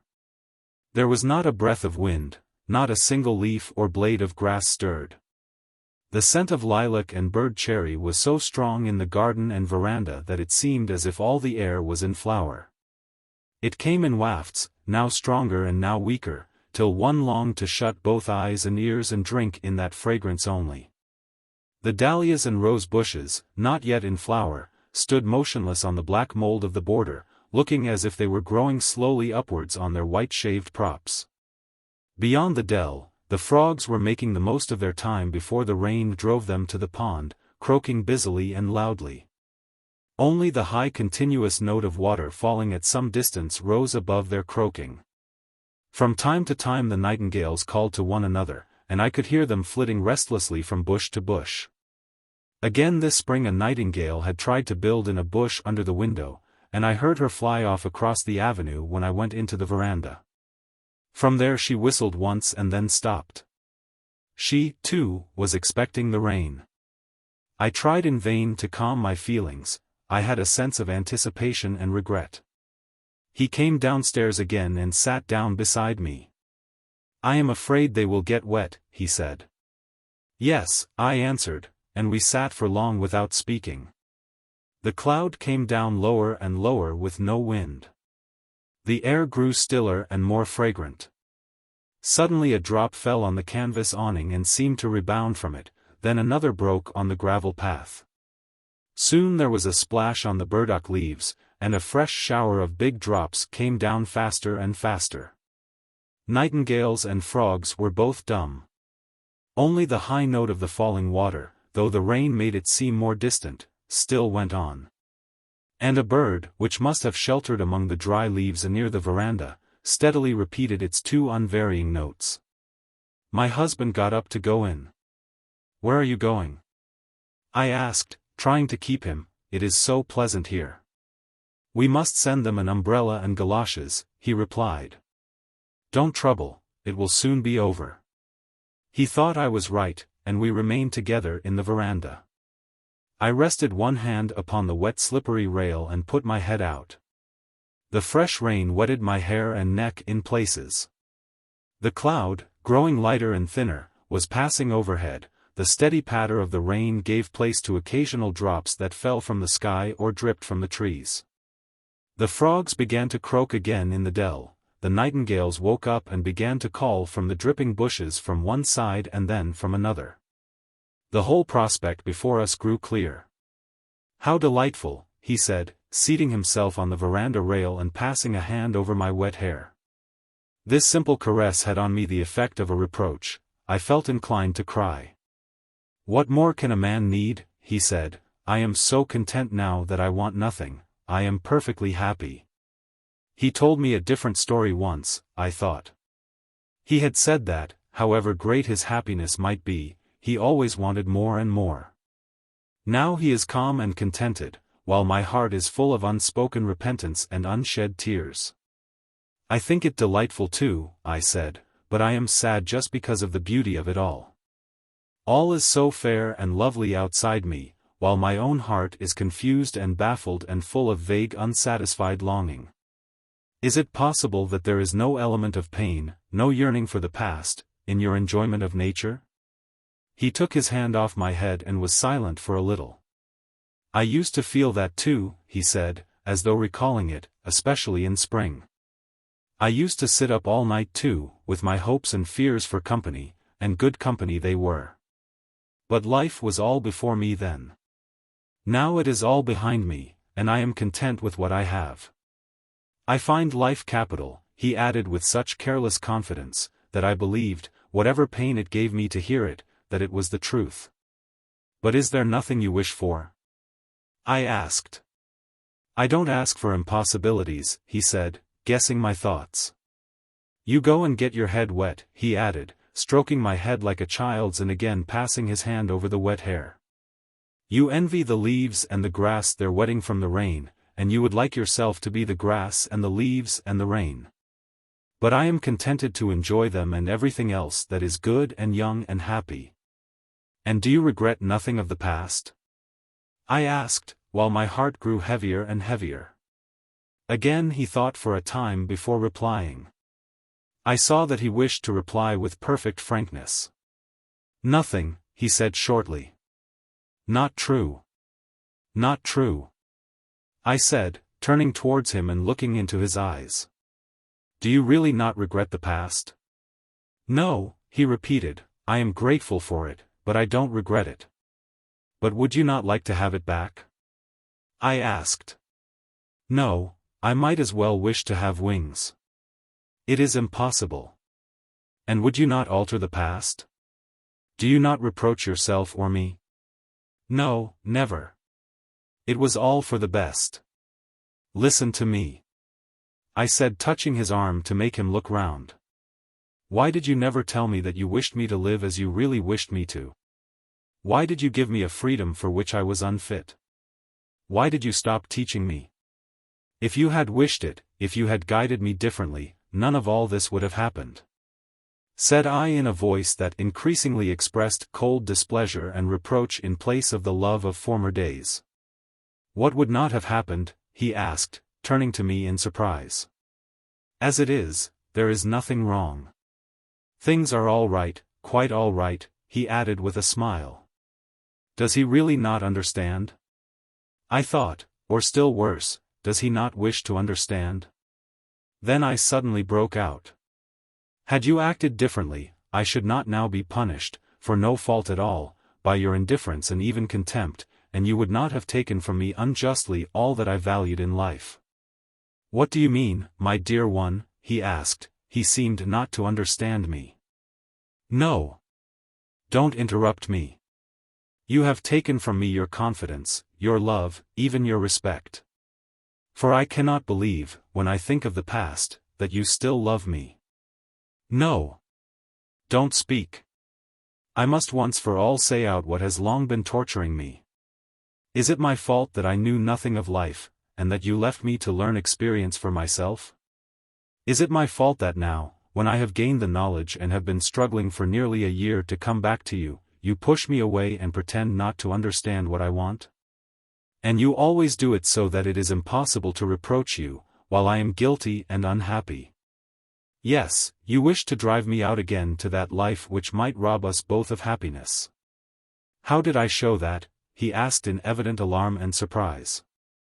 No later than yesterday you said, and you constantly say, that I can never settle down here, and that we must spend this winter too at Petersburg, and I hate Petersburg.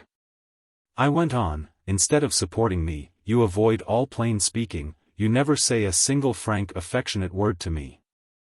And then, when I fall utterly, you will reproach me and rejoice in my fall. Stop, he said with cold severity.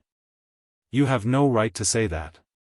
It only proves that you are ill-disposed towards me, that you don't. That I don't love you? Don't hesitate to say it. I cried, and the tears began to flow. I sat down on the bench and covered my face with my handkerchief. So that is how he understood me. I thought, trying to restrain the sobs which choked me. Gone, gone is our former love, said a voice at my heart. He did not come close or try to comfort me. He was hurt by what I had said. When he spoke, his tone was cool and dry. I don't know what you reproach me with, he began. If you mean that I don't love you as I once did. Did love? I said, with my face buried in the handkerchief, while the bitter tears fell still more abundantly. If so, time is to blame for that, and we ourselves. Each time of life has its own kind of love. He was silent for a moment. Shall I tell you the whole truth? if you really wish for frankness. In that summer when I first knew you, I used to lie awake all night, thinking about you, and I made that love myself, and it grew and grew in my heart. So again, in Petersburg and abroad, in the course of horrible sleepless nights, I strove to shatter and destroy that love, which had come to torture me. I did not destroy it, but I destroyed that part of it which gave me pain. Then I grew calm, and I feel love still, but it is a different kind of love. You call it love, but I call it torture. I said.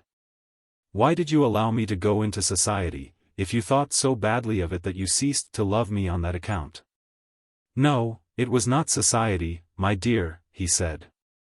Why did you not exercise your authority? I went on, why did you not lock me up or kill me?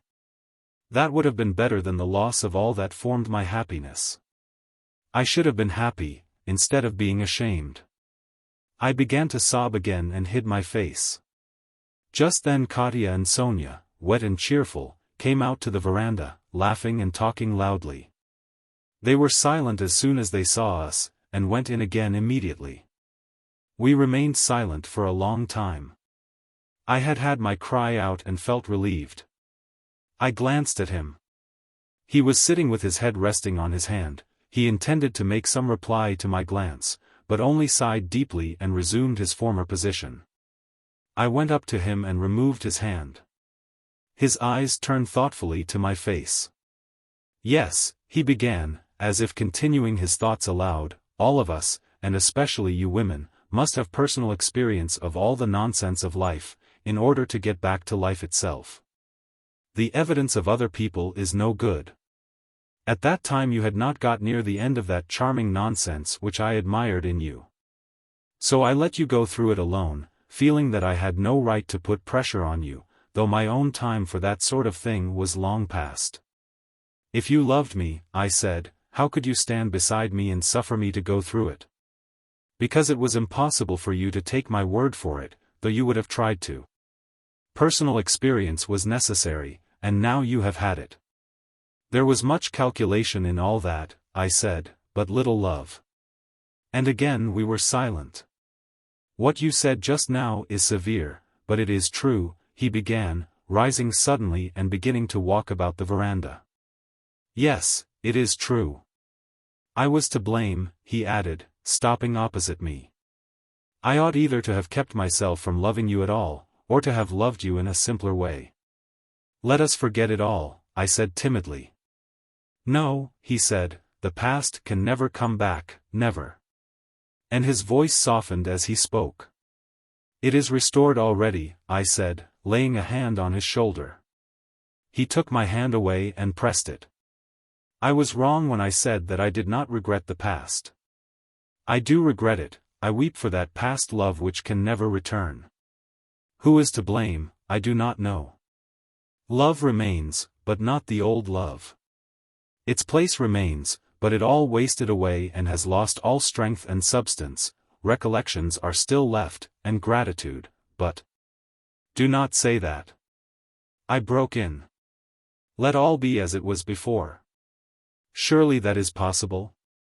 I asked, looking into his eyes, but their gaze was clear and calm, and did not look deeply into mine. Even while I spoke, I knew that my wishes and my petition were impossible. He smiled calmly and gently, and I thought it the smile of an old man. How young you are still. He said, and I am so old. What you seek in me is no longer there. Why deceive ourselves, he added, still smiling. I stood silent opposite to him, and my heart grew calmer. Don't let us try to repeat life, he went on. Don't let us make pretenses to ourselves. Let us be thankful that there is an end of the old emotions and excitements. The excitement of searching is over for us, our quest is done, and happiness enough has fallen to our lot. Now we must stand aside and make room, for him, if you like, he said, pointing to the nurse who was carrying Vanya out and had stopped at the veranda door. That's the truth, my dear one, he said, drawing down my head and kissing it, not a lover any longer but an old friend. The fragrant freshness of the night rose ever stronger and sweeter from the garden, the sounds and the silence grew more solemn, star after star began to twinkle overhead. I looked at him, and suddenly my heart grew light. It seemed that the cause of my suffering had been removed like an aching nerve. Suddenly I realized clearly and calmly that the past feeling, like the pastime itself, was gone beyond recall. And that it would be not only impossible but painful and uncomfortable to bring it back. And after all, was that time so good which seemed to me so happy? And it was all so long, long ago. "Time for tea," he said, and we went together to the parlor. At the door we met the nurse with the baby. I took him in my arms, covered his bare little red legs, pressed him to me, and kissed him with the lightest touch of my lips. Half asleep, he moved the parted fingers of one creased little hand and opened dim little eyes, as if he was looking for something or recalling something. All at once his eyes rested on me, a spark of consciousness shone in them, the little pouting lips, parted before, now met and opened in a smile. "Mine, mine, mine," I thought, pressing him to my breast with such an impulse of joy in every limb that I found it hard to restrain myself from hurting him. I fell to kissing the cold little feet, his stomach and hand and head with its thin covering of down. My husband came up to me, and I quickly covered the child's face and uncovered it again. "Ivan Sergeitch," said my husband, tickling him under the chin. But I made haste to cover Ivan Sergeitch up again. None but I had any business to look long at him. I glanced at my husband. His eyes smiled as he looked at me, and I looked into them with an ease and happiness which I had not felt for a long time. That day ended the romance of our marriage. The old feeling became a precious irrecoverable remembrance, but a new feeling of love for my children and the father of my children laid the foundation of a new life and a quite different happiness. And that life and happiness have lasted to the present time. Polikoúshka. Or, in the days of serfdom. Chapter 1. Just as you please to order, madam. Only it would be a pity if it's the Doutlofs. They're all good fellows, and one of them must go if we don't send at least one of the domestic serfs, said the steward. As it is, everyone is hinting at them. But it's just as you please, madam.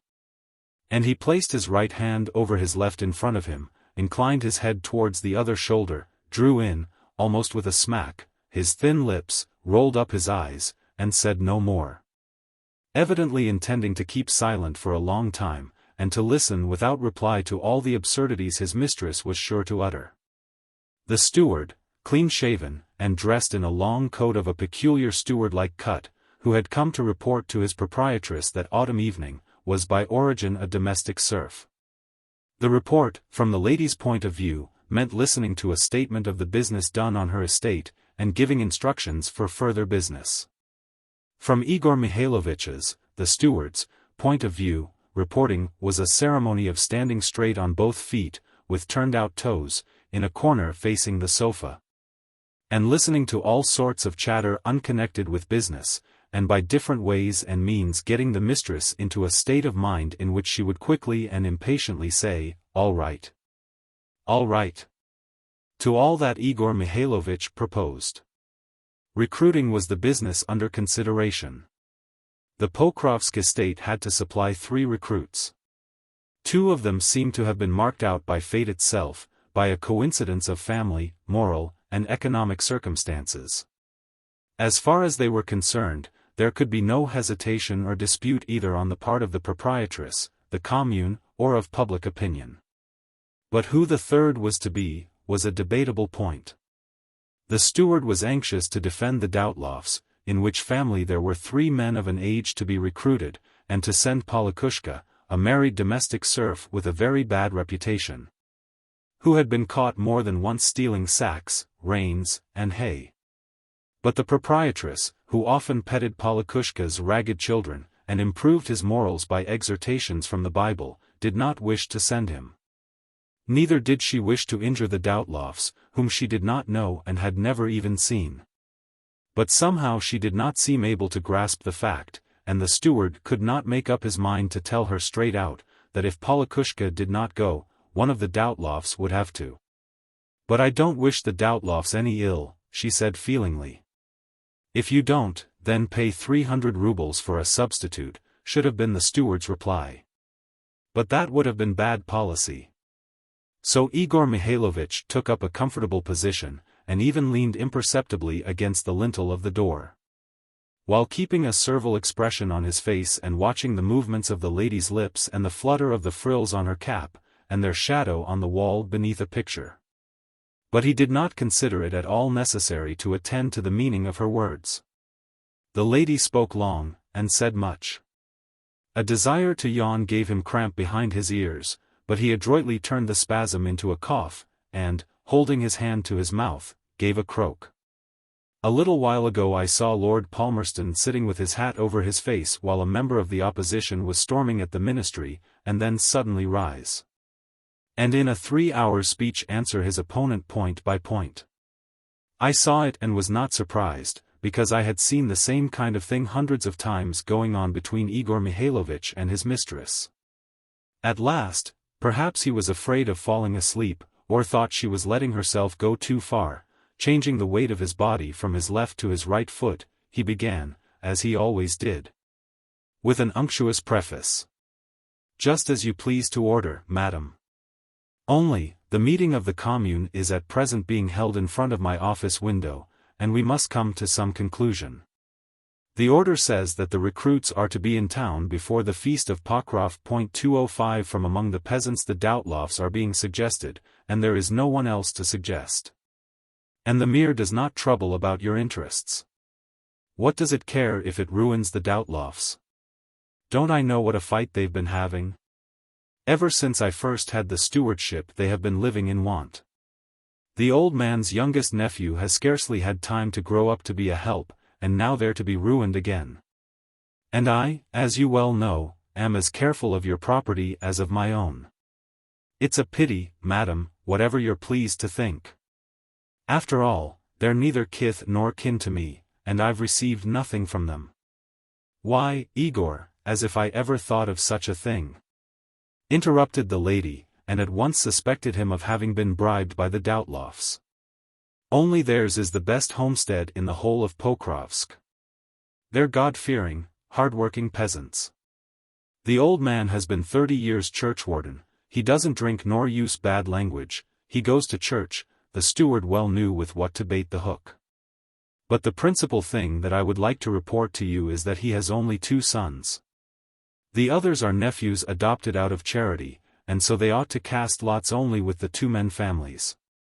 Many families have split up because of their improvidence, and their own sons have separated from them. And so they are safe now, while these will have to suffer just because of their charitableness. Here the lady could not follow at all. She did not understand what he meant by a 2-men family nor charitableness.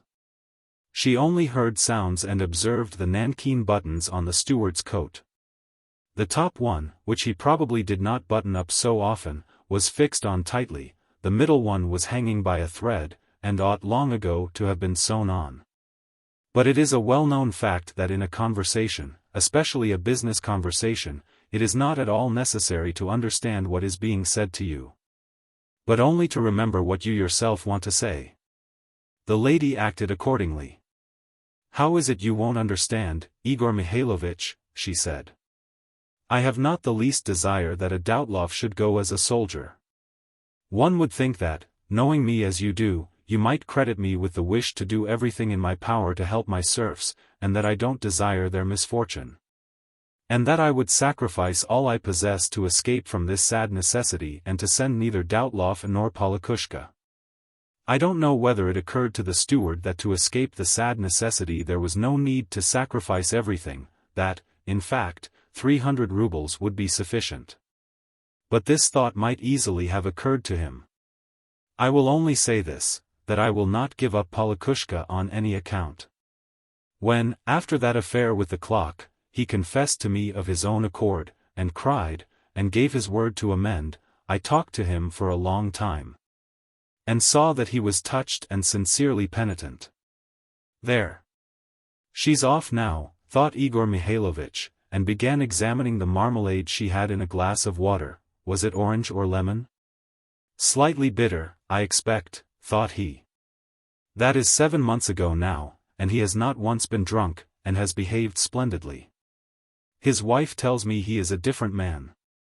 How can you wish me to punish him now that he has reformed? Besides, it would be inhuman to make a soldier of a man who has 5 children, and he the only man in the family. No, you'd better not say any more about it, Igor. And the lady took a sip out of the glass. Igor Mikhailovich watched the motion of her throat as the liquid passed down it, and then replied shortly and dryly. Then Doubtloff's decided on. The lady clasped her hands together. How is it you don't understand? Do I wish Doubtloff ill? Have I anything against him? God is my witness, I am prepared to do anything for them. She glanced at a picture in the corner, but recollected that it was not an icon. Well, never mind, that's not to the point, she thought. And again, strange to say, the idea of the 300 rubles did not occur to her. Well, what can I do? What do I know about it? It's impossible for me to know. Well, then, I rely on you, you know my wishes.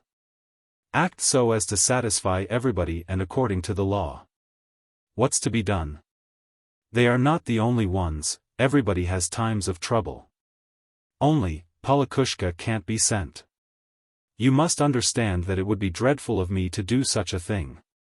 She was roused, and would have continued speaking for a long time had not one of her maidservants entered the room at that moment.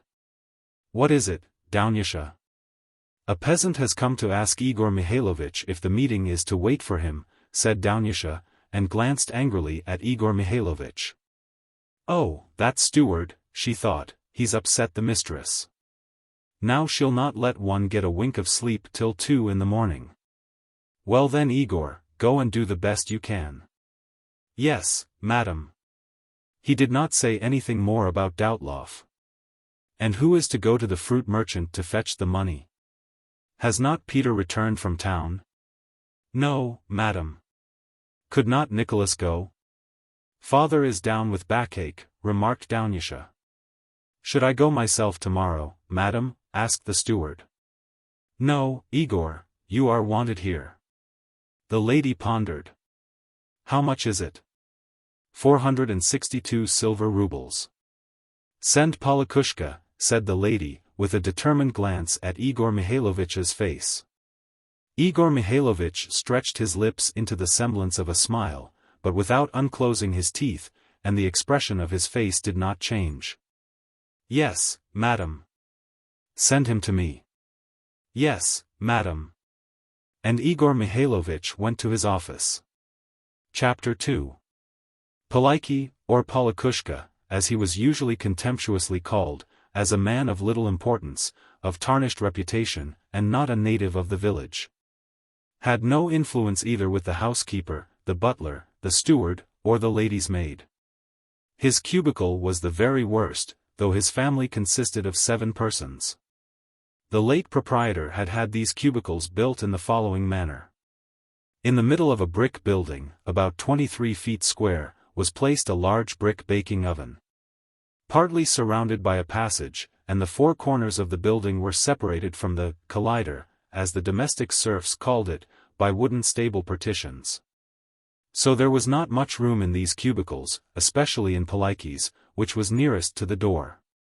The family bed, with a quilt and pillowcases made of print, the baby's cradle, and the 3-legged table, on which the cooking and washing were done and all sorts of domestic articles placed. And at which Poliki, who was a farrier, worked, tubs, clothing, some chickens, a calf, and the 7 members of the family, filled the whole cubicle.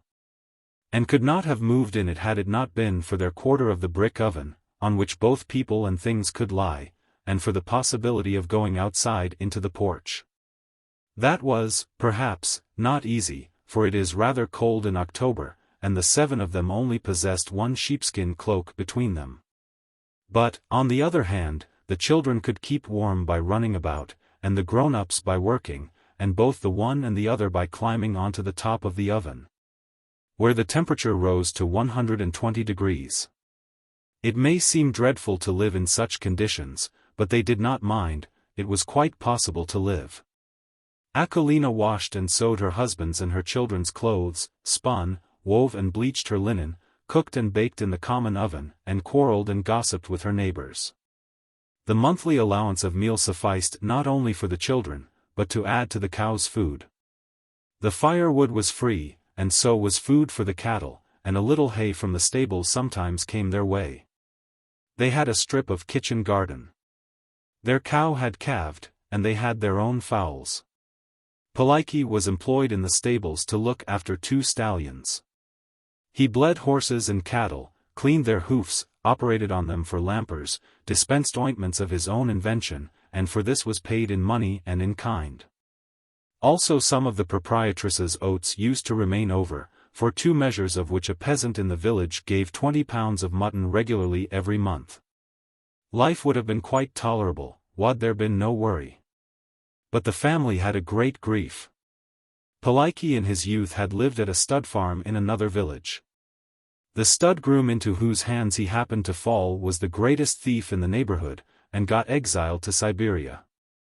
Under this man Poliki served his apprenticeship, and in his youth got so used to those tricks that in later life, though he would willingly have left them off, he could not get out of the habit. He was a young man, and weak, he had neither father nor mother nor anyone else to teach him. Poliki liked drink, and did not like to see anything lying about. Whether it was a strap, a piece of harness, a padlock, a bolt, or a thing of greater value, Poliki found some use for everything. There were people everywhere who accepted these things, and paid for them in drink or in money. Such earnings, so people say, are the easiest to get, no apprenticeship required, no labor nor anything, and he who has once tried that kind of work does not desire any other. It has only one drawback: although you get things cheap and easily, and live pleasantly, yet all of a sudden, through somebody's malice, things go all wrong, the trade fails. Everything has to be accounted for at once, and you rue the day you were born. And so it happened to Poliki. Poliki married, and God gave him joy. His wife, the daughter of a herdsman, turned out to be a healthy, intelligent, hard-working woman, who bore him one fine baby after another. And though Poliki did not give up his trade, all went well till one fine day his luck forsook him and he was caught. And it was all about a trifle: he stole some reins from a peasant. He was found out, beaten, the proprietress was told of it, and he was watched. He was caught a second and a third time. People began to taunt him, the steward threatened to make him go as a soldier, the proprietress gave him a scolding, and his wife wept and was broken-hearted. Everything went wrong. He was a kind-hearted man, not wicked, but only weak, liking drink, and so in the habit of it that he could not leave it off. Sometimes his wife would row at him and even beat him when he came home drunk, and he would cry, saying, "Unfortunate man that I am, what shall I do? Blast my eyes, I'll leave it off. Never again." A month goes by, and he leaves home, gets drunk, and is not seen again for a couple of days. And his neighbors say, he must get the money somewhere to go on the spree with. His latest trouble had been about the office clock. There was an old clock there that had not been in working order for a long time. He happened to go in at the open door all alone, and the clock tempted him. He took it and got rid of it in the town. As ill luck would have it, the shopman to whom he sold the clock was related to one of the domestic serfs, and coming to see her one holiday, spoke about the clock. They, especially the steward, who disliked Poliki, began making inquiries, just as if it was anybody else's concern. It was all found out and reported to the proprietress, and she sent for him. He at once fell at her feet and pathetically confessed everything, just as his wife had told him to do. He carried out his instructions very well. The proprietress began admonishing him.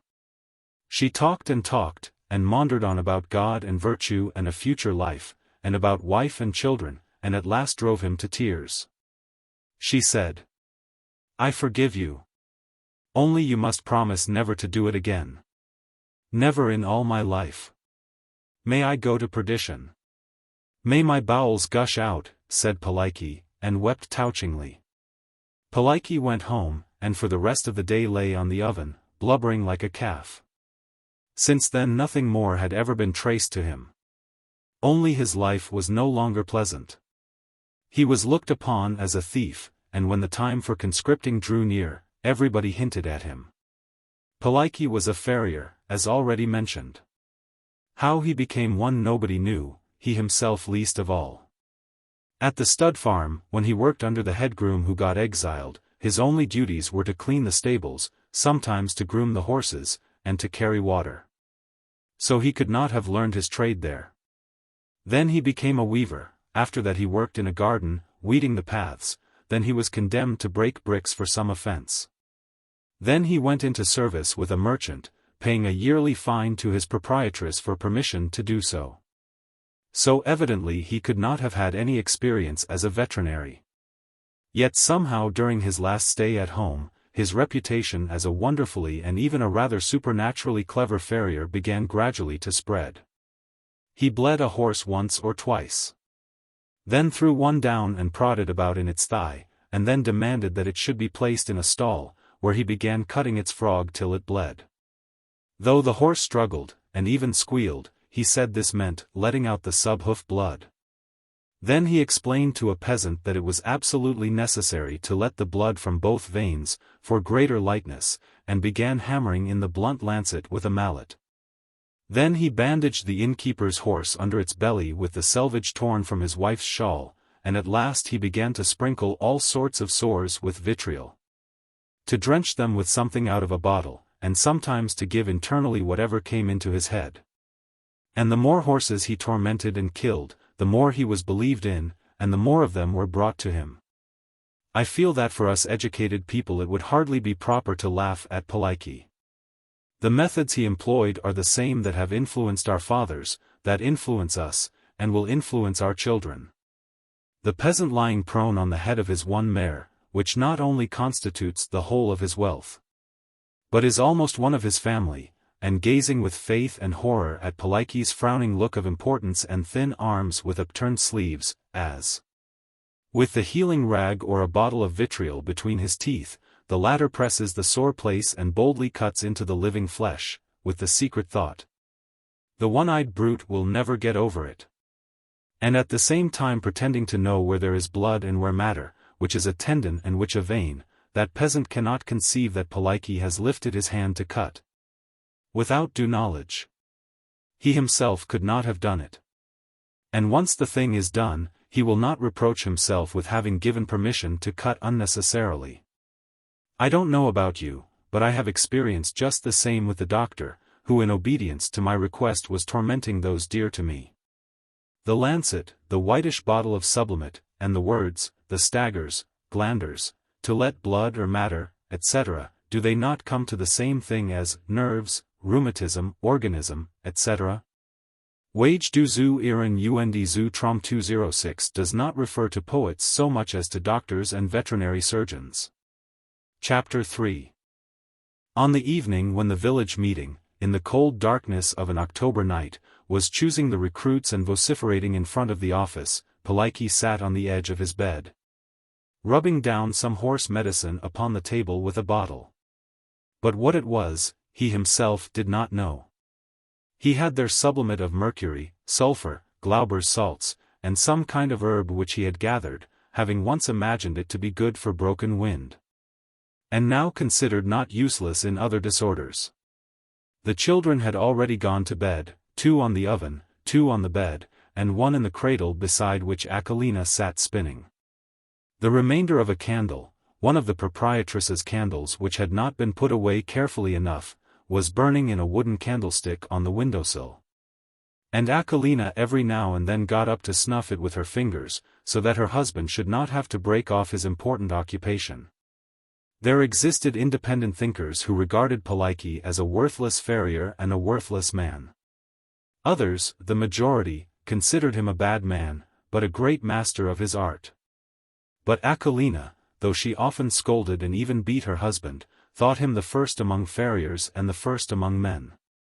Polikoúshka sprinkled some kind of specific onto the palm of his hand, he never used a balance, and spoke ironically about the Germans who use balances, this is not a pharmacy, he used to say.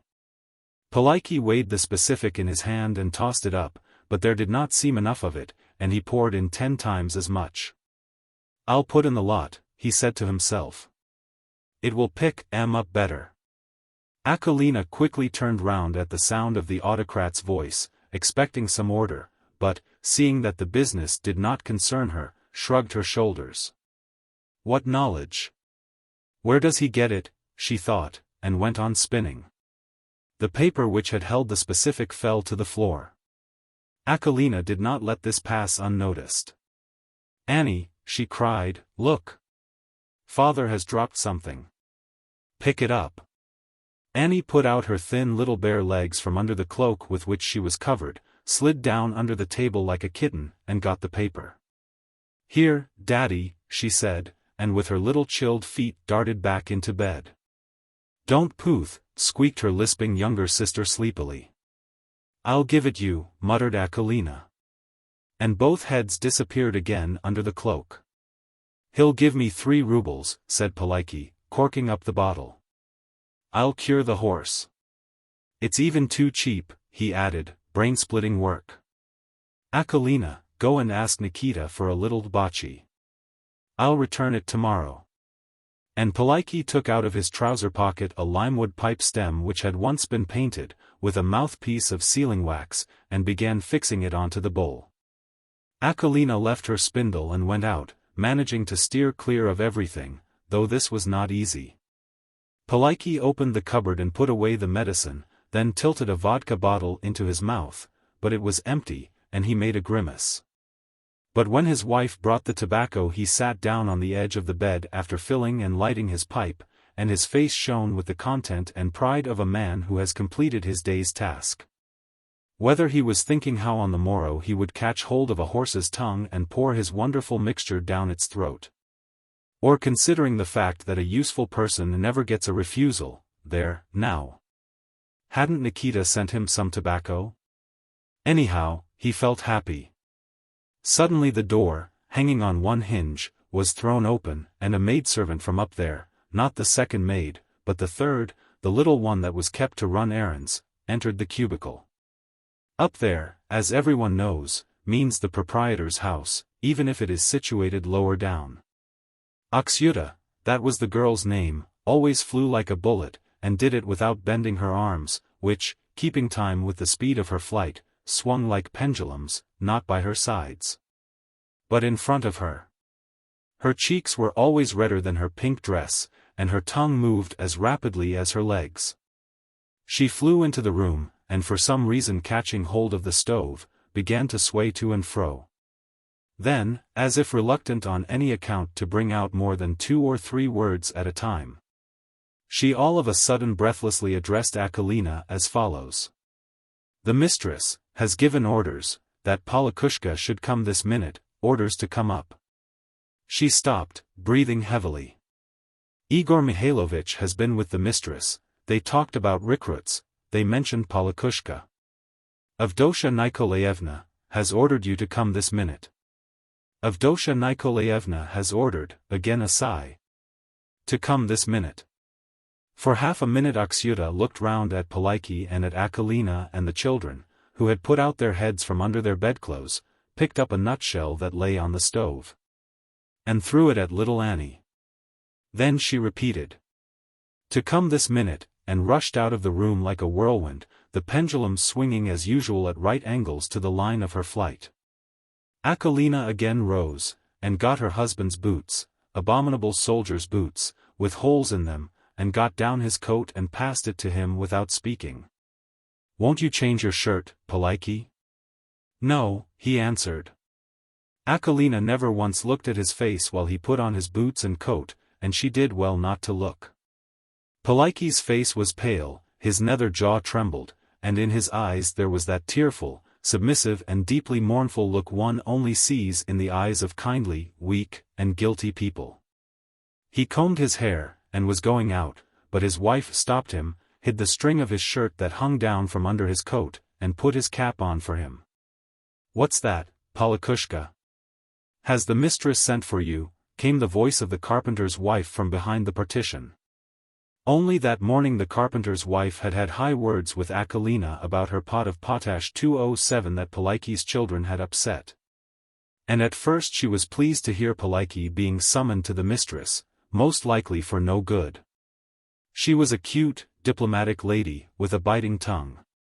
Nobody knew better than she how to pay anyone out with a word, so she imagined. "I expect you'll be sent to town to do the shopping," she continued. "I suppose a safe person must be chosen to do that job, so you'll be sent. Please buy 1/4 pound of tea for me there, Polikoúshka." Karenina forced back her tears, and an angry expression distorted her lips. She felt as if she could have clutched that vixen the joiner's wife, by her mangy hair. But when she looked at her children, and thought that they would be left fatherless and she herself a soldier's wife and as good as widowed, she forgot the sharp-tongued joiner's wife. Hid her face in her hands, sat down on the bed, and let her head sink in the pillows. "Mammy, you clothe me," lisped her little girl, pulling the cloak with which she was covered from under her mother's elbow. "If you'd only die, all of you. I've brought you into the world for nothing but sorrow," exclaimed Karenina, and sobbed aloud, to the joy of the joiner's wife, who had not yet forgotten the potash. Chapter 4. Half an hour passed. The baby began to cry. Karenina rose and gave it the breast. Weeping no longer, but resting her thin, though still handsome, face on her hand, and fixing her eyes on the last flickerings of the candle, she sat thinking why she had married. Wondering why so many soldiers were needed, and also how she could pay out the joiner's wife. She heard her husband's footsteps, and, wiping her tears, got up to let him pass. Polikoúshka entered like a conqueror, threw his cap on the bed, puffed, and unfastened his belt. Well, what did she want? Of course. Polikoúshka is the least among men, but when there's business to be done, who's wanted? Why, Polikoúshka. What business? Polikoúshka did not hasten to reply. He lit his pipe and spat. To go and get money from a tradesman. To fetch money? Karenina asked.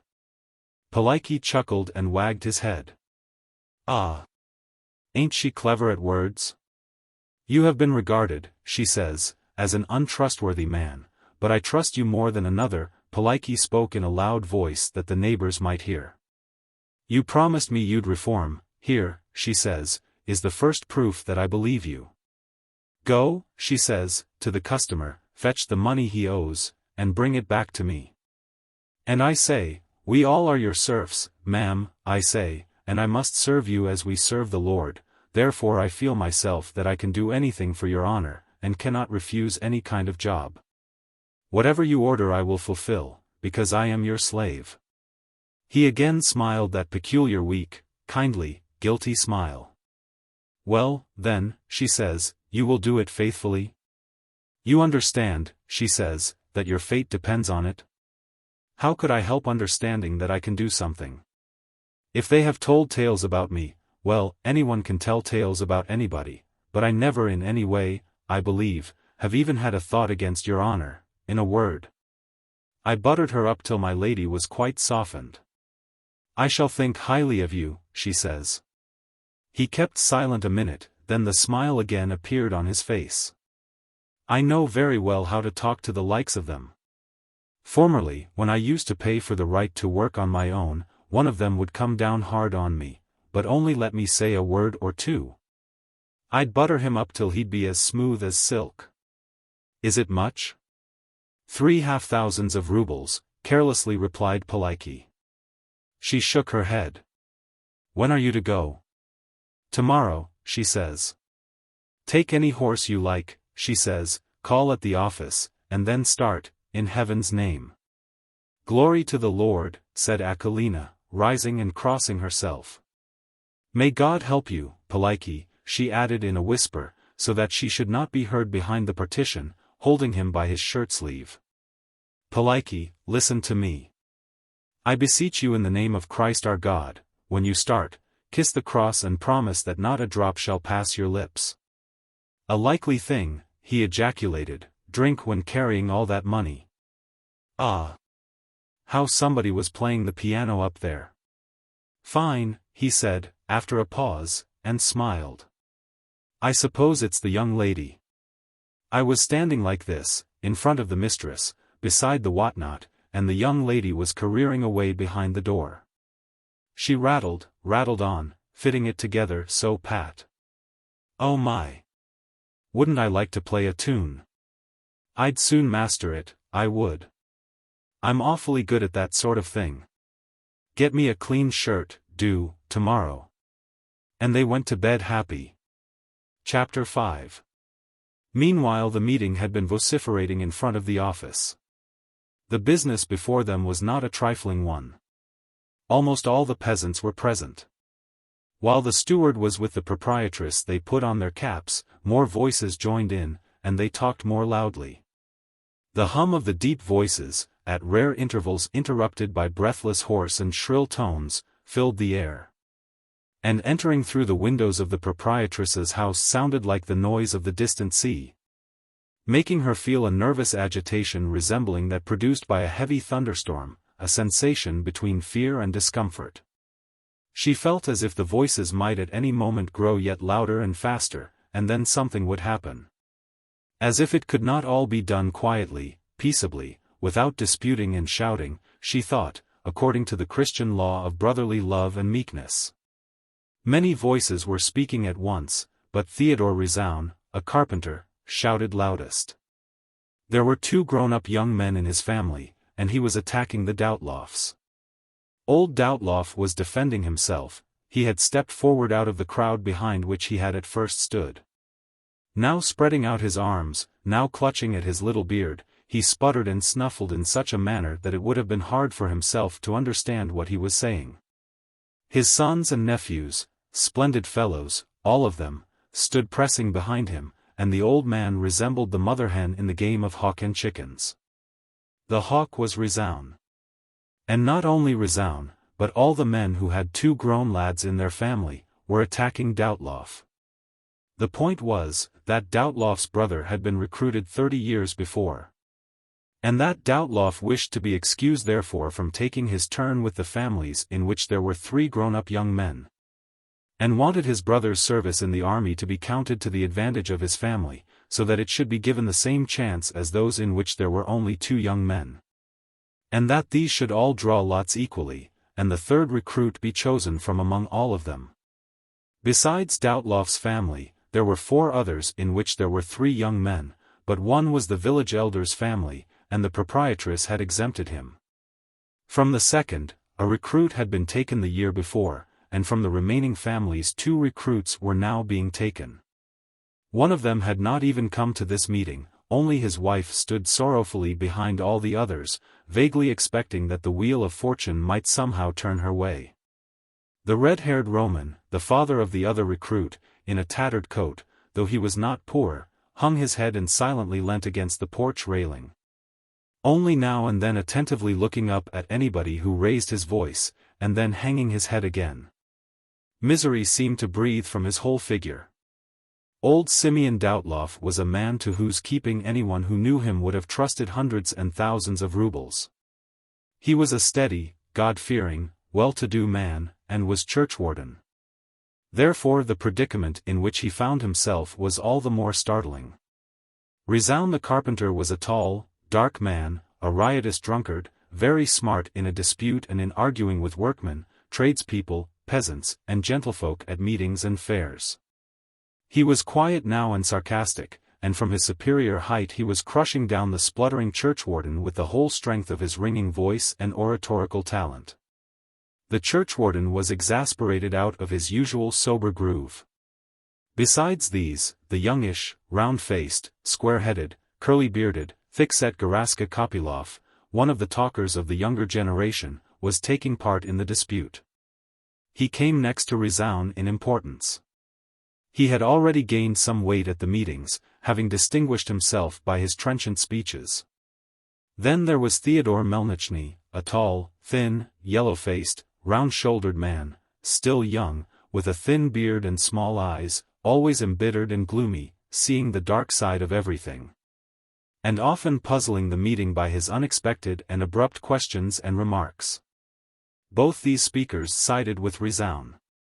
Besides these, now and then 2 chatterers joined in, one with a most good-humored face and flowing brown beard, called Hrabkov, who kept repeating the words, "Oh, my dearest friend." The other, Zidkov, a little fellow with a bird-like face, who also kept remarking at every opportunity, "That's how it is, brothers mine," addressing himself to everybody and speaking fluently, but without rhyme or reason. They both sided first with one and then with the other party, but no one listened to them.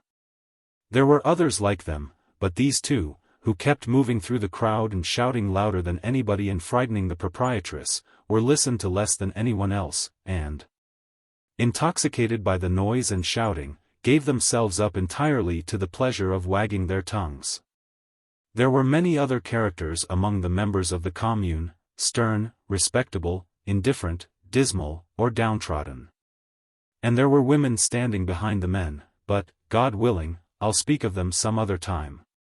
The greater part of the crowd, however, consisted of peasants who stood as if they were in church, whispering behind each other's backs about home affairs. About how best to mark the trees in the forest, or silently hoping that the jabbering would soon cease. There were also rich peasants, whose well-being the meeting could not add to nor diminish. Such was Ermil, with his broad, shiny face, whom the peasants called the full-bellied, because he was rich. Such too was Starostin, whose face seemed to say, "You may talk away, but no one will touch me. I have 4 sons, but not one of them will have to go." Now and then these 2 were attacked by some independent thinker such as Kopylov or Resound, but they replied quietly and firmly, and with a sense of their own immunity. If Doubtloff was like the mother hen in the game of hawk and chickens, his lads did not much resemble the chicks. They did not flutter about and squeak, but stood quietly behind him. His eldest son, Ignat, was already 30, the second, too, was already a married man, and, moreover, not fit for service. The third was his nephew Elijah, who had just got married, a fair, rosy young man in a smart sheepskin coat. He was post-horse driver. He stood looking at the crowd, sometimes scratching his head under his hat, as if the whole matter was no concern of his, though it was just him that the hawks wished to swoop down on. "Why, my grandfather was a soldier," said one, "and so I might in just the same way refuse to draw lots." "There's no such law, friend. Last recruiting, Mihailovich was enlisted, and his uncle had then not even returned from service. Neither your father nor any uncle of yours has served the Tsar," Doubtloff was saying at the same time. "Why, you have not even served the proprietress or the commune, but spend all your time in the pub. Your sons have separated from you because it's impossible to live with you, so you go suggesting other people's sons for recruits. And I have done police duty for 10 years and been churchwarden. Twice I have suffered from fires, and no one helped me over it, and now, because things go on peaceably and honorably in my homestead, am I to be ruined? Give me my brother back, then. I dare say he has died in service. Judge righteously, according to God's will, Christian commune, and don't listen to a drunkard's drivel." And at the same time Gerasim was saying to Doubtloff, "You are using your brother as an excuse, but he was not enlisted by the commune. He was sent by the proprietor because of his evil ways, so he is no excuse for you." Gerasim had not finished and the long, yellow-faced Theodore Melnichny stepped forward and began dismally. "Yes, that's the way. The proprietors send whom they list, and then the commune has got to get the muddle straight. The commune has chosen your lad, and if you don't like it, go and ask the lady. Perhaps she will order me, the one man of the family, to leave my children and go. There's law for you," he said bitterly, and, waving his hand, he returned to his former place. The red-haired Roman, whose son had been chosen as a recruit, raised his head and muttered, that's it, and even sat down on the step in vexation. But these were not the only ones who were speaking all at once. Besides those behind, who were talking about their own affairs, the chatterers did not neglect their part. "And so it is, faithful commune," said the little Zidkov, repeating Doubtloff's words. One must judge in a Christian manner. In a Christian way, I mean, brothers, we must judge. One must judge according to one's conscience, my dear friend, spoke the good-humored Hrabkov, repeating Kopylov's words, and pulling Doubtloff by his sheepskin. That was the proprietor's will, and not the decision of the commune. That's right. That's what it is, said others. What drunkard is driveling? Rizoun retorted to Doubtloff. Did you stand me any drinks? Or is your son, whom they pick up by the roadside, going to reproach me with drink? Friends, we must decide. If you want to spare Doubtloff, choose not only out of families with 2 men, but even the one man of a family, and he will have the laugh of us. Doubtloff's will have to go. What's the good of talking? It's evident the 3 men families must be the first to draw lots, began different voices. We must first see what the proprietress will say. Igor Mikhailovich was saying that they wanted to send a domestic serf, put in a voice. This remark stopped the dispute for a while, but soon it flared up anew, and again came down to personalities. Ignat, whom Rizoun had accused of being picked up drunk by the roadside, began to make out that Rizoun had stolen a saw from some passing carpenter, and that, when drunk, he had nearly beaten his wife to death. Rizoun replied that he beat his wife, drunk or sober, and still it was not enough, and this set everybody laughing. But about the saw he became suddenly indignant, stepped closer to Ignat and asked. Who stole? You did, replied the sturdy Ignat, drawing still closer. Who stole? Was it not yourself? Shouted Rizoun. No, it was you, said Ignat. From the saw they went on to a stolen horse, a bag of oats, some strip of kitchen garden, a dead body. And the 2 peasants said such terrible things to one another, that if a 100th part of them had been true they would at the very least have legally deserved exile to Siberia. In the meantime old Doubtloff had chosen another way of defending himself.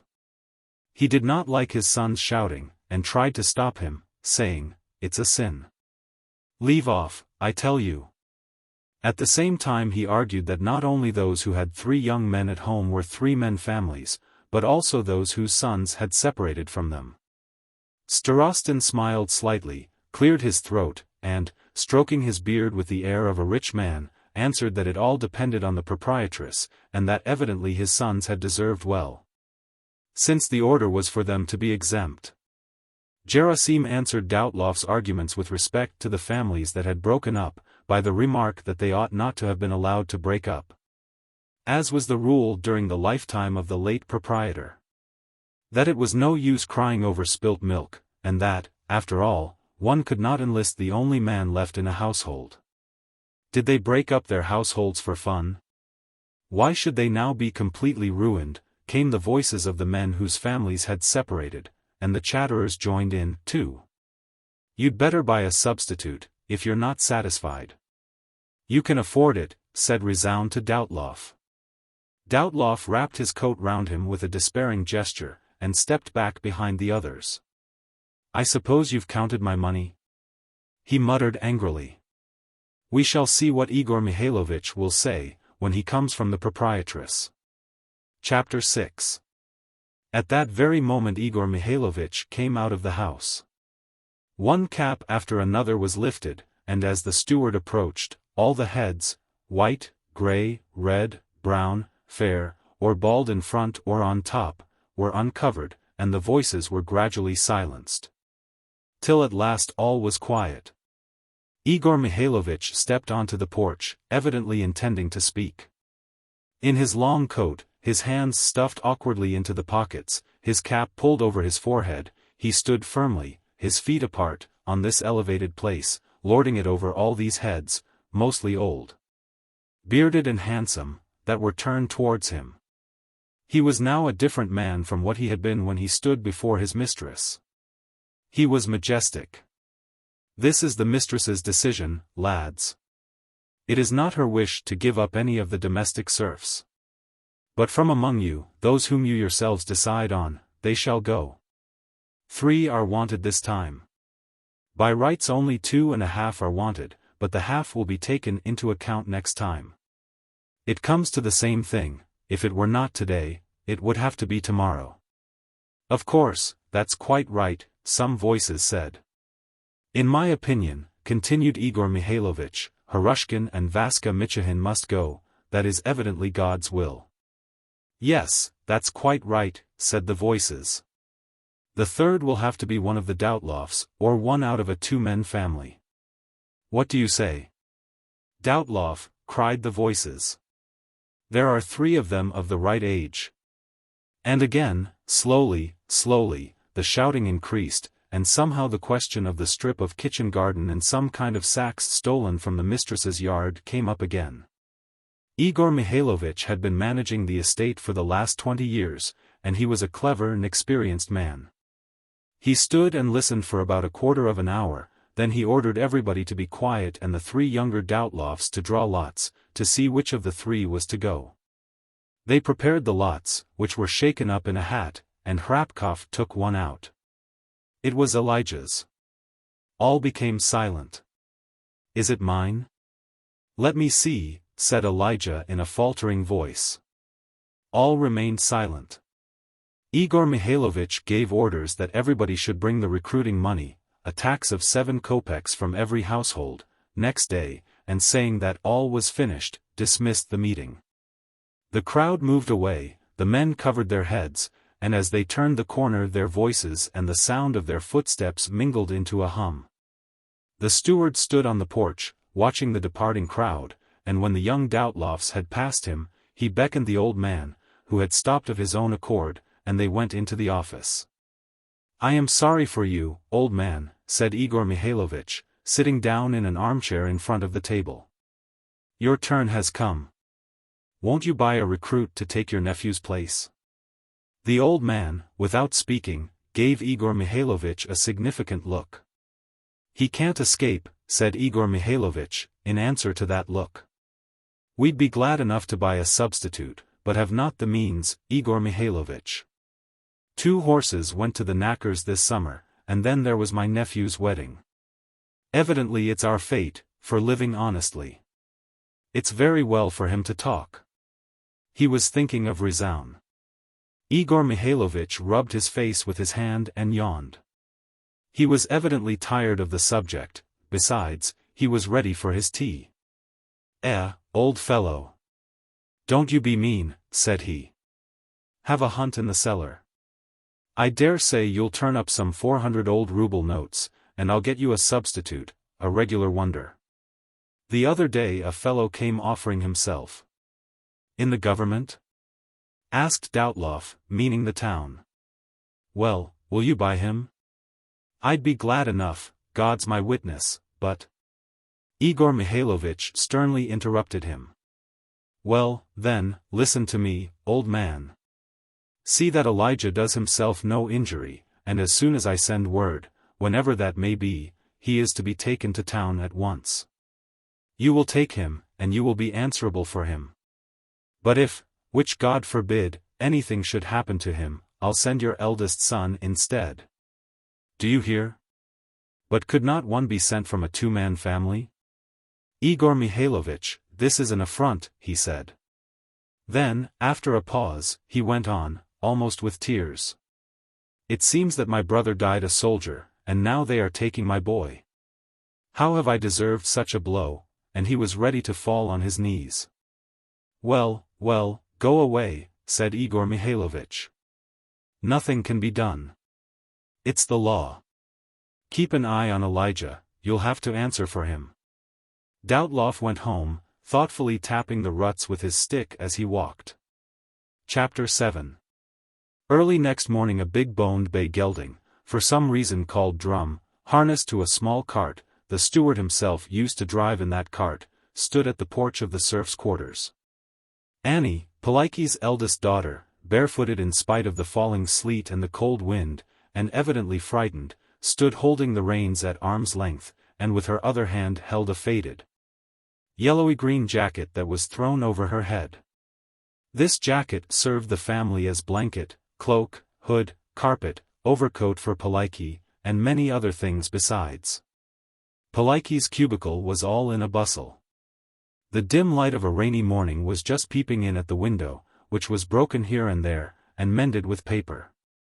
Akolina went away from her cooking by the oven, and left her children, the youngest of whom were still in bed, shivering because the jacket that served them as a blanket had been taken away and only replaced by the shawl off their mother's head.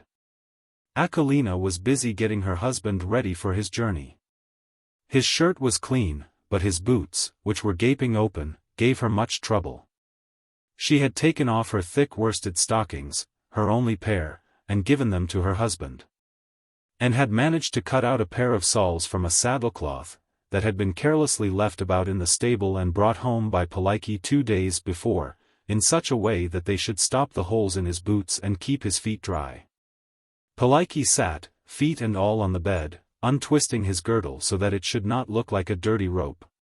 The lisping, cross little girl, wrapped in the sheepskin, which though it covered her head was trailing round her feet, had been dispatched to ask Nikita to lend them a cap.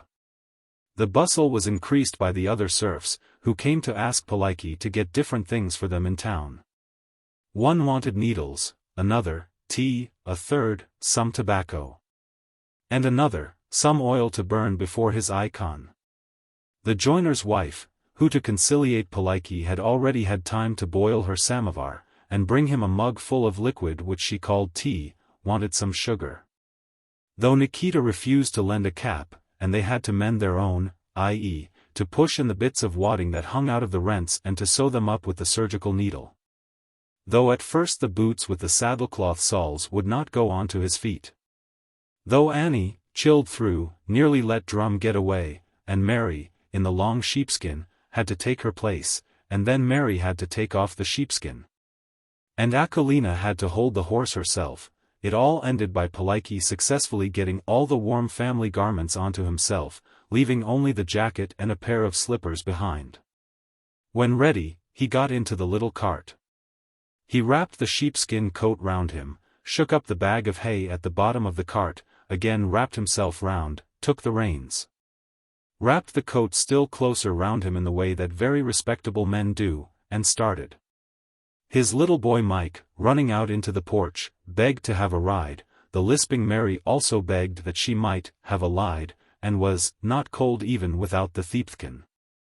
So Poliki stopped Drum and smiled his weak smile, while Akolina put the children into the cart and, bending towards him, asked him in a whisper to remember his oath, and not to drink on the way.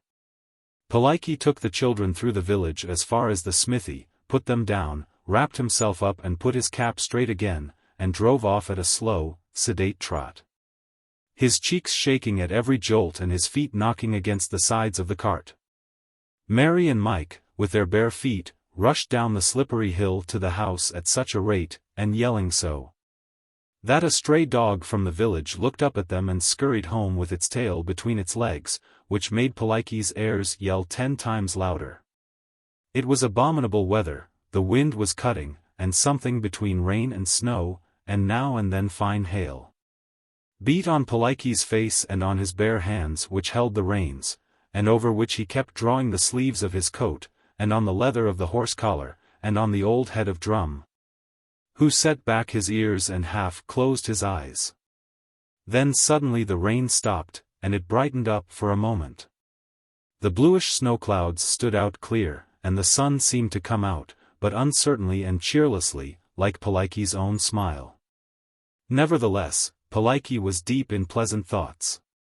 He whom they threatened to exile and enlist, whom only those who were too lazy did not scold and beat, who was always shoved into the worst places, he was now driving to fetch a sum of money. And a large sum, and his mistress trusted him, and he was driving in the steward's cart behind Drum, with whom the lady herself had driven out, just as if he were some innkeeper, with leather collar strap and reins instead of ropes. And Poliki settled himself straighter, pushed in the bits of wadding hanging out of his cap, and again wrapped his coat closer. However, if Poliki imagined that he looked like a wealthy peasant proprietor, he deluded himself. It is true that everyone knows that tradesmen worth 10,000 rubles drive in carts with leather harness, only this was not quite the thing. A bearded man in a blue or black coat drives past, sitting alone inside a cart, driving a well-fed horse, and you just glance to see if the horse is sleek and he himself well-fed. And at the way he sits, at the horse's harness, and the tires of the cartwheels and at his girdle, and you know at once whether the man has a turnover of 100 or 1,000 rubles. Every experienced person looking closer at Polikoúshka, at his hands, his face, his newly grown beard, his girdle, at the hay carelessly thrown into the cart, at the bony drum, at the worn tires, would know at once that it was only a serf driving past, and not a merchant, or a cattle dealer, or even a peasant proprietor, and that he was not worth 1,000, or 100, or even 10 rubles. But Polikoúshka did not think so. He deceived himself, and deceived himself agreeably. 3,500 rubles he is going to carry home in the bosom of his coat. If he likes, he may turn Drum's head towards Odessa, instead of towards home, and drive off where fate will take him. But he will not do such a thing. He will bring the lady her money all in order, and will talk about having had larger sums than that on him. When they came to a public house, Drum began to pull against the left rein, turning towards it and stopping. But Polikoúshka, though he had the money given him to do the shopping with, cracked the whip above Drum's head and drove on. The same thing happened at the next public house, and about noon he got out of the cart, and, opening the gate of the tradesman's house where all his proprietress's people put up, led the horse and cart into the yard. There he gave the horse some hay, dined with the tradesman's men, not forgetting to say what important business he had come on, and then went out, with the fruitseller's bill in the crown of his cap. The fruit seller, who knew and evidently mistrusted Polikoúshka, having read the letter, questioned him as to whether he had really been sent for the money. Polikoúshka tried to seem offended, but could not manage it, and only smiled his peculiar smile. The fruit seller read the letter over once more, and handed him the money. Having received the money, Polikoúshka put it into his bosom and went back to the lodgings. Neither the beer shop nor the public house nor anything tempted him. He felt a pleasant agitation through the whole of his being, and stopped more than once in front of shops exhibiting tempting wares, boots, coats, caps, prints, and foodstuffs. And went on with the pleasant thought, I could buy it all, but there, now, I won't do it. He went to the market for the things he was asked to buy, collected them all, and started bargaining for a tanned sheepskin coat, for which they were asking 25 rubles. For some reason the dealer, after looking at Polikoúshka, seemed to doubt that he could buy it. But Polikoúshka pointed to his breast, saying that if he liked he could buy the whole shop, and asked to have the coat tried on. Felt it, patted it, blew into the wool till he became permeated with the smell of it, and then took it off with a sigh. The price does not suit me. If you'll let it go for 15 rubles, now, he said. The dealer angrily threw the coat across the table, and Polikoúshka went out and cheerfully returned to his lodgings. After supper, having watered Drum and given him some oats, he climbed up on the oven, took out the envelope with the money and examined it for a long time, and then asked a porter, who knew how to read him the address and the words, with an enclosure of 1,617 assignation rubles. The envelope was made of common paper, and sealed with brown sealing wax, with an anchor stamped on it. There was one large seal in the middle, for at the corners, and there was a drop of sealing wax near the edge. Polikoúshka examined all this, and learnt it by heart. He even felt the sharp corners of the paper money. It gave him a kind of childish pleasure to know that he had so much money in his hands. He inserted the money into a hole in the lining of his cap, and lay down with his head on it, but even in the night he kept waking and feeling the envelope. And each time he found it in its place he experienced the pleasant feeling that here was he, the disgraced, the downtrodden Polikoúshka, carrying such a sum and delivering it up so accurately, as even the steward would not have done. Chapter 8. About midnight the tradesmen's men and Polikoúshka were wakened by a knocking at the gate and the shouting of peasants. It was the party of recruits from Pokrovsk. There were about 10 of them, Harushkin, Mitushkin, and Elijah, Doutlov's nephew, 2 reserve recruits, the village elder, old Doutlov, and the men who had driven them. A night light was burning in the room, and the cook was sleeping on a bench under the icons. She jumped up and began lighting a candle. Polikoúshka awoke also, and, leaning over from the top of the oven, looked at the peasants as they came in. They came in crossing themselves, and sat down on the benches round the room. They all seemed perfectly calm, so that one could not tell which of them were being enlisted and who had them in charge. They were saying, "How d'you do," talking loudly, and asking for food. It is true that some were silent and sad, but, on the other hand, others were unusually merry, evidently drunk. Among these was Elijah, who had never had too much to drink before. "Well, lads, shall we go to sleep, or have some supper?" asked the elder. "Supper," said Elijah, throwing open his coat, and settling himself on a bench. "Send for vodka." "Enough of your vodka," answered the elder shortly, and turning to the others he said. "You just cut yourselves a bit of bread, lads. Why wake people up? Give me vodka." Elijah repeated, without looking at anybody. "I tell you, give me some." Then, noticing Polikoúshka. "Hi, Polikoúshka. You here, dear friend?" "Why, I am going for a soldier. Have taken final leave of mother, of my missus." How she howled. "They've bundled me off for a soldier. Stand me some vodka." "I've no money," answered Polikoúshka, and to comfort him, added, "Who knows? By God's help you may be rejected." "No, friend. I'm as sound as a young birch. I've never had an illness. There's no rejecting for me. What better soldier can the Tsar want?" Polikoúshka began telling him how a peasant gave the doctor a 5-ruble note and got rejected. Elijah drew nearer the oven, and started talking. "No, Polikoúshka, it's all up now. I don't wish to stay myself. Uncle has done for me. As if we could not have bought a substitute. No, he pities his son, and grudges the money, so they send me. No. I don't want to stay myself." He spoke gently, confidingly, under the influence of quiet sorrow. "One thing only, I am sorry for mother, dear heart. How she grieved. And the missus, too.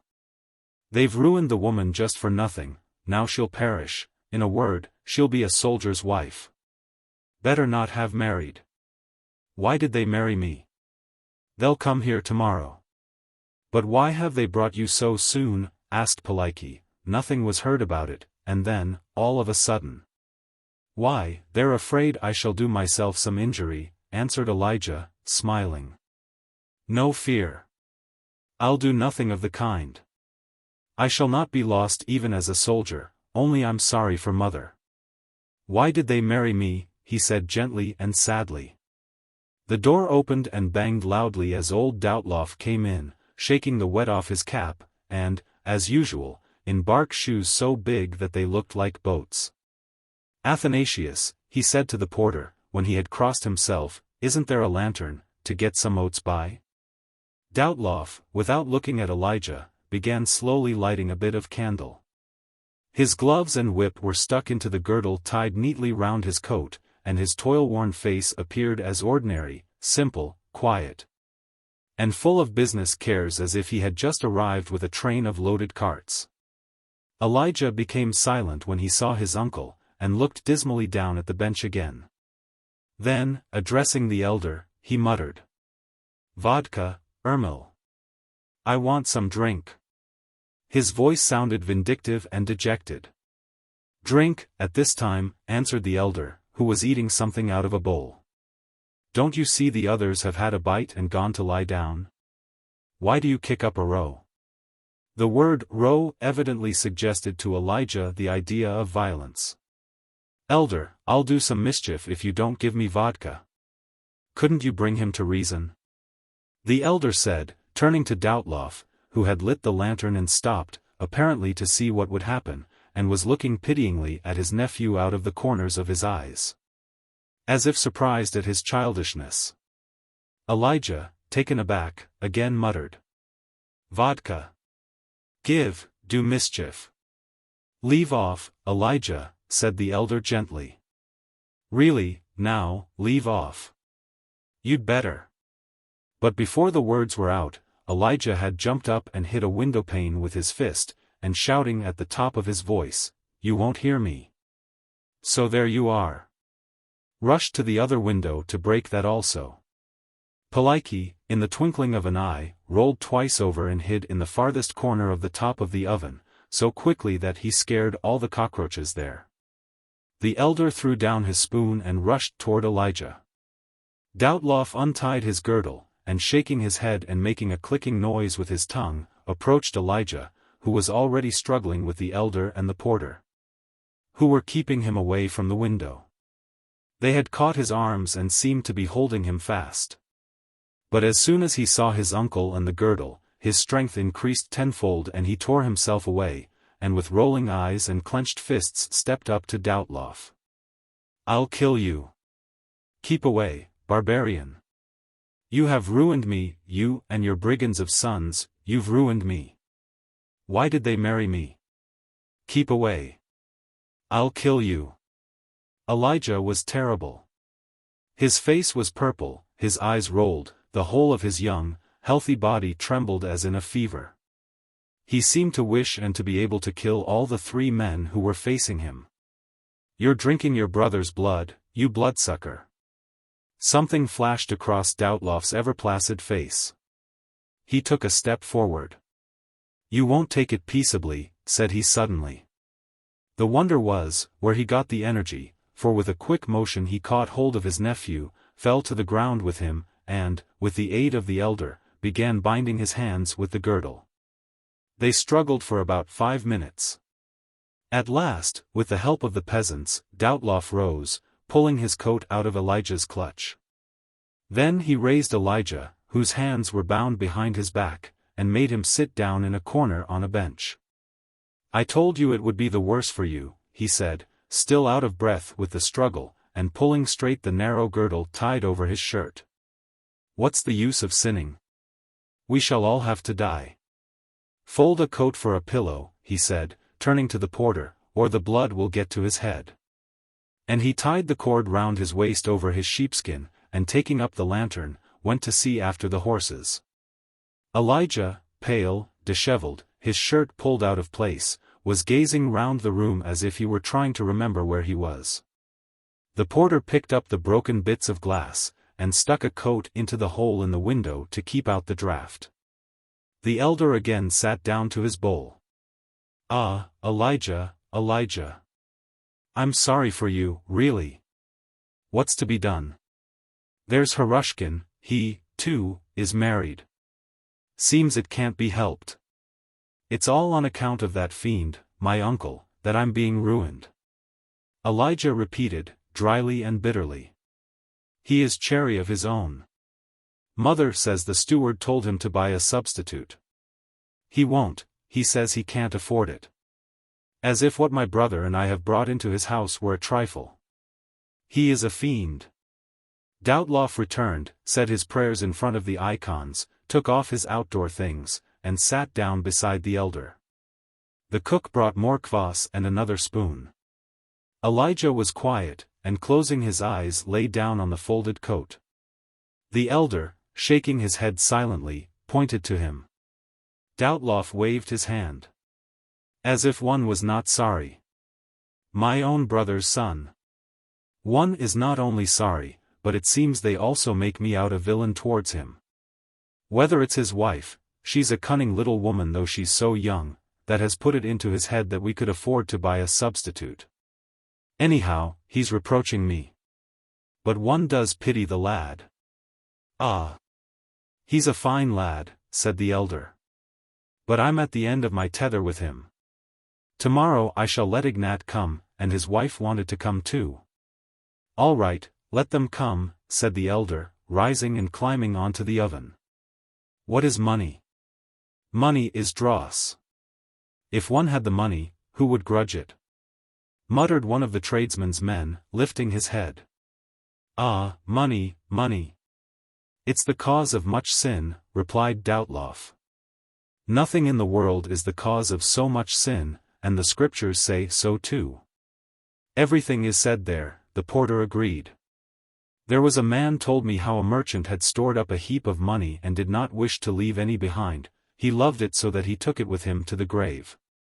As he was dying he asked to have a small pillow buried with him. No one suspected anything, and so it was done. Then the sons began to search for the money. Nothing was to be found. At last one of the sons guessed that probably the notes were all in the pillow. It went as far as the Tsar, and he allowed the grave to be opened. And what do you think?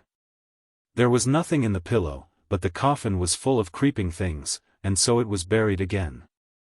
You see what money does. It's a fact, it causes much sin, said Doubtloff, and he got up and began to say his prayers. When he had finished, he looked at his nephew. The lad was asleep. Doubtloff came up to him, loosened the girdle, and then lay down.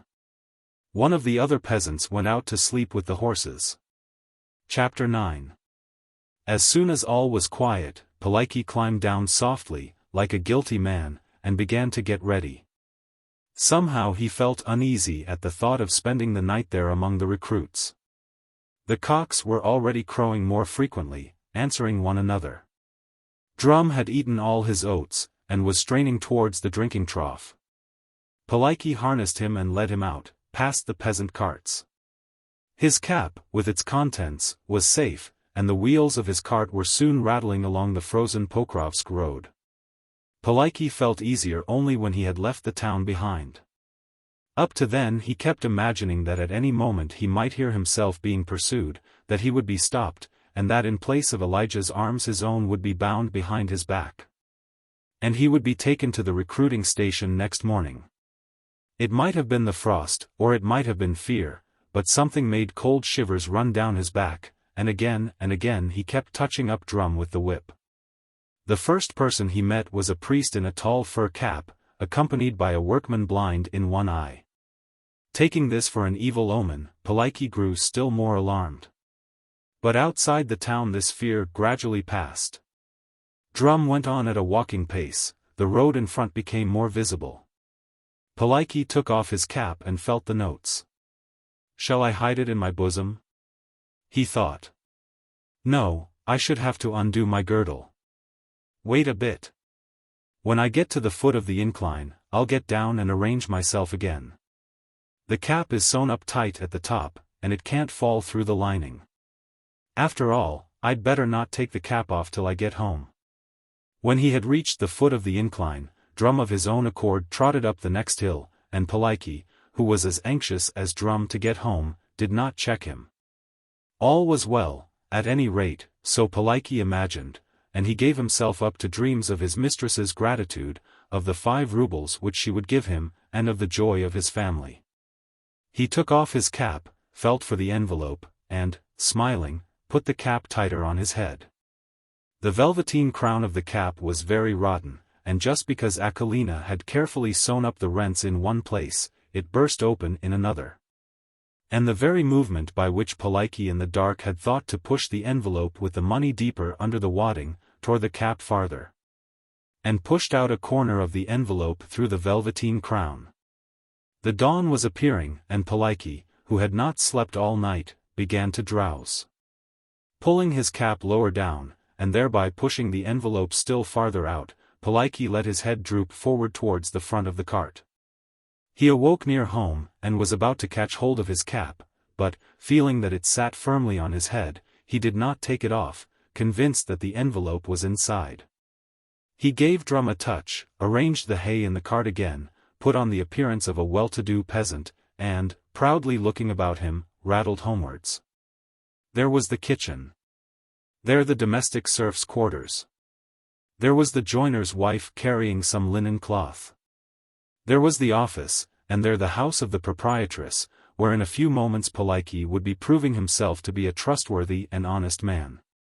One can say anything about anybody, he would say, and the lady would reply, well, thank you, Polikoúshka. Here are 3, or perhaps 5, perhaps even 10, rubles, and she would order tea for him, or even vodka. It would not be amiss, after being out in the cold. With 10 rubles we would have a treat on the holiday, and buy boots, and return Nikita his 4.5 rubles, it can't be helped. He has begun bothering. When he was some 100 steps from his home, Polikoúshka wrapped his coat round him, pulled his girdle straight, took off his cap, smoothed his hair, and without haste thrust his hand inside the lining. The hand began to move faster and faster inside the lining, then the other hand went in too, while his face grew paler and paler. One of the hands went right through the cap. Polikoúshka fell on his knees, stopped the horse, and began searching in the cart among the hay and the things he had bought, feeling inside his coat and in his trouser pockets. The money was nowhere to be found. Dear me! What does it mean? What is going to happen? He began howling, clutching at his hair. But recollecting that he might be seen, he turned the horse back, pulled the cap on, and drove the dissatisfied Drum back along the road. I can't bear going out with Polikoúshka, Drum must have thought. Once in all his life he has fed and watered me at the right time, and then only in order to deceive me so unpleasantly. How hard I tried to run home. I am tired, and hardly have we got within smell of our own hay before he starts driving me back. Now then, you devil's jade! Shouted Polikoúshka through his tears, standing up in the cart, pulling at Drum's mouth and beating him with the whip. Chapter 10. All that day no one in Pokrovsk saw Polikoúshka. The mistress asked for him several times after dinner, and Aksyuta came flying to Akolina. But Akolina said he had not yet returned, and that evidently the customer had detained him, or something had happened to the horse. If only it has not gone lame, she said. Last time, when Maxim went, he was on the road a whole day, had to walk back all the way. And Aksyuta turned her pendulums in the opposite direction, while Akolina, trying to calm her own fears, invented reasons to account for her husband's absence, but in vain. Her heart was heavy, and she could not work with a will at any of the preparations for the morrow's holiday. She was suffering all the more because the joiner's wife assured her that she herself had seen a man just like Polikoúshka drive up to the avenue, and then turn back again. The children were also anxiously expecting Daddy, but for another reason. Annie and Mary, being left without the sheepskin and the coat which made it possible to take turns out of doors, could only run out in their indoor dresses. Quickly and in a small circle round the house. This was not a little inconvenient for all the dwellers in the serfs' quarters who wanted to go in or out. Once Mary ran against the legs of the joiner's wife, who was carrying water, and though she began to howl in anticipation as soon as she knocked against the woman's knees. She got her hair pulled all the same, and cried still louder. When she did not knock against anyone, she flew in at the door, and, straightway climbing on a tub, got onto the top of the oven. Only the mistress and Akolina were really anxious about Polikoúshka. The children were concerned only about what he had on. Igor Mikhailovich, in answer to the mistress's questions, has Polikoúshka not yet returned, and where can he be? Answered, I can't say, and seemed pleased that his expectations were being fulfilled. He ought to have been back by dinner time, said he significantly. All that day no one heard anything of Polikoúshka. Only later on it was known that some neighboring peasants had seen him running about on the road, bareheaded, and asking everybody whether they had seen a letter. Another man had seen him asleep by the roadside, beside a horse and cart tied up. I thought he was tipsy, the man said. And the horse looked as if it had not been fed for 2 days, its sides were so fallen in. Akolina did not sleep all night, and kept listening, but Polikoúshka did not return that night. Had she been alone, and had she kept a cook and a maid, she would have felt still more unhappy. But as soon as the cocks crowed and the joiner's wife got up, Akolina was obliged to rise and light the fire. It was a holiday. The bread had to come out of the oven before daybreak, kvass had to be made, cakes baked, the cow milked, dresses and shirts ironed, the children washed. And the neighbor not allowed to take up the whole of the oven. So Akolina, still listening, set to work. It had grown light, and the church bells were ringing. The children were up, and Poliki had still not returned. A little snow had fallen the day before, and lay in patches on the fields, on the road, and on the roofs. And now, as if in honor of the feast, the day was fair, sunny and frosty, so that one could see far and hear far. But Akolina, standing by the brick oven, her head thrust into the opening in front, was so busy with her cakes that she did not hear Poliki drive up. And knew only from the children's shouting that her husband had returned. Annie, as the eldest, had greased her hair and dressed herself without help. She wore a new but crumpled print dress, a present from the proprietress. It stuck out as stiff as if it were made of bark, and was a thorn in the neighbor's eyes. Her hair was shining, she had smeared half an inch of tallow candle onto it. Her shoes, though not new, were respectable.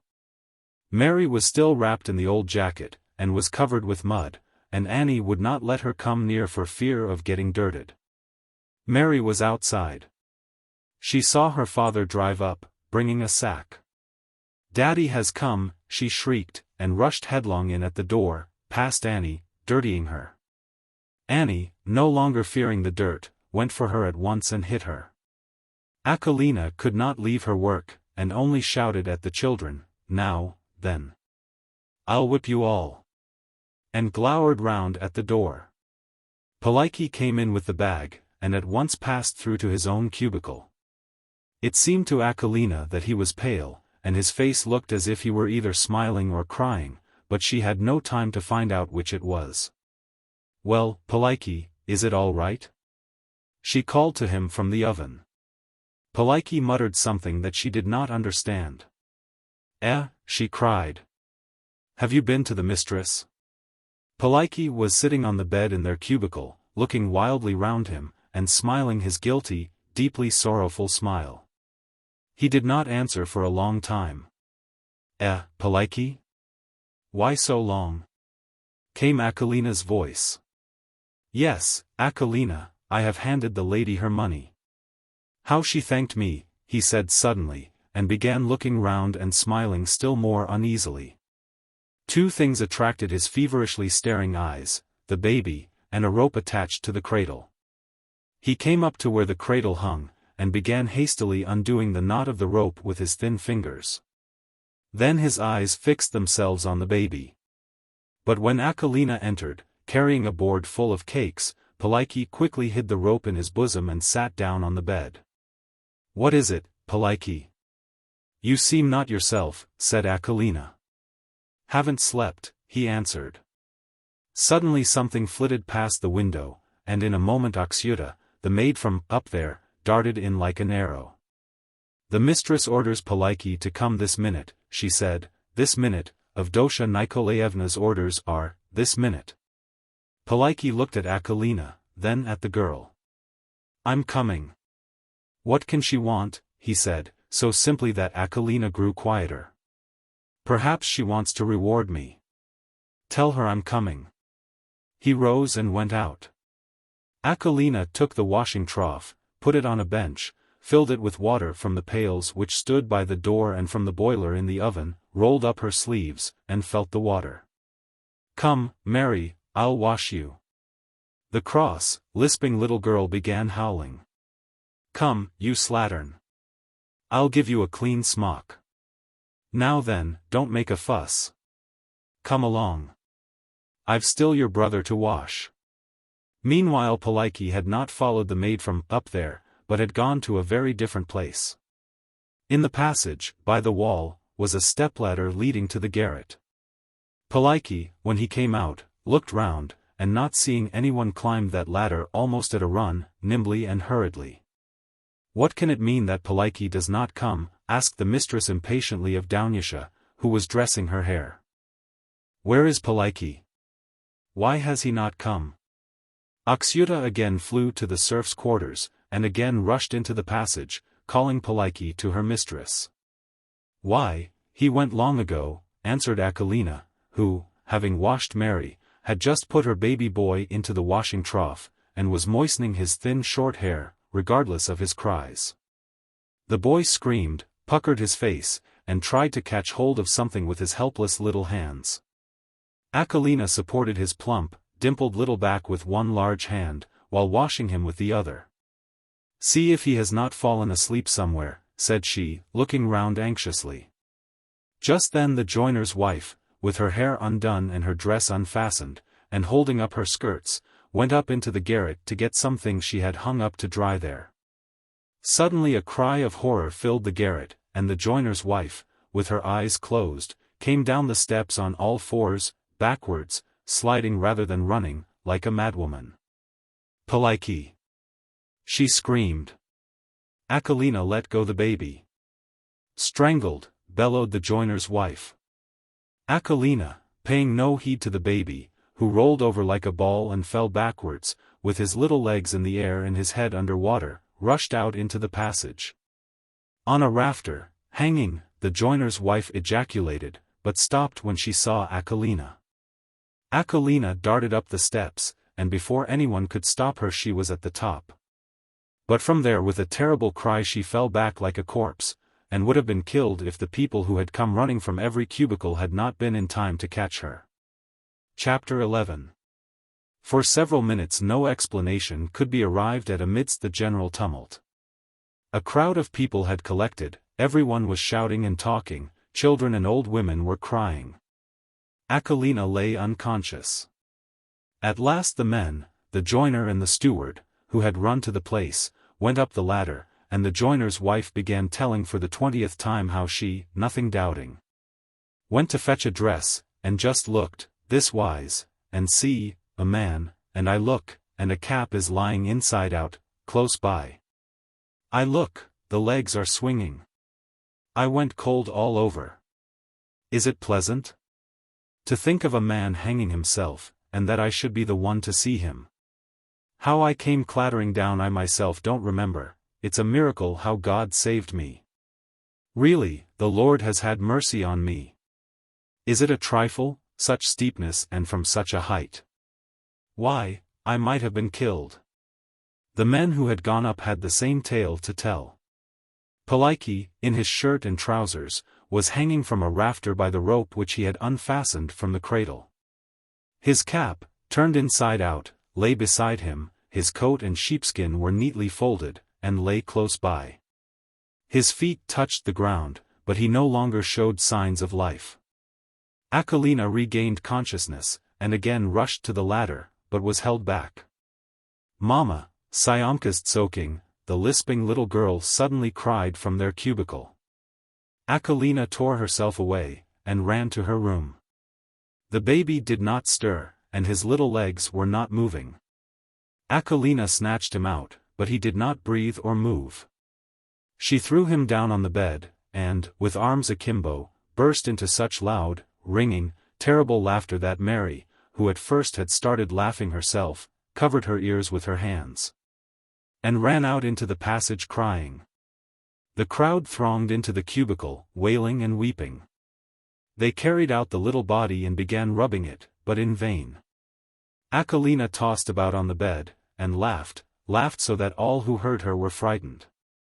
Only now, seeing this motley crowd of men and women, old people and children, did one fully realize what a number, and what sort, of people lived in the serfs' quarters. Everybody fussed and spoke. Many wept, but nobody did anything. The joiner's wife still found people who had not heard her tale about the way her tender feelings were shocked by the unexpected sight, and how God had saved her from falling down the ladder. An old man who had been a footman, with a woman's jacket thrown over his shoulders, was relating how in the days of the old proprietor a woman drowned herself in the pond. The steward sent messengers to the priest and to the policeman, and appointed men to keep guard. Aksyuta, the maid from up there, kept gazing with staring eyes at the opening that led to the garret, and though she could not see anything, was unable to tear herself away and go back to her mistress. Agatha Mihailovna, who had been lady's maid to the former proprietress, was weeping and asking for some tea to soothe her nerves. Anna, the midwife, was laying out the little body on the table, with her practiced, plump, oily hands. Other women stood in front of Akolina, silently looking at her. The children, huddled together in a corner, kept glancing at their mother and bursting into howls, and then, growing silent for a moment, glanced again, and huddled still closer. Boys and men thronged round the porch, looking in at the door and the windows with frightened faces, and, unable to see or understand anything, asking one another what it was all about. One said the joiner had chopped off his wife's foot with an axe. Another said that the laundress had borne triplets, a third, that the cook's cat had gone mad and bitten the people. But the truth gradually spread, and at last it reached the proprietress. And apparently no one understood how to prepare her. That rough Igor blurted the facts straight out to her, and so upset the lady's nerves that it was a long time before she could recover. The crowd had already begun to quiet down. The joiner's wife set the samovar to boil and made tea, and the outsiders, not being invited, thought it impolite to stay any longer. The boys began fighting outside the porch. Everybody now knew what had happened, and, crossing themselves, they began dispersing, when suddenly a cry was raised. "The mistress! The mistress!" And everybody crowded and pressed together to make way for her, but at the same time everybody wanted to see what she would do. The lady, pale and with tear-stained face, entered the passage, crossed the threshold, and went into Akalina's cubicle. A dozen heads close together gazed in at the door. One pregnant woman was pushed so that she gave a squeak, but made use of that very circumstance to appropriate to herself a front place. And how could one help wishing to see the lady in Akalina's cubicle? It was just like the colored lights at the end of a performance. It must be an important occasion, since they burnt the colored fires, and so it must be an important occasion when the lady in her silk and lace entered Akalina's cubicle. The lady came up and took Akalina's hand, but Akalina snatched it away. The old domestic serfs shook their heads reprovingly. "Akalina," said the lady. "You have your children, have pity on yourself." Akalina burst out laughing and got up. "My children are all silver, all silver. I don't keep any paper money," she muttered very quickly. "I told Polikoúshka, take no notes, and there, now, they've buttered him up with tar and soap, madam. Whatever rash you may have, it will pass at once," and she laughed still louder. The mistress turned round, and gave orders that the doctor's assistant should come with mustard poultices. "Bring some cold water," she said, and began looking for water herself. But, seeing the dead baby, with Anna the midwife beside it, the lady turned away, and everybody saw how she hid her face in her handkerchief and began to cry. While Anna, it was a pity the lady could not see her, she would have appreciated it, and it was all done for her sake, covered the baby with a piece of linen cloth, put his arms right with her plump, deft hands, shook her head, pouted, drooped her eyelids, and sighed with so much feeling that everybody could see how excellent a heart she had. But the lady did not see it, she could not see anything. She burst out sobbing, and went into hysterics. Holding her up under the arms, they led her out into the passage and took her home. "That's all the good she's done," thought many, and again began to disperse. Akalina went on laughing and talking nonsense. She was taken into another room and bled, and plastered over with mustard poultices, and ice was put on her head.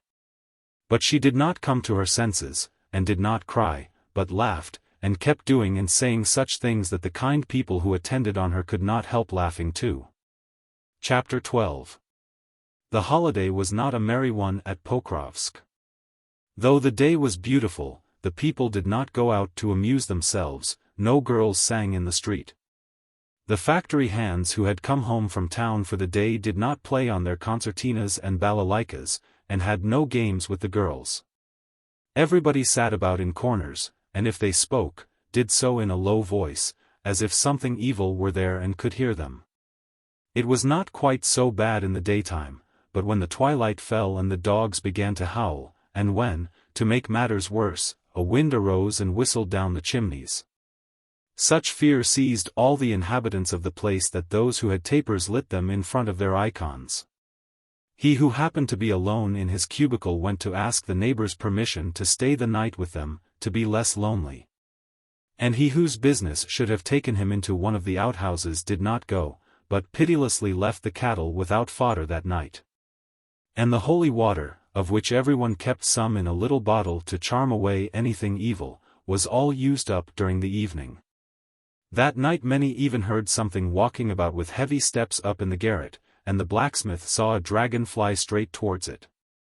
The children and the madwoman had been removed from Polikoúshka's cubicle.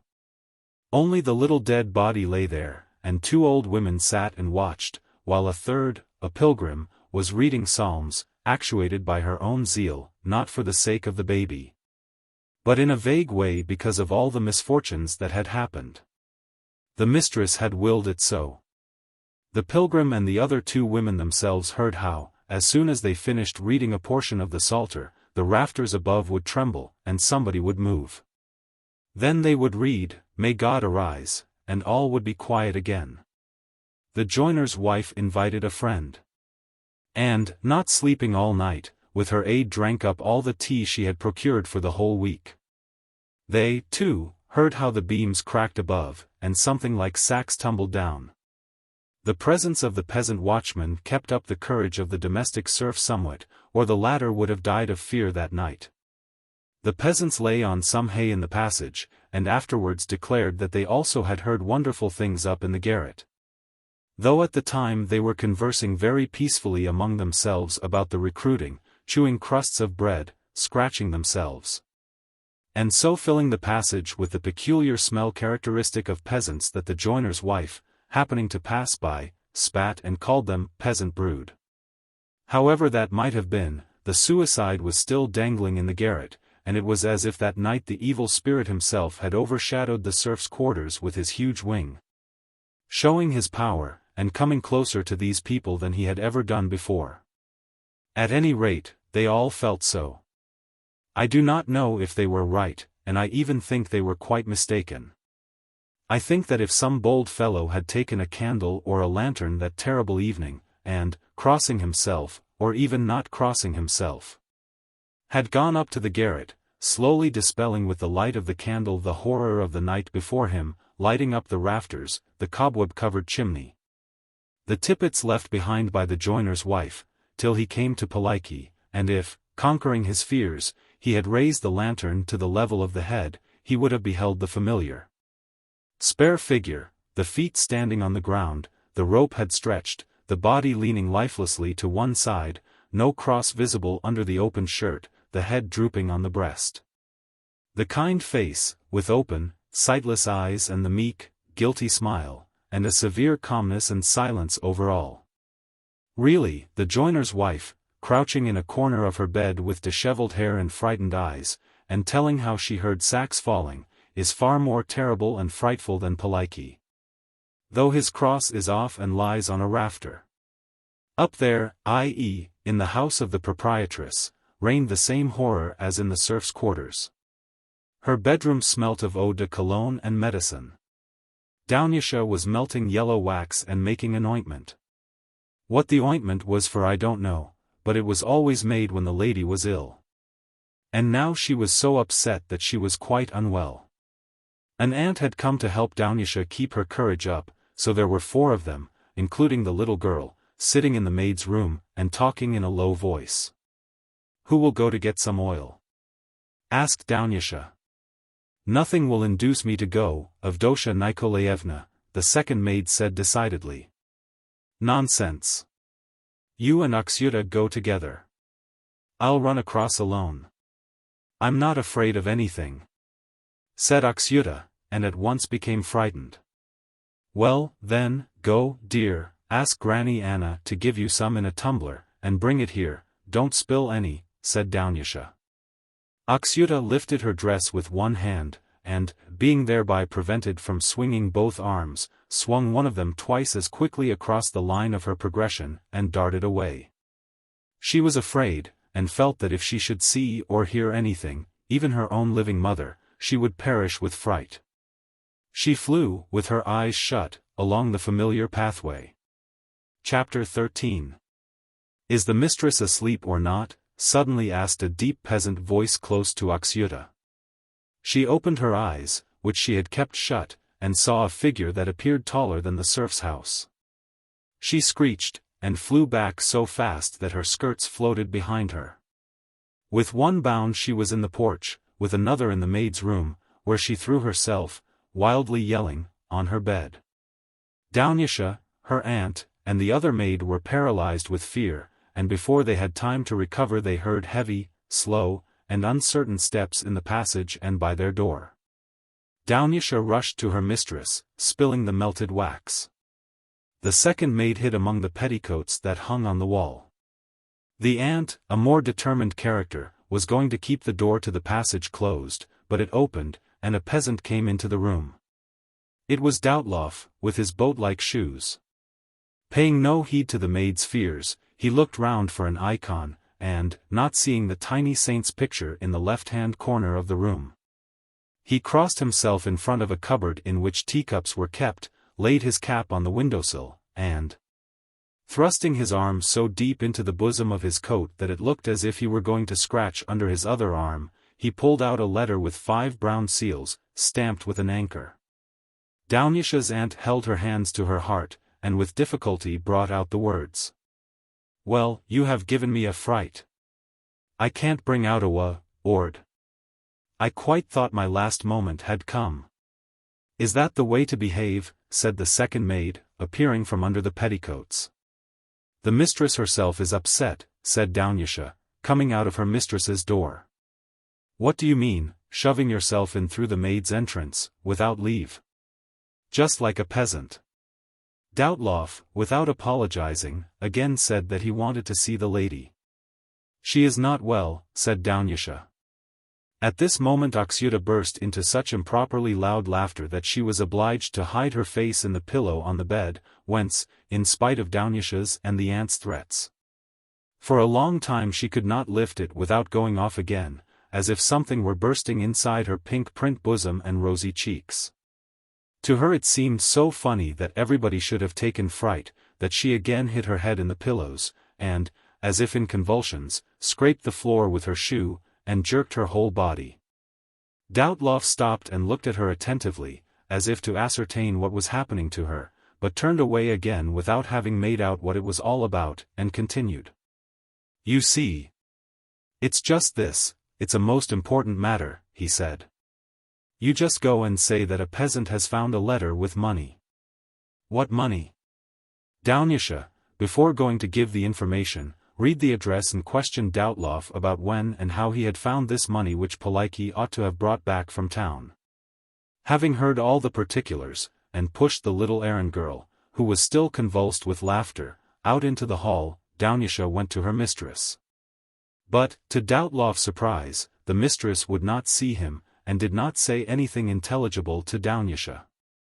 "I know nothing, and don't wish to know anything," the lady had said. "What peasant? What money? I can't and won't see anyone. He must leave me in peace." "What am I to do?" said Doubtloff, turning the envelope over. "It's not a small sum." "What is written on it?" he asked Dunyasha, who again read the address to him. Doubtloff seemed in doubt. He was still hoping that perhaps the money was not the mistress's, and that the address had not been read out correctly to him. But Dunyasha confirmed it, and he put the envelope back into his bosom with a sigh, and was about to go. "I suppose I shall have to hand it over to the police," he said. "Wait a bit. I'll try again," said Dunyasha, stopping him, after having attentively followed the disappearance of the envelope into the bosom of the peasant's coat. "Let me have the letter." Doubtloff took it out again, but did not at once put it into Dunyasha's outstretched hand. "Say that Doubtloff found it, Semyon." "Well, let's have it. I was thinking it was just nothing, only a letter, but a soldier read out to me that there was money inside." "Well, then, let's have it." "I dared not even go home first to," Doubtloff continued, still not parting with the precious envelope. "Inform the lady of it." Dunyasha took it from him and went again to her mistress. "Oh my God! Dunyasha, don't speak to me of that money," said the lady in a reproachful tone. "Only to remember that little infant. The peasant does not know to whom you desire it to be given, madam, Dunyasha again said. The lady opened the envelope, shuddering at the sight of the money, and became thoughtful. Dreadful money! How much evil it causes, she said. It is Doubtloff, madam. Will you give orders for him to go, or will you please come out and see him, and is it all there, the money? Asked Dunyasha. I don't want this money. It is horrible money. What it has done. Tell him he may take it if he likes, said the lady suddenly, groping for Dunyasha's hand. Yes, yes, yes, she repeated to the astonished Dunyasha, let him take it altogether, and do what he likes with it.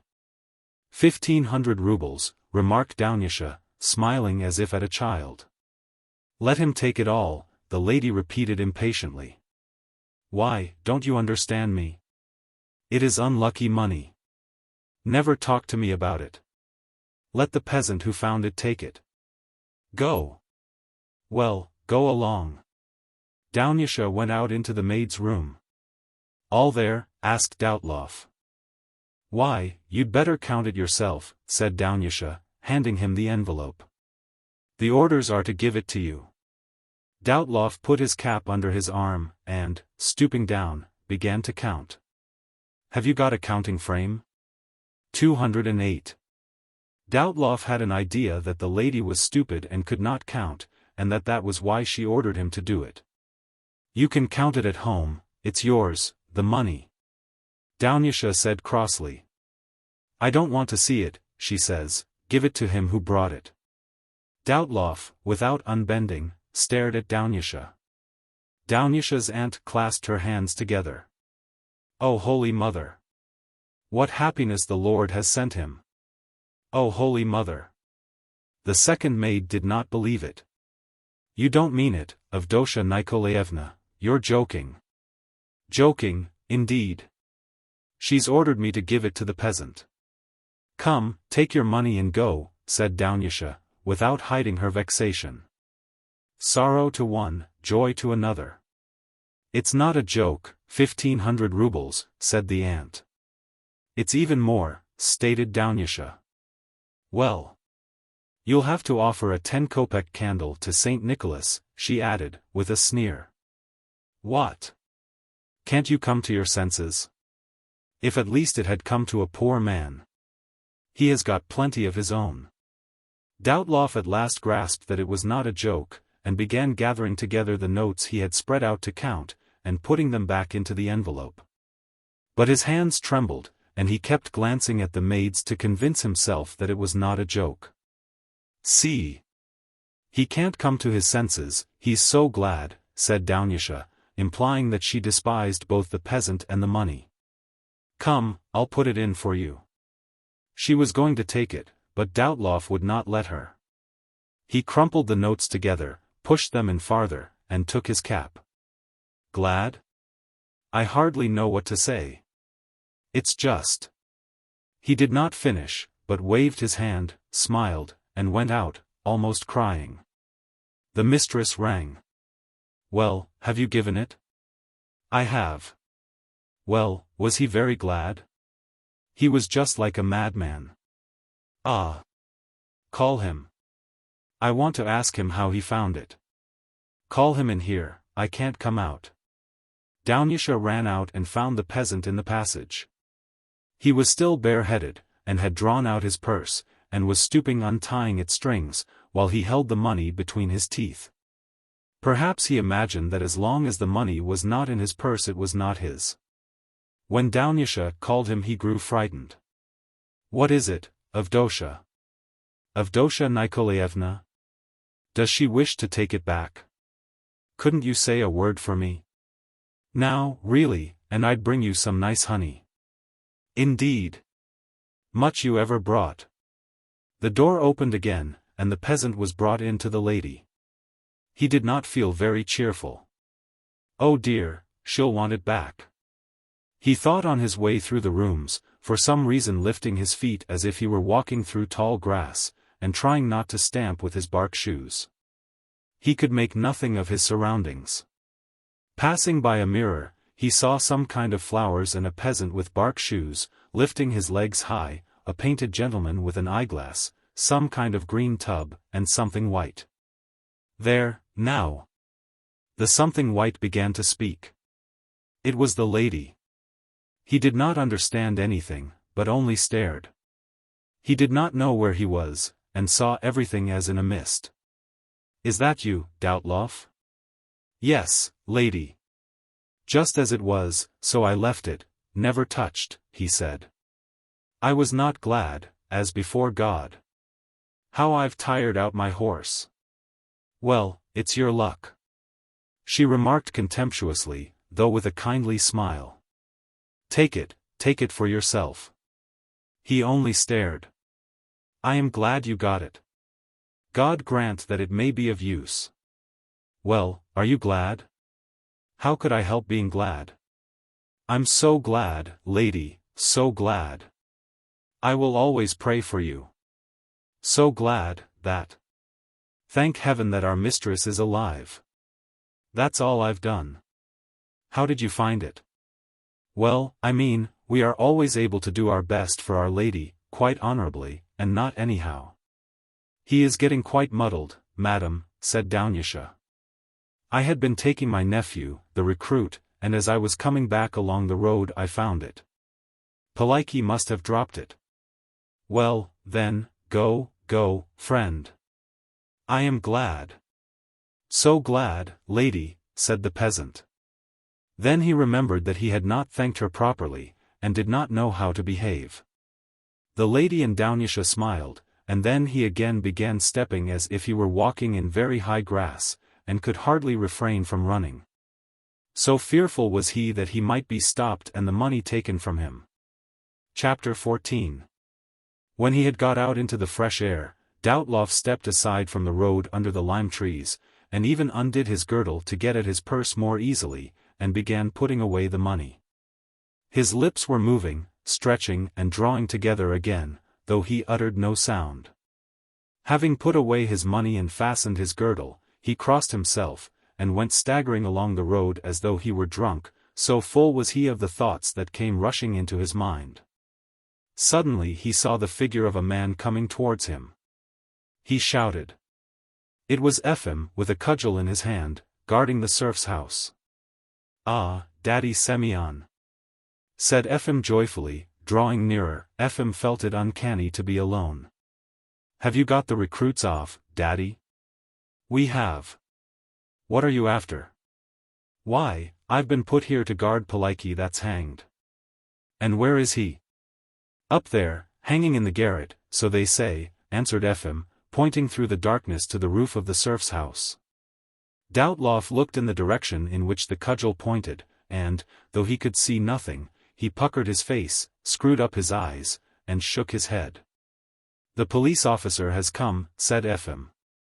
"He'll be taken down at once." "Isn't it horrible in the night, Daddy?" "Nothing would make me go up at night, even if they ordered me to. If Igor Mikhailovich were to kill me outright I'd not go. The sin, oh, the sin of it." Doubtloff kept repeating, evidently for form's sake, and not even thinking what he was saying. He was about to continue his way, but the voice of Igor Mikhailovich stopped him. "Hi! Watchman! Come here," shouted Igor Mikhailovich from the porch of the office. Ephem answered. "And what other peasant was standing with you just now?" "Doubtloff." "Ah. And you too, Semyon. Come along." Having drawn near, Doubtloff, by the light of a lantern which the coachman was carrying, recognized Igor Mikhailovich and a short man with a cockade on his cap, dressed in a long uniform overcoat. This was the police officer. "Here, this old man will also come with us," said Igor Mikhailovich on seeing him. The old man felt a bit uncomfortable, but it could not be helped. "And you, Ephem, you're a young lad. Run up into the garret where he's hanged himself, and put the ladder straight for his honor to mount." Ephem, whom nothing could have induced to approach the serf's house, now ran towards it, clattering with his bark shoes as if they were clogs. The police officer struck a light and lit a pipe. He lived about a mile and a half off, and having been cruelly reprimanded for drunkenness by his superior, was in a zealous mood. Having arrived at 10 o'clock in the evening, he wished to examine the body at once. Igor Mikhailovich asked Dyatlov how he came to be there. On the way, Dyatlov told the steward about the money he had found, and what the lady had done, and said he had come to ask Igor Mikhailovich's permission. To Dyatlov's horror, the steward demanded the envelope from him, and examined it. The police officer even took the envelope in his hand, and asked curtly and dryly for the particulars. "Oh dear, the money is lost," thought Dyatlov, and began justifying himself. But the police officer handed the money back to him. "What a piece of luck for the clodhopper," he said. "It comes handy," said Igor Mikhailovich. "He's just been taking his nephew to be conscripted, and now he'll buy him out." "Ah," said the policeman, and went on in front. "Will you buy him off, Elijah, I mean?" asked Igor Mikhailovich. "How am I to buy him off? Will there be money enough? And perhaps it's not the right time." "Well, you know best," said the steward, and they both followed the police officer.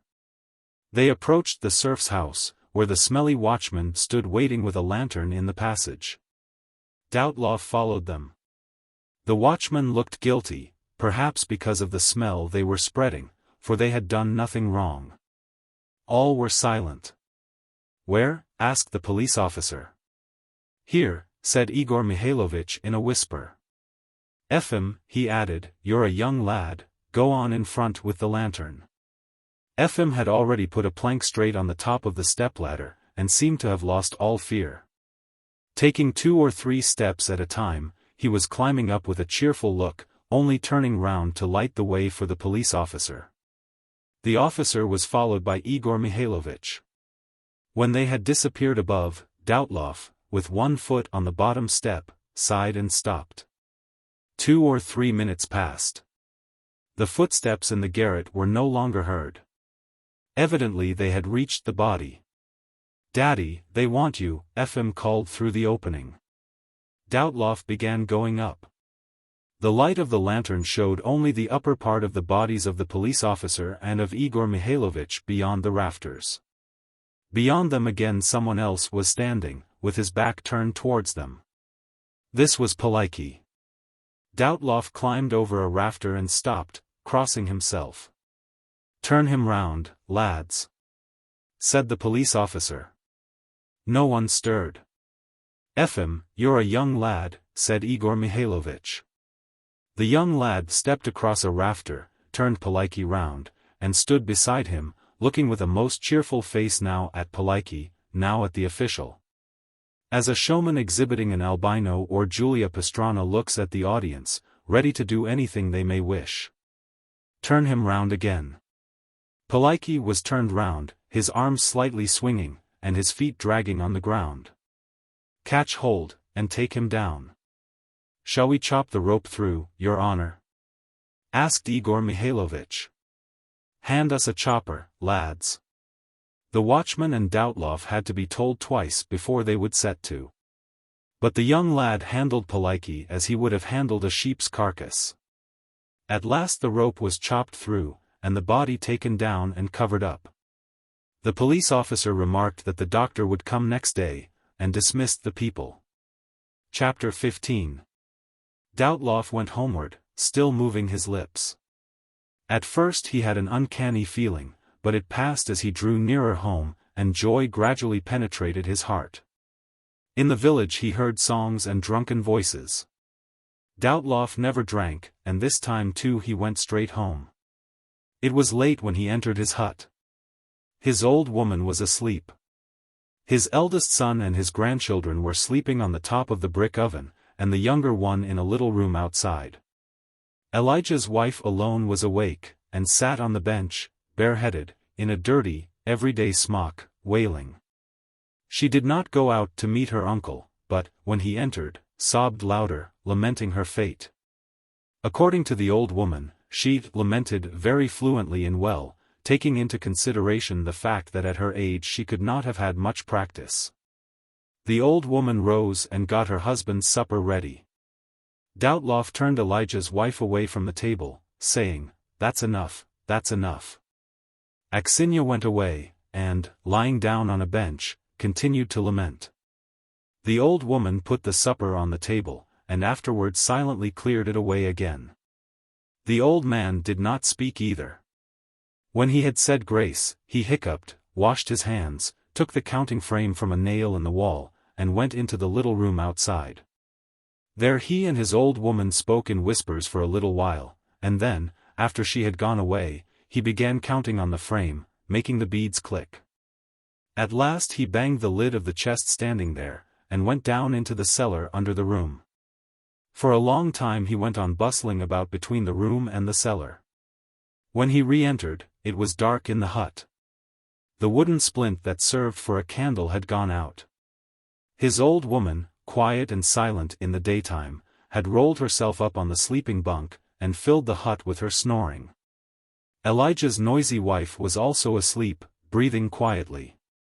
She lay on the bench, dressed just as she had been, and with nothing under her head to serve as a pillow. Doubtloff began to pray, then looked at Elijah's wife, shook his head, put out the light, hiccuped again, and climbed up onto the oven, where he lay down beside his little grandson. He threw his plated bark shoes down from the oven in the dark and lay on his back.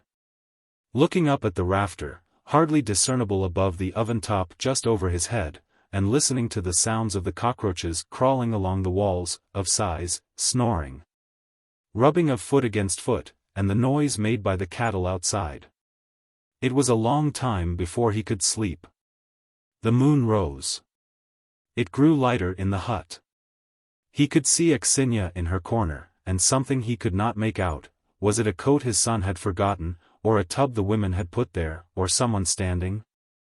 Perhaps he was drowsing, perhaps not. Anyhow, he began to peer into the darkness. Evidently that evil spirit which had led Polikoúshka to commit his awful deed, and whose nearness was felt that night by all the domestic serfs, had stretched out his wing and reached across the village to the house in which lay the money that he had used to ruin Polikoúshka. At least, Doubtloff felt his presence, and was ill at ease. He could neither sleep nor get up. After noticing the something he could not make out, he remembered Elijah, with his hands bound, and Akshaya's face and her rhythmical lamentations, and he recalled Polikoúshka, with his swinging hands. Suddenly it seemed to the old man that someone passed by the window. Who was that? Could it be the village elder coming so early to call a meeting, thought he. How did he open the door? Thought the old man, hearing a step in the passage.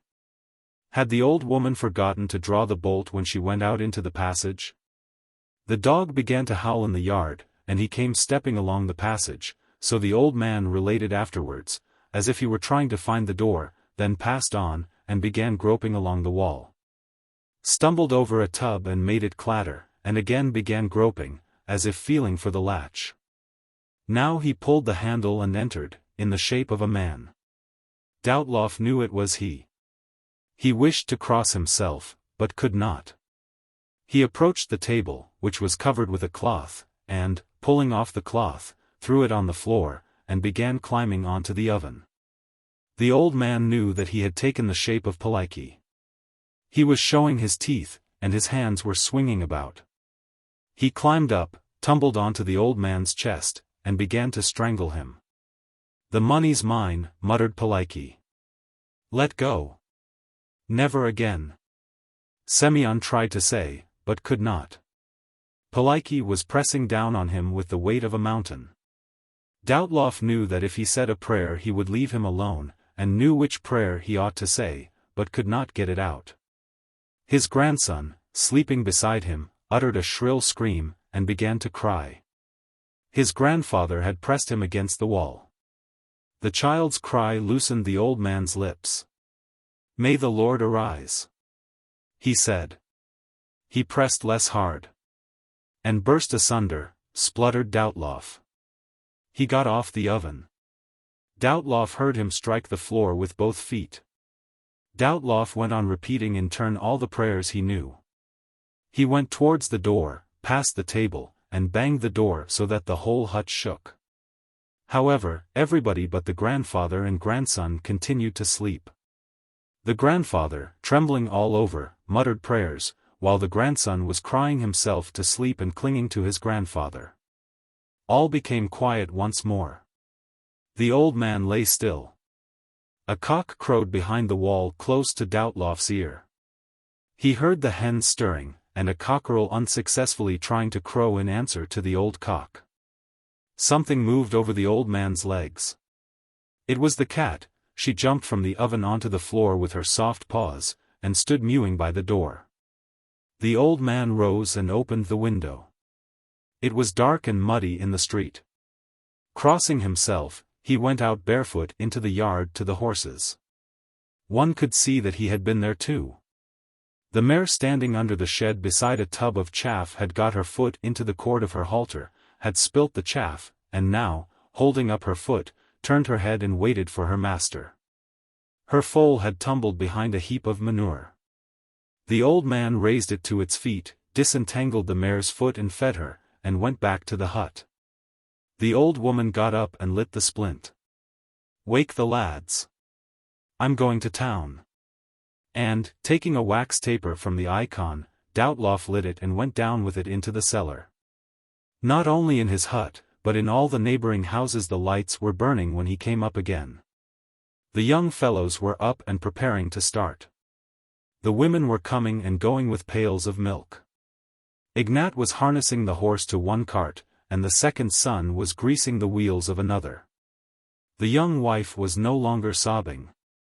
She had made herself neat, and had bound a shawl over her head, and now sat waiting till it would be time to go to town to say goodbye to her husband. The old man appeared particularly stern. He did not say a word to anyone, put on his best coat, tied his girdle round him, and with all Polikoúshka's money in the bosom of his coat, went to Igor Mikhailovich. "Mind you don't dawdle," he called to his son, who was turning the wheels on the raised and newly greased axle. "I'll be back in a minute, see that everything is ready." The steward had only just got up, and was drinking tea. He, too, was preparing to go to town, to hand over the recruits. "What is it?" he asked. "Igor Mikhailovich, I want to buy the lad off." "Do be so good. You said t'other day that you knew one in the town that was willing." "Explain it to me, how to do it, we are ignorant people." "Why, have you reconsidered it?" "I have, Igor Mikhailovich. I'm so sorry, a brother's child, after all, whatever he may be. I'm sorry for him. It's the cause of much sin, money is. Do be so good and explain it to me," he said, bowing low. Igor Mikhailovich, as was his wont on such occasions, stood for a long time thoughtfully smacking his lips. And, having considered the matter, wrote 2 notes, and explained what was to be done in town, and how to do it. When Doubtloff got home, the young wife had already set off with Ignat. The fat grey mare stood ready harnessed in the gateway. Doubtloff broke a twig out of the hedge, and, lapping his coat over, got into the cart and whipped up the horse. He made the mare run so fast that her fat sides gradually shrank, and Doubtloff did not look at her, so as not to awaken any feeling of pity in himself. He was tormented by the thought that he might come too late for the recruiting, that Elijah would go as a soldier, and the devil's money would remain on his hands. I will not describe all Doubtloff's proceedings that morning. I will only say that he was specially lucky. The man to whom Igor Mikhailovich had given him a note had a volunteer quite ready, who had already spent 23 rubles, and had already been passed by the court. His master wanted 400 rubles for him, and a buyer in the town had for the last 3 weeks been offering him 300. Doubtloff settled the matter in a couple of words. "Will you take 325, he said, holding out his hand, but with a look that showed that he was prepared to give more. The master held back his hand, and went on asking 400. "You won't take a quarter?" Doubtloff said, catching hold with his left hand of the man's right, and preparing to smack it with his own right hand. "You won't take it? Well, heaven help you," he said suddenly, smacking the master's hand with the full swing of his other arm, and turning away with his whole body. Evidently it must come to that, take 3,500. Get the receipt ready, and bring the fellow along. And now, here are 2 10-ruble notes on account. Is it enough? And Dyatlov unfastened his girdle and got out the money. The master, though he did not draw away his hand, yet did not seem quite to agree, and, not accepting the deposit money, went on stipulating that Dyatlov should wet the bargain and stand treat to the volunteer. Don't you commit a sin, Dyatlov kept repeating, as he held out the money. We shall all have to die some day, he went on, in such a gentle, persuasive and assured tone that the master said, "Well, all right."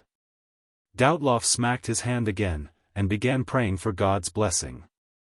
They woke up the volunteer, who was still sleeping after yesterday's carouse, thought fit to examine him, and went with him to the offices of the administration. The volunteer was merry. He demanded rum to get screwed on, for which Dyatlov gave him some money, and only when they came into the vestibule did he become abashed. For a long time they stood in the anteroom, the old master in his full blue cloak, and the volunteer in a short fur coat, his eyebrows raised and his eyes staring. For a long time they whispered, asked to be allowed to go somewhere or other, looked for somebody or other, and for some reason took off their caps and bowed to every scrivener they met, and meditatively listened to the decisions read out by a scrivener whom the master knew. All hope of getting the business done that day began to vanish, and the volunteer was growing more cheerful and unconstrained again, when Dyatlov saw Igor Mikhailovich, seized on him at once, and began to beg and bow to him. Igor Mikhailovich helped him so efficiently that by about 3 o'clock, to his great dissatisfaction and surprise, the volunteer was taken into the hall and placed for examination. And amid general merriment, in which for some reason everybody joined, from the watchman to the president, he was undressed, dressed again, shaved, and let out at the door. And 5 minutes later Dyatlov counted out the money, received the receipt, and, having taken leave of the volunteer and his master, went to the lodging-house where the Pokrovsk recruits were staying. Elijah and his young wife were sitting in a corner of the kitchen, and as soon as the old man came in they stopped talking, and looked at him with a resigned expression, but not with goodwill. As was his wont, the old man said a prayer, and he then unfastened his girdle, got out a paper, and called into the room his eldest son Ignat and Elijah's mother, who was in the yard. "Don't go sinning, Elijah," he said, coming up to his nephew. "The other day you said a word to me. Don't I care about you? I remember how my brother left you to me. If it were in my power, would I have let you go? God has sent me luck, and I am not grudging it you. Here it is, the paper." And he put the receipt on the table, and carefully smoothed it out with his stiff, crooked fingers. All the Pokrovsk peasants, the innkeeper's men, and even some outsiders, came in from the yard. All guessed what was happening, and no one interrupted the old man's solemn speech. "Here it is, the paper. I've given 400 rubles for it. Don't reproach your uncle." Elijah rose, but remained silent, not knowing what to say. His lips quivered with emotion. His old mother came up, and was about to throw herself, sobbing, on his neck. But the old man motioned her away slowly and authoritatively, and continued to speak.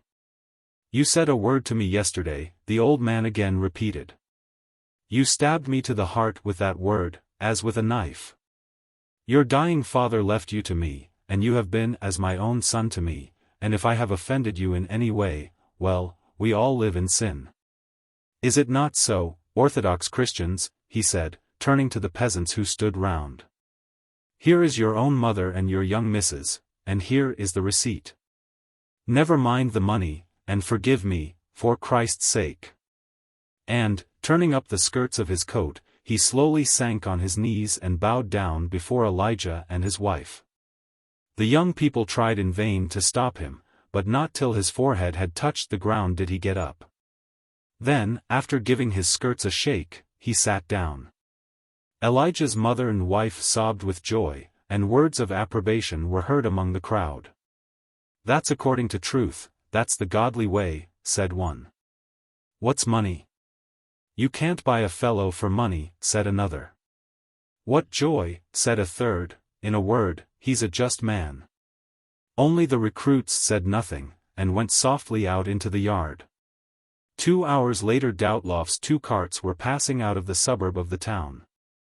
In the first, to which was harnessed the grey mare, her sides fallen in and her neck moist with sweat, sat the old man and Ignat.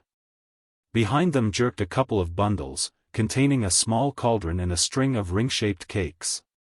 In the second cart, in which nobody held the reins, the young wife and her mother-in-law, with shawls over their heads, were sitting, dignified and happy. The former held a bottle of vodka under her apron. Elijah, very red in the face, sat all in a heap with his back to the horse, jolting on the front of the cart, biting into a cake and talking incessantly. The voices, the rumbling of the cartwheels on the stony road, and the snorting of the horses blent into one merry sound. The horses, swishing their tails, increased their speed more and more, feeling themselves on the homeward road. The passers-by involuntarily turned round to look at the happy family party. At the very outskirts of the town, the Doubtloffs began to overtake a party of recruits. A group of them were standing in a circle outside a public house. One of the recruits, with that unnatural expression on his face which comes of having the front of the head shaved, his grey cap pushed back, was vigorously strumming on a balalaika. Another, bareheaded and with a bottle of vodka in his hand, was dancing inside the circle. Ignat got down to tighten the traces. All the Doubtloffs looked with curiosity, approval, and merriment at the dancer. The recruit seemed not to see anyone, but felt that the numbers of the admiring public had increased, and this added to his strength and agility. He danced briskly. His brows were frowning, his ruddy face was set, and his lips were fixed in a grin that had long since lost all meaning. It seemed as if all the strength of his soul was concentrated on placing one foot as quickly as possible after the other, now on the heel, now on the toe. Sometimes he stopped suddenly and winked to the player, who began playing still more briskly, strumming on all the strings, and even knocking the case with his knuckles. The recruit would stop, but even when he stood motionless he still seemed to be dancing. Then he began slowly jerking his shoulders, and suddenly twirling round leaped in the air, and descending crouched down, throwing out first one leg and then the other. The little boys laughed, the women shook their heads, the men smiled approvingly. An old sergeant stood quietly by, with a look that seemed to say, "You think it wonderful, but we have long been familiar with it." The balalaika player appeared tired. He looked lazily round, struck a false chord, and suddenly knocked on the case with his knuckles, and the dance came to an end. Alyosha," he said to the dancer, pointing at Doubtloff, "there's your godfather." "Where?" "You, my dearest friend," shouted Alyosha, the very recruit whom Doubtloff had bought.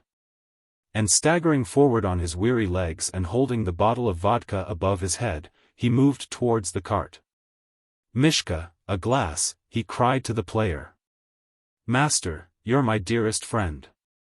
"What a pleasure, really," he shouted, drooping his tipsy head over the cart, and he began to treat the men and women to vodka.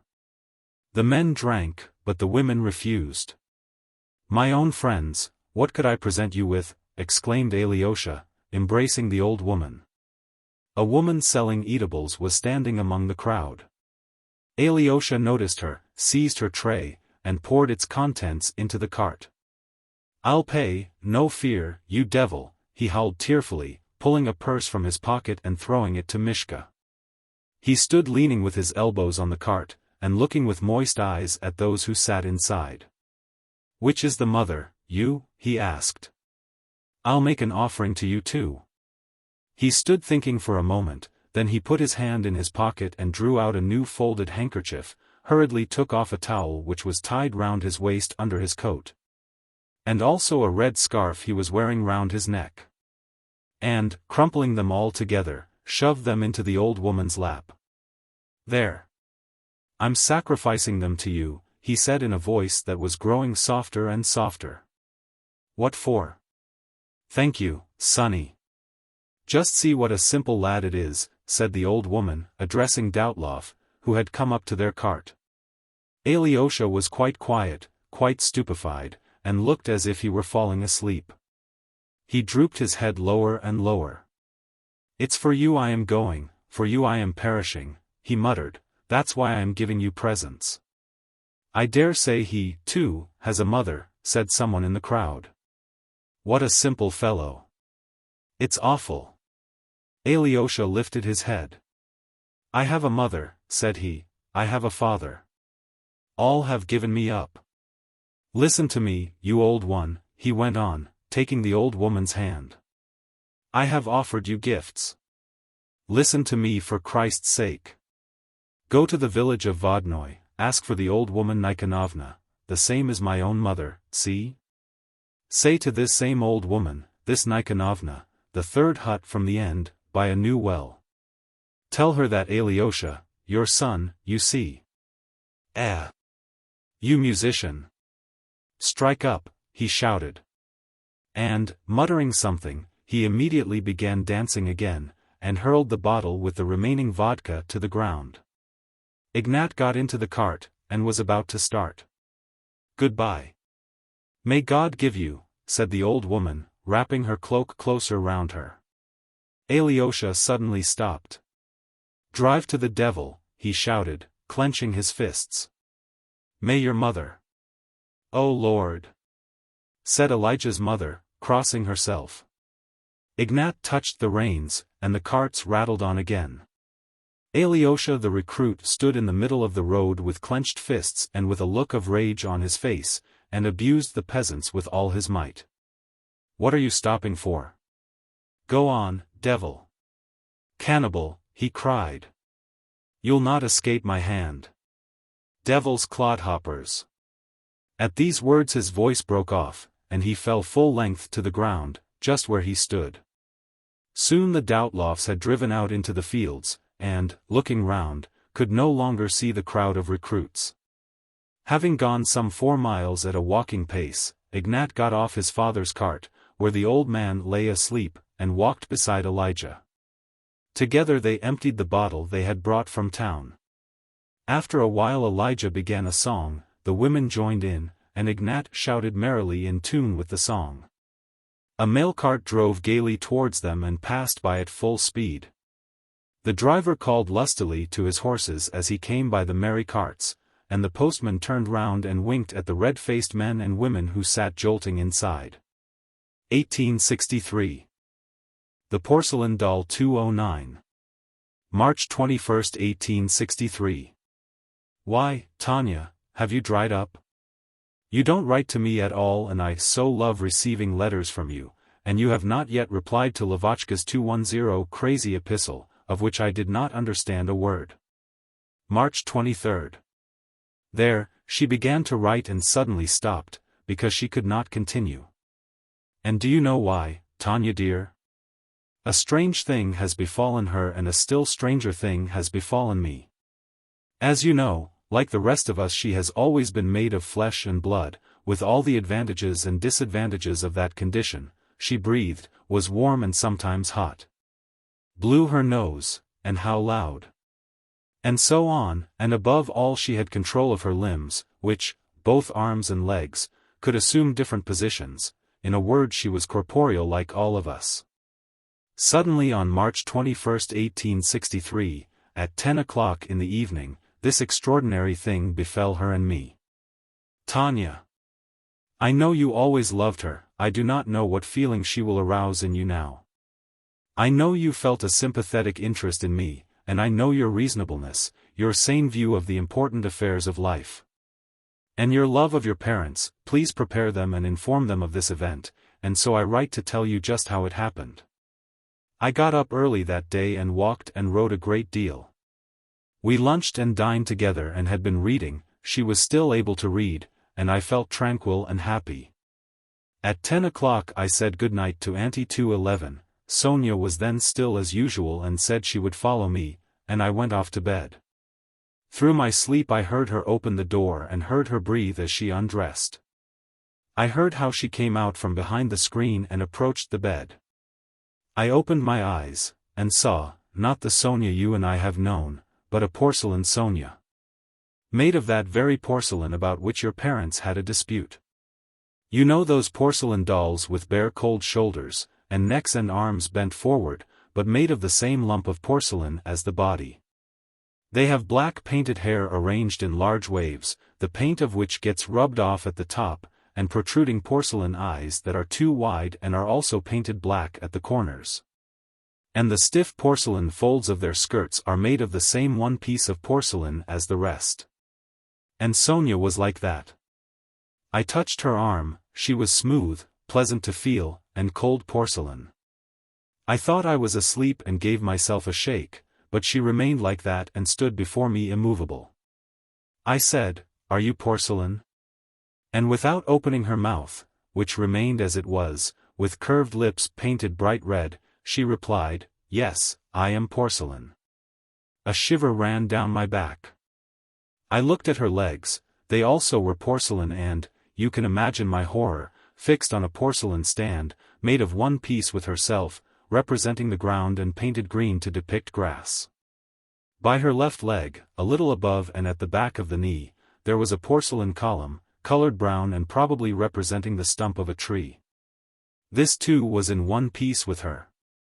I understood that without this stump she could not remain erect, and I became very sad, as you who loved her can imagine.